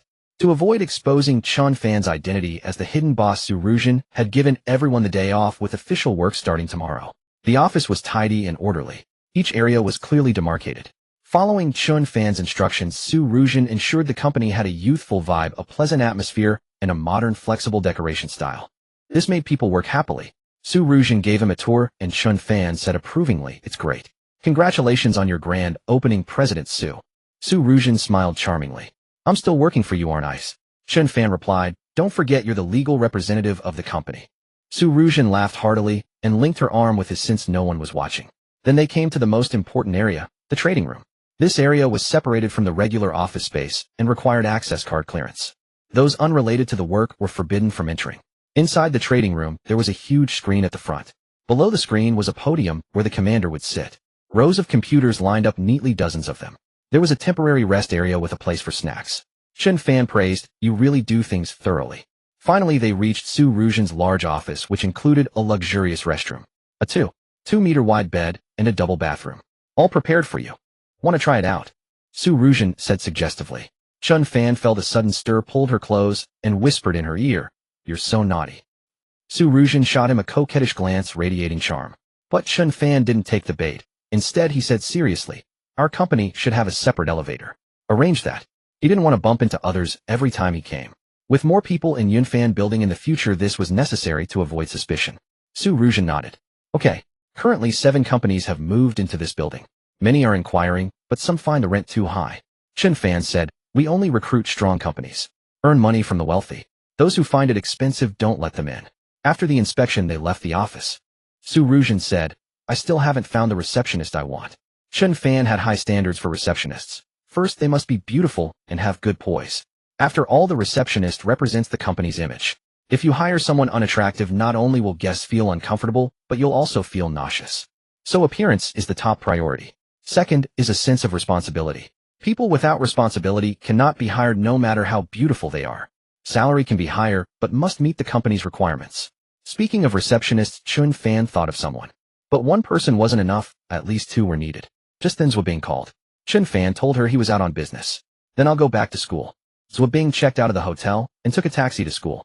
As Chen Fan walked out of Yunfan building, his phone rang again. Some people, some matters seem destined long before one realizes it. Chu Yinfei stepped out of the manager's office. Today she was nearly beside herself with rage. In August, she had sold 2 villas, earning a commission of nearly 300,000 yuan.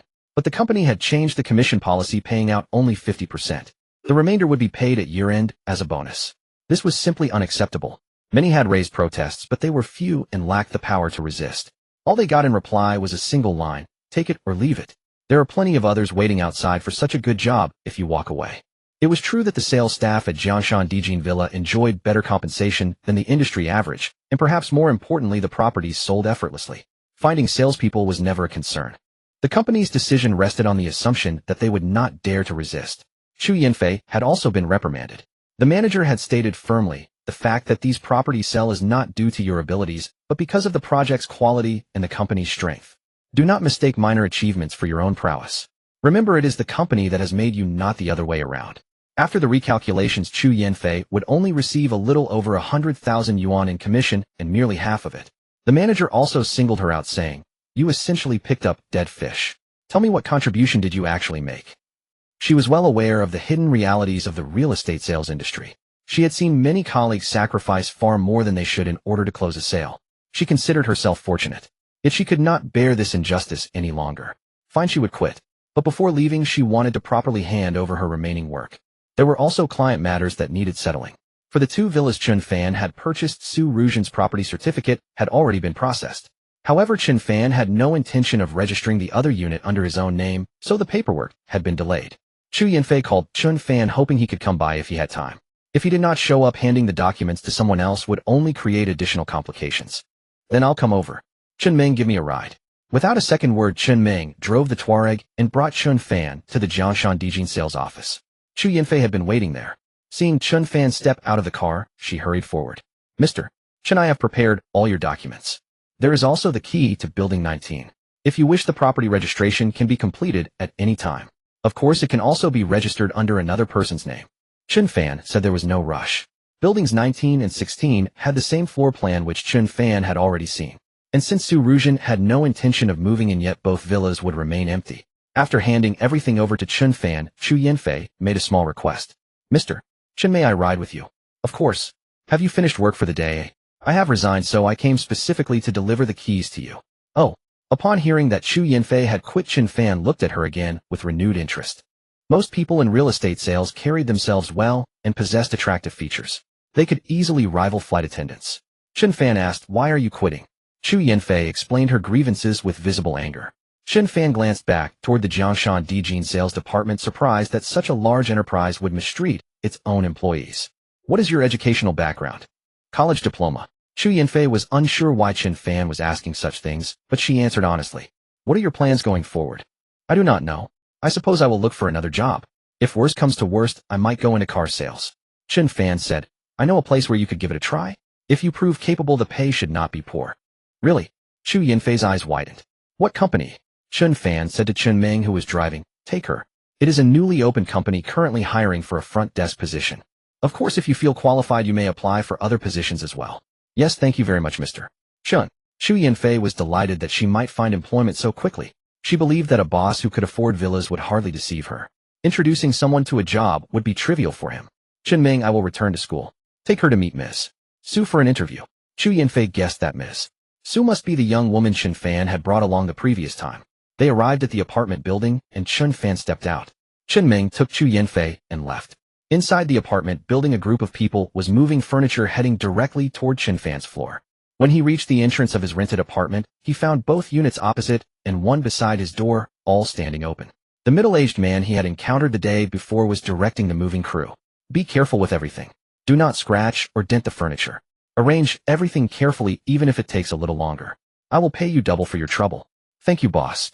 The movers were overjoyed and worked with exceptional vigor. Chen Fan found this strange. Hadn't all the units been unsold? Yet here they were replacing furniture and taking on 3 units at once. Impressive. Just as he was about to enter, the middle-aged man spotted him. "Young man, you live here too?" "Oh, need any help?" "No, no need." The man waved his hand dismissively. Chen Fan did not press further and went directly into his room. He powered on his computer and saw that Xinjiang Energy and Bagua Mining had skyrocketed. Since Chen Fan had entered his positions, both stocks had already surged 6-fold, and they continued to climb relentlessly. Truly a century-grade bull stock. From what Chen Fan could see in its later trajectory, it was almost climbing in consecutive limit-up sessions. This was shaping up to double once more. Indeed, very promising. Given the size of his current holdings, if these two stocks doubled again, his invested capital would approach 10 billion yuan. Exiting a position of such magnitude would be extremely difficult, and the market makers would also need to distribute their shares. Therefore, Chen Fan decided to wait another 5 or 6 trading sessions before selling. He would then hand a portion of the funds over to Su Ruzhen's team for management, remaining behind the scenes as the mastermind. However, Chen Fan noticed something troubling. The broader market was preparing to fall. The decline could be as much as 500 points, a troubling sign. Every time the market behaved this way, it dragged down countless individual stocks. The tragedy of thousands of stocks hitting limit down could repeat itself. Yet there were always a rare few stocks that remained immune to the broader market, forging their own independent trends. Chen Fan paid attention to Zhaoshi real estate, which indeed halved in price during the subsequent market downturn. Jiangnan paper, Nangwa real estate, Shinong automobile, all dropped more than 60%. Chen Fan stared in disbelief. Was this real? During his review earlier that day, he had noticed these stocks. Because his capital was so substantial, short-term trades were impractical. He had not expected the upcoming market movement to be this explosive. Today was the second. The day after tomorrow, these stocks would begin to plummet. Without hesitation, Chen Fan selected these stocks. Their upward momentum was formidable. They were all previous multi-baggers stocks that had multiplied several times over. So what was there to hesitate about? Short them through margin trading. These stocks all had market capitalizations ranging from tens of billions to over 100 billion, making their market cap substantial. Chen Fan checked their short-selling quotas. He decided to buy a few hundred million first. If the market crashed tomorrow, he would just sit back and make money. After finishing all that, there was no more noise outside. The items had probably been moved out. Chen Fan called Zhuo Bing. Want to go to dinner together tonight? Zhuo Bing readily agreed. Sure. Come pick me up. Chen Fan hung up and stepped out. The opposite apartment was indeed finished. Each room had at least 4 hourly workers cleaning. Just then, 2 people entered the elevator lobby, a middle-aged man accompanied by a woman in her 40s. From now on, you will be responsible for the young lady's daily life and meals, the man instructed. Rest assured, butler. I will take good care of the young lady. Chen Fan stepped into the elevator and shook his head with a sigh. The children of wealthy families were indeed different. Several bodyguards and a maid to attend to them. What a grand display. Chen Fan arrived at the school, but Zhuo Bing was still in the dance studio. Seeing that it was almost time, he had to go pick her up. Unexpectedly, he ran into Zhuo Bing and her troupe just as they finished rehearsal, and a crowd of girls came rushing out. Hey, Bingbing's boyfriend is here. Don't let him escape. Oh, we have to catch him today. Yeah, he's treating us today. A group of girls giggled and surrounded Chen Fan. We want barbecue. They didn't know that Chen Fan had already rented out his shop, so they pestered him cheerfully. Chen Fan said, I have no money. Then let Zhuo Bing pay for you. She's a rich heiress. Just then a girl shouted, no, I want seafood. Another girl burst out laughing. What right do you have to eat seafood? Seafood is for girlfriends. Why? A naive girl didn't understand. The girl who had laughed rolled her eyes. You don't get it. What does seafood taste like? Oh. Zhuo Bing instantly caught on and glared fiercely at Chen Fan. So this was why he wanted to take her to eat seafood. It was clearly a setup for future plans. They changed clothes and went to eat barbecue together. Chen Fan was surrounded by over a dozen girls, leaving the male students on campus utterly bewildered. Holy crap. Whose son is this? Right? Which rich second generation is this? This scene is absolutely insane. Everyone knew that the girls in Zhuo Bing's dance troupe were all stunning. Great figures, high beauty, and long legs. For any guy to land one of them would be a lifetime blessing. And this guy was leading a whole group of beauties. At that moment, countless jealous gazes stabbed at him like sharp swords, wishing they could tear Chen Fan apart. Especially those senior boys who were still single. They were grinding their teeth in hatred. Just then Liang Dongkai spotted the scene. Damn, poor loser showing off. He glared at Zhuo Bing. Bitch, one day I'll get my hands on you, and then dump you.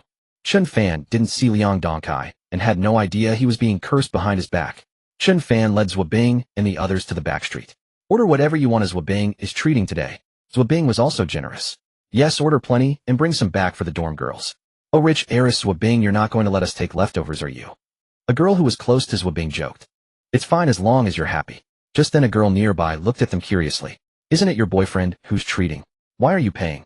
Chen Fan, aren't you going to be a kept man? Chen Fan didn't mind. In our family, the woman manages the money. Ha. The girls burst into cheerful laughter. Zhuo Bing noticed his eyes wandering to the girl's long legs and pinched him, secretly gritting her teeth. Don't you dare think about them. Chen Fan smiled. What are you thinking? Do I look like that kind of person? But in truth, he was indeed considering the girls, thinking about whether to sign them into his company as receptionists. If they were to appear, wow. What a scene, what a display, who could compare? The girls hanging out with Zhuo Bing were all easygoing and could take a joke. Before they got familiar, they were all aloof and cold. But once they warmed up, they were like buddies. They ate barbecue with big bites and chugged beer completely unrestrained. If he could form them into a girl group, he could later invest in the film and television industry. Chen Fan's mind churned with an even bolder idea. By the time they finished the barbecue, it was almost 8:30. Chen Fan hadn't expected these girls to be such heavy drinkers. 12 people had consumed 4 cases of beer, each averaging at least 4 bottles. Some of them weren't big drinkers, which meant a few had drunk 5 or 6 bottles, or even more. Watching the lively, mischievous girls wave goodbye, Chen Fan put his arm around Zhou Bing and whispered, "How about we go to a hotel?" Dazed, they had already been there last night, and now again. Although Zhou Bing wanted to stay with Chen Fan, she still refused to go to a hotel. "Then how about I rent a place and we can?" "You want me dead?" Zhou Bing immediately stopped him from finishing. Renting an apartment was absolutely out of the question. That would be open cohabitation. Don't you dare think about it. Zhou Bing pinched his nose. "Work hard, we're still young. We have plenty of time to be together later." All right. Chen Fan had no choice but to take her back to the dorm. After all, girls needed to be cautious in these matters. Chen Fan returned to the apartment building. Just as he was about to enter the elevator, 2 bodyguards blocked him. "What's the meaning of this?" Chen Fan looked at them angrily. One bodyguard said with a dark face, "Sorry, but our young lady doesn't like sharing the elevator with others. Use the other one." Chen Fan was annoyed. "Is this elevator yours?" The bodyguard frowned and was about to warn Chen Fan when the girl inside the elevator called out, "Forget it. Let him in. Young lady." The 2 bodyguards wanted to argue further, but the girl glanced at them. "Can't you hear me?" "Yes, miss." They reluctantly stepped into the elevator and no longer blocked Chen Fan. Chen Fan was a bit annoyed.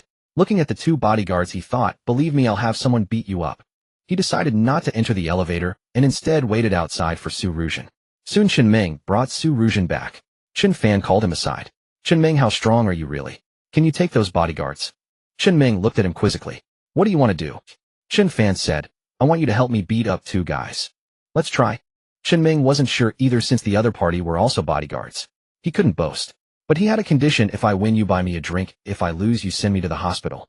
"Ha ha ha," Chen Fan laughed. "Deal." Seeing Chen Fan about to drag Chen Ming into a fight, Su Ruzhen anxiously asked, "What's going on?" Chen Fan scratched his nose. "You'd better step aside for this one." "What happened?"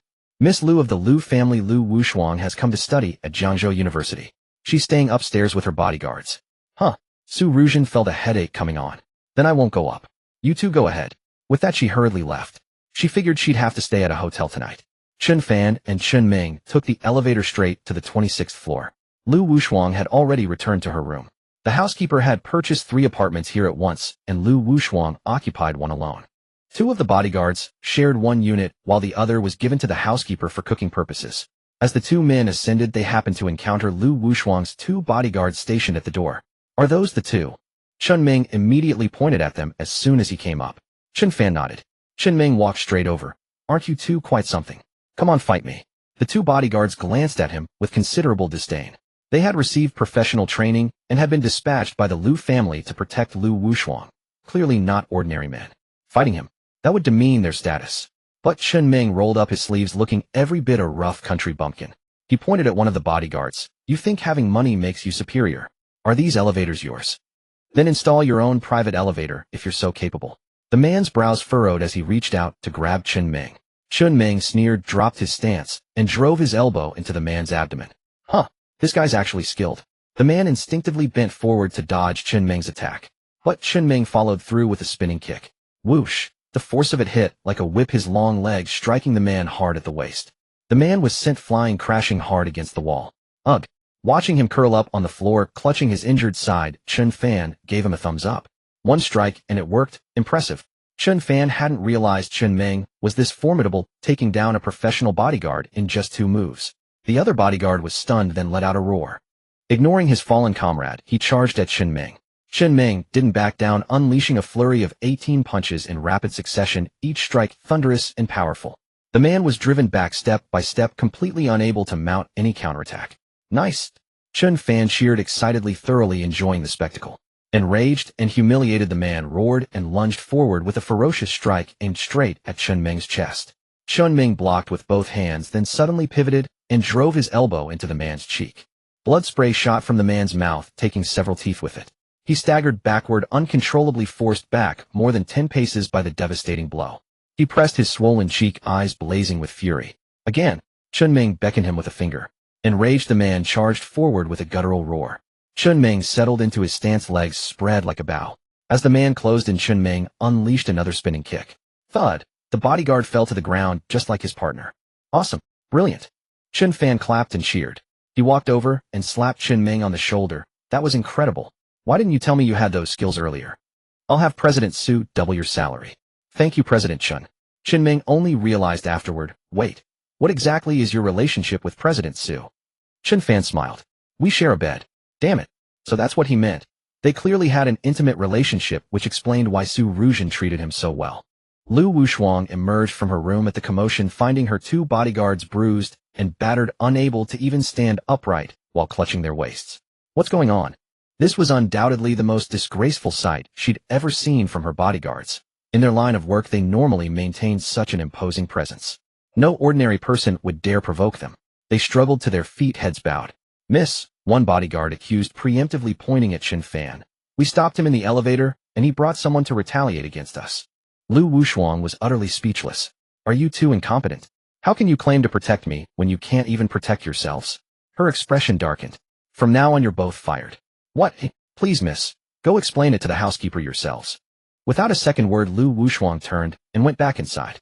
What a pair of useless bastards. How could they even have the nerve to say they were taken down? Chen Fan was in high spirits, draping an arm around Chen Ming's shoulders. Let's go. I'll buy you drinks, and we won't stop until we're drunk. He glanced at Lu Wushuang's pitiful bodyguards and burst into laughter. Didn't they act so tough earlier? Didn't expect them to be this weak. The closest late-night food stalls were at the school's front gate and the back street. The front had mostly restaurants, but the back street was where they really let loose. Late-night eats, bars, KTV, massage parlors. Chen Fan led him there, and Chen Ming found himself transfixed by the long legs visible beneath short skirts. He finally sighed. You really need an education, or you won't even get past the door. Chen Fan ordered a case of beer and plenty of skewers, and the two drank and talked. Chen Ming, you've got solid skills. Stick with President Su, and you won't go hungry. Chen Ming nodded obediently, devouring an entire skewer in one bite. Su Ruzhen called, where are you?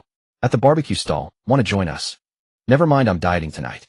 Did things go smoothly? Su Ruzhen asked. Huh. I was just about to tell you. Chen Ming is really something.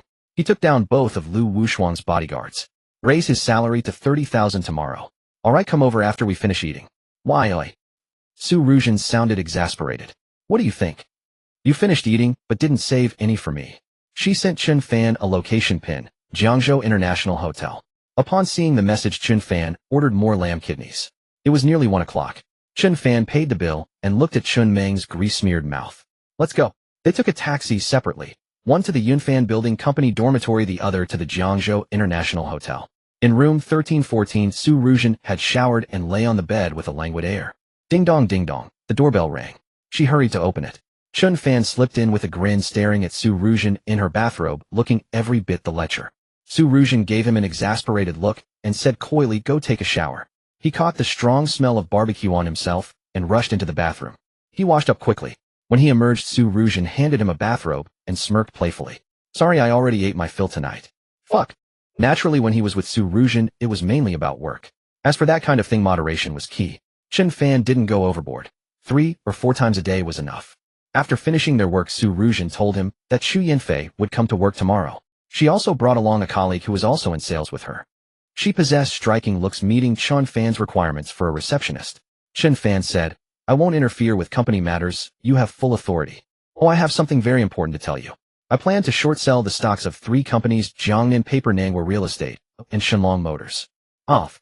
Su Ruzhen instinctively sat up upon hearing this, her face full of surprise. What's wrong? Why weren't you this reactive just now? Su Ruzhen rolled her eyes at him. Do you know that these 3 companies are all under the Lu family? Chen Fan was slightly taken aback. What a coincidence. Whatever should I refuse to make money?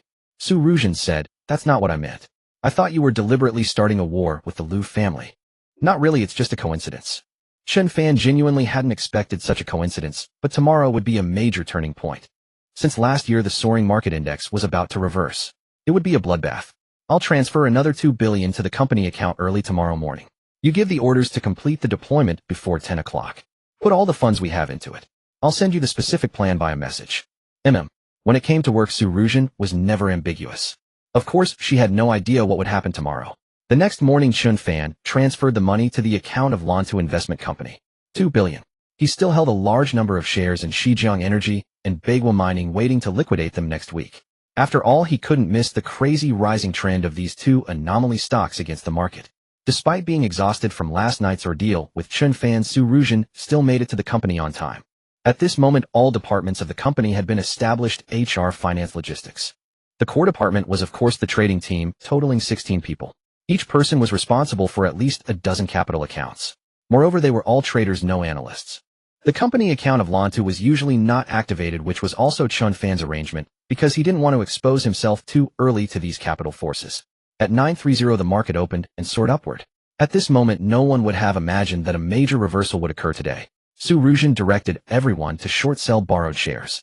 At this time all the traders found it unbelievable. Someone asked in confusion, "Manager Su, the market is surging vigorously. Isn't our operation inappropriate?"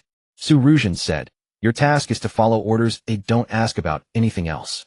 Borrowing shares for short selling when the market is rising. If you wait until it falls you won't be able to borrow shares."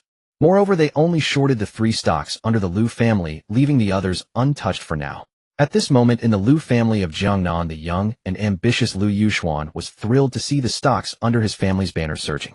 If they could hold on a bit longer, the Liu family's assets could double again. As an outstanding representative of the younger generation of the Liu family, he was now the company's president. The Su family was trying to arrange a match between him and Su Ruzhen. But Su Ruzhen refused and ran away from home. The Liu family's goal was to double the market value of their listed companies. With the plan about to succeed, they naturally had no idea that something big would happen today. At 10 a.m., the morning session was still fine. Northbound capital inflows amounted to several billion just shortly after Su Ruzhen completed her deployment. Suddenly, the market reversed. The originally surging index instantly turned and plunged. At first no one took it seriously. After all, there was no stock market that only rose without falling, and a pullback was to be expected. However, the market, after rising by over 1%, quickly fell below yesterday's closing index. Then it continued downward, plunging in a straight line. Damn, things are not looking good. At this moment probably everyone had that thought. A few experts looked at the market index and K-line charts. It's okay, as long as the support level isn't broken. It should be a technical adjustment. After all, the earlier rise was too fast. However, the market was far from as simple as they imagined. Almost all stocks huge by orders, including many funds that had locked in limit-up prices, were instantly devoured by massive sell orders. Stock prices dived from high levels. The market quickly fell by 2%. Then it eased slightly. Everyone breathed a sigh of relief. A sharp drop must be followed by a strong rebound. Some clever ones saw this and immediately rushed to buy the bounce. Huge amounts of funds came in to buy again. But buying at this moment was like walking into a trap. Most people probably didn't realize the risk was coming. The market rebounded for only 3 minutes, rising less than 1%, then plunged again. And the magnitude was even more violent. A storm was coming. The market dropped straight by 5%. At this moment, at least half of the stocks hit their limit down.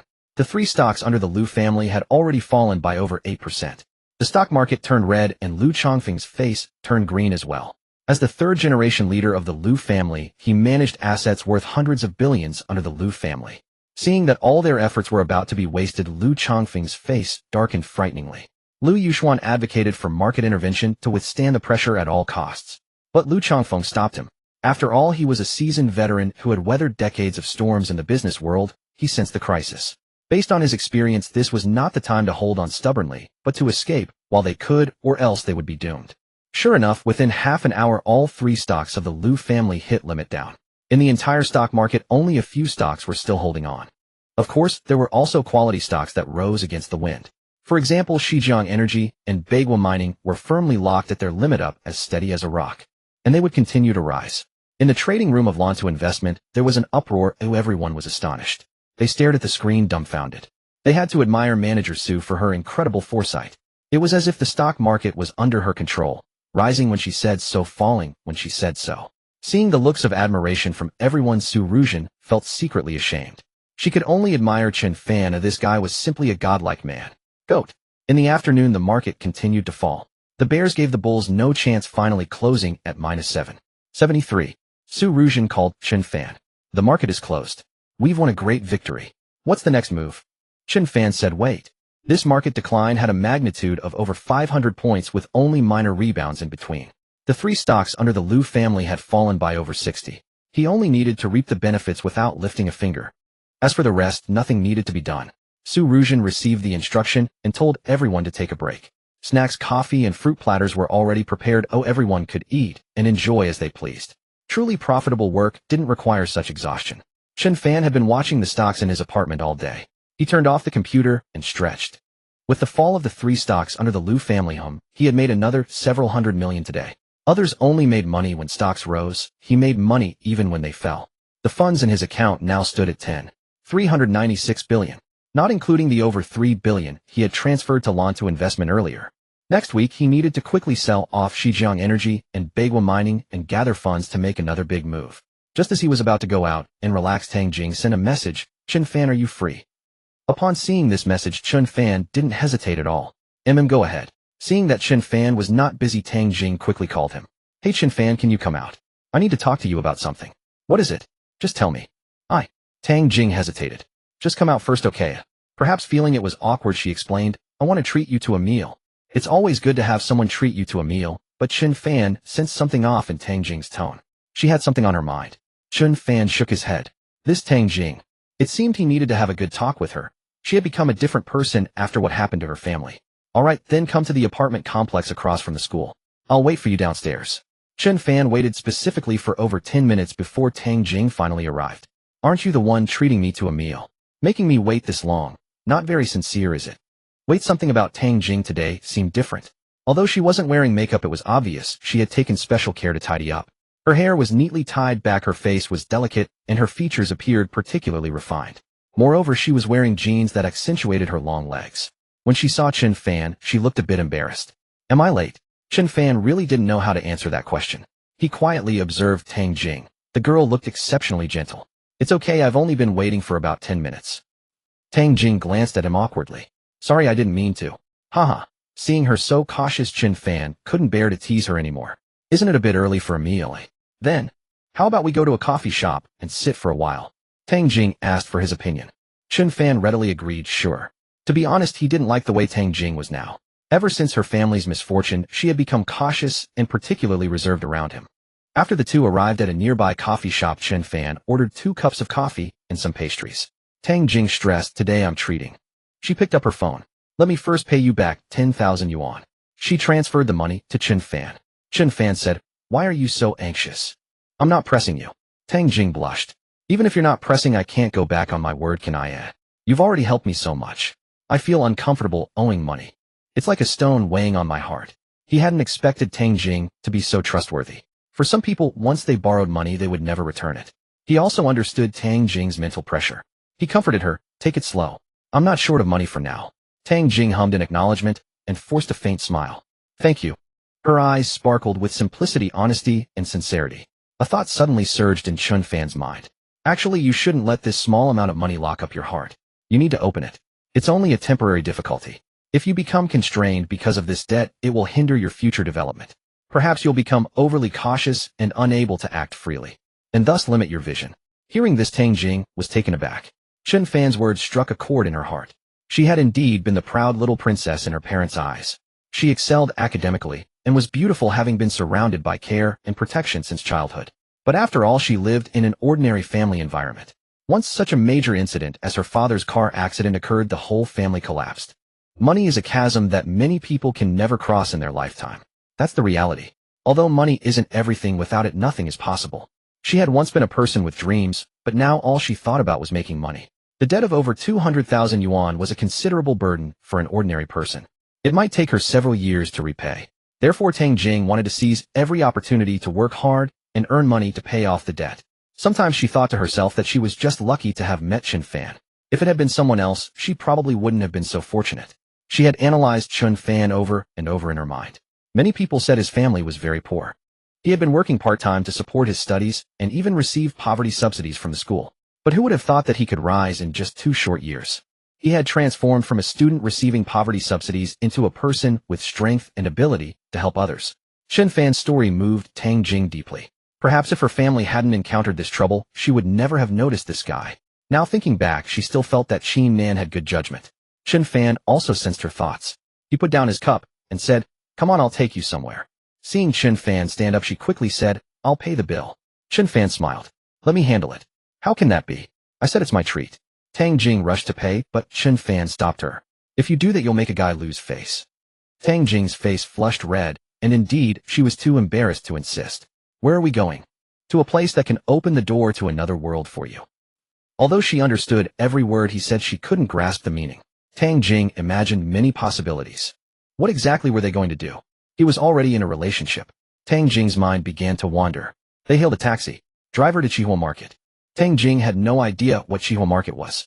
Hearing that they weren't going to a hotel, she finally felt relieved. Sitting in the taxi, her hand accidentally touched Chen Fan's. A sensation like an electric shock coursed through her entire body. Tang Jing's heart trembled. They arrived. Qihua Market was similar to Wenzhong Street. One was mainly antiques, while this was another place of sudden wealth.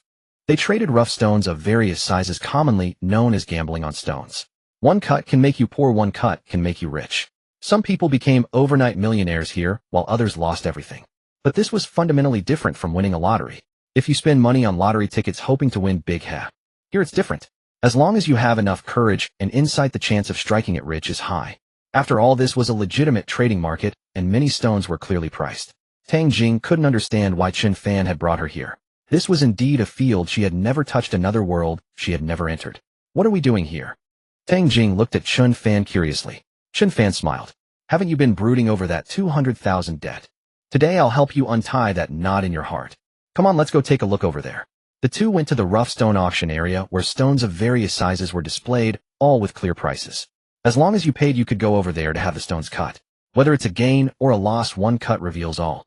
Chen Fan's eyes narrowed slightly, and his pupils instantly changed as the X-ray vision activated automatically. Tang Jing. Holy cow. Sorry, I really didn't mean it. An operational error. Chen Fan looked awkward while Tang Jing was still oblivious. What's wrong? She had no idea that her little secret underneath had been seen by Chen Fan. Ahem. He didn't expect Tang Jing to be so alluring. He pulled her aside and whispered, "Buy that stone marked 10,800. Me." Tang Jing blushed.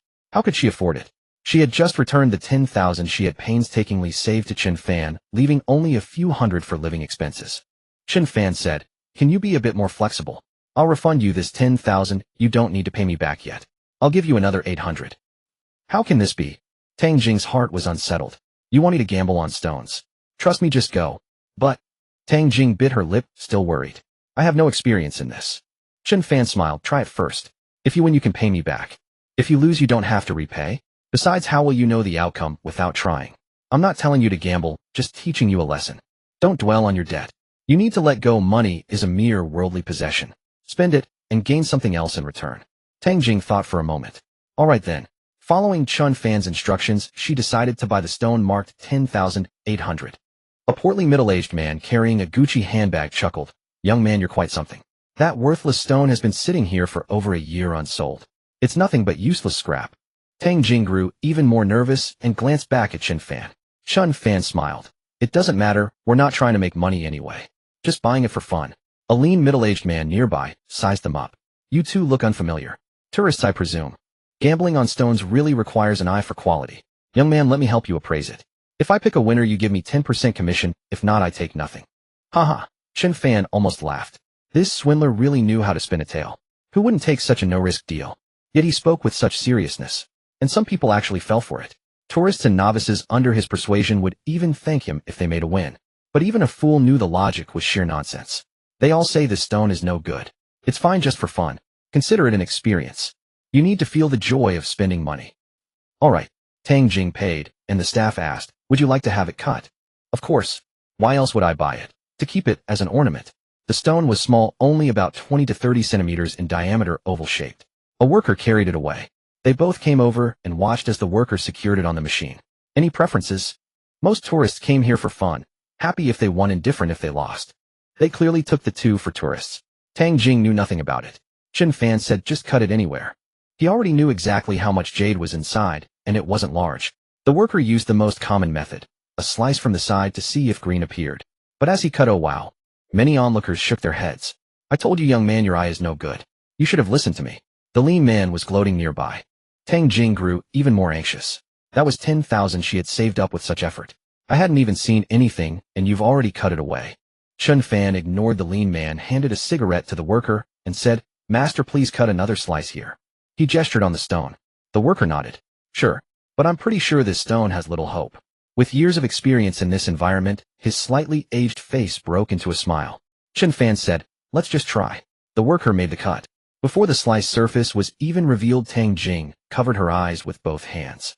Chen Fan leaned close to her ear. It's green. Huh, green. Indeed it was green. The onlookers cried out. Great heavens. It's a hit. It's really green. Look, there's jade inside. Young man, you've struck it rich. Chen Fan smiled faintly. You think a fist-sized piece of jade can make me rich? He pulled Tang Jing's hands away from her eyes. She stared at the patch of green in the middle of the stone frozen in place. So this is the legendary gamble on stones. And she had actually won. Chen Fan handed out another round of cigarettes. The worker grinned. Congratulations. Young man, you've got luck. This is the first green I've cut today. Chen Fan wasn't particularly excited. He said to Tang Jing, you won. Oh. Tang Jing was still in a daze. Just then a jade shop owner nearby called out. Young man, sell it to me for 80,000. The beauty of the oddities market was that the entire industry chain was present from top to bottom. As soon as you cut out green, someone would come to buy it on the spot. Of course, you could also keep it for yourself. Chen Fan laughed. 80,000, no deal. Another owner shouted, I'll offer 100,000. 100,000. Tang Jing's heart stirred. But she listened to Chen Fan. Chen Fan didn't hesitate. 300,000, and it's yours. Geez. Young man, you're too tough. You have to leave some profit margin. 300,000 is too much. Several jade shop owners shook their heads. I'll take it for 300,000. A voice came from the crowd. Everyone turned to look. A woman in a white blouse and wide black pants with striking dangling earrings appeared. The breeze lifting her hair made her look incredibly chic. Boss Lu, you're interested in such a small deal. Several jade shop owners were displeased. But the Lu family was powerful and the industry leader, so they could only grumble internally. Chen Fan hadn't expected to meet Lu Ruoxian, the legendary jade goddess of Jiangzhou here. Lu Ruoxian lived up to her name. Bright eyes, white teeth, skin like ice and bones like jade, ethereal as an immortal. Don't bully the young ones. This is clearly top-quality jade. You're too unscrupulous. Lu Ruoxian smiled at the two. 300,000 deal. Chen Fan turned to Tang Jing. Is that okay? I'll do whatever you say.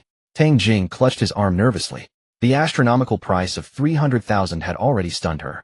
The other party transferred the money and said to Chen Fan, handsome, add me on WeChat. If you ever need anything, you can find me. Chen Fan added her.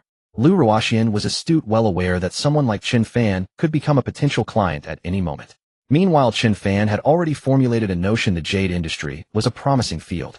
With his unique abilities, breaking into this market should not be too difficult, should it? After the two left the stone market, Chen Fan looked at Tang Jing, who seemed utterly dazed, and asked, what's wrong with you? Tang Jing bit her lip, gazing at him with an adorably bewildered expression. Take this 30,000 now, you can treat me to a meal. This is the money you earned, she said. Didn't I already tell you? This 10,000 is your principal. Tang Jing was about to protest further, but Chen Fan interrupted with authority. Enough. Now you no longer have to bear the burden of that 200,000. Go back to being the carefree and happy person you used to be. Keep the 200,000 for yourself, and I'll take the remaining 100,000. Then, the two arrived at a Sichuan restaurant, ordered a few simple dishes, and decided not to drink. Seeing that Tang Jing was still restrained, Chen Fan said, actually, I have an idea in mind. Tang Jing stared at him intently, waiting for him to continue. Tell me, after you graduate from college, what is your dream? Tang Jing pondered for a moment. Of course I want to be like those high-level white-collar workers on TV, a glamorous professional. Your vision is too narrow. Chen Fan said earnestly. Doesn't what happened today inspire you at all? If you take a job, no matter how well you do, you'll still just be an employee. You can explore other paths. Tang Jing didn't respond, unsure of Chen Fan's intention. Chen Fan didn't hide his purpose. I'm interested in today's jade market. You could consider developing in this direction. What? Did you see that Lu Ruoxian just now? She's the leader in this industry. Don't be fooled by her youth. The Lu family has dominated the entire field. We can replace her. Tang Jing bit her lip, her heart pounding. Chen Fan said, don't be afraid. People grow through experience. Otherwise, everything I've done today would be in vain. I'm sure you've learned a lot during your time at Blueprint Investment Company. Indeed, she had been working hard. After the incident at home, Tang Jing had changed her personality and matured considerably. Su Ruzhen had also mentioned to Chen Fan that Tang Jing was diligent at work and a promising candidate worth cultivating. Of course, this was only the first step. After finishing their meal, Chen Fan escorted Tang Jing back to school. In the dormitory, only 3 roommates were present. Qi Nan, who had moved out to live with her boyfriend during summer break, hadn't returned to the dorm this semester. Lying in bed, Tang Jing's mind was filled with the day's events. To her, it all felt like a dream. But she thought simply was Chen Fan planning to start a business with her. She recalled that Chen Fan hadn't joined everyone at Blueprint Investment Company, and she grew curious. So he had been silently working behind the scenes. Though she couldn't imagine Chen Fan's current state, Tang Jing felt immense respect for him. He was a boy from a rural village, always putting in more effort than others. Strivers are admirable. Perhaps it was this very spirit that made her feel a resonance between them. I will definitely work hard too, Tang Jing said to herself. Today's Chen Fan had profoundly influenced her. The first step was to make a plan for entering the jade industry. Over the following days, the stock market performed poorly with continuous declines. The three stocks under the Liu family's banner hit their daily limit, repeatedly trapping countless hot money institutions and funds. To control the market maker directly locked the limit down, leaving retail investors no chance to escape. Meanwhile, Chen Fan had delegated all stock market work to Su Ruzhen. On September 9th, the rally of Western energy and northern mining was nearing its end. Though there would still be minor gains, it was already a period of volatility as the market maker distributed shares. Chen Fan instructed Su Ruzhen to liquidate according to his method, aiming to sell off both stocks before the market maker. It took Su Ruzhen a full 5 trading days to completely withdraw the funds from the two high-flying stocks. At this point, the total capital in Chen Fan's personal account stood at 283 billion yuan. This amount did not include the funds he had transferred to Blueprint Investments account. Additionally, he had personally purchased nearly 1 billion yuan worth of securities in the 3 listed companies under the Liu family. On Su Ruzhen's, the full 2 billion yuan from the account was invested. Having previously fleeced the Zhao family's real estate, this time the Liu family would likely suffer a severe blow. Based on the current market trend, Chen Fan observed a 60 plunge would be an unbearable loss for the Liu family. They would not sit idly by, they would certainly launch a desperate counterattack. However, under the prevailing circumstances, they dared not act rashly. Meanwhile, the Zhao family's real estate was also struggling. Zhao Guowei had just secured several major projects when this crisis hit. He was equally overwhelmed. Fortunately, the hotel sector under Zhao Linlin's charge had not yet been affected, and the hotel renovation proceeded as usual. The broader stock market environment did not affect the students' mindset. The freshmen were undergoing military training, and Chen Fan decided to attend classes officially that day. But just as he reached the school gate, a dozen men and women carrying bags and looking shifty-eyed approached him holding binoculars. "Hey young man, want one?" "Just 300. Chen Fan looked at them with curiosity. When had the school gate become a place for selling binoculars? And the business seemed booming judging by the number of vendors. "No thanks." Chen Fan refused. "Come on, lots of students from your school have bought one. What's wrong with you?" Chen Fan pushed aside the woman blocking him and strode into the school.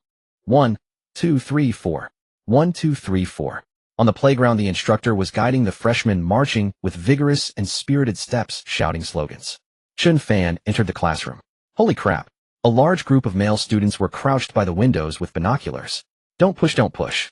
Let me see. I saw her. Is that Liu Wushuang herself? Wow. So fair. Alas, her chest is a bit small. You beasts. Yilang Gao saw Chen Fan and quickly shoved the binoculars into his hands. Come, this is our new campus belle.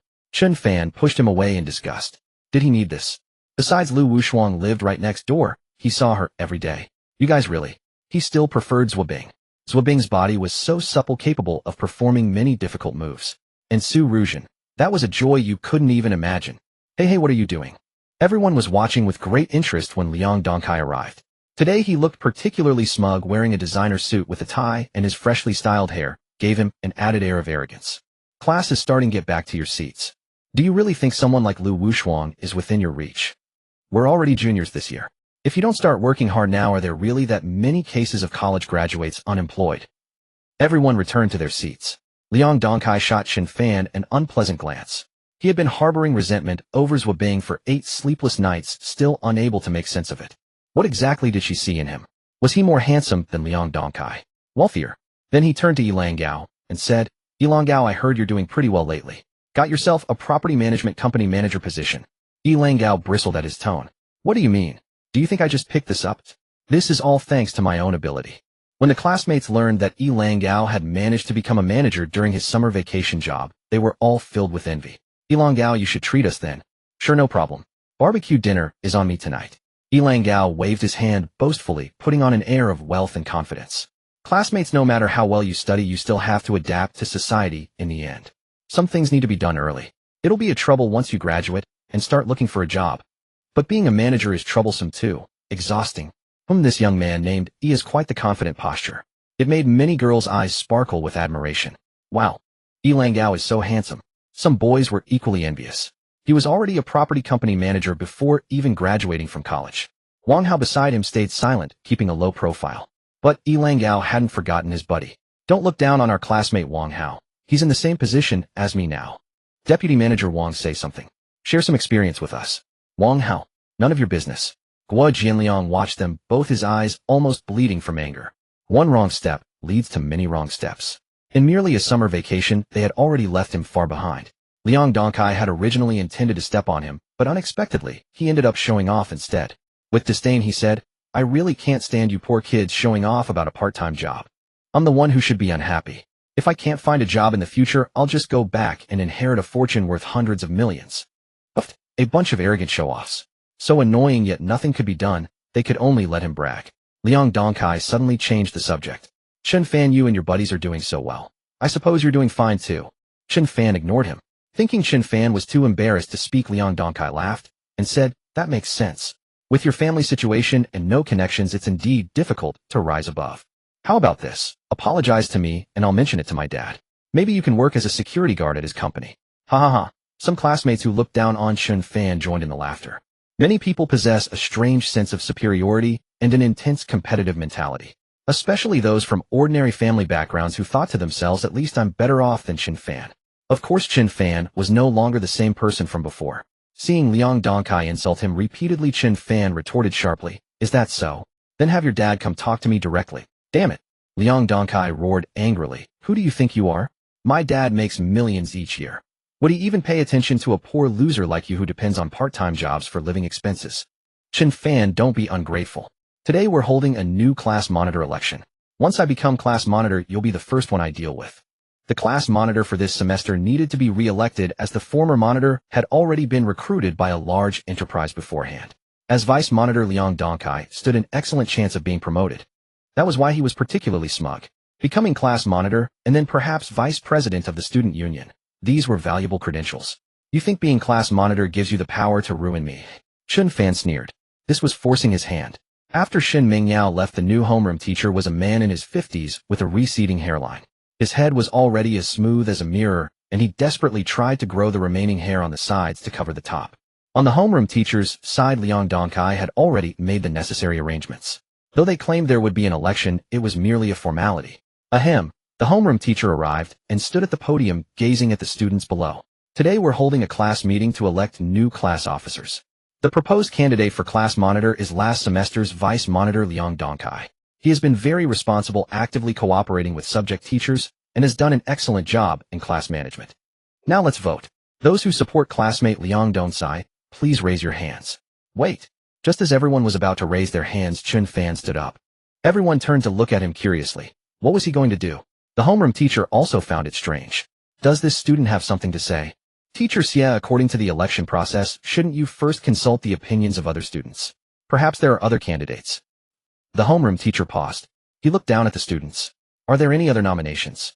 Everyone shook their heads in unison, knowing they couldn't possibly compete against Liang Dongkai. "See, no one wants to nominate," the homeroom teacher said. "I'm running for class monitor." Chen Fan raised his hand and shouted. "What?" Hearing Chen Fan's decision, everyone was dumbfounded. They stared in surprise at the poorest student in the class. Some thought to themselves, has this kid lost his mind? Does he really want to run for class officer? How ridiculous. Well done. We support Chen Fan running for class monitor. Yilang Gao and Wang Hao and a few others caught on and immediately shouted loudly. Classmates who were usually close friends with Chen Fan also voiced their support. The homeroom teacher frowned, but he couldn't find any reason to object. However, he had no high hopes for Chen Fan.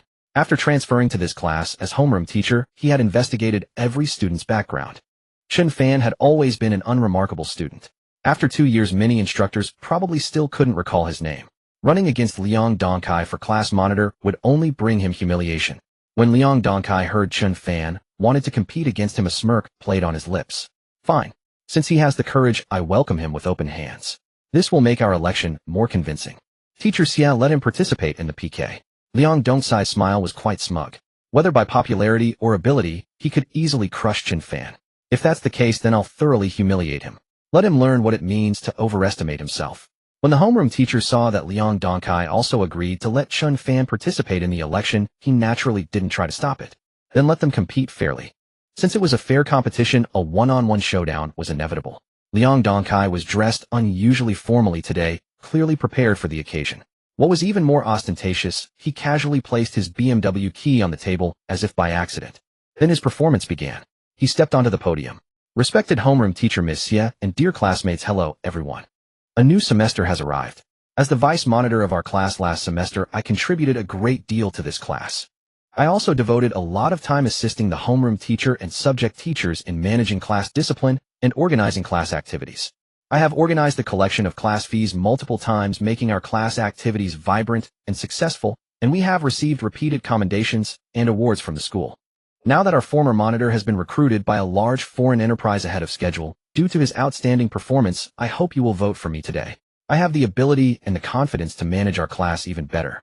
I will lead everyone to work hard together so that our 4 years of university will not be wasted. Thank you, everyone. After finishing his campaign speech, Liang Dongkai bowed politely to the homeroom teacher and the classmates. Applause erupted. The homeroom teacher nodded approvingly and led the class in clapping. Classmate Liang Dongcai's capabilities are truly outstanding, as everyone has witnessed. Now let's invite classmate Chen Fan to deliver his campaign speech. Good, good, good. Applause burst forth again. Yilang Gao and Wang Hao stood up and clapped upon hearing Chen Fan's name called. But the scene grew awkward. Everyone stared at the two of them as if they were fools. They sat back down sheepishly. Chen Fan glanced at his phone.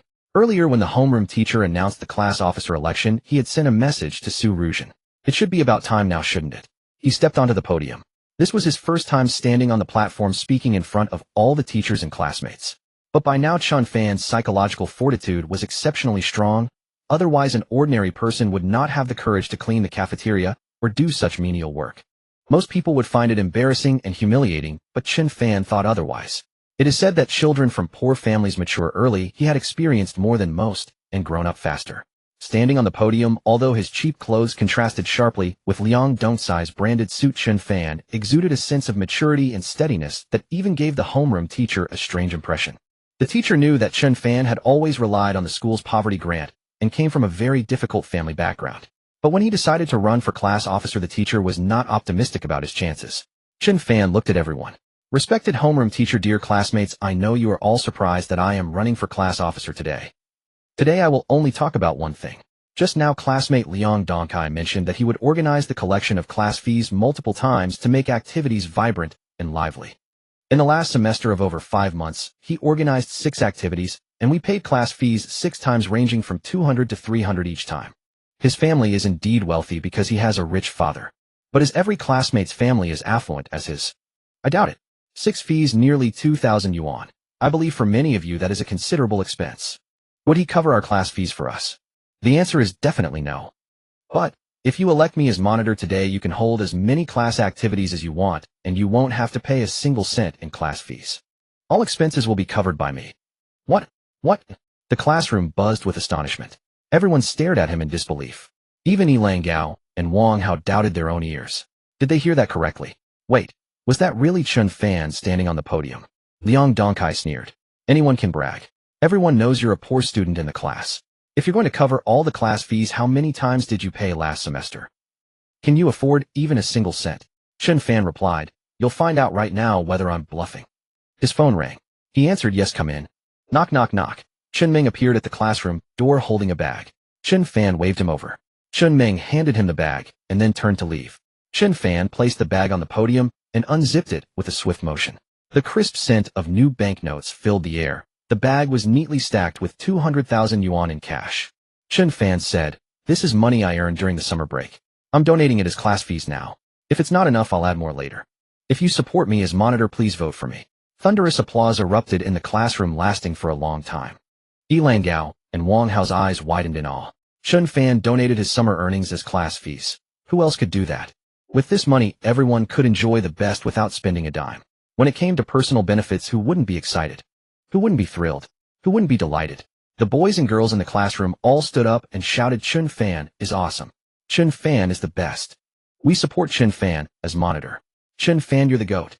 Seeing the students so frenzied, the homeroom teacher shook his head helplessly. Even he had to admit Chen Fan's guts. Especially for a poor student like him to donate money earned during the summer break. Such selflessness and generosity. Who could compare? He suddenly felt that the tea and the shampoo Liang Dongcai had given him were no longer appealing. In terms of vision, Liang Dongcai still fell short. Since that's the case, let's vote. The result, Chen Fan 55 votes, Liang Dongcai 1 vote. Even Guo Jianliang secretly switched sides. After all, he wouldn't have to pay class fees anymore. Ahem, The homeroom teacher habitually smoothed his hair, combing the sparse strands from the edges toward the center. Since everyone supports classmate Chen Fan as monitor, then classmate Liang Dongkai will continue as vice monitor.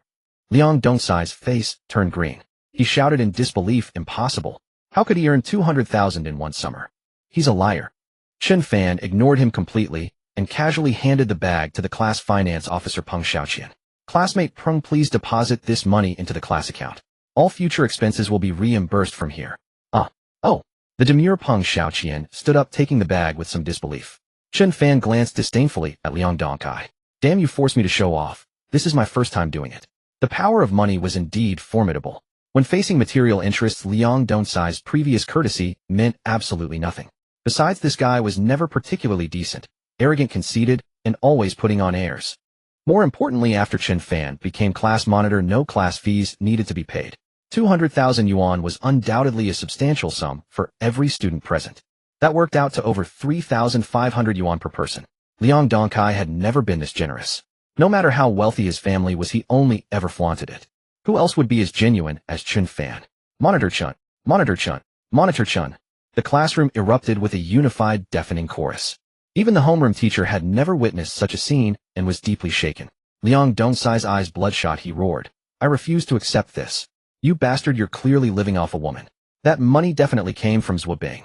Otherwise, with your abilities, you could never make that much money. Chen Fan shot him a disdainful look. If you're not convinced, go call your dad. As for this pretentious fool, Chen Fan had no intention of engaging. From now on, he was the class monitor and Liang Dongkai was the vice monitor. The latter would have to obey his commands. Seeing the students' enthusiasm, Chen Fan waved his hand and said, let's organize a get-together with the freshman class this weekend. All expenses will be covered by me. Upon hearing this news, the classroom erupted again. Our monitor is awesome. Our monitor is generous. Our monitor is the GOAT. A large crowd of male and female students surged toward the podium, lifting Chen Fan up and tossing him toward the ceiling. Cheers echoed throughout the classroom, the atmosphere extraordinarily vibrant. Several bold girls screamed, Chen Fan, I love you. The male students eagerly offered their loyalty without reservation, while Liang Dongkai was so humiliated he could have dug out a 3-bedroom apartment with his toes. This glory that should have been his was stolen by this poor underdog. Damn it, losing his girlfriend was one thing, but now even the class monitor position had been taken from him. Liang Dongcai's eyes seemed ready to burst from the rage. He rushed outside the classroom to make a call. Dad, give me 500,000. I need to take revenge. There was silence on the other end. Liang Dongkai screamed hysterically, Dad, someone stole my class monitor position again. Give me 500,000, I need to take it back. Damn it, what right does this poor loser have to look down on me? After a long pause, a heavy sigh came from the other end. Son, it's not that I won't give it to you, but I'm in trouble myself right now. This stock market crash has trapped all our capital. We've been completely surrounded. Never mind, I'm in the process of mortgaging the property to see if I can cover the losses. Beep, beep, beep. The call ended. Liang Dongkai collapsed weakly to the ground. His father managed a fund, and the millions in annual profits had made Liang Dongkai somewhat overconfident. They lived in a villa, drove luxury cars, and enjoyed a wealth most could only imagine. This time he had bet everything, throwing all his assets into the stock market. He was on the verge of achieving all his life goals, doubling his assets, when suddenly a market crash struck, leaving him no chance to escape. Like most speculative investors and institutions, he was completely trapped, completely wiped out. How could he possibly care about his son's trivial matters? After the class committee selection was finalized, Lang Gao and Wang Hao watched Chen Fan with envy. Zhuo Bing treats you so well. Chen Fan was troubled. What did Zhuo Bing have to do with this? Of course, Zhuo Bing also brought him a different kind of happiness after reaching adulthood. Lang Gao told Wang Hao, we're different. We need to rely on our own efforts. Chen Fan was once again defeated by these two. It seemed they both believed this was Zhuo Bing's money, that he was living off a woman. What made it worse was Wang Hao's eager agreement. Yes, they say behind every successful man is a woman who silently pays his bills, or possibly a group of women waiting for him to pay their bills. During class, Chen Fan's WeChat kept vibrating nonstop. Many girls in class who had never spoken to Chen Fan sent friend requests. Some boys joined in the excitement as well. After class, Chen Fan glanced at his phone, dozens of friend request notifications. Now that he was class monitor, he couldn't be as petty as Liang Dongcai, so he approved them all. But he seemed to have underestimated these passionate girls. Soon, monitor, I love you. Oh God, Chen Fan's heart trembled. Monitor, are you free tonight? I'll treat you to the small grove behind the library. Monitor, I want to wake up together with you. Monitor, would you mind having one more girlfriend? In just 2 or 3 minutes, he received over a dozen such messages. Chen Fan could only pretend not to see them, ignoring them all. At noon, he met Zhou Bing for lunch. You became class monitor. Your information is quite accurate. Did you plant someone in our class? Zhou Bing gave him an exasperated look. You caused such a commotion the whole school knows. I was forced into it. Chen Fan was flustered. The news spread remarkably fast. But so what? For someone like Liang Dongsai, there was no need for further mercy. I heard many girls in your class confess to you. No? Who told you that? Let me see your phone. Huh. Seeing Zhou Bing reach out, Chen Fan froze. He hadn't had time to delete many messages, but he calmly handed over the phone. Zhou Bing was cunning, tilting her head with a smile in her beautiful eyes. You're that trusting? Aren't you afraid I'll check your phone? I haven't done anything wrong. Why should I be afraid? Alright, I believe you. Zhou Bing returned the phone. She sent Chen Fan a photo of herself. I won't check your phone then. Change your profile picture. Women were all calculating. Chen Fan pinched her face. Alright, I'll satisfy your request. Come to the hotel with me tonight. Get lost. Sleep with me. Zhou Bing rolled her eyes, but when she saw Chen Fan change his profile picture to her photo, she smiled with satisfaction. Love you, pig. Which hotel do you want to go to? No rush, we'll decide tonight. In a while he would have his own hotel, and he'd reserve a dedicated suite there. I don't want to wait anymore, let's go. Zhou Bing put down her lunchbox and pulled Chen Fan up by the hand. What's wrong? What's wrong? So impatient. Chen Fan suddenly noticed that Zhou Bing had changed. She was becoming more and more proactive, but he liked it. The two hailed a taxi at the school gate. Driver, head to Wenzhong Street. Hey, didn't we say we were going to the hotel? Chen Fan realized he had been tricked. Zhou Bing twisted his ear. What are you thinking? In your heart, do you think I'm a wanton woman? Don't. It hurts. Chen Fan's mouth twisted from the pain. Only then did Zhou Bing let go, shooting him a fierce glare. But she delivered a perfect finishing blow. Haven't you always said that it hurts a little at first, then slowly it becomes very comfortable? Oofed. The taxi driver nearly crashed the car into a tree. He turned back and stared speechlessly at this audacious girl. Who's driving here, me or you? If you want, I'll hand you the steering wheel. But the next moment, she cupped Chen Fan's ear. Does it really hurt? Let me blow on it. Chen Fan seized the opportunity to rest his head on her chest. This feels much better. The poor taxi driver. After just a few kilometers, he had already been force-fed a trainload of lovey-dovey nonsense. They arrived at Wenzhong Street. As soon as the two got out, the driver floored the accelerator and sped off. Hey, you haven't paid yet. How strange, why did he leave? Zhou Bing stared at the receding taxi, utterly baffled. Chen Fan put his arm around her waist. Come on, let's go buy some stuff. How could he visit his future father-in-law empty-handed? Zhou Bing said, no need, you can be a bit stingy in front of my parents. If they see we're broke, they'll give us money to spend. Chen Fan was taken aback. Aren't you their daughter? If I were that stingy, they probably wouldn't even let me through the door. At a liquor and tobacco shop, they picked up 2 bottles of Mao Tai and 2 cartons of Huazi cigarettes. Then the two hurried to Zhuahandong's store.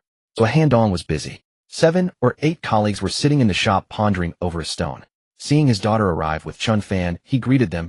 Hey, what brings you two here? Zhou Bing strode in on her long legs and greeted Zhuahandong's friends. Hello, uncles. Oh my, Zhou Bing, you're getting more beautiful by the day. Tisk tisk, a girl changes 18 times by the time she's grown. Great figure. Old Zhou, your family's genes are really something. Hey, old Zhou, isn't your family a bit too extravagant? Does Zhou Bing need a bodyguard to study? Zhuahandong took the gifts from Chen Fan and explained awkwardly, what kind of eyesight is that? How could such a handsome young man be a bodyguard? This is Chen Fan, Zhou Bing's boyfriend. Come, Chen Fan, let me introduce you. These are President Huang, President Li, President Zhang, President Liu. Well, basically all of them were CEOs. But there were no poor people in Zhuahandong's circle. After all, who but the wealthy could afford to dabble in antiques? Hearing that Zhou Bing had a boyfriend, the group simultaneously raised their heads to size up this young man. President Huang stared for a long while. Now I know why old Zhou has been obsessed with gambling on stones lately. But finding a son-in-law is different from gambling on stones. With stone gambling, you only know if there's jade inside after cutting it open. As for the son-in-law's talent, you can't exactly cut him open to find out, can you? Ha ha. The group burst into laughter. Chen Fan wasn't bothered. He distributed cigarettes to everyone, casually glancing at the stone. The stone had a window cut open, revealing a patch of green about 2 centimeters wide. His eyes' X-ray vision allowed him to see the stone's internal structure at a glance. Uncle Zhou, did you buy this stone? President Huang brought it back from the oddities market this morning. 3 million plus. I'm still considering whether to take it. Oh. Chen Fan furrowed his brow. He had already understood the situation. President Huang had picked up this gambling stone from the oddities market and intended to resell it to Zhuahandong. Zhuahandong was fond of collecting and thought the stone looked promising, but he couldn't make up his mind. It was a good thing he had come, otherwise his future father-in-law would have been cheated today. How could anyone dare to ask for over 3 million for this stone? Chen Fan looked at President Huang and smiled. President Huang, your 3 million is probably money down the drain. This stone is worth at most a few tens of thousands. What did you say? Hearing that the treasure he had bought for over 3 million was only worth a few tens of thousands, President Huang immediately jumped up. What are you, a kid? No. Nonsense. The window has been cut open. Can't you see with your own eyes? Seeing President Huang's harsh tone, Zhou Handong, out of politeness, tried to mediate. He's just a kid who doesn't understand. Don't hold it against him, President Huang. Someone else chimed in, that's right. The window has been cut on this stone, it's bound to be a gain. From my estimate, it should at least double in value. If you don't understand, kid, don't talk nonsense. President Huang is superstitious about this. For a stone with a window already cut, unlike a completely raw stone, its selling price was naturally higher. Last time the stone Chen Fan bought with Tang Jing was a raw stone without a window with a larger element of gambling. Hence its price was extremely cheap. But stones like President Huang's could also be deceptive. Even if you cut a window, it might only be a thin layer of green on the surface. No wonder people say that in the stone gambling trade, one cut can make you rich and the next can make you poor. Seeing that they didn't believe him, Chen Fan said, "If you don't believe me, just cut it open and see." He had kindly warned him, yet the man refused to believe. Hearing this, President Huang grew even more furious. "Fine, I'll do as you say today. If it turns out to be a gain, what will you do?" Seeing his aggressive stance and realizing he was the type to look down on others, Chen Fan said firmly, "Whatever you want, I'm game." Ahem. President Huang, incensed that a mere brat dared to challenge him, was nearly choking with rage. "All right, since that's the case, everyone here will be witnesses. If it turns out to be a gain, I won't ask you to do anything else. Just kneel down and apologize to me right now." Zhou Handong interjected, "President Huang, a gentleman doesn't hold a grudge against a petty person. How can you haggle with a kid?" "A kid? He's already got a girlfriend. Old Zhou, don't stop me today. I'm going to bet with him." Chen Fan didn't back down either. "Fine, if it really is a gain, I'll apologize to you. But what if you lose?" President Huang, unable to contain his anger, said, "If I lose, I'll kneel down and apologize to you too. From now on, you're my grandpa. Deal?"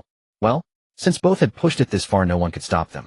Moreover, they were all curious to see what kind of material this raw stone would yield. There was a stone-cutting shop on Wenjing Street. Besides antiques, some people there also dealt in jadeite. President Huang, carrying the stone with great indignation, followed the crowd to a nearby jade shop. The shop's backyard allowed stone cutting, but they charged a fee. "Come cut this stone open for me. I want to teach this kid a lesson." The shop owner examined the stone for a long time, but couldn't be sure. "Let's just cut it first. Whether it's a gain or a loss depends on heaven's will." He instructed the workers to fix the stone onto the machine, and as per President Huang's wishes, cut right next to the open window. President Huang said defiantly, "If it's a loss today, I'll call you grandpa." After all, this was a multi-million yuan deal for him. How could he lose to a little brat? Zhou Handong cast a worried glance at Chen Fan, his heart also filled with unease. Zhou Handong had never truly entered the jade gambling industry. Yet recently he had developed a keen interest in these peculiar stones, for the allure of this trade was simply too great. If one judged correctly, a single cut could double one's fortune instantly.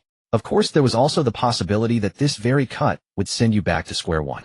He had witnessed with his own eyes a former acquaintance in the circle, a boss who had spent tens of millions on rough stones. The stone was supposed to appreciate, but one cut later, it was a bust.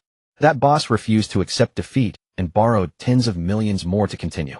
In the end, he took a free fall from the 50th floor, traversing the remainder of his life in mere seconds. Many pitied him, thinking that had he not gambled on jade, he would at least have been a boss worth tens of millions, even hundreds of millions. It was greed that had destroyed him. Zhou Handong was different. He would not stake his entire fortune on a gamble. He simply relished the thrill of opening a blind box. Seeing those around him engaged in the game, he wanted to try his hand. Boss Huang was among the first in this circle to dabble in jade gambling. A few had even made fortunes alongside him. Hearing that Zhou Handong was also interested, he brought over this rough stone he had acquired today. He offered to sell it to Zhou Handong for over 3 million. Everyone said the stone would surely appreciate, and it had a window cut open. Zhou Handong figured he couldn't lose much.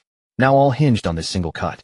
The onlookers watched nervously as the stone cutter made the incision, the grating sound numbing their eardrums. Zhou Bing covered her ears, pressing close to Chen Fan. Chen Fan felt no tension at all. He had long since seen clearly what lay within this stone. Now he merely awaited Boss Huang kneeling before him to offer his apologies. With a crack, the cut opened, revealing the stone's skin. The jade shop owner glanced at it. "No need to look further. It's worthless." Inside were grayish veins, not a trace of green. How could this be? Boss Huang was humiliated, collapsing onto the ground, staring at the cut stone in disbelief. Impossible. He scrambled back up, lunging toward the cutting machine. Clutching the severed piece of stone, he shouted, I don't believe it. Cut again. Keep cutting. The jade shop owner shook his head. If you don't believe it, cut another slice. The worker adjusted the direction and made another cut. Once again, it was the same grayish veins utterly devoid of green. The entire stone had only that tiny patch near the window. Zhua Handong wiped the sweat from his brow, gazing at Chen Fan in astonishment. Truly my savior. If not for him and Zhua Bing coming today, he might have spent over 3 million on this. With a groan, Boss Wong was utterly dismayed to see his carefully selected stone cut into a loss. The others shook their heads and sighed. Remember, before this they had all said the stone was excellent and would surely appreciate. Who knew it was just a sliver of green on the edge? Boss Wong had bought it for about 1.2 million, planning to sell it to Zhua Handong for 3.68 million, making a 2 to 3-fold profit on the flip. But now the deal had fallen through. Any more to say? Chen Fan eyed the frantic Boss Wong, whose fury was mounting. If not for this kid, today's business would have been a success. Selling it to Zhua Handong for over 3 million, whether it turned out to be a gain or a loss, was none of his concern. But such a lucrative deal had been ruined by him. Boss Wong, consumed by rage and shame, bellowed, "It's all your damn jinx. Otherwise, how could this have turned out a loss?" Even Zhua Handong was displeased. "Boss Wong, that's not fair. It was your own misjudgment. How can you blame Chen Fan? You should apologize to him." Zhua Bing was no weak girl, but she had long found Boss Wong insufferable. She shouted at Boss Wong. Crestfallen, he snorted and prepared to leave. "Stop." Chen Fan blocked his way. "Who was it earlier that demanded I kneel and apologize? You haven't forgotten our bet, have you?" Boss Wong tried to be tough. "You actually expect me to kneel and apologize, eh?" "Of course. A bet is a bet." Chen Fan stood his ground. After all, why had the man been so arrogant earlier? Boss Wong turned to Zhua Handong. "Old Zhua, aren't you going to say something?" Zhua Handong, naturally not siding with an outsider, said coldly, "A gentleman's word is his bond. I trust a big boss like Boss Wong wouldn't go back on his word." The others initially wanted to mediate, but seeing Zhua Handong already taking a stand for his future son-in-law, they held their tongues. They all knew that if not for Chen Fan seeing through the stone's worthlessness, Zhua Handong would have been swindled. As for whether Boss Wong had intended to cheat Zhua Handong, that was known only to himself. "None of you will speak up for me." Boss Wong looked back at the crowd, but no one said a word. Then Boss Zhang spoke up. "I also think this young man is right. A bet is a bet. If he had lost, you wouldn't have let it slide, would you?" "Yes, yes." The others chimed in once Boss Zhang had spoken. "You all. Fine, you win." Boss Wong steeled himself and dropped to his knees with a thud.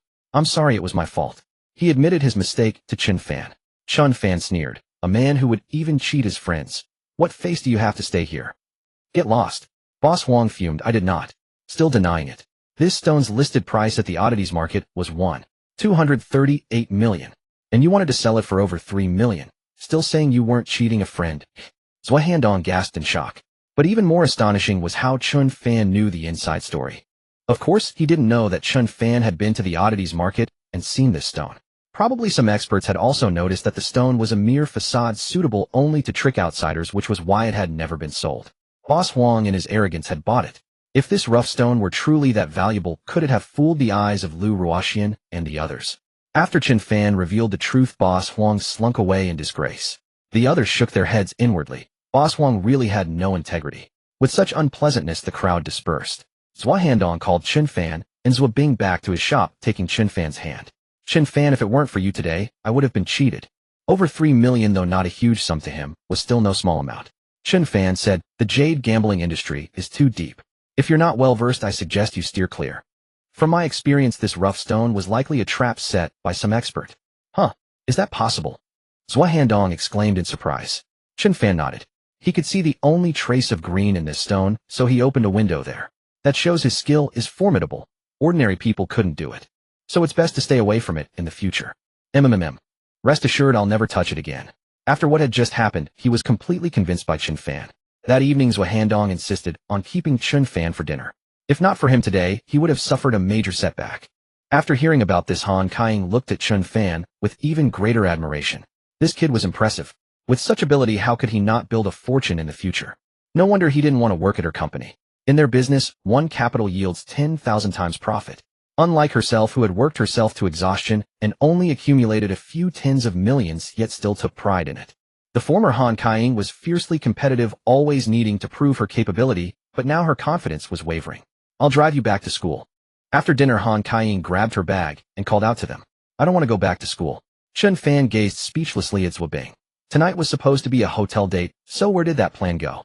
Zhou Bing shot him a fierce glare. The matter between her and Chen Fan absolutely couldn't come to light at home. Dating and sleeping together were fundamentally different things. After Han Kaiying dropped them off at school, Chen Fan politely said, "Thank you, Auntie." Han Kaiying smiled and waved, "Come visit anytime." Okay. Chen Fan nodded, though he wondered if he dared. Sitting down was fine, but playing around would be too. Well, modern dating truly requires courage these days. After dropping Zhou Bing off at her dorm, Chen Fan returned to his own. It was his first visit back this semester, and upon entering, he discovered Gui Jianliang had moved back in again. Class monitor. The miserly fellow shamelessly offered a cigarette. "You're alone, eh? Then sleep well." Chen Fan replied, and turned to leave. "Class monitor, where are you going?" "Not coming back to sleep tonight." Gui Jianliang chased after him, shouting. He'd rehearsed the explanation 100 times in his head, that he never intended to abandon them, but rather went undercover with Liang Dongkai. But Chen Fan denied him the chance to explain. Watching Chen Fan's retreating figure, Gui Jianliang angrily punched the wall. Chen Fan walked out of the school gate and called Su Ruizen, "Come pick me up." Su Ruizen teased playfully, "Pick you up for what?" "Damn it. Daring to joke with me. I'll show you." Fortunately, she arrived within just over 10 minutes. She drove herself over. "You really are providential. I happen to be dining nearby. I abandoned my meal just to come get you. That should count for something, right?" "No worries, I'll make sure you're well fed later." Since Lu Wushuang arrived, Su Ruizen hadn't set foot in the apartment. "Why aren't you staying at the apartment?" "It's closer to campus." "What would I go there for if you're not there?" Chen Fan noticed her fashionable and alluring outfit today, a form-fitting skirt that accentuated her figure perfectly. Ever since being with him, her bra size had increased by another cup. Yes, Su Ruizen still had potential. "Where are you staying now? Haven't you moved into the villa?" Noticing the car heading in the wrong direction, Chen Fan asked curiously. He'd bought her a villa, yet she never went to live there. Su Ruizen laughed sweetly. "I'll share the villa with you later. It's too lonely to live alone. I'm staying at the office now." "All right then. You're far too dedicated. I'll reward you a few $100 million later." Su Ruizen understood exactly what he meant, her eyes flashing in cash. "That depends on your performance." Chen Fan smiled and actually transferred $100 million to her. He was never stingy with Su Ruizen. Ding. New message received. Your account balance has received a transfer of $100 million. Su Ruizen was startled. "You actually transferred it?" "Of course, when have I ever broken my word?" Su Ruizen shook her head vigorously. "No, that's not what I meant.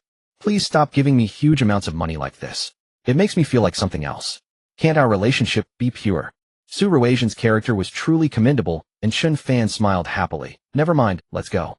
The car entered the company grounds, and they arrived at Yunfan Tower. Chen Ming was on patrol when he spotted them approaching and hurried over. Director Su Chen Fan. He'd long suspected the relationship between Su Ruizen and Chen Fan, so seeing them together wasn't surprising. But he could never understand why someone as beautiful and wealthy as Su Ruizen would be with Chen Fan. Was it really just because he was skilled in martial arts? "My combat skills aren't weak either. I can take on multiple opponents alone. Even Lu Wushuang's bodyguards couldn't defeat me. So what exactly was I lacking?"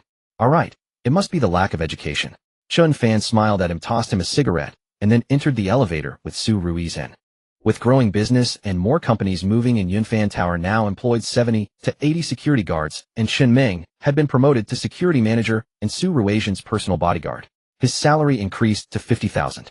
Many of his comrades served as bodyguards elsewhere, earning anywhere from 10 to 20,000. His income far exceeded theirs. Of course, if Chen Ming's family ever needed assistance, Chen Fan would never hesitate to help. After all, he regarded Chen Ming as a true brother. They entered the lounge behind the office, which was surprisingly spacious and luxurious. Covering nearly 100 square meters, it contained only a 2x2 bed and a sofa set. Complete with a dressing room, walk-in closet, and bathroom, it rivaled a proper home. Upon entering, Su Ruizen kicked off her shoes and tossed her bag aside. "Would you like to shower first?"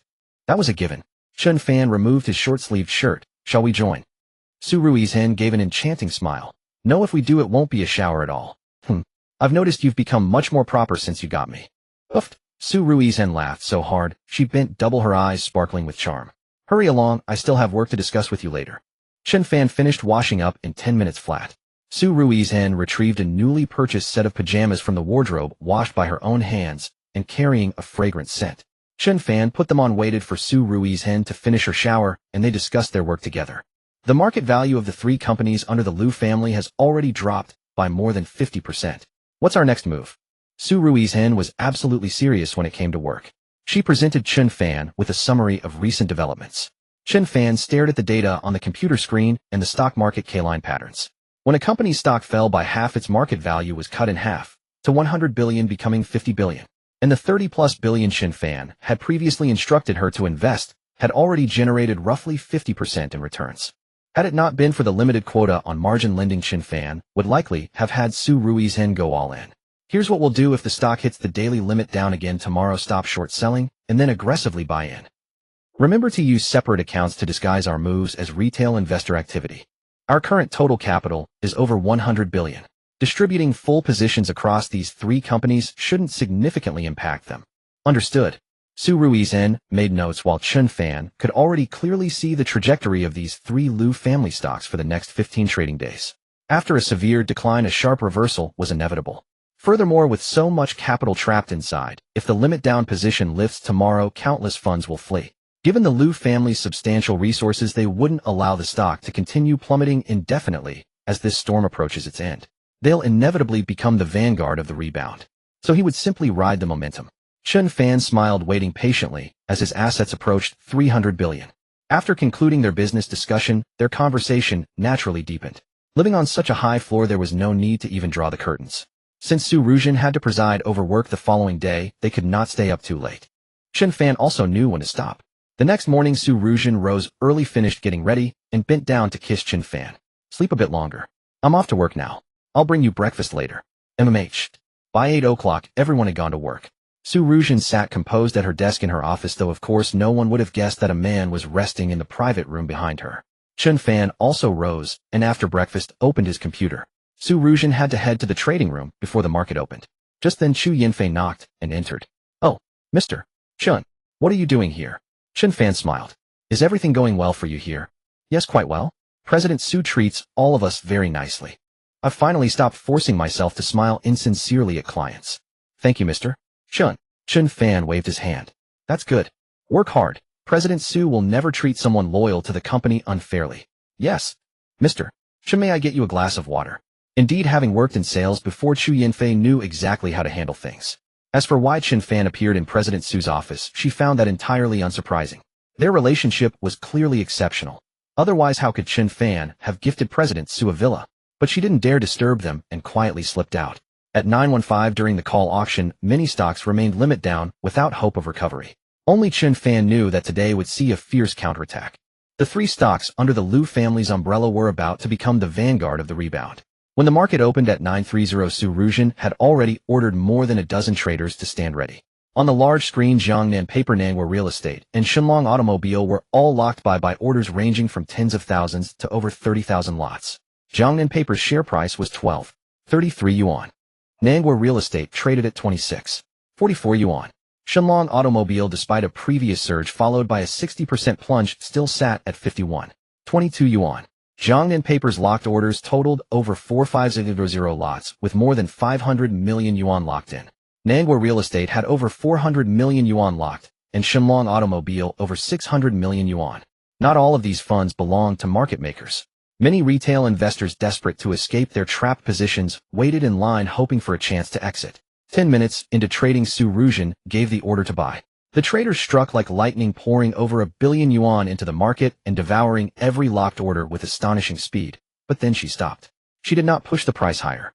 With massive buy orders flooding in, the market makers understood immediately. Someone was attempting to catch the rebound. Of course, they welcomed the capital. If no one stepped in, what would become of all these trapped positions? However, once the locked orders were consumed, the purchases ceased. The market makers felt a pang of disappointment. It seemed only a small retail player was behind this move. Unexpectedly, as the limit down orders began to lift, countless retail investors and institutions seized the chance to flee. The hot money was the quickest to exit. They had come hoping to scoop up some profits, but instead found themselves trapped. Su Ruizhen kept her traders placing buy orders just 1 or 2 cents above the limit down price, never pushing higher. A bizarre scene unfolded. Traders, frantically selling at their computers, cursed those buying, while the buyers cursed the sellers right back. Trading volume surged throughout the day, climbing from hundreds of millions to over 1 billion. For Shenlong Automobile, with its higher share price, morning volume alone exceeded 2 billion yuan. At the Jiangnan Lu Group headquarters, Lu Changfeng sat in his office, eyes glued to the trading screens. His son Lu Yuxuan stood nearby. Father, massive capital has entered the market today. My guess is foreign investors. I cannot trace their origins, but this is far beyond what retail traders could accomplish. I see. Lu Changfeng nodded in agreement with his son's assessment. Those damned foreign investors were responsible for the sudden crash. Investigations had confirmed that coordinated short selling by foreign capital had orchestrated the chaos. Having manufactured this farce, what were they planning now? Were they attempting the same tactic again? How is the company handling our market value management? Rest assured they are already in motion. Good. Lu Changfeng sighed with relief and turned to his son. Yuxuan, when do you plan to marry Su Ruzhen? Lu Yuxuan replied haughtily, there is no rush. Let her wait a few more years. Right now the Su family is the one seeking favors from ours. I want Su Ruzhen to come to me on her own terms. Haha. Lu Changfeng was delighted. His son had the backbone to match anyone's, and at least in presence he would not lose. Moreover, a man should not be consumed by romance, but should prioritize his ambitions. Women were plentiful. The Su family's daughter was indeed quite attractive, and if she married into the Lu family, it would be a suitable match indeed. Su Ruzhen, busy at work, suddenly sneezed several times. Who is cursing me behind my back? Damn it. At 11 the morning session ended, and she told everyone to rest and recharge for the afternoon. She would fight again in the afternoon. Returning to her office, she reported the morning's results to Chen Fan.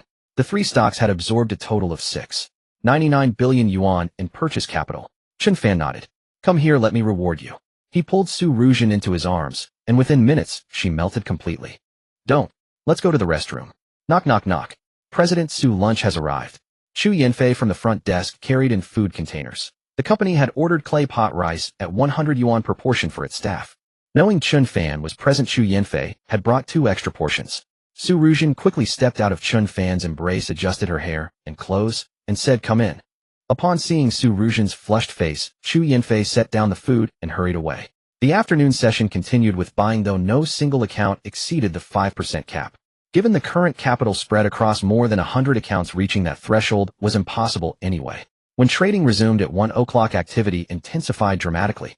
Many retail investors and speculative funds that had been watching from the sidelines during the morning session decided to cut and run upon witnessing the situation unfold. Billions in trading volume, yet the stock price refused to move, hovering just 1 or 2 cents above the daily limit down. It was clearly a signal that the market makers were exiting. Su Ruzhen wasted no time and deployed all remaining capital. She had long grown accustomed to Chen Fan's trading methods. By nearly 2 o'clock, all transactions were complete. The total capital deployed approached approximately 15 billion yuan. With that, the operation concluded. Everyone go rest. Su Ruzhen was exhausted and returned to her office to join Chen Fan. Chen Fan lit a cigarette and gazed out through the floor-to-ceiling windows, the sprawling cityscape of Jiangzhou unfolding below. From his vantage point, he could even glimpse the great river flowing eastward in endless surge. What are you thinking about? Su Ruzhen nestled against him affectionately. Chen Fan smiled. I have a feeling that we are meant to ride the tide of the times and emerge exactly when needed. Su Ruzhen looked up, her fingers tracing his jawline. Then you must not abandon me. Fool, why would I? No matter how vast the pond, you will always be the largest fish in it. Su Ruzhen rolled her eyes, having assumed Chen Fan was about to make a move, only for him to rise instead. Come, let us go accomplish something significant. Meanwhile, another plan was already beginning to take shape in his mind. Before 3 o'clock, Su Ruzhen had already arranged the personnel. Following Chen Fan's instructions, Tang Jing was specifically brought along. Chen Ming had arranged for a car, and then a dozen bodyguards followed. Where are we going? In the elevator, Su Ruzhen had changed into a tailored suit, looking remarkably elegant. She should have worn the short skirt less often, it was too alluring. To Chihua Market. Chen Ming was driving, Tang Jing sat in the front passenger seat, and Su Ruzhen accompanied Chen Fan in the back row. Tang Jing had long been curious about the exact relationship between Chen Fan and President Su, and she noticed that President Su listened readily to Chen Fan. Countless speculations swirled in her mind, yet she felt some were hardly realistic.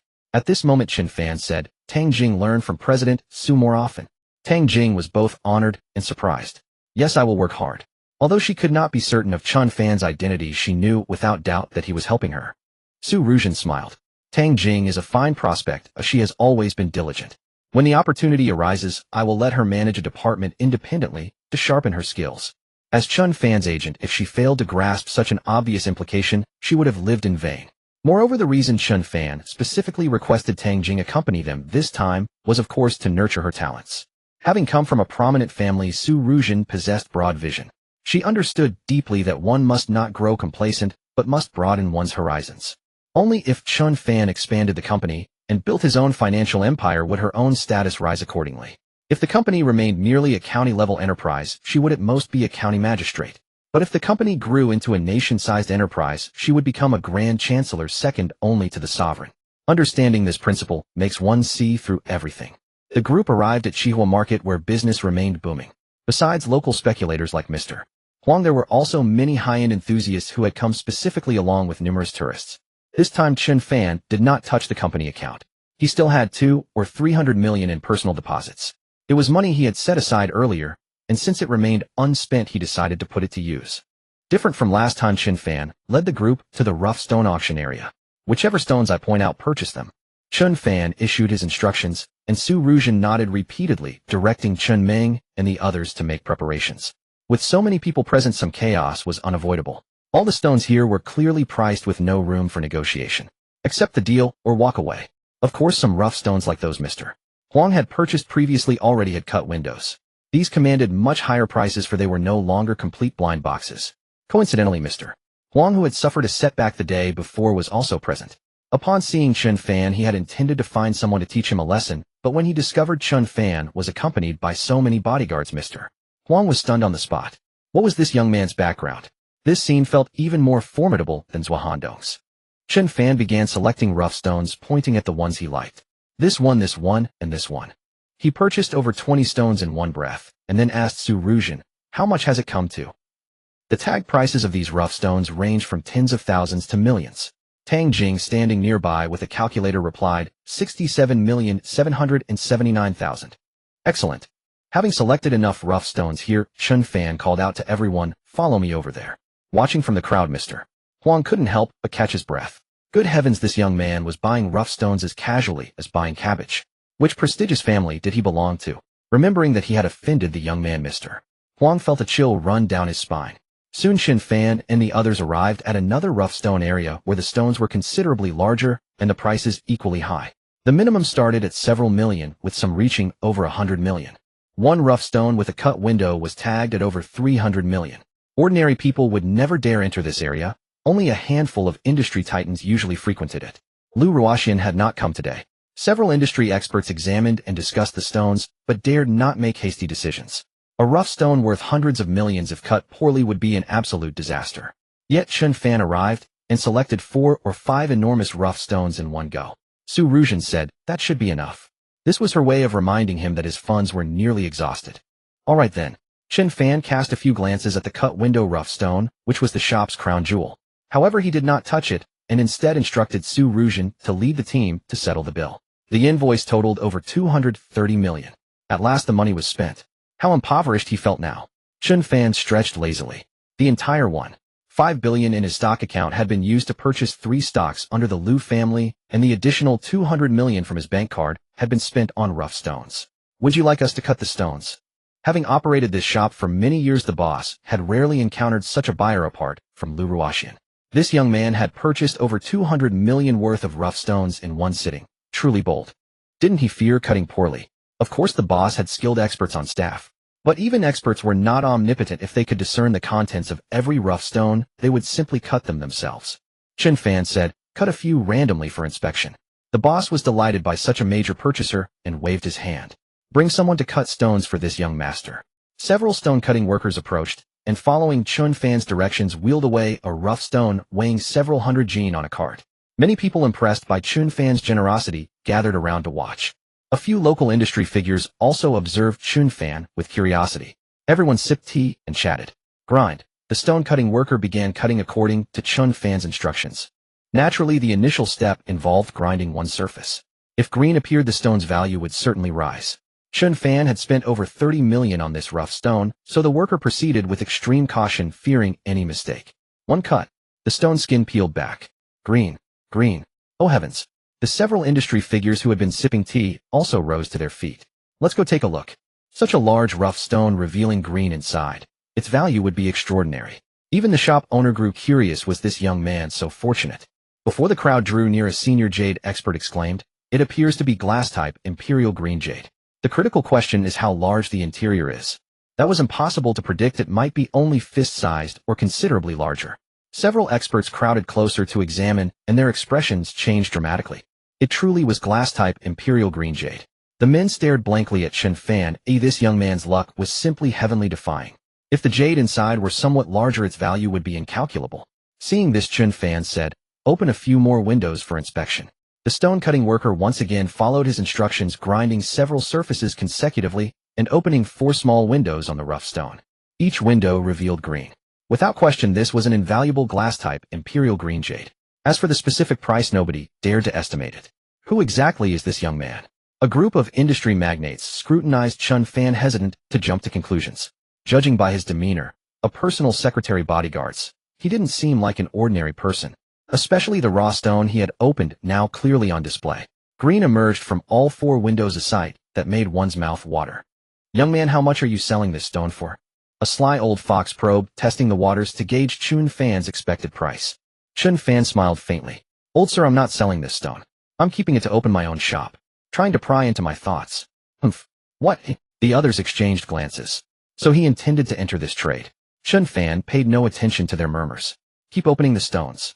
After all, he hadn't bought all those raw stones just to use them as decorations at home. The stonecutter began working on the second piece, following Chen Fan's instructions to first polish a surface. With the first cut, another wave of exclamations erupted. "Oh my God! Green again!" Though the quality of this piece wasn't as fine as the previous one, it had still revealed green. "This guy is incredible, insanely lucky. 2 consecutive hits. Do you know how many people have lost everything here? It's astonishing." The shop owner and several industry bigwigs could no longer stay seated. Both stones had turned green. They crowded closer, took a careful look, and gasped sharply. If the first one was sheer luck, what about the second? The crowd watched in silence for a while. Chen Fan again instructed the stonecutter to open several windows, signaling to all potential buyers that these were genuine treasures, hardly a risky purchase. The stonecutter went on to open 3 more raw stones consecutively, and every single one turned out green. Chen Fan asked Su Ruzhen to give the workers red envelopes. "Master, you've worked hard." The workers, beaming with delight after receiving the envelopes, said, "Boss, with your luck, it's impossible not to get rich." Chen Fan smiled and decided to leave the remaining stones unopened. Just then, a middle-aged man dressed in a tang suit, casually rotating walnuts in his hand, approached. "Young man, sell all these to me." Finally, a major buyer had arrived. Chen Fan sized him up. Judging by his appearance, he was likely a big shot in the jade industry. Chen Fan replied straightforwardly, "Fine, name your price." The man continued rolling his walnuts. 300 million. I'll take the whole lot." Chen Fan thought he had misheard. "How much did you say?" 300 million. Can't you understand?" The man's face showed a hint of contempt. Chen Fan sneered. "Go somewhere cool and stay there."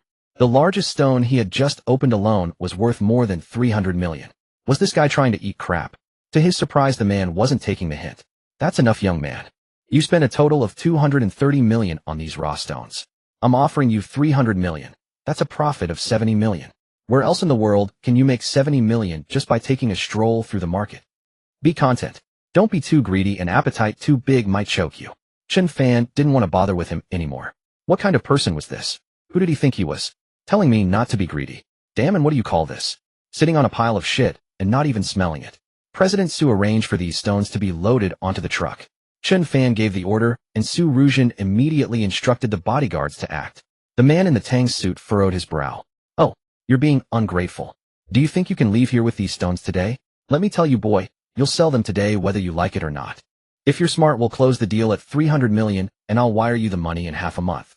But if you refuse a toast only to be forced to drink a penalty, don't blame me for being rude." So this was a local bully. Chen Fan turned his gaze to the shop owner, who, realizing he could no longer hide, had to step in and say something. If everyone came here to poach deals, who would dare to do business in the future? Ahem, Boss Chow. This is a legitimate trading market. If the man doesn't want to sell, you have to follow the rules. Boss Chow glared at him. "Don't interfere. This is between him and me. Your transaction is already done. Oh, it has nothing to do with you." The shop owner was left speechless. He truly couldn't afford to offend Boss Chow, a prominent figure in Jiangzhou's jewelry industry, second only to the Liu family. But the Liu family played fair in business. He didn't. He couldn't compete with the Lius, but he often harassed his peers. His reputation in the industry was terrible. Seeing such a fat piece of meat today, he naturally wouldn't let go. The other industry big shots had remained silent, not wanting to stir up trouble. Still, they secretly hoped the young man had a strong background to teach the Chow family a lesson and curb his arrogance.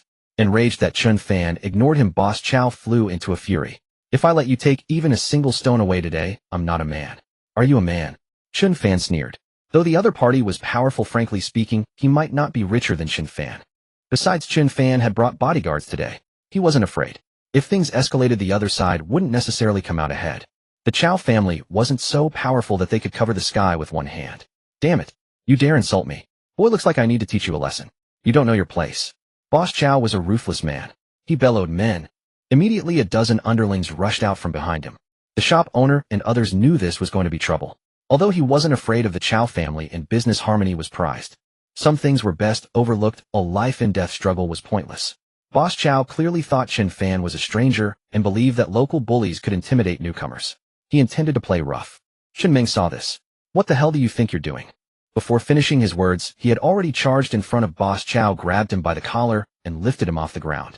Seeing Boss Chow's men ready to move, Chen Ming roared, "Stay back, or I'll throw him to the ground."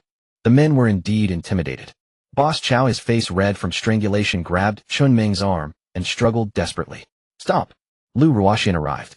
She was wearing a pair of black wide-leg trousers, her stride full of authority. Everyone breathed a sigh of relief when they saw her. The Chihua market's ability to operate peacefully and normally owed much to the Lu family's efforts. After all, there were still people in this world who upheld justice and principles. Otherwise, the world would have long been in chaos. Lu Ruoxian walked over, her expression dark. "What's the meaning of this?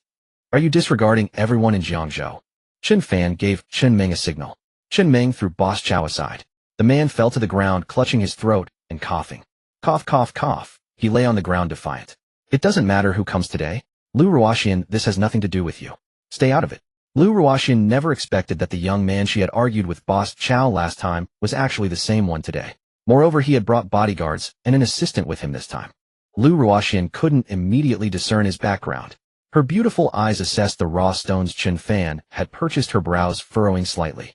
She had her own informants here, and upon hearing that glass-type imperial green jadeite had been discovered, she had rushed over specifically. She had run into Boss Chow being unreasonable. After understanding the full situation, Lu Ruoxian sneered, "Boss Chow, this is quite interesting of you. Are you trying to force a sale, eh? Our Jiangzhou doesn't have such rules." When Boss Chow saw her arrive, he knew things would only grow more troublesome. Given Lu Ruoxian's nature, she would definitely grab such excellent material if she saw it. So he greeted her first. But Lu Ruoxian ignored him entirely. "Young man, are these raw stones all yours?"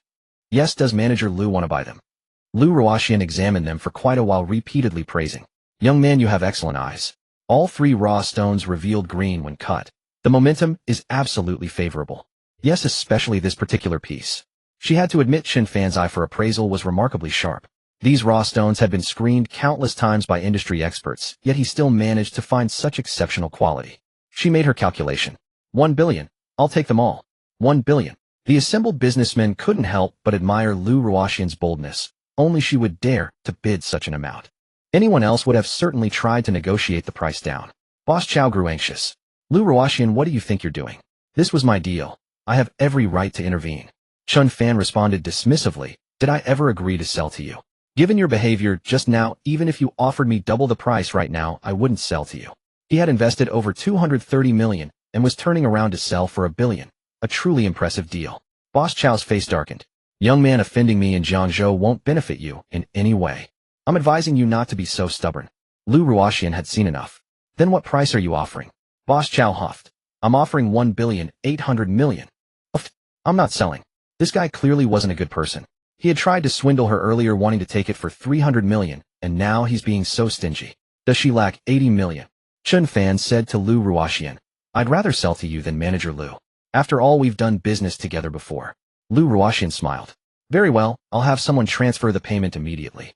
Upon witnessing the 10 billion yuan deal between Lu Ruoxian and Chen Fan for all the raw stones, Chao Zong's face turned green.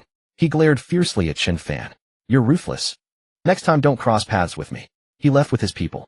Lu Ruoxian seemed to appreciate Chen Fan and extended an invitation. "Young man, would you do me the honor of joining me for a visit?" Having interacted with Lu Ruoxian twice now, Chen Fan found her straightforward and forthright. He readily accepted, and Lu Ruoxian smiled.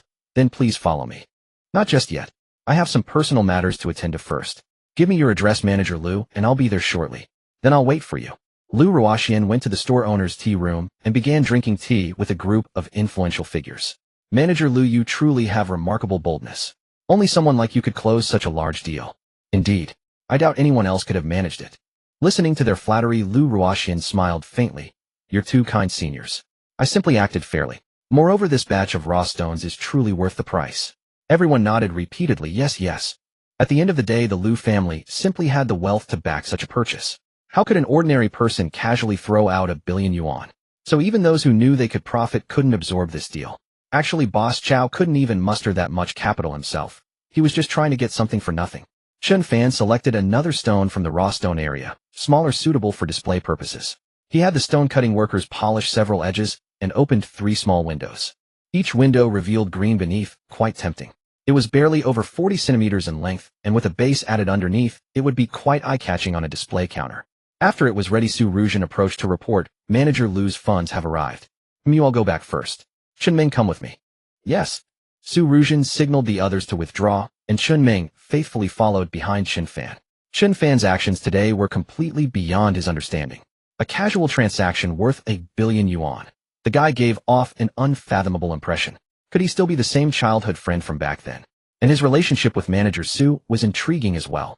But Chen Ming knew better than to ask what he shouldn't. Just do his job properly. Once Chen Fan finished his work, Lu Ruoxian rose and said, "Young man, let's go." Seeing Lu Ruoxian escort Chen Fan away, a group of businessmen whispered among themselves, "If I'm not mistaken, Lu Ruoxian must be trying to recruit him. Indeed, this young man is quite capable with seasoned experience. He bought so many raw stones without making a mistake, considering there were thousands upon thousands of raw stones here alone. Of varying sizes, no less than a dozen had already been selected. After countless rounds of screening, Chen Fan managed to pick out so many from here, each one a winner. With just this skill alone, he would surely have no equal in the stone gambling industry in the future. Therefore, they concluded that Lu Ruoxian must want to bring Chen Fan into her circle. As for those with impure thoughts, they could stand in the corner on their own. Lu Ruoxian invited Chen Fan into her car. Chen Fan didn't decline the courtesy, telling Chen Ming to take the other vehicle. This was a Maybach that Lu Ruoxian used for receiving guests, though naturally the Lu family owned Rolls-Royces and other top-tier luxury vehicles as well. Lu Ruoxian led Chen Fan to a century-old shop on the pedestrian street, dealing in gold and silver jewelry and precious jadeite. The storefront was spacious, decorated in an antique style rather than the modern aesthetic common to many shops. "Young man, please." Lu Ruoxian led Chen Fan upstairs to a tea room where ethereal mist drifted through the air and a faint fragrance permeated the space. Beside them, a woman in traditional Hanfu played the qin. Lu Ruoxian gestured for Chen Fan to sit, then personally prepared the tea. Chen Ming stood guard outside like a loyal sentinel. "Young man, what's your name?" Lu Ruoxian smiled gracefully, her delicate brows lifting slightly. "Chen Fan." Chen as in the ear, Western Chen Fan as in ordinary fan. "Oh, a fine name. Ordinary yet refined, profound yet unassuming." Lu Ruoxian smiled again. Chen Fan was taken aback. She could discern that from just the characters. But Lu Ruoxian was truly beautiful, unlike any other woman he had met. She carried herself with composure and grace, exuding a unique charm in everything she did. When dealing with someone of her caliber, Chen Fan didn't want to seem intimidated, so he maintained a composed demeanor. "Manager Lu, what brings me here?" "Of course." Lu Ruoxian's eyes sparkled with warmth. "I wish to partner with you." Gazing into Chen Fan's eyes, there was an indescribable sense of admiration. Chen Fan took a sip of tea, having already guessed the truth in his heart. There was only one reason Lu Ruoxian would have summoned him. He pondered whether to cooperate with her. If he ventured into the jade industry, aside from his skill in stone gambling, he was a complete novice. A partnership with the Lu family could indeed be a win-win situation. Thus Chen Fan asked, "How do you propose we cooperate? Tell me your plan." A flicker of surprise crossed Lu Ruoxian's eyes. She hadn't expected him to remain so composed. Most people would have agreed on the spot. After all, countless people sought to partner with the Lu family, yet how many ever got the chance? Lu Ruoxian smiled faintly. "With my family's sales network in this industry, I am undoubtedly the ideal partner for you, Mr. Chen." Chen Fan chuckled. He had to admit her insight was remarkable. She could see the essence of things, making her both a formidable opponent and the perfect ally. So Chen Fan said, "How about this? Have someone discuss the specifics with my assistant tomorrow. There's no need for us to waste time on these details." "Deal." Lu Ruoxian was pleasantly surprised by his straightforwardness and laughed joyfully. Her beautiful eyes frequently swept over him. "Mr. Chen, how old are you?" "Ahem." Chen Fan looked at her expression and said, "I have a girlfriend." "Ha ha ha." Even Lu Ruoxian couldn't help but giggle. "You don't think I'm trying to start a relationship with you, do you?" "Stop joking. I just wanted to know your age." Chen Fan replied, "I'm 20. "Wow, really? You're still a student?" "Yes." Chen Fan didn't hide it. Lu Ruoxian's eyes widened in surprise. "May I ask where you're from?" Chen Fan smiled. "You're wondering which family I belong to, aren't you, President Lu?" Yes, that was exactly it. That was the real question on her mind, but she hadn't wanted to ask so directly. Chen Fan said, I'm just a commoner. If you're hoping to align with a major family, it's not too late to change your mind. No, no, no. Lu Ruoxian found it hard to believe. If Chen Fan truly was a commoner, it would be astonishing. Given his demeanor today, he was far from ordinary. She gave a charming smile. Actually, I was thinking, if you don't mind, would you consider me as an older sister? Huh, older sister. That didn't seem right. Chen Fan stared at her intently. Lu Ruoxian felt a bit dejected as she had only said it on a whim because she felt a connection with him. Was he really doubting her? Didn't she deserve to be his sister? Noticing her expression, Chen Fan smiled. An older sister should take care of her younger brother, you know. Dizzy. Lu Ruoxian's face flushed instantly as she suspected he was flirting with her. But she refused to back down. In the circles of Jiangzhou, few dared to joke with her like that. Chen Fan was an exception. Perhaps this was what the world outside her circle was like. They didn't know her, which made her feel unusually relaxed. She was known as the iceberg beauty. Even Boss Chow was a bit wary of her. Hearing Chen Fan's words, she said, all right, it's settled then. Then it's a deal. In Jiangzhou, I'll have your back. Her smile was radiant and her chest heaved with amusement. The two chatted happily. When Chen Fan saw it was getting late, he stood up to leave. Lu Ruoxian asked, won't you stay and have dinner with me? Another day. He had matters on his mind and didn't want to impose. All right, but remember, next time I invite you, you can't refuse. There was a hint of playful dominance in her tone. Chen Fan nodded. A man of his word. As he left, the assistant beside Lu Ruoxian looked at her curiously. President Lu, you haven't been this happy in a long time. A bitter smile crossed Lu Ruoxian's face. She sighed softly. There are so few people in my circle who truly understand me. Maybe only with someone like him can I let my guard down. Though the Lu family was powerful, they weren't at the absolute top. There's always someone stronger. Lu Ruoxian had to tread carefully in her social circles. Since they had come in Lu Ruoxian's car, her driver now took them back. Upon returning to Yunfan building, Chen Fan immediately picked up the rough stone he had prepared for Zhua Handong and asked Chen Ming to drive him over. In the car, Chen Ming said, you scared me today. Why, oi? Chen Ming turned his head. You seem so different from before. Pulling off a stunt like that and earning hundreds of millions in one go. Gosh, are you still the Chen Fan I know? Chen Fan laughed. It's not that surprising. All that reading has to be put to use somewhere. Just like you learned martial arts, if you only worked as a security guard, wouldn't that be a waste? Yeah, I knew I wasn't wrong about you. From now on, I'm sticking with you. Chen Fan said, sticking with me is the same as sticking with President Su. I know, your brother's in the same bed. Ha ha ha. The two men burst into laughter. Chen Ming, go to President Su tomorrow and get $1 million. Have your family build a house. Whoa. Chen Ming's eyes widened. That's not right, is it? What's not right? Your family. Later I'll find you a wife with long wavy hair.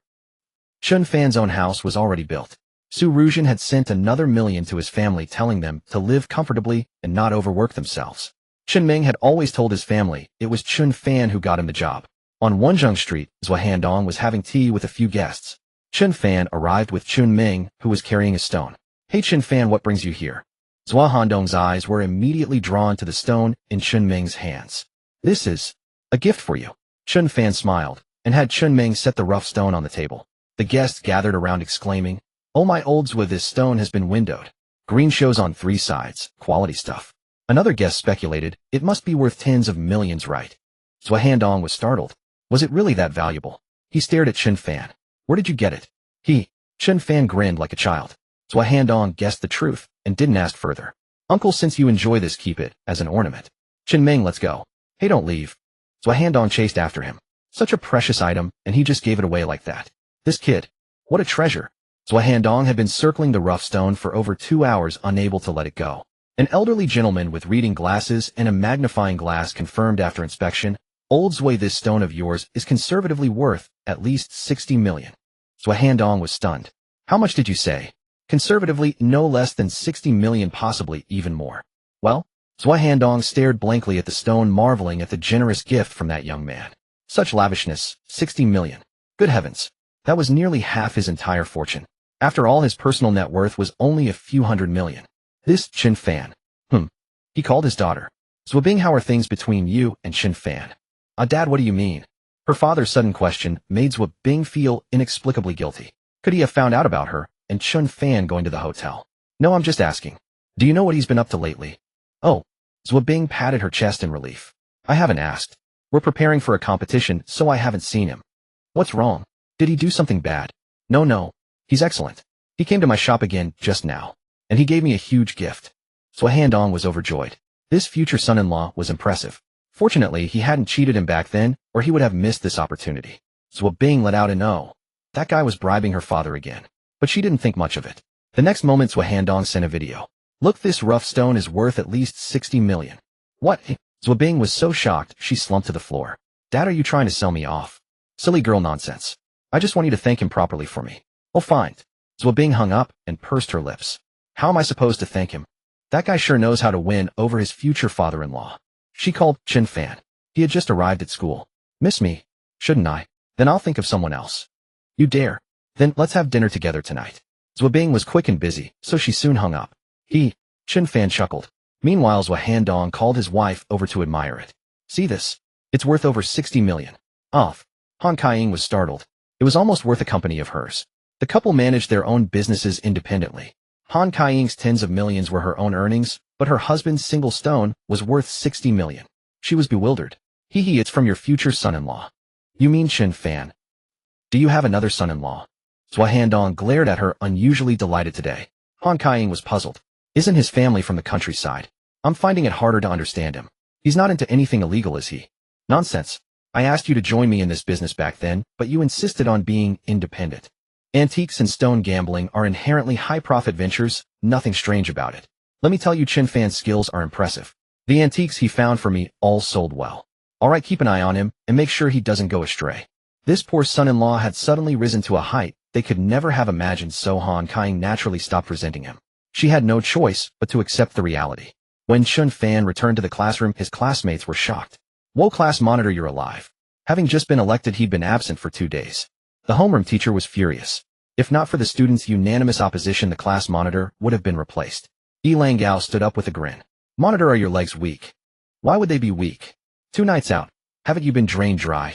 Get lost. Chen Fan shot him a glare. Tonight, take the class to the cafeteria for a meal, charge it to the class fund. Wow. Thanks, monitor. Long live the monitor. Goat. Seeing the students' support for Chen Fan, Liang Dongkai looked crestfallen and extremely awkward. Although his family was wealthy, he couldn't afford such extravagance. And he had never treated the class to a meal. He might be rich, but what had he ever done for them besides showing off? He who wins the people wins the world. Now, except for Liang Dongkai himself, everyone liked Chen Fan. Even the study monitor Peng Xiaoqian secretly glanced at him several times. Then she blushed and pretended to read her book seriously. After school, Chen Fan logged into his capital account and checked the stock market. To his surprise, the entire market had bottomed out and rebounded. Many stocks had staged a comeback and hit their daily limits. Among his 3 stocks, Jiangnan Paper, Nangwa Real Estate, and Shenlong Automobile, 2 hit the limit and 1 rose by 7.66. Considering they had all surged from the daily limit down, this meant his investment of 15 billion yuan had yielded at least 2 billion in profit. Oh my god. He had to keep a low profile and become a global top-tier figure. After this round, he would make a move on the Hong Kong and overseas stock markets, harvesting those foreign investors' profits. Of course, he also needed to accelerate the jade business to diversify his company's holdings. Chen Fan, you have a long way to go. Keep it up. Just as he was about to have dinner with Zhou Bing, Su Ruzhen called. Chen Ming's father fell off his motorcycle and is in emergency. I heard it's serious.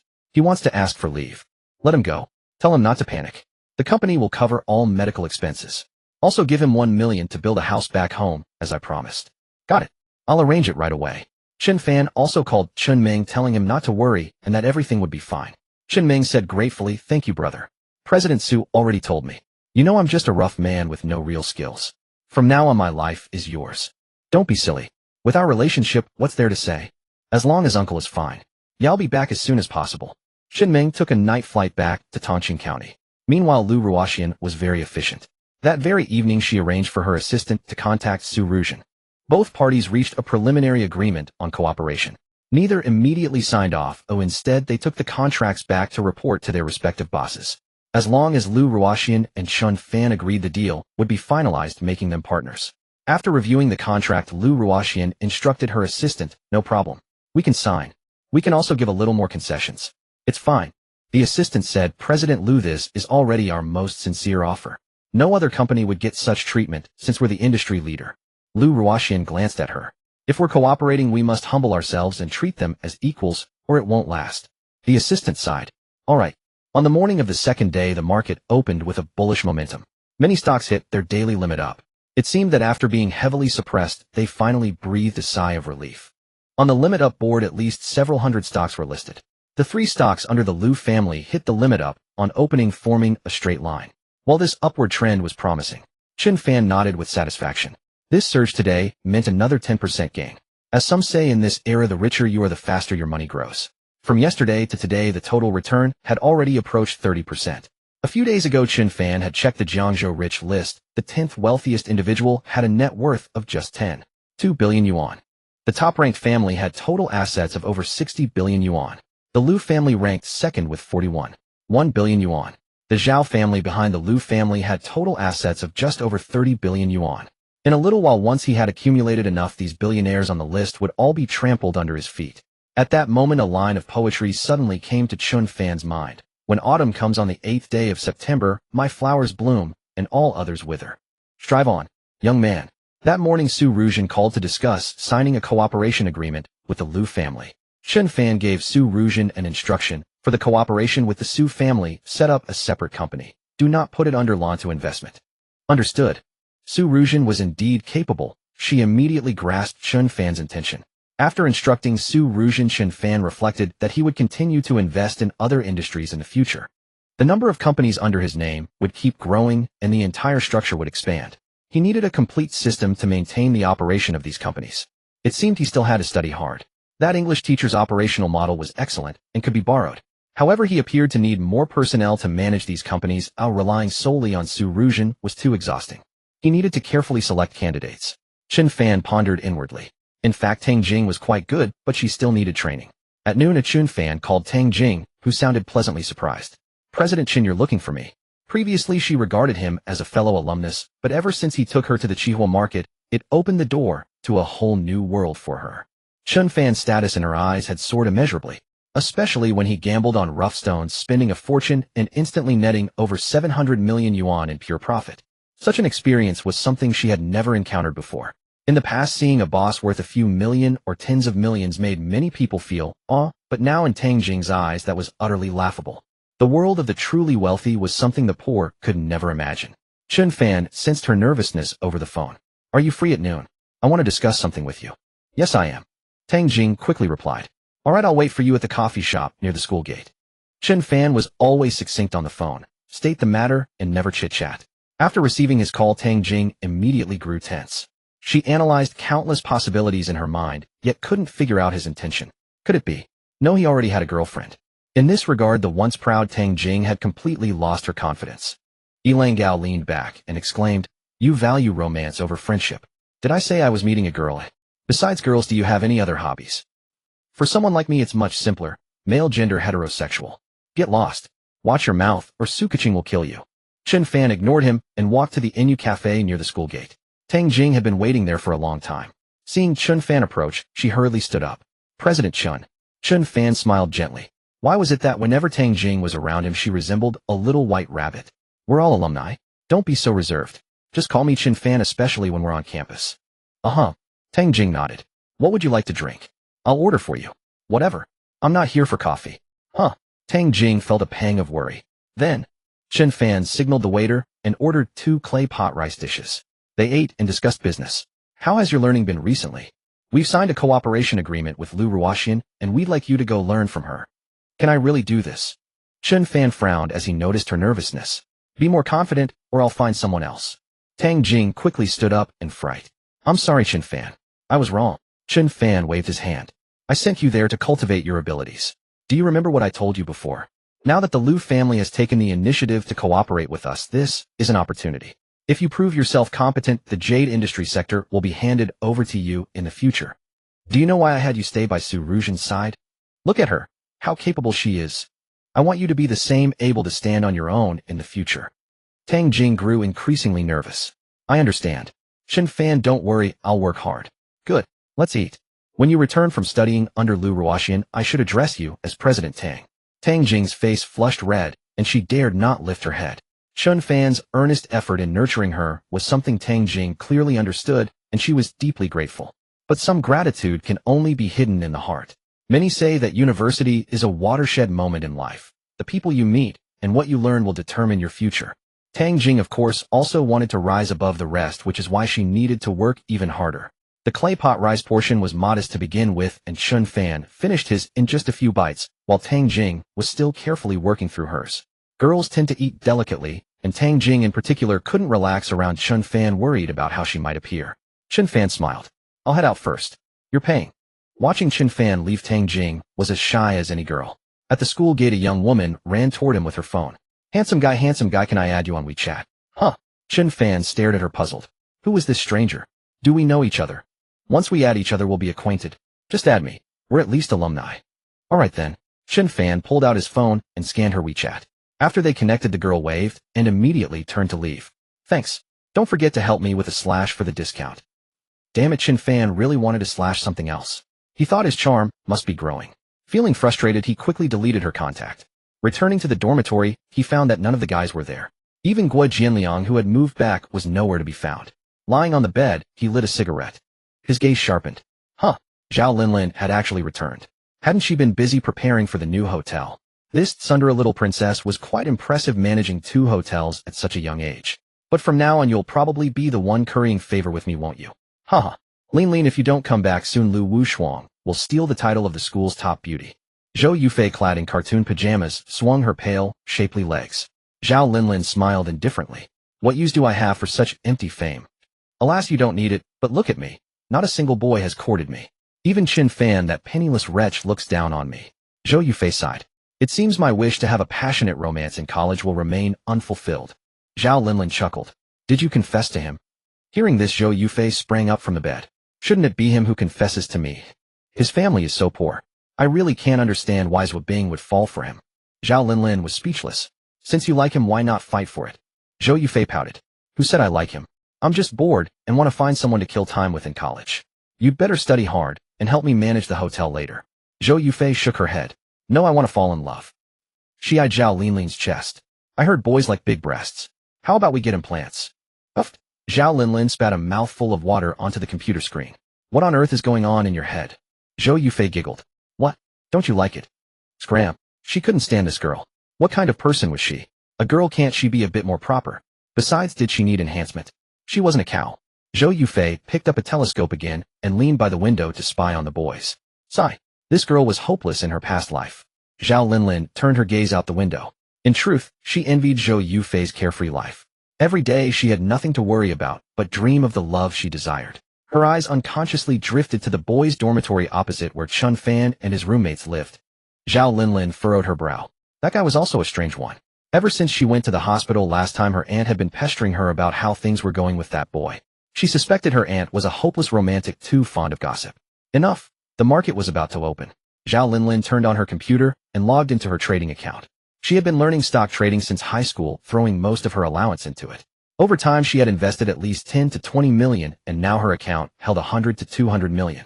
That was why Zhao Guowei said she had talent and directly put her in charge of a hotel. She had also set her sights on Shunlong Automobile, but the stock hit its daily limit at the opening, leaving no chance to buy. Zhao Linlin frowned. Then I'll go with Dongfeng Pharmaceutical. The stock's trend was very promising. After a sharp decline earlier, it was now building momentum at a low level, ready to surge. The K-line pattern and trading volume were both perfect. Meanwhile, Chen Fan was also looking at stocks and happened to notice the same one. Hiss, Dongfeng Pharmaceutical had a hidden mine. It would plummet for the next 15 trading days. In the stock market, such stocks were the ones to avoid most. Sometimes when everything seemed fine, the crisis would suddenly erupt and the stock price would crash. Investors would feel a million alpacas stampeding through their hearts. He had no idea Zhao Linlin would buy this stock. After checking the stocks, he was about to head to class when Su Ruzhen called. Boss, can you come over this afternoon? The cooperation agreement with the Liu family is signed. I need to report to you. Chen Fan saw that his next class wasn't important, so he agreed. Just as he arrived at the school gate to hail a taxi, a Porsche 911 pulled up beside him. Where are you heading? Zhao Linlin, perhaps because he had helped her before, took the initiative to greet him. To the city center. Get in. I'll give you a ride. Chen Fan stared at her for a moment. Zhao Linlin took off her sunglasses. Get in. What are you dawdling for? Do you like standing in the sun? Then drop me off at Yinfan building.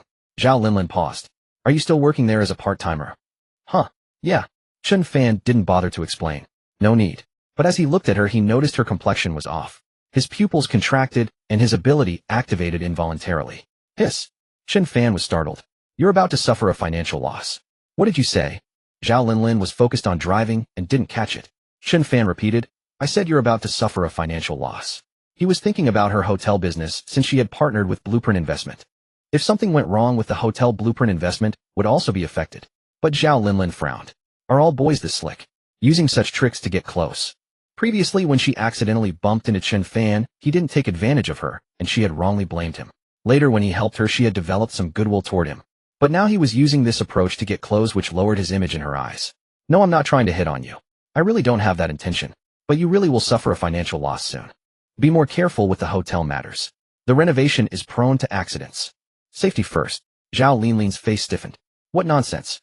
You have no interest in me. Am I that unattractive? That's how girls are. If you try to get close, they'll be on guard. If you show no interest, they get upset, as if you're looking down on them. She glanced at Chen Fan and fell silent. His implication was that she wasn't as good as Zhao Bing. After arriving at Yinfan building, Chen Fan got out of the car. Thanks for the ride. You're welcome. It's on the way anyway. Zhao Linlin headed to the hotel renovation site, while Chen Fan went to Blueprint Investment. He took the private elevator and went straight to Su Ruzhen's office. Seeing him, Su Ruzhen greeted him warmly. Chen Fan's biggest concern was the hotel they were partnering with Zhao Linlin. He couldn't afford any mishaps. Send someone to inspect the hotel this afternoon. Safety is the top priority. Su Ruzhen was surprised, but agreed readily. Okay, I'll go myself later. No need. Just arrange someone. You don't have to do everything yourself. So concerned about me, eh? Su Ruzhen smiled ambiguously, stirring Chen Fan's heart. What a seductress. Su Ruzhen made a call asking the property management to inspect the hotel just in case. Chen Fan reviewed the contract she had signed with Lu Ruoxian. It was fine. Lu Ruoxian had even offered very favorable terms. Chen Fan praised her. I really can rest easy with you handling things. Really? Then reward me. Su Ruzhen sat on his lap. How could he resist? He wasn't that fool Lu Xiaohui. Without a word, Chen Fan carried her into the lounge. Chen Fan and Su Ruzhen lingered in the lounge for over 2 hours, while Zhao Linlin busied herself at the hotel venue for the same duration. The property management team also arrived, conducting a thorough inspection of every floor in the hotel to eliminate potential safety hazards. Zhao Linlin took this matter seriously, especially after what Chen Fan had said in the car earlier. She wasn't bothered by his words. Safety always came first, and no one dared to neglect it.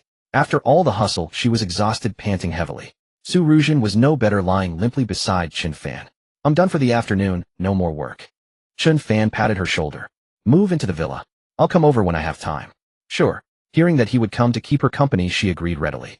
Watching her pull a pair of stockings from the drawer and arch her body to put them on, Chen Fan couldn't help but marvel. Her figure was getting more stunning by the day. He thought to himself, I'd say that's all my doing. You wouldn't mind, would you? Soon after Su Ruzhen left, someone came in to report. President Su, the hotel renovation has been thoroughly checked. No safety hazards found. President Zhao and her team are also inspecting it themselves. Good. Hearing the conversation from the lounge, Chen Fan was puzzled. No safety hazards. Well, if that's the case, maybe the problem isn't with the hotel. Could it be something else? What if she's a bad driver and hits someone again? Glancing at the time, Chen Fan stepped out of the Yinfan building. Zhao Linlin was feeling frustrated. Chen Fan had brought up those things out of the blue and wasted so much of her time. Back in her car, and about to leave, she saw Chen Fan standing by the roadside hailing a taxi. This time she didn't call out to him. Beep. A text message alert sounded. She picked up her phone casually. Buzz. Her mind nearly exploded. Dongfeng Pharmaceutical had blown up. Issues with financial fraud, massive funds transferred overseas, and more. Zhao Linlin was stunned, staring at her phone like a wooden statue. When she opened the trading app, the stock price had hit the daily limit down. Everything was screwed. Suddenly she recalled what Chen Fan had said. So this was what he meant by her losing money recently. Over 100 million invested, and in the blink of an eye she had lost tens of millions. No wonder people often warned that the stock market was risky and one should be cautious. And this drop wouldn't just last a day or two. It was highly likely that she would lose every penny of that 100 million. Zhao Linlin's face flushed red with anger. She clenched her fists in frustration. Since he knew she was losing money, why didn't he just tell her outright? Beep beep. The campus beauty. Zhao slammed her fist on the steering wheel. This was the fruit of years of stock trading. Years of hard work gone in a single crash. By the way, where is he? When Zhao Linlin looked up again, Chen Fan was nowhere to be seen. He had no plans to meet Zhao Bing tonight, and was heading back to his apartment. Then Zhao Linlin sped up and caught up with him. Beep beep, she honked madly. Chen Fan turned around. What's up? Screech. Zhao Linlin pulled up beside him. Wait, I need to talk to you. Campus beauty. Zhao, this isn't appropriate, is it? Zhao Linlin didn't care. Let's find a place to talk. The area around the apartment complex had plenty of restaurants, cafes, and even small inns. Chen Fan asked, "Where do you want to go?" "Over there." Zhao Linlin pointed at a tea house ahead. She parked the car, and they both entered the tea house. Few students their age drank tea, most preferred coffee or soft drinks. Zhao Linlin booked a private room and called Chen Fan inside. "What would you two like?" "2 cups of green tea." "I don't want green tea. Make it black tea, please. Preferably Jean Junmei." "Sure, please wait a moment." The waitresses at the tea house were all dressed beautifully, and they favored cheapao dresses that accentuated their figures in an exaggerated way. For some reason, Zhao Linlin thought of what Zhou Yufei had said about getting a boob job. She glanced at the waitress who had just left and blushed. Did women have to expose their bodies so blatantly in front of others? Such tight-fitting clothes. She couldn't imagine wearing them herself. The tea arrived. Chen Fan asked, "What do you need from me?" Zhao Linlin didn't want to hide anything. "How did you know I'd lose money recently?" "Huh." Chen Fan was also curious about that since he had no idea what had actually happened to Zhao Linlin. He took a sip of tea and said calmly, "I can read faces. Would you believe that?" "Believe in your head. What era are we in and you're still pulling that trick? Be serious." Zhao Linlin said sternly. Chen Fan shrugged helplessly. "I really saw it on your face." "So what exactly happened?" Zhao Linlin huffed. "Do you know? Because of what you said, I specifically had the hotel renovation site inspected. Luckily, no violations were found. I was really afraid of a safety accident. And then, oi." Chen Fan stared at her steadily. "Then I found out the stocks I bought today are stuck. Over 100 million. Dongfeng Pharmaceutical blew up." It really came true. Chen Fan was stunned, which reminded him of Teacher Shen. Last time he saw Teacher Shen, he noticed something off about her too, so he gave her a hint. Her relationship might be unstable, and it turned out her husband had cheated. It seemed he could change careers in the future. But he never expected that Zhao Linlin also dabbled in stocks, and she had stepped on a landmine. Then you're screwed. A listed company blowing up is a huge taboo, and you just happened to get caught. Zhao Linlin frowned. "You trade stocks too?" "I'd starve if I didn't trade." Chen Fan sipped his tea. In my opinion, after this 100 million, you'll probably have about 10% left." Zhao Linlin's face turned green. This was the fruit of years of her hard work. But what could she do? She held her breath. "Is there a way?" "No. Girls shouldn't touch this stuff. Isn't it better to run your hotel well? Once you step on a landmine, no one can save you. All you can do is watch it hit the daily limit day after day. As for how much is left after the limit opens, it's up to fate." Zhao Linlin was going crazy, but she was someone who could take a loss. Since she had bought a bad stock, she had to accept it. No one ever said you could only win and never lose in the stock market. After all, only 20% of people make money in the market. The rest always lose. Don't go working those odd jobs anymore. Come work for me instead. Zhao Linlin looked at him intently. "Name your salary." Chen Fan laughed. "You can't afford me. To be honest, you'd be better off working for me." Zhao Linlin was about to explode. "What are you saying? My dad has assets worth over 30 billion, and you want me to work for you? Are you crazy?" Chen Fan said seriously, "I'm serious. I need talent like you. As for stock trading, if you don't have the knack for it, just stop." "You?" Zhao Linlin didn't want to talk to him anymore. She stood up and stormed off. She had been kind-hearted, but he took it for granted. Just as she was about to leave the tea house, Chen Fan's voice came from behind. "Pay the bill before you go." "Damn. No, I can't damn him." She didn't believe that her family was wealthier than theirs. What could I do? At present, Chen Fan's assets were indeed slightly less than the Zhao family's, but who could predict the future? Wait a few more days, and we'll see who truly reigns supreme. Zhao Linlin stormed off in anger, and Chen Fan decided to skip school altogether, returning directly to his apartment building.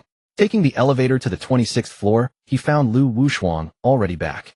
2 newly assigned bodyguards watched him with hawk-like vigilance, as if afraid he might abduct their young mistress. Since her arrival, Su Ruzhen had found it inconvenient to visit the apartment. Chen Fan passed by Lu Wushuang's door. She was wearing a white t-shirt and black capri pants today. Her hair was tied in a ponytail, simple and pure. Lu Wushuang's looks and height were impeccable, but her bust was somewhat lacking, probably AB.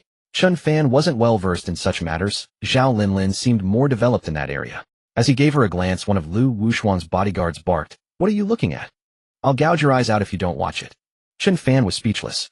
"Why are your bodyguards all like this? Careful, or I might just steal your young lady away." He wondered if they knew how the previous 2 bodyguards had lost their jobs. "Hey, junior schoolmate."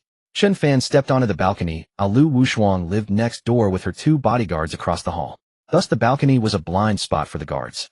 Lu Wushuang had just finished a call with her family when she saw Chen Fan greeting her and responded. "Can I help you?" "Nothing much. We've been neighbors for a while, so I thought we'd officially get to know each other." Lu Wushuang had met Chen Fan on her first day in this neighborhood, and since they were schoolmates, she wasn't entirely dismissive. At school she usually ignored boys who tried to greet her.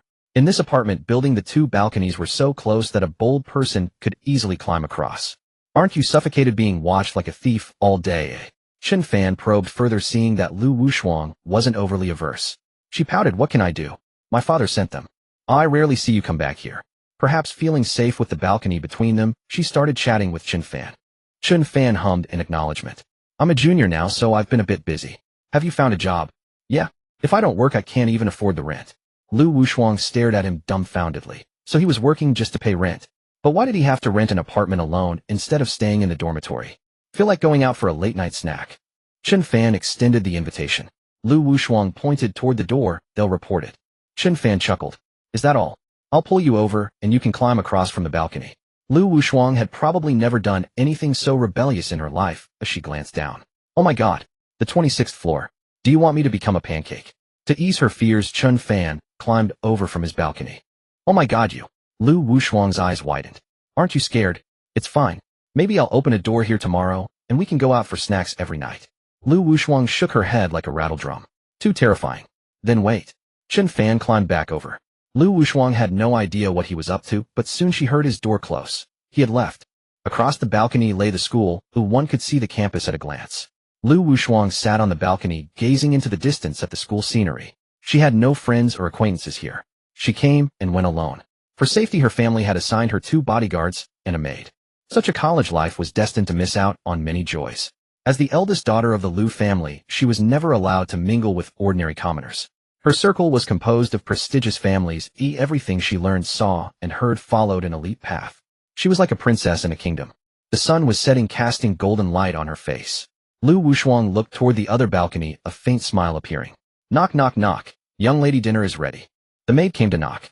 Lu Wushuang walked to the door. I don't want to eat. You go ahead. Call me if you feel like eating later. The maid dared not say a word and retreated with her head bowed. About an hour later, Chen Fan returned carrying large bags and alcohol all wrapped up tightly. He entered, locked the door, then went to the balcony. Junior schoolmate. Junior schoolmate. Lu Wushuang had already gone back to her room, lounging on the sofa watching the news. Hearing the call, she ran out again. What's up? Chen Fan held up several boxes for her to see. Good stuff? I went out specially to buy them. What? Take them first. Chen Fan handed over the bags, then the drinks.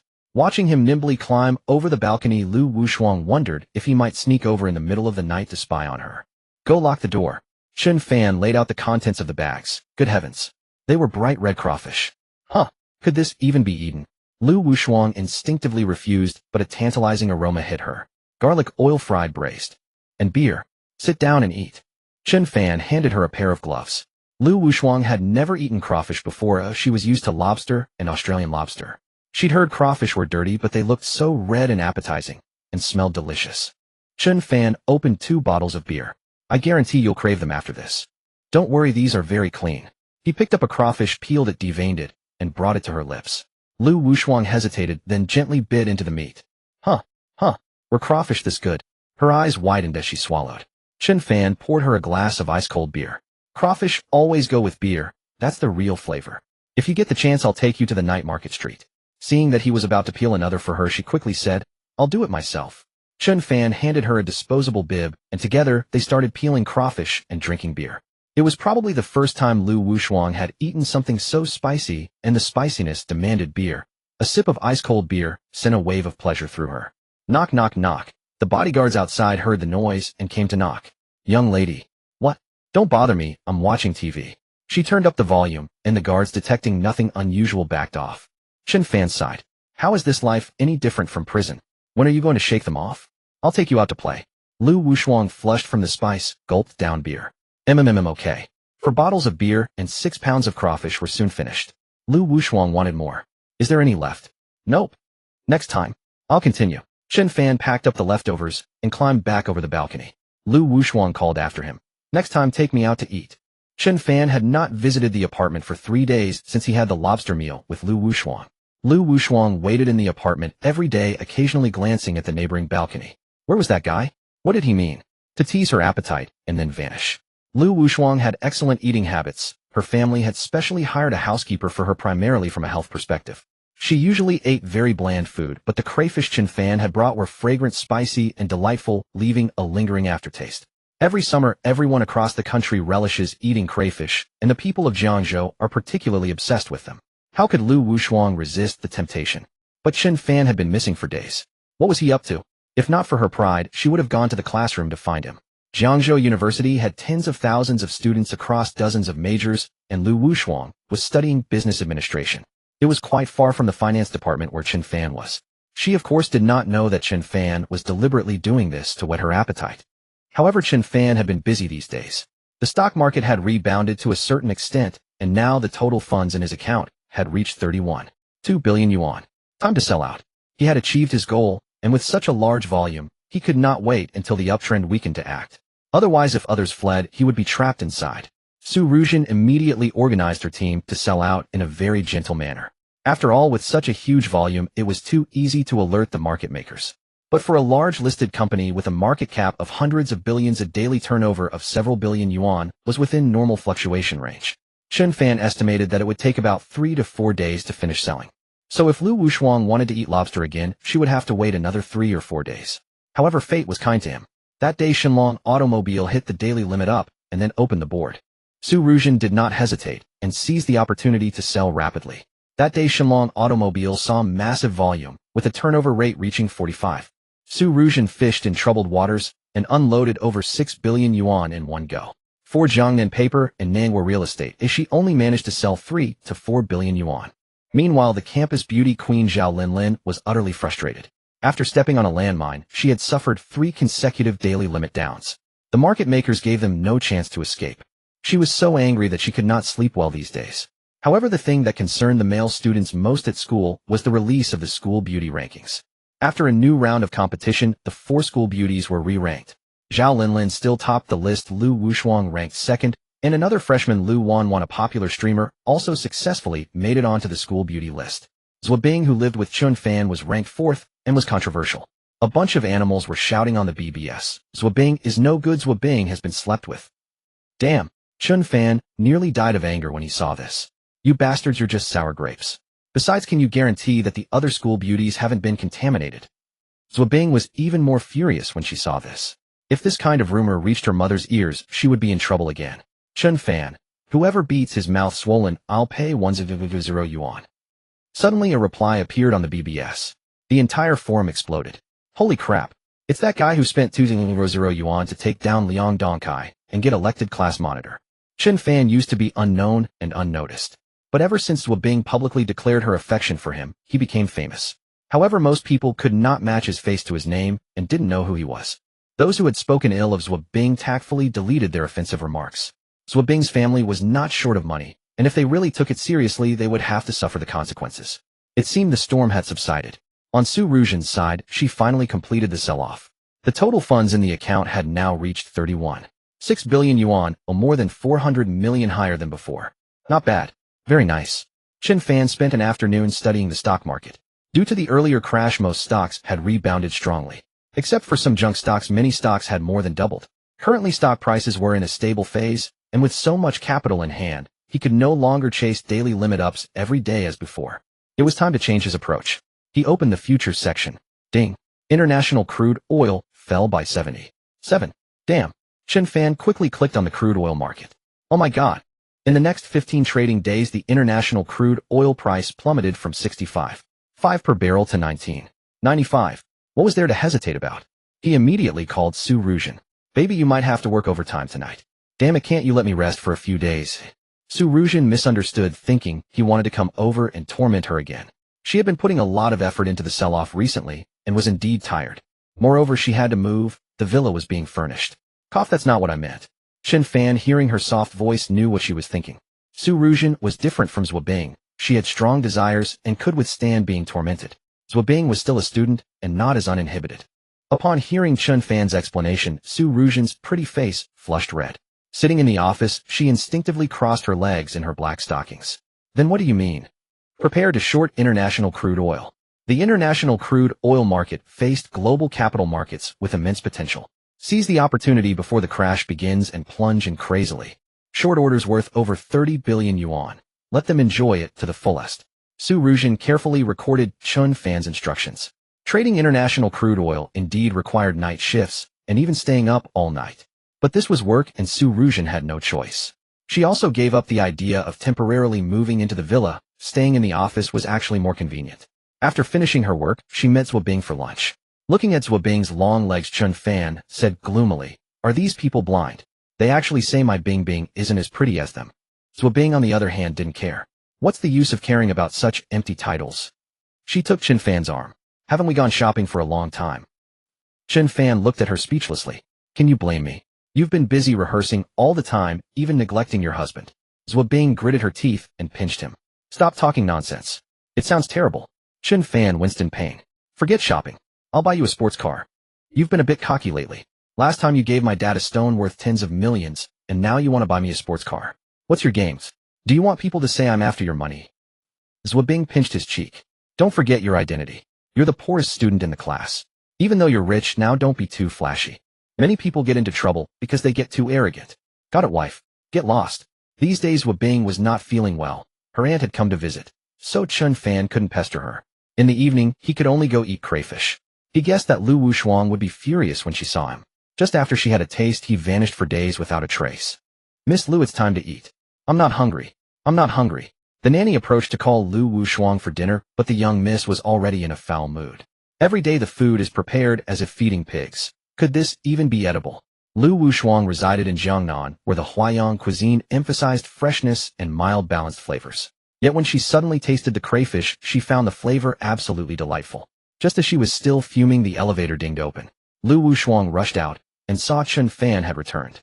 But with the bodyguards and nanny present, she said nothing, merely glaring at him with resentment.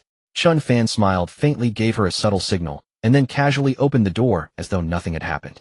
Understanding his intention, Lu Wushuang immediately retreated to her room and locked the door behind her. Miss Lu. The nanny sounded anxious. Aren't you going to eat? Go ahead and eat yourselves, just leave me alone. She made her way to the balcony, and indeed Chen Fan was waiting there. Where did you disappear to? You promised to take me for crayfish. Shoo. Chen Fan glanced toward the doorway, then tossed her several pills over the balcony railing. What are you doing? Go eat first, and keep them occupied. Ideally mix these into their food. Those pills should keep them sedated for 3 or 4 hours at least. All right, let's eat. Lu Wushuang opened the door and surveyed the meal laid out on the table. As the daughter of the Lu family, when she dined, everyone else was expected to stand. She glanced at the 3 of them. Can you stop standing around like wooden figures? Go do something else. I find it tedious being watched over like this every single day. Yes, Miss Lu. The 3 of them left the room, and Lu Wushuang quickly dropped the pills Chen Fan had given her into the soup. She served herself a bowl first and finished her meal in no time at all. She stepped out. I'm going to rest a bit, you should all go eat now. The nanny typically prepared everything beforehand and waited for Lu Wushuang to finish before eating with the bodyguards. With Lu Wushuang's appetite being poor these past few days, the nanny had prepared extra dishes to encourage her to eat. Seeing this, the 2 bodyguards didn't hesitate and sat down to eat heartily. After finishing, one bodyguard yawned. These meals have been absolutely delicious today. Mother Lu's cooking has really improved. Mother Lu looked somewhat displeased. If Miss Lu doesn't care to eat it, no matter how good it is, it's useless. The first bodyguard, who spoke, stood up. Miss Lu has gone to rest, so I'll go back to my room too. The other bodyguard followed closely behind, and both returned to their room to rest. The nanny was clearing the dishes. What's wrong with the weather today? I'm feeling especially drowsy. Already done so quickly. Lu Wushuang noticed the bodyguard slumped asleep on the sofa and quietly pulled the door shut behind her. Knock, knock, knock. Chen Fan was waiting in the next room when Lu Wushuang came knocking. Done, let's go. Haha. He suddenly realized Lu Wushuang was actually quite charming. Perhaps this life of constant protection had made her yearn for the outside world. Her family had shielded her too well, and she had missed out on so much of life's brilliance. Chen Fan led her out of the residential complex and hailed a taxi. Driver, take us to Yinhe Avenue. Every summer, Yinhe Avenue was packed to the brim. The entire riverside was lined with late-night food stalls and open-air restaurants. Whenever she saw others happily drinking beer and eating barbecue in such places, Lu Wushuang felt envious. But her family never permitted her to visit anywhere like this. She only frequented upscale venues like grand hotels and private estates. They called it living like high society, but what good was that? It felt completely disconnected from everyday life. The 2 soon arrived at Yinhe Avenue, and watching the endless stream of people, Lu Wushuang was particularly excited. This was the first time she had ever been out without someone trailing behind her. Boss, bring us a large pot of crayfish and plenty of barbecue. The 2 found a spot, and Chen Fan waved and shouted to the owner. Coming right up. Would you like some beer? Of course, bring 2 pitchers of ice-cold beer. The owner happily walked away, and Lu Wushuang sat in her seat, gazing at the riverside scenery. Are there this many people coming for late-night snacks every day? She asked curiously. Oh, definitely. This is still early. There are even more people later at night. Eat your fill today. Don't hold back. Yes. Lu Wushuang absolutely loved this kind of thrill. The owner soon brought out a massive basin full of boiled crayfish. The draft beer arrived along with the barbecue. Chen Fan grabbed a large beer mug. Cheers. Lu Wushuang maintained her ladylike demeanor, raised her glass with a smile, and drank most of it in one go. While Chen Fan was peeling shrimp, she pulled out her phone. Add me on WeChat. You've been impossible to find these past few days. Chen Fan paused, then laughed out loud. This time she probably didn't want him to help her slash prices, did she? After adding each other on WeChat, a young woman across the way approached with a guitar slung over her back and a speaker in tow. Hey there, would either of you like to request a song? Lu Wushuang used to attend large concerts frequently, never imagining such an intimate atmosphere could exist in a place like this. Then sing So Much Missing You for us. That was the song Lu Wushuang requested. The young woman smiled and replied, certainly, thank you to this lovely lady for requesting So Much Missing You. Who are you missing? Chen Fan stared at her intently. Lu Wushuang. The rose petals fall one by one before my eyes. Your promises echo in my ears one by one. The young woman began singing, her voice quite pleasant, drawing frequent glances from people nearby. Chen Fan raised his beer mug. Want a sip? Just a moment, I haven't finished peeling my shrimp yet. The vein is so difficult to remove. Silly. Chen Fan glanced around and spotted several pretty young women walking among the customers, asking one by one. Would you like someone to peel your shrimp? Our girls provide attentive service. They're enthusiastic, generous, and very professional. Chen Fan waved them over. Beautiful ladies, bring two over here. Right away. Hearing there was a customer in need, they smiled. And soon they summoned two girls in their late teens. Sir, will two be sufficient for you both? That's plenty, that's plenty. All right, then enjoy your meal. The two girls sat down, put on gloves, and began peeling shrimp. Can this be done this way, eh? Lu Wushuang's eyes widened in disbelief. Was this really possible? Even getting shrimp peeled was such thoughtful service. After all, crayfish were notoriously difficult to peel. The shells were too hard. For someone with Lu Wushuang's delicate hands, peeling too many would cause her fingers to ache. The two enjoyed five-star treatment, simply eating and drinking without a care. The barbecue arrived, and Lu Wushuang gradually relaxed into the atmosphere, eating somewhat recklessly. Red oil coated the corners of her mouth. When the singing girl finished her song, Chen Fan said, keep singing, don't stop. 100 yuan per song. Then he added, but you're paying me back later. Lu Wushuang truly didn't care about money, and she nodded innocently. Of course. If you have time in the future, often take me out to eat good food, and I'll pay you a salary. Haha. Chen Fan chuckled, never expecting the eldest Miss Lu to be so innocent. Look, this is precisely what a flower sheltered in a greenhouse looks like. But in front of Lu Wushuang there was no need for pretense. After all, who cared who paid? Today, truly satiated with food and drink, the two of them polished off 2 pitchers of beer, a large platter of lobster, and some barbecue. Chen Fan discovered that Lu Wushuang had a surprisingly good tolerance for alcohol. At least a few bottles of beer couldn't fell her. Incredible capacity. It must be innate, right? Chen Fan moved to pay the bill, but Lu Wushuang beat him to it, declaring, let me. There was no way she would let Chen Fan pick up the tab. The singing girl charged 10 yuan per song. For 26 songs, Lu Wushuang directly paid her 2,600 yuan. After all, Chen Fan had his pride to consider. He had agreed to it, hadn't he? The two girls who peeled the shrimp each received a 200 yuan tip and left happily. Chen Fan looked at the night market. Let's head back. No, I haven't had enough fun yet. Lu Wushuang patted her round belly. Next time, your bodyguards and maid will be waking up soon. Lu Wushuang was speechless. Helpless and reluctant, she followed Chen Fan back to the apartment. Taking advantage of the fact that the bodyguards and maid were still asleep, she slipped through the door. Soon after, her mother video called. Shuang, what are you busy with? Eating, sleeping, studying. Mom, don't always video call me out of the blue. I have a heavy study load. Alright. You're already tired of your mom. Can you send those 2 bodyguards back? They're so annoying, like shadows. No, we must ensure your safety. Then transfer 2 million to me. Shuang, what do you want to do? Mom, you asked too many questions. I don't want to answer. Alright. Beep. A few minutes later, 2 million were credited. Lu Wushuang lay listlessly on the sofa. Only today did she realize how boring her life was. This was not the life she wanted. I want to have my own space, just like my classmates. The 2 bodyguards woke up, sprang up from the bed in shock. Bloody hell, how did we fall asleep? Where's the young lady? Thump, thump, thump. Young lady. Lu Wushuang opened the door. What? You guys are so annoying. Fortunately, the young lady was still there, not stolen. The 2 bodyguards finally sighed in relief and went back to their room to stand by. Chen Fan was lying on the sofa when his WeChat notification sounded. Juesher Wushuang Sr., can you still climb over the balcony? Chen Fan. What do you want? Juesher Wushuang, I'm bored to death. Come over and chat for a bit. Chen Fan, I'll take a shower first. A man so fussy. Alright, I'll go take a shower too. A dozen minutes later Chen Fan climbed over the balcony. Huh. Where is she? Where is she? Junior. The TV was on playing The Big Bad Wolf and the Little White Rabbit. Lu Wushuang came out wrapped in a towel, saw a figure, and screamed in fright. Young lady? What's wrong? The two bodyguards moved upon hearing the sound. Not good, something happened to the young lady. Chen Fan dashed over, covering her mouth. Shoo, scared out of wits. Lu Wushuang gasped heavily, shouting towards the door. It's nothing, just a cockroach. I stepped on it. Oh. The two bodyguards were relieved, shook their heads, and returned to the opposite room. The rich young lady was so delicate, even a cockroach scared her like that. Back in our day, we could squish caterpillars. Chen Fan held her body, feeling soft, and instinctively let go. Why did you scream so loudly? Lu Wushuang blushed. How did you come over? Didn't you ask me to come? But I didn't expect you to be so fast. Am I fast? Chen Fan was too embarrassed to stare at her delicate skin.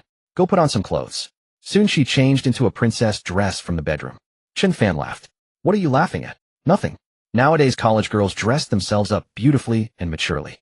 Lu Wushuang was still very innocent in this aspect. Senior, don't go to work part-time. I'll pay you a salary. Huh?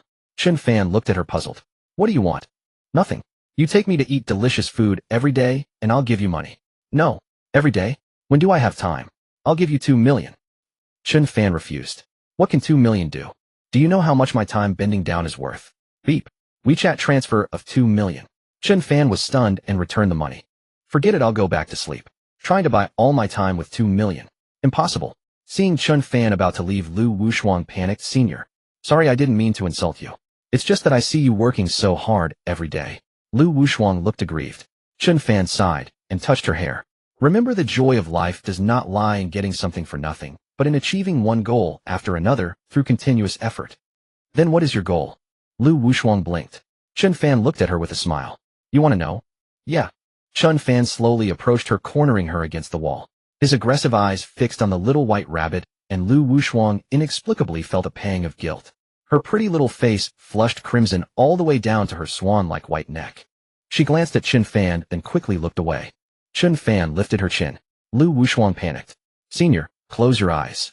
Lu Wushuang shook her head dazedly. Chen Fan leaned in, and as his lips barely touched hers, her body went limp. She fainted from excitement. How useless. Chen Fan quickly caught her and carried her to the sofa. It seemed that the lovely Miss Lu was a complete blank slate in matters of love. The sound of bodyguards moving outside came. Chen Fan covered her with a blanket, poured a glass of water, and climbed back over the balcony. Soon Lu Wushuang woke up. She sat up, looked at the glass of water on the table, recalled the scene just now in her mind, and instinctively touched her lips, her face burning hot. The next morning, when Chen Fan went to school, Lu Wushuang's 2 bodyguards were still vigilant, always looking at him with displeasure. Damn, what's that supposed to mean? Of course he didn't know. The Lu family had already contacted teacher Shen. If Shen Mingyao hadn't been unwilling to sell the house, Chen Fan would probably have been driven away. Eventually, the entire floor of the apartment would be left for Lu Wushuang and the bodyguards to live in. They wanted to clear all obstacles to ensure the absolute safety of the young lady. In a classroom for freshmen of the business administration department, Lu Wushuang was searching on her phone. If a boy kisses you first, does he love you? Answer 1, not necessarily, he might just want to sleep with you. Answer 2, what if he just wants to taste your lip balm? Answer 3, ask yourself if you have loved every person you kissed. Answer 4, if you are not particularly wealthy, it might be true love.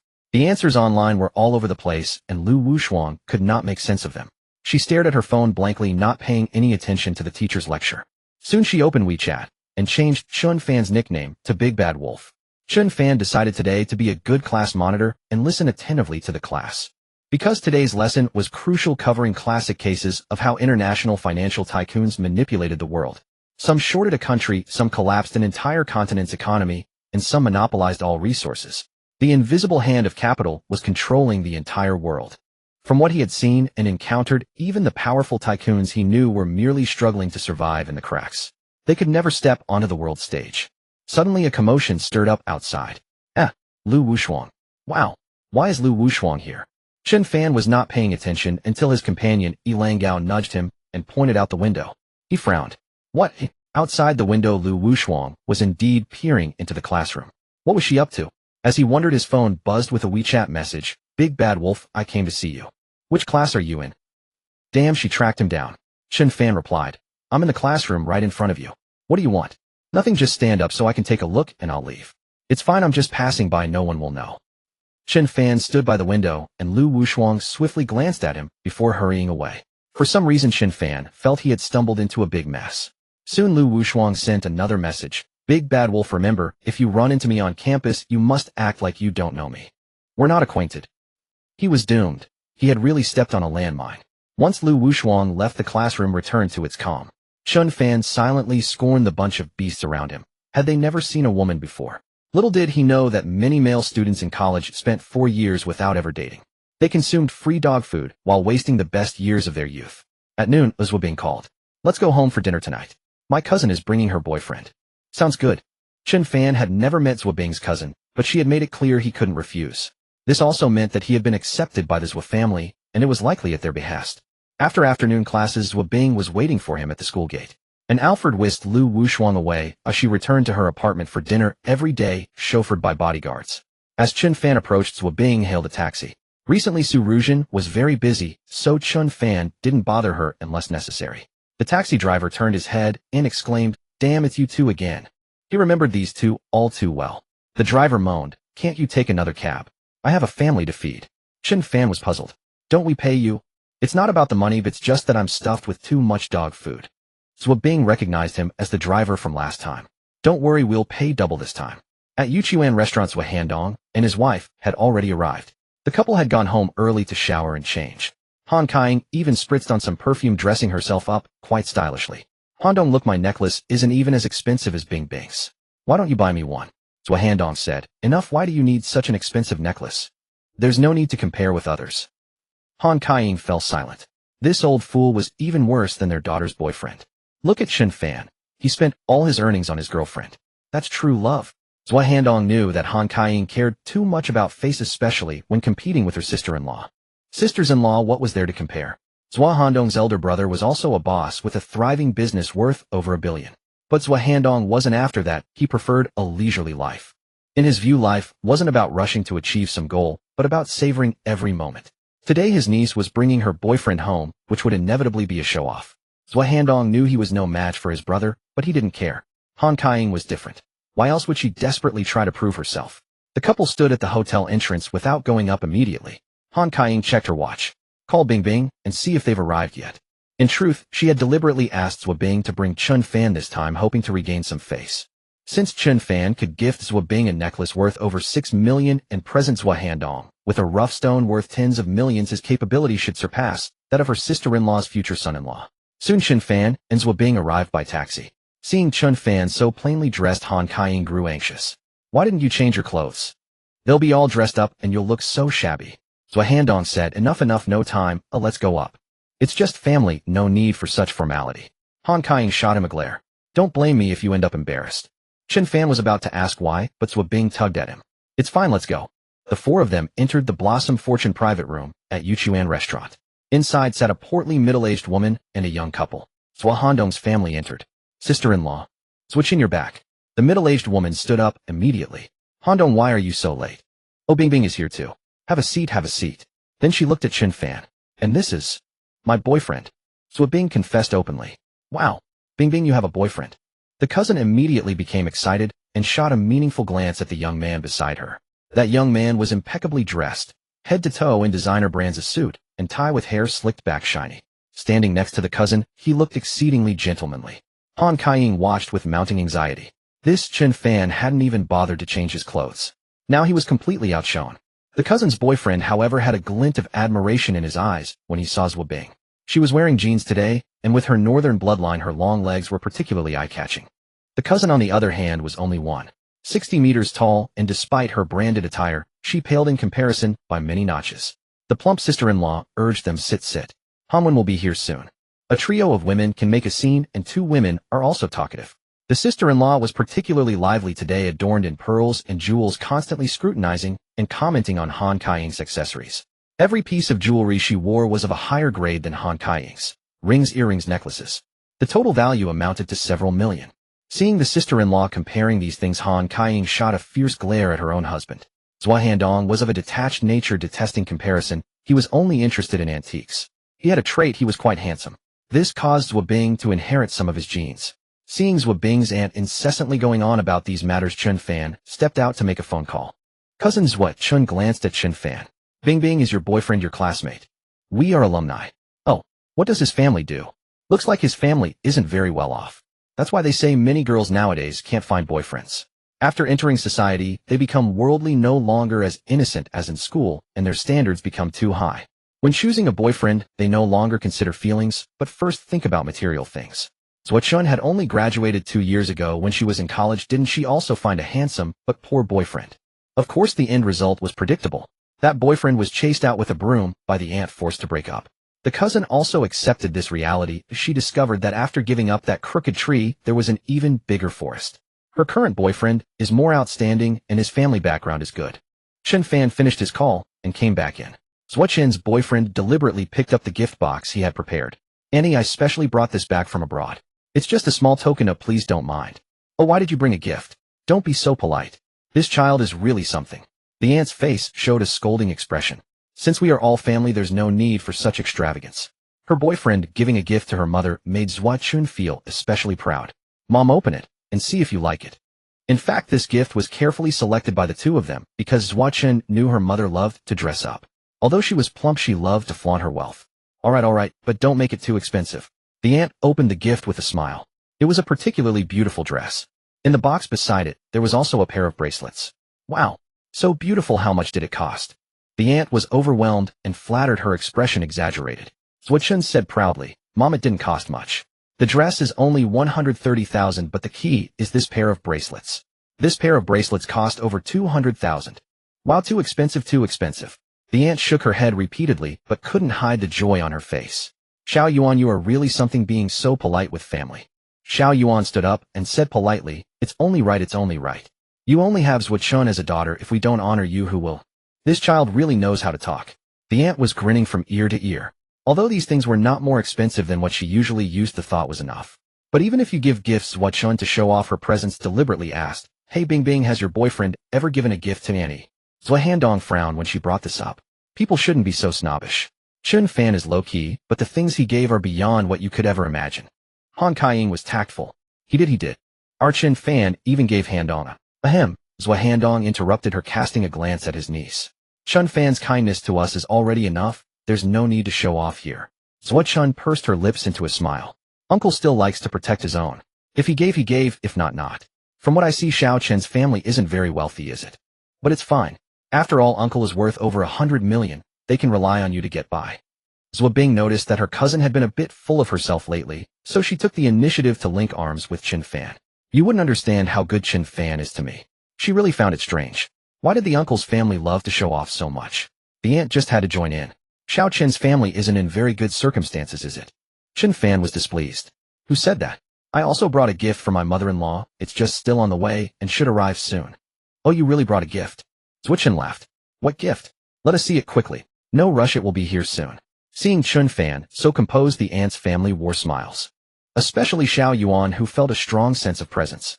The aunt was also very happy. Her husband was richer than her younger brother, and her son-in-law was better than theirs. You Han Kaiying are so competitive, aren't you? Let's see what you'll have to compete with me in the future. Just as she said that, Chen Fan's phone rang. Come into the Blossoming Wealth VIP room. Knock, knock, knock. An exceptionally beautiful young lady accompanied by 2 employees from a jewelry store appeared at the door. This beautiful young lady was Chu Yanfei, the receptionist of Blueprint Investment. Chen Fan had just called Su Ruzhen, and Su Ruzhen immediately arranged for her to come over and handle this matter. The 2 jewelry store employees were also dressed in neat uniforms, dignified and graceful. Mr. Chen, the items you requested are here. Chen Fan nodded, and Chu Yanfei brought them in. Everyone stared blankly. What does this mean? Chen Fan, what are you up to again? Zhua Bing also looked at him. The 2 jewelry store employees placed several jewelry boxes on the table and opened them. A necklace, a pair of bracelets, a pair of earrings, and a jadeite ring. A complete set of jewelry commonly used by women. The prices were marked 12, 88,000,003, 488,699,800, and 1, 228 million. Chen Fan stood up and said to Han Kaiying, Annie, see if you like them. If not, I'll have them go exchange them. Huh, what does this mean? Han Kaiying was a bit dazed, staring at the sparkling diamond necklace on the table, the jadeite bracelet, so green, it made one's heart flutter, and the gemstone ring. Chen Fan, what are you? Chen Fan smiled. I've been busy before and didn't have time to give Auntie a gift. I just took the opportunity today to make up for it. Auntie, if you think they're okay, just accept them. If you think they're too cheap, I'll have them go exchange for something else. Oh, this is still cheap. Han Kaiying was so excited that her hands were trembling. No, this is too precious. This child gives a gift worth tens of millions. I like it. The smile on the aunt's face froze. Impossible, these must be fake. The jewelry store employee said politely, our loose jewelry guarantees authenticity. If it's fake, we'll pay 10 times the price. Madam, if you don't believe it, you can have it appraised at any authoritative institution. The aunt's face completely darkened. Now even the gift from Xiao Yuan didn't seem so appealing. What a piece of junk. Cousins Wu Chun and her boyfriend also wished they could find a hole to crawl into. Especially Xiao Yuan, who glared at Chen Fan angrily. Damn it, you show off and step on me. He sighed. He truly had no desire to crush them so decisively, but circumstances left him no choice. Han Kaiying was overwhelmed with excitement. The mission her husband had failed to accomplish had been fulfilled by her son-in-law. She had just suggested that old Zhua handle the delivery, but he had refused. Beaming with joy, she gazed at Chen Fan and the others and declared that she would never interfere in their romance again. She needed to secure him soon. Absolutely must not let some other girl sweep him away. Noticing Han Kaiying's delight, Chen Fan waved his hand. You all go ahead with your business. Yes, Mr. Chen. Xu Yanfei departed alongside 2 staff members from Lu's jewelry store. The atmosphere in the private dining room grew exceptionally awkward, and Zhua, Chen's boyfriend, grew increasingly restless. Earlier, he had deliberately paraded before Chen Fan and the others, presenting the gift to his future mother-in-law. A gift worth hundreds of thousands. Surely you ordinary folks had never seen such a fortune in your entire lives, had you? But then things turned unexpected. My face still aches to this day. Nearly all my teeth were knocked out. Fortunately, Zhua Hanwen arrived. Long before he entered the room, they could hear his voice on the phone from afar. All right, I understand. Proceed according to the plan I outlined. This project is crucial to our company, got it? He hung up and walked in. Oh, why hasn't the food been served yet? Just waiting for you, said Zhua Handong. No need for such formality among family. Sit. Seeing everyone rise, Zhua Hanwen waved them down and took his seat at the head of the table. Xiao Yuan bowed deeply. Good evening, uncle. Zhua Hanwen regarded him. Presentable enough, appeared well-educated. However, Zhua Hanwen himself was portly and short, a grown man barely reaching 1.70 meters, wearing a white dress shirt with a tie. By comparison, Zhua Handong was far more handsome. Then let us begin the meal. With a flourish of his fat hand, he projected considerable authority. Throughout the entire encounter, he never once glanced at Chen Fan, nor did he so much as inquire after him. The brothers opened a bottle of matai. Zhua Handong called the waiter for 4 small pouring vessels. The 2 of you should join us for a drink. Xiao Yuan stood up. Thank you, but I am not accustomed to strong liquor. I grew up drinking red wine abroad. Then let us have another bottle of red wine then. You ladies should drink as well. At home, Zhua Hanwen invariably maintained a patriarchal style. After all, as the elder brother, his word was law. Having given his instructions, he turned to Xiao Yuan. I hear you manage portfolios for major corporations abroad. Yes, indeed. Our company specializes in capital operations.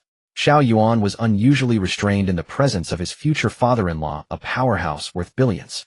Despite a comfortable salary overseas and a decent family background, he usually carried an air of pride. Young people should temper themselves through experience. In this era, one ought to earn no less than 10 million a year. Yes. Xiao Yuan wiped a bead of sweat from his brow.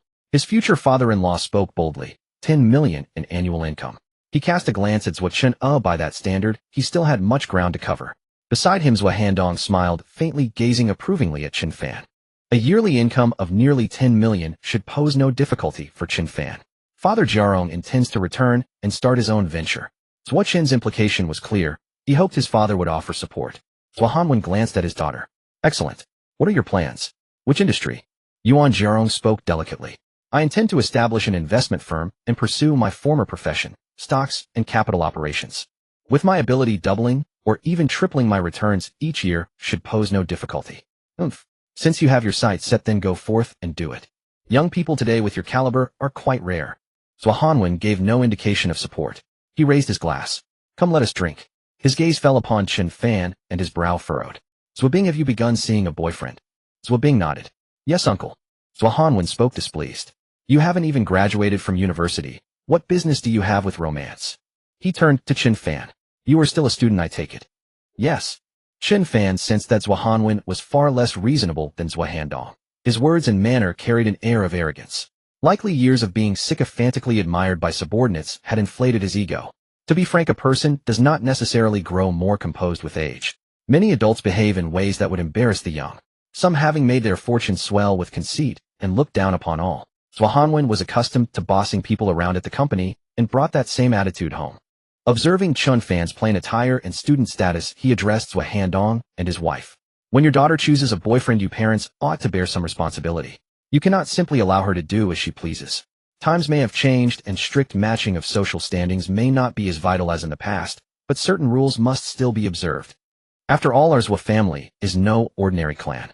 In Zhangzhou, at the very least, a match we approve of would still be respected. Even the most oblivious person would understand. He was looking down on Chen Fan. Andy had suffered a slight earlier and still harbored resentment. Seeing Zhao Handong and his wife being lectured by her husband, she immediately felt a surge of vindication. But Zhao Handong showed no concern, with a touch of nonchalance. Well, our Chen Fan is rather impressive. Though merely a student, he is promising beyond his years. Indeed, our Chen Fan is excellent. Even Xiao Yuan would likely have a considerable gap to close before catching up to him. Han Kaiying long wished to vent her frustrations. Watching the eldest brother's family adopt such a preachy posture time and again, she had been seething internally. Though they were brothers by blood, his wealth had never shared a single coin with her family. Why did he always assume the heirs of the senior? Chen Fan had just made her proud, and she would not allow him to suffer humiliation. Hearing the tone between the couple, Zhao Hanwen's expression darkened. How capable is this Xiao Chen exactly? He looked at Chen Fan, suspecting his younger brother and sister-in-law were merely inflating his merits to save face. Claiming Chen Fan was outstanding was one thing, but asserting that even Xiao Yuan lagged behind. Zhao Hanwen knew Xiao Yuan's situation well. Annual income exceeding $1 million, a pride of young professionals. Today he would see on what basis his brother and sister-in-law dared utter such grand claims. Xiao Chen, what is your field of study? Finance. Chen Fan replied politely. Oh, a solid major. Can it make money? Chen Fan stared speechlessly at the billionaire before him. Uncle, how much do you consider sufficient to be called making money? Zhao Hanwen paused, surprised by the retort. He glanced at Xiao Yuan. At the very least, you should match Xiao Yuan. Earn $1 million annually. Otherwise, you simply cannot enter our circles. Chen Fan nodded, but offered no further response. Zhao Hanwen stared at him. What was the meaning of this? Speak already. His displeasure turned sharp as he glared at Chen Fan. Does this requirement seem rather excessive? It seems acceptable, uncle. By the way, what is your net worth? Damn it, is he trying to compare net worth with me? Even Zhao Handong and Han Kaiying felt a headache looming at those words. When it came to net worth, Zhao Hanwen wore a smug expression. I built everything from nothing. The company is now valued at over $1 billion. This year I plan to double it and aim for an IPO next year. I also possess over $1 billion, Chen Fan said calmly, modestly. Pa. At that moment, everyone in the private dining room nearly spat out their drinks. Han Kaiying was nearly frantic. Son-in-law asking you to show off a little was fine, but not to such an extraordinary degree.